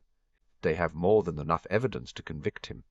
"And if he gives you up for a lighter sentence?" his mother asked pointedly. "I would have heard something at the ministry before I left, if anything had been said." His dad said dismissively, "I don't trust him." His mother said, "Foreign muck. We can't trust him to remain faithful. Antonin is not much better either, fleeing abroad like he has done." His dad rolled his eyes and winked at Dennis. "We'll be fine, Mabel. You're getting yourself worried for—" He froze, and suddenly his wand was in his hand. "The wards! They're under attack!" His mother stood, dropping her knitting and wrapping her arms around herself. "I told you. I told you that Russian bastard wasn't to be trusted. Travers!" Alastair Moody's gruff tone sounded loudly from outside. "We know you're in there. Leave your wand and come out with your hands visible." "What are we going to do?" his mother wailed. His dad's lips firmed, and he swung towards Dennis. "Forgive me, son." Imperious. It had all gotten blurry after that. Dennis had woken up in a small ward at St. Mungo's with his mother, Zack, beside him. She had told him that his father and she had protected him. The Auras believed that Dennis had been imperioused into taking the mark by his father, and she had been coerced by the threat of physical violence. The truth was that Karkaroff had betrayed them. He'd given up Dennis's father for the murders of the blood traitors, the McKinnons. His father would be going to Azkaban. And so it had happened. Luckily, his uncles had stepped in and taken care of his mother and himself, ensuring that they had a home and that Dennis's place in the ministry was safe. He'd continued in the Department of Transportation, following in his father's footsteps, honoring the man who had protected him. But now Dennis would be going to Azkaban himself. He wasn't bothered so much by that. He stood by the Dark Lord, and he wouldn't deny him to save his own skin. No, he was more bothered about his stupidity in allowing himself to be captured. He stared up at the ceiling of his ministry cell and contemplated how very wrong the mission had gone. It had been idiotic in hindsight to continue when the stadium fire had happened. He should have realized that it would draw more Auras to the campsite. Travers had also been hampered because he'd had to Imperious Rowley, who'd gotten cold feet. Stupid bastard. Otherwise he would have gotten away. He frowned and rubbed his nose. Dennis hadn't exactly had a chance to read the prophet since he'd been placed in his cell, but he'd heard the Auras talking, and it looked like the swarm operation he and his team had put together had somehow run amuck of the rogue who'd made death threats against Potter. Jeeves scowled. It was supposed to have been his night, his opportunity to remind everyone of the Dark Lord, to remember and fear. To prove to the Dark Lord that he was not forgotten and that there were those who upheld his ideals and welcomed his return. The pillock who'd attacked Potter had ruined everything. But he'd heard his guards exchanging gossip, and the theory was that the rogue had been acting in concert with Pettigrew since the rat squad had been there. Travers considered that in the quiet of his cell, if the idiot who'd spoiled his party had been working in concert with Pettigrew, did that mean he was working under the orders of the Dark Lord himself? And if he was, had his own operation interfered with the Dark Lord's? Messed it up? Potter had stumbled into McNair and Jugson, according to the chatter. The thought had him tense with anxiety. He remembered the meetings his dad had taken him to, and the screams of those who had failed in the Dark Lord's service as they received their punishment. Well, if he cocked up and the Dark Lord punished him, that was fair enough. Hadn't Lucius warned them all that interfering ahead of the Dark Lord himself contacting them could lead to this? Travers had simply wanted to show his lord that he still followed him, but he would acknowledge his mistake and take his lumps. A pop signalled the entry of a house elf with his supper, a bland affair of watery broth and some stale bread bun that had seen better days. The elf placed it on the floor and popped out again. Travers sighed and fetched it. He took off the warming lid and sniffed suspiciously of the broth. He opened up the paper napkin to unwrap the plastic spoon and froze. There was writing on the napkin. He carefully looked around his cell. There was nothing in the tiny room that suggested he was under a surveillance charm. The cot was standard issue, the magic bedpan stuffed under it just the same. The door was solid and locked with only a viewing hole that was accessible from the other side. He had been stripped of his robes and given a grey set of trousers and top to wear in a scratchy material. He carefully unravelled the napkin and made to place it on his lap as though it had no value. He glanced down as he spooned up his broth and read the words. Your attempt at pleasing the Dark Lord was pitiful, but your silence and faithfulness are recognized. Remain strong and take heart, for you will soon return to his side. Dennis managed to control his expression, but deep inside he was smiling with what he believed was justified satisfaction. The Dark Lord wasn't angry with him. He had been noticed for his faithfulness. He scooped up some more of the tasteless soup and hid his grin. He would do as the note said. He would remain strong, even if it meant going to Azkaban like his father. In time he would be rewarded, and he would have more power than Lucius Malfoy could shake his cane at. The broth was soon gone. When the house elf came back for the tray, the napkin was shredded like confetti into the bowl, and Dennis was asleep and dreaming of serving at the Dark Lord's side. Oh, oh, oh! Harry sat on the wooden picnic table and gazed out into the back garden of Griffin House. It was a cool day for the end of August, rainy more than sunny, overcast and grim. It suited his mood. Hedwig swooped down, and he automatically held out his arm to her. She landed in a rush of wind from the backwash of her wings. Harry leaned forward and let her nuzzle him, welcoming the comfort. He couldn't wait to fly with her as a raven, couldn't wait for the freedom of his own wings. Hedwig gave a bark. "Sorry, Hedwig," Harry said softly, and reached into his pocket where he kept a few owl treats. "I guess I'm a little distracted. Sirius showed me his grandfather's memories today." Sirius had confessed that he'd delayed showing Harry the memories, once because of Simeon's visit, and again because he'd wanted them to enjoy their last weekend before Harry went back to Hogwarts together, especially after the World Cup shenanigans. Harry understood. Having seen the memories, he knew how painful they were for Sirius and what the implications for himself were given the last memory with Ollivander. Frankly, the Wandmaker freaked Harry out. But the knowledge that the old wizard had of his craft had been impressive. The story of the family magic and the Hallows had entranced Harry.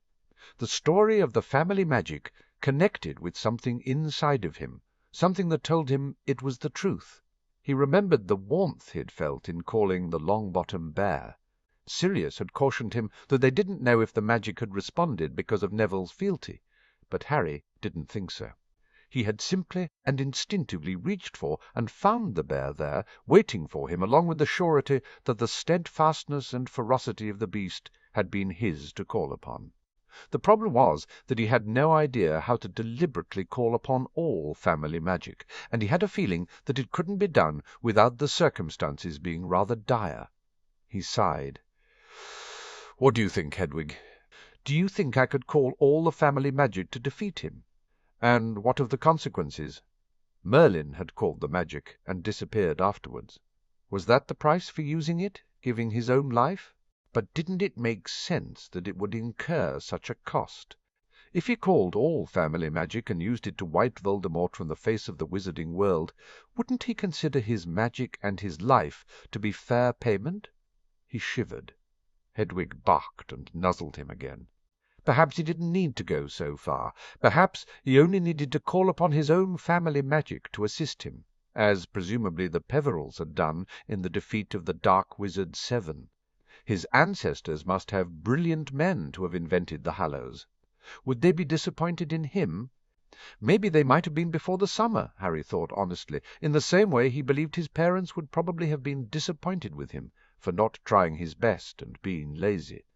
Maybe he would invent something as brilliant as the invisibility cloak for his descendants. Maybe.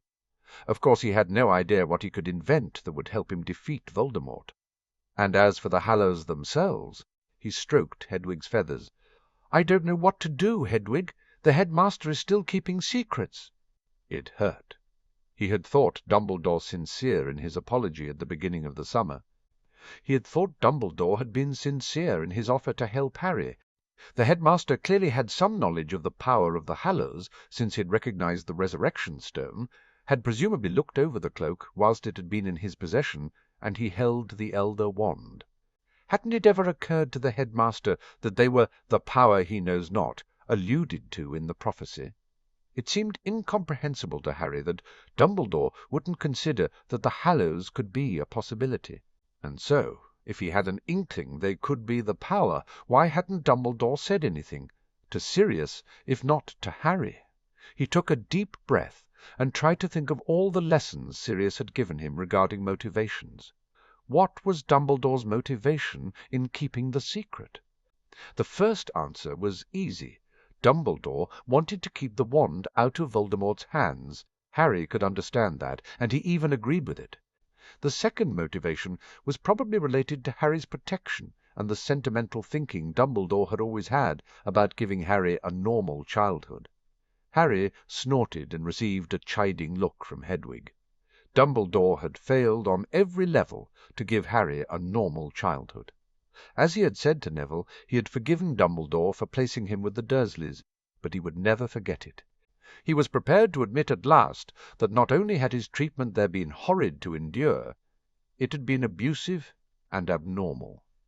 If taking the Dursleys to court wouldn't turn into a press circus, Harry might have been willing to see justice done. After Voldemort, and as soon as he turned 17, Harry promised himself, he'd buy Grunnings, fire Vernon, and find a way to evict Petunia from her dream house. He didn't want any of them dead, so they could remain in the house until Voldemort was dealt with, but after that all bets were off. There was a small part of him that argued against it, pointing out that didn't he owe them for taking him in, at least? But when he remembered how grudgingly he'd been housed, fed, and clothed, Harry had to admit that it wasn't right that the Dursleys never had to face up to their actions in regards to what they'd done to him. A large part of him still wanted to ignore it, to focus on the present and future, and forget his past with his hateful relatives. Harry sighed as Hedwig shuffled over to his shoulder and began to preen his hair. He had been thinking about Dumbledore's motivations about the wand. Not the Dursleys, he reminded himself. So Dumbledore had kept the secret to protect the wand from Voldemort, and to continue to protect Harry from the responsibility of it. That made sense. But for Dumbledore not to have simply told Sirius that he had the wand when the subject had come up over the stone, it was possible that Dumbledore also felt the wand was his by rights, regardless of Harry's ancestral claim upon it. And Sirius and Remus had both confirmed, after they'd exited the memory, that under the law Dumbledore could claim he had won the wand fairly after defeating Grindelwald. Legally, it was all very grey, and could go either way if Harry ever took it to court. And it was all too possible that this was another of the headmaster's manipulations, that Dumbledore intended to reveal the secret, but only when he wanted to reveal the secret, when Dumbledore deemed it was right and necessary for the secret to be known. Harry scowled, and Hedwig tugged on his hair. "Ow!" He turned to glare at her, and she glared right back. "It's just, why can't he be straightforward and honest?" Hedwig barked her agreement. It was what he hated about politics and strategy in general, the constant need to determine who needed information, what information could be used to gain leverage and advantage. If everybody was just honest with each other, possibly there would be a bloodbath, but at the end of it everybody would know where they stood. Harry sighed. What to do about Dumbledore? Sirius had suggested they could confront him, ask him about the wand. But what good would it do, really? Because Harry had no problems Dumbledore holding on to the wand. He didn't want it. Putting it in the family vault was an option. But Voldemort had already proven that he wasn't scared to attempt a break-in at Gringotts with the Philosopher's Stone. No, Dumbledore was right that it was better he kept hold of it. But what if Harry holding all three Hallows was the important thing? What if Harry needed the Elder Wand to discover some unknown power, although he really didn't want to be known as the Master of Death? He wished the prophecy hadn't been so woolly. He wished that it had actually specified in great detail just what the power was that he had that Voldemort didn't.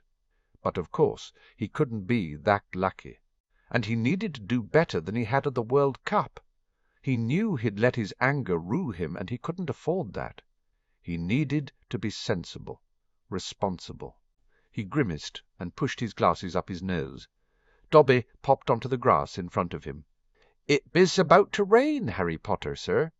Harry nodded. Dobby was incredibly good at predicting the weather. "Something troubles Harry Potter?" Dobby asked worriedly. "Just thinking, Dobby," Harry assured the house elf. Dobby pulled on his ear. "Perhaps Dobby can offer advice like Master Yoda." Harry smiled. Dobby loved the original Star Wars trilogy. "What advice would you give me then, Dobby?" "Named your fear must be before banish it you can," Dobby said promptly. "You may have a point," Harry mused. What was his fear? He was afraid that he'd never find the power to defeat Voldemort. He was scared of losing the people he loved, like he had lost his parents.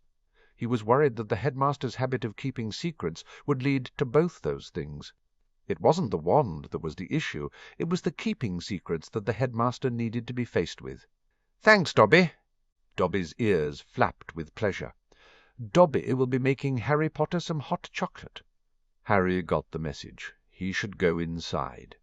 He sent Hedwig aloft and made his way back into the house. He knew Sirius had probably been watching him from the study, and he made his way there. Both Sirius and Remus sat at their respective desks. Both of them looked up when Harry knocked softly on the open door. "Hey!" Harry saw the lines of worry bracketing Sirius's eyes and berated himself for rushing off after seeing the memories. "Hey, can I talk to you?" "Always." Sirius pointed at the comfy visitor's chair, and Harry hurried over to it. "I take it you've thought about the issue of the wand?"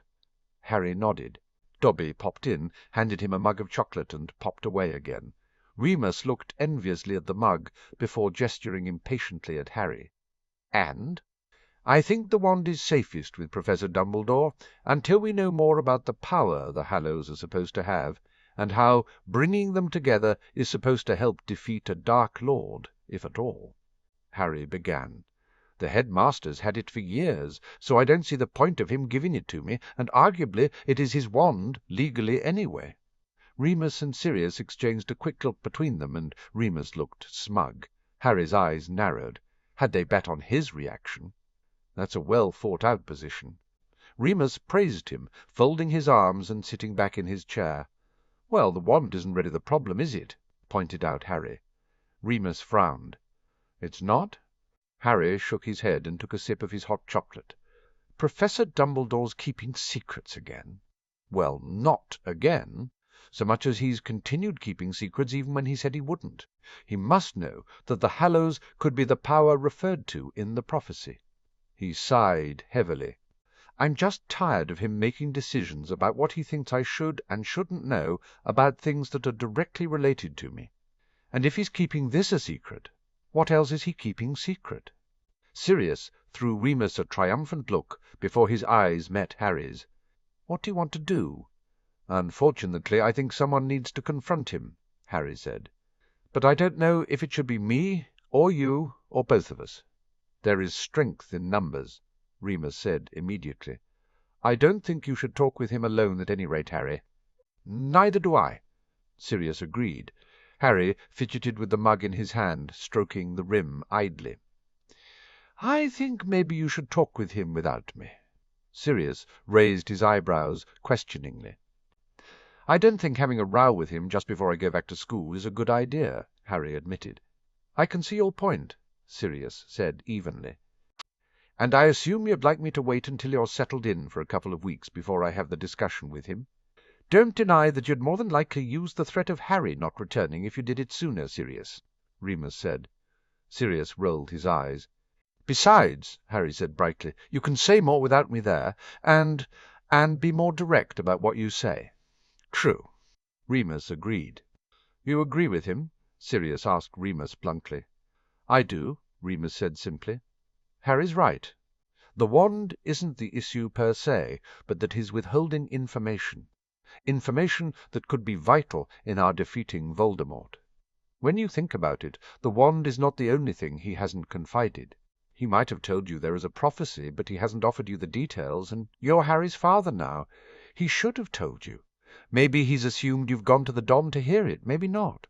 You're also the one he lied directly to about the wand, whereas his not informing Harry could be seen as a lie of omission.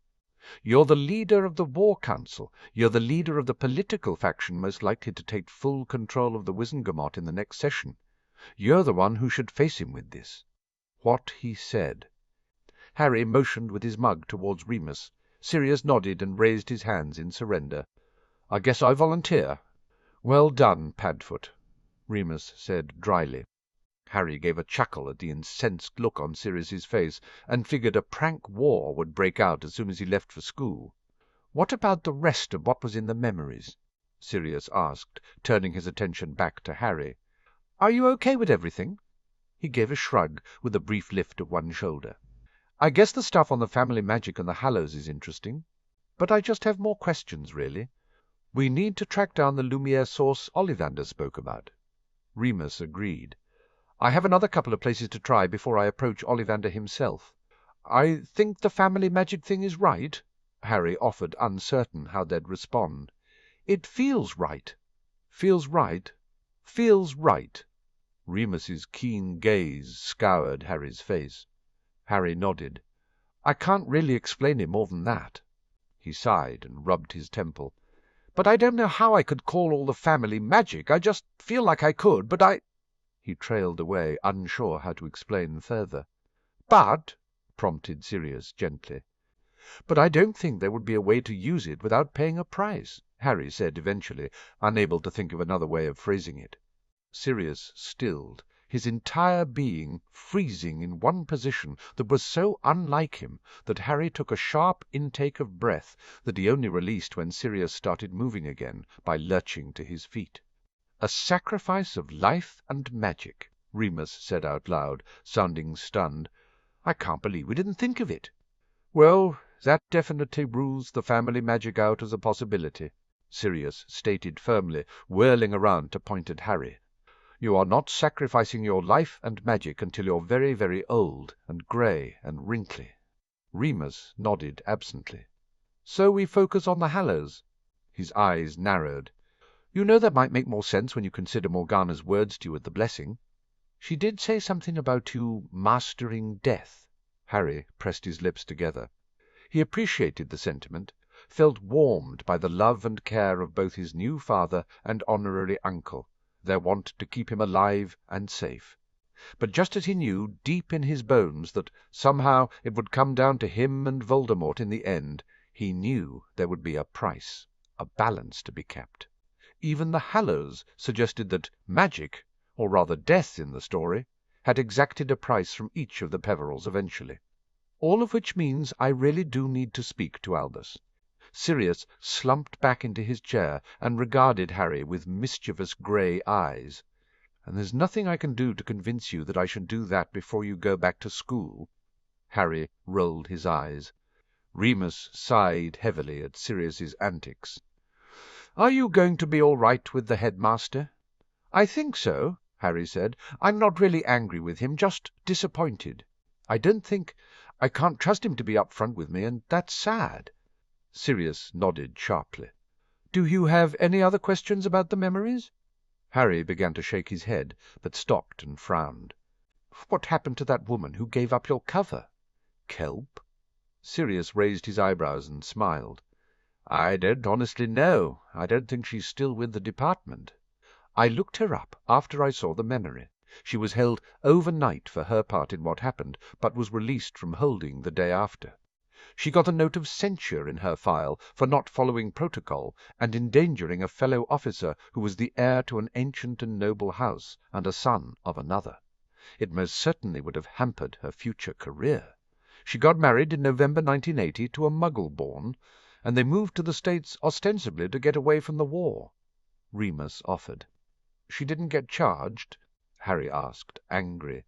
"She'd almost gotten Sirius killed." "It was wartime, Harry," Sirius said mildly. "We tried not to put our own side in jail if we could help it. But her marriage and departure explains why she wasn't around when I went back to work as a hit wizard in the January of '81. He must have caught the curiosity in Harry's eyes. "Most of my injuries had healed by the time you were born, but I had months of physical therapy because of the spinal injury that affected my walking. I could have gone back to desk duty in the October, but Charles, your grandfather, was sick, and then in December he passed away, and your dad needed me."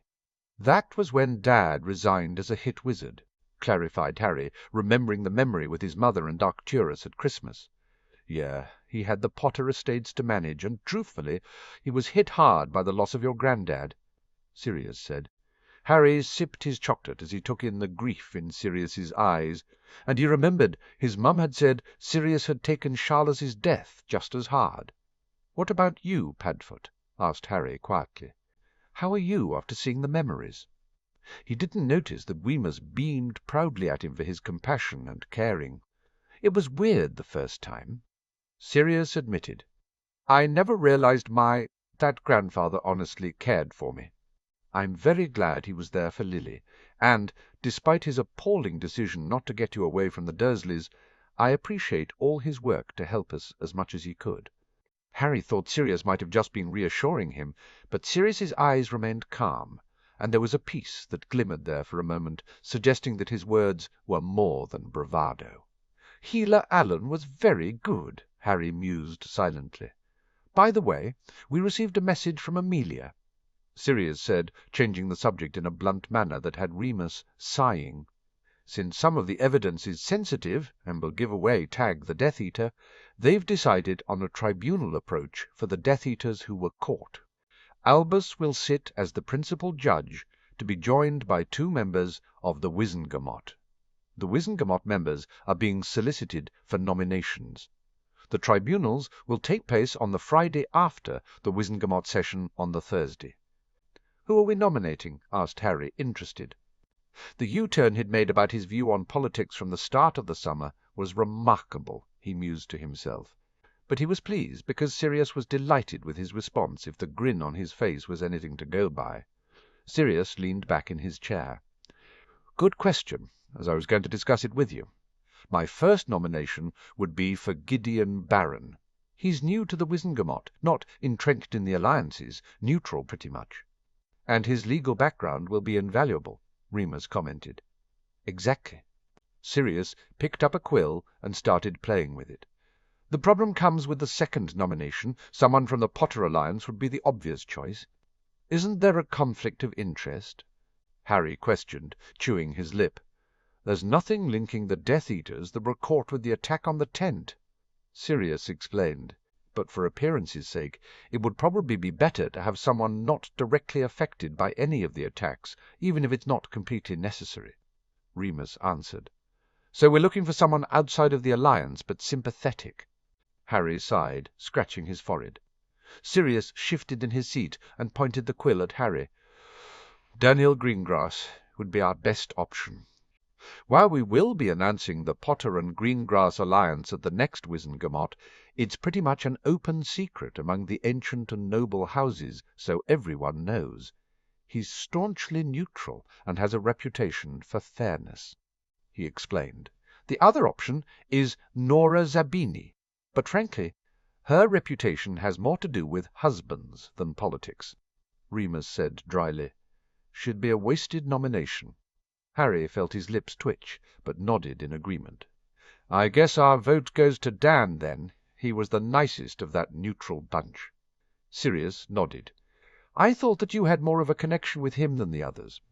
He seemed genuinely interested in me, rather than giving lip service," Harry said, remembering the dinner they'd had with Dan and the other neutral heads of houses.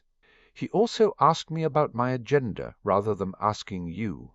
"He did," Sirius said, waving the quill about, "which got brownie points with me too."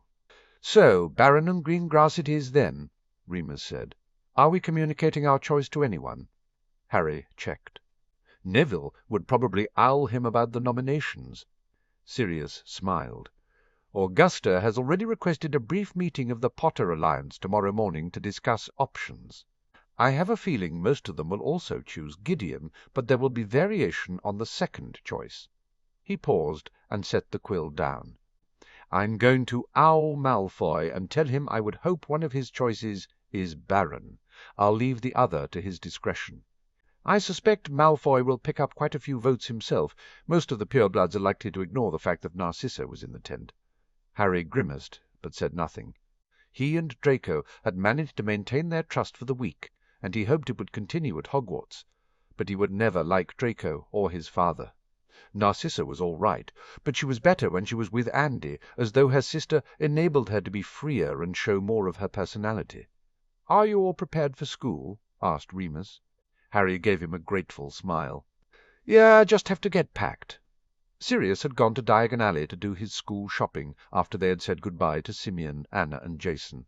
Sirius had suggested that the following summer they'd go to Australia and visit them, which Harry thought sounded fantastic. Sirius peered at him with concern. "You don't sound all that enthusiastic." "Just—" He shrugged and set his mug aside. "It feels like a long time since I was at Hogwarts, since we had the time in the States too, and—" He felt the heat of a blush across his cheeks. "Well, I've never really had family that I minded leaving behind before." He figured he was about the shade of a ripe tomato. Sirius grinned at him, though, and his look of delight made Harry's minor embarrassment more than worth it. "We'll miss you too." "We'll be seeing Harry every Wednesday evening," Remus said, amused. "It's not the same," Sirius and Harry said in concert. They both looked at each other and laughed. Sirius gestured at him.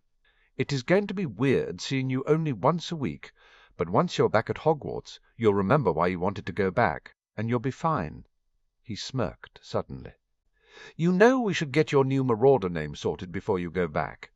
Harry cringed and shrank back into the armchair. "Please," he said dramatically, "not this again." Sirius had spent all of Sunday tossing names at him, all of which he'd turned down.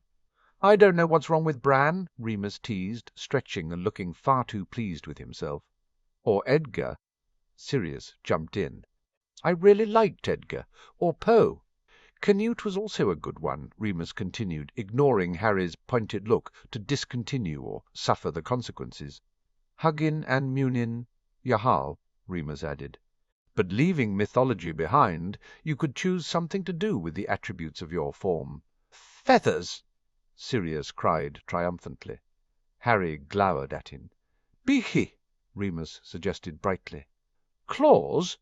Sirius mused out loud and shook his head. "Wings is too generic, Snitch," said Harry firmly. "I'm calling my raven form Snitch."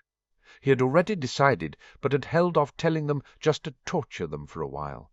He had named all his forms. The stallion he had called Lord P.B.'s because it represented his future, the head of house and leader he would become.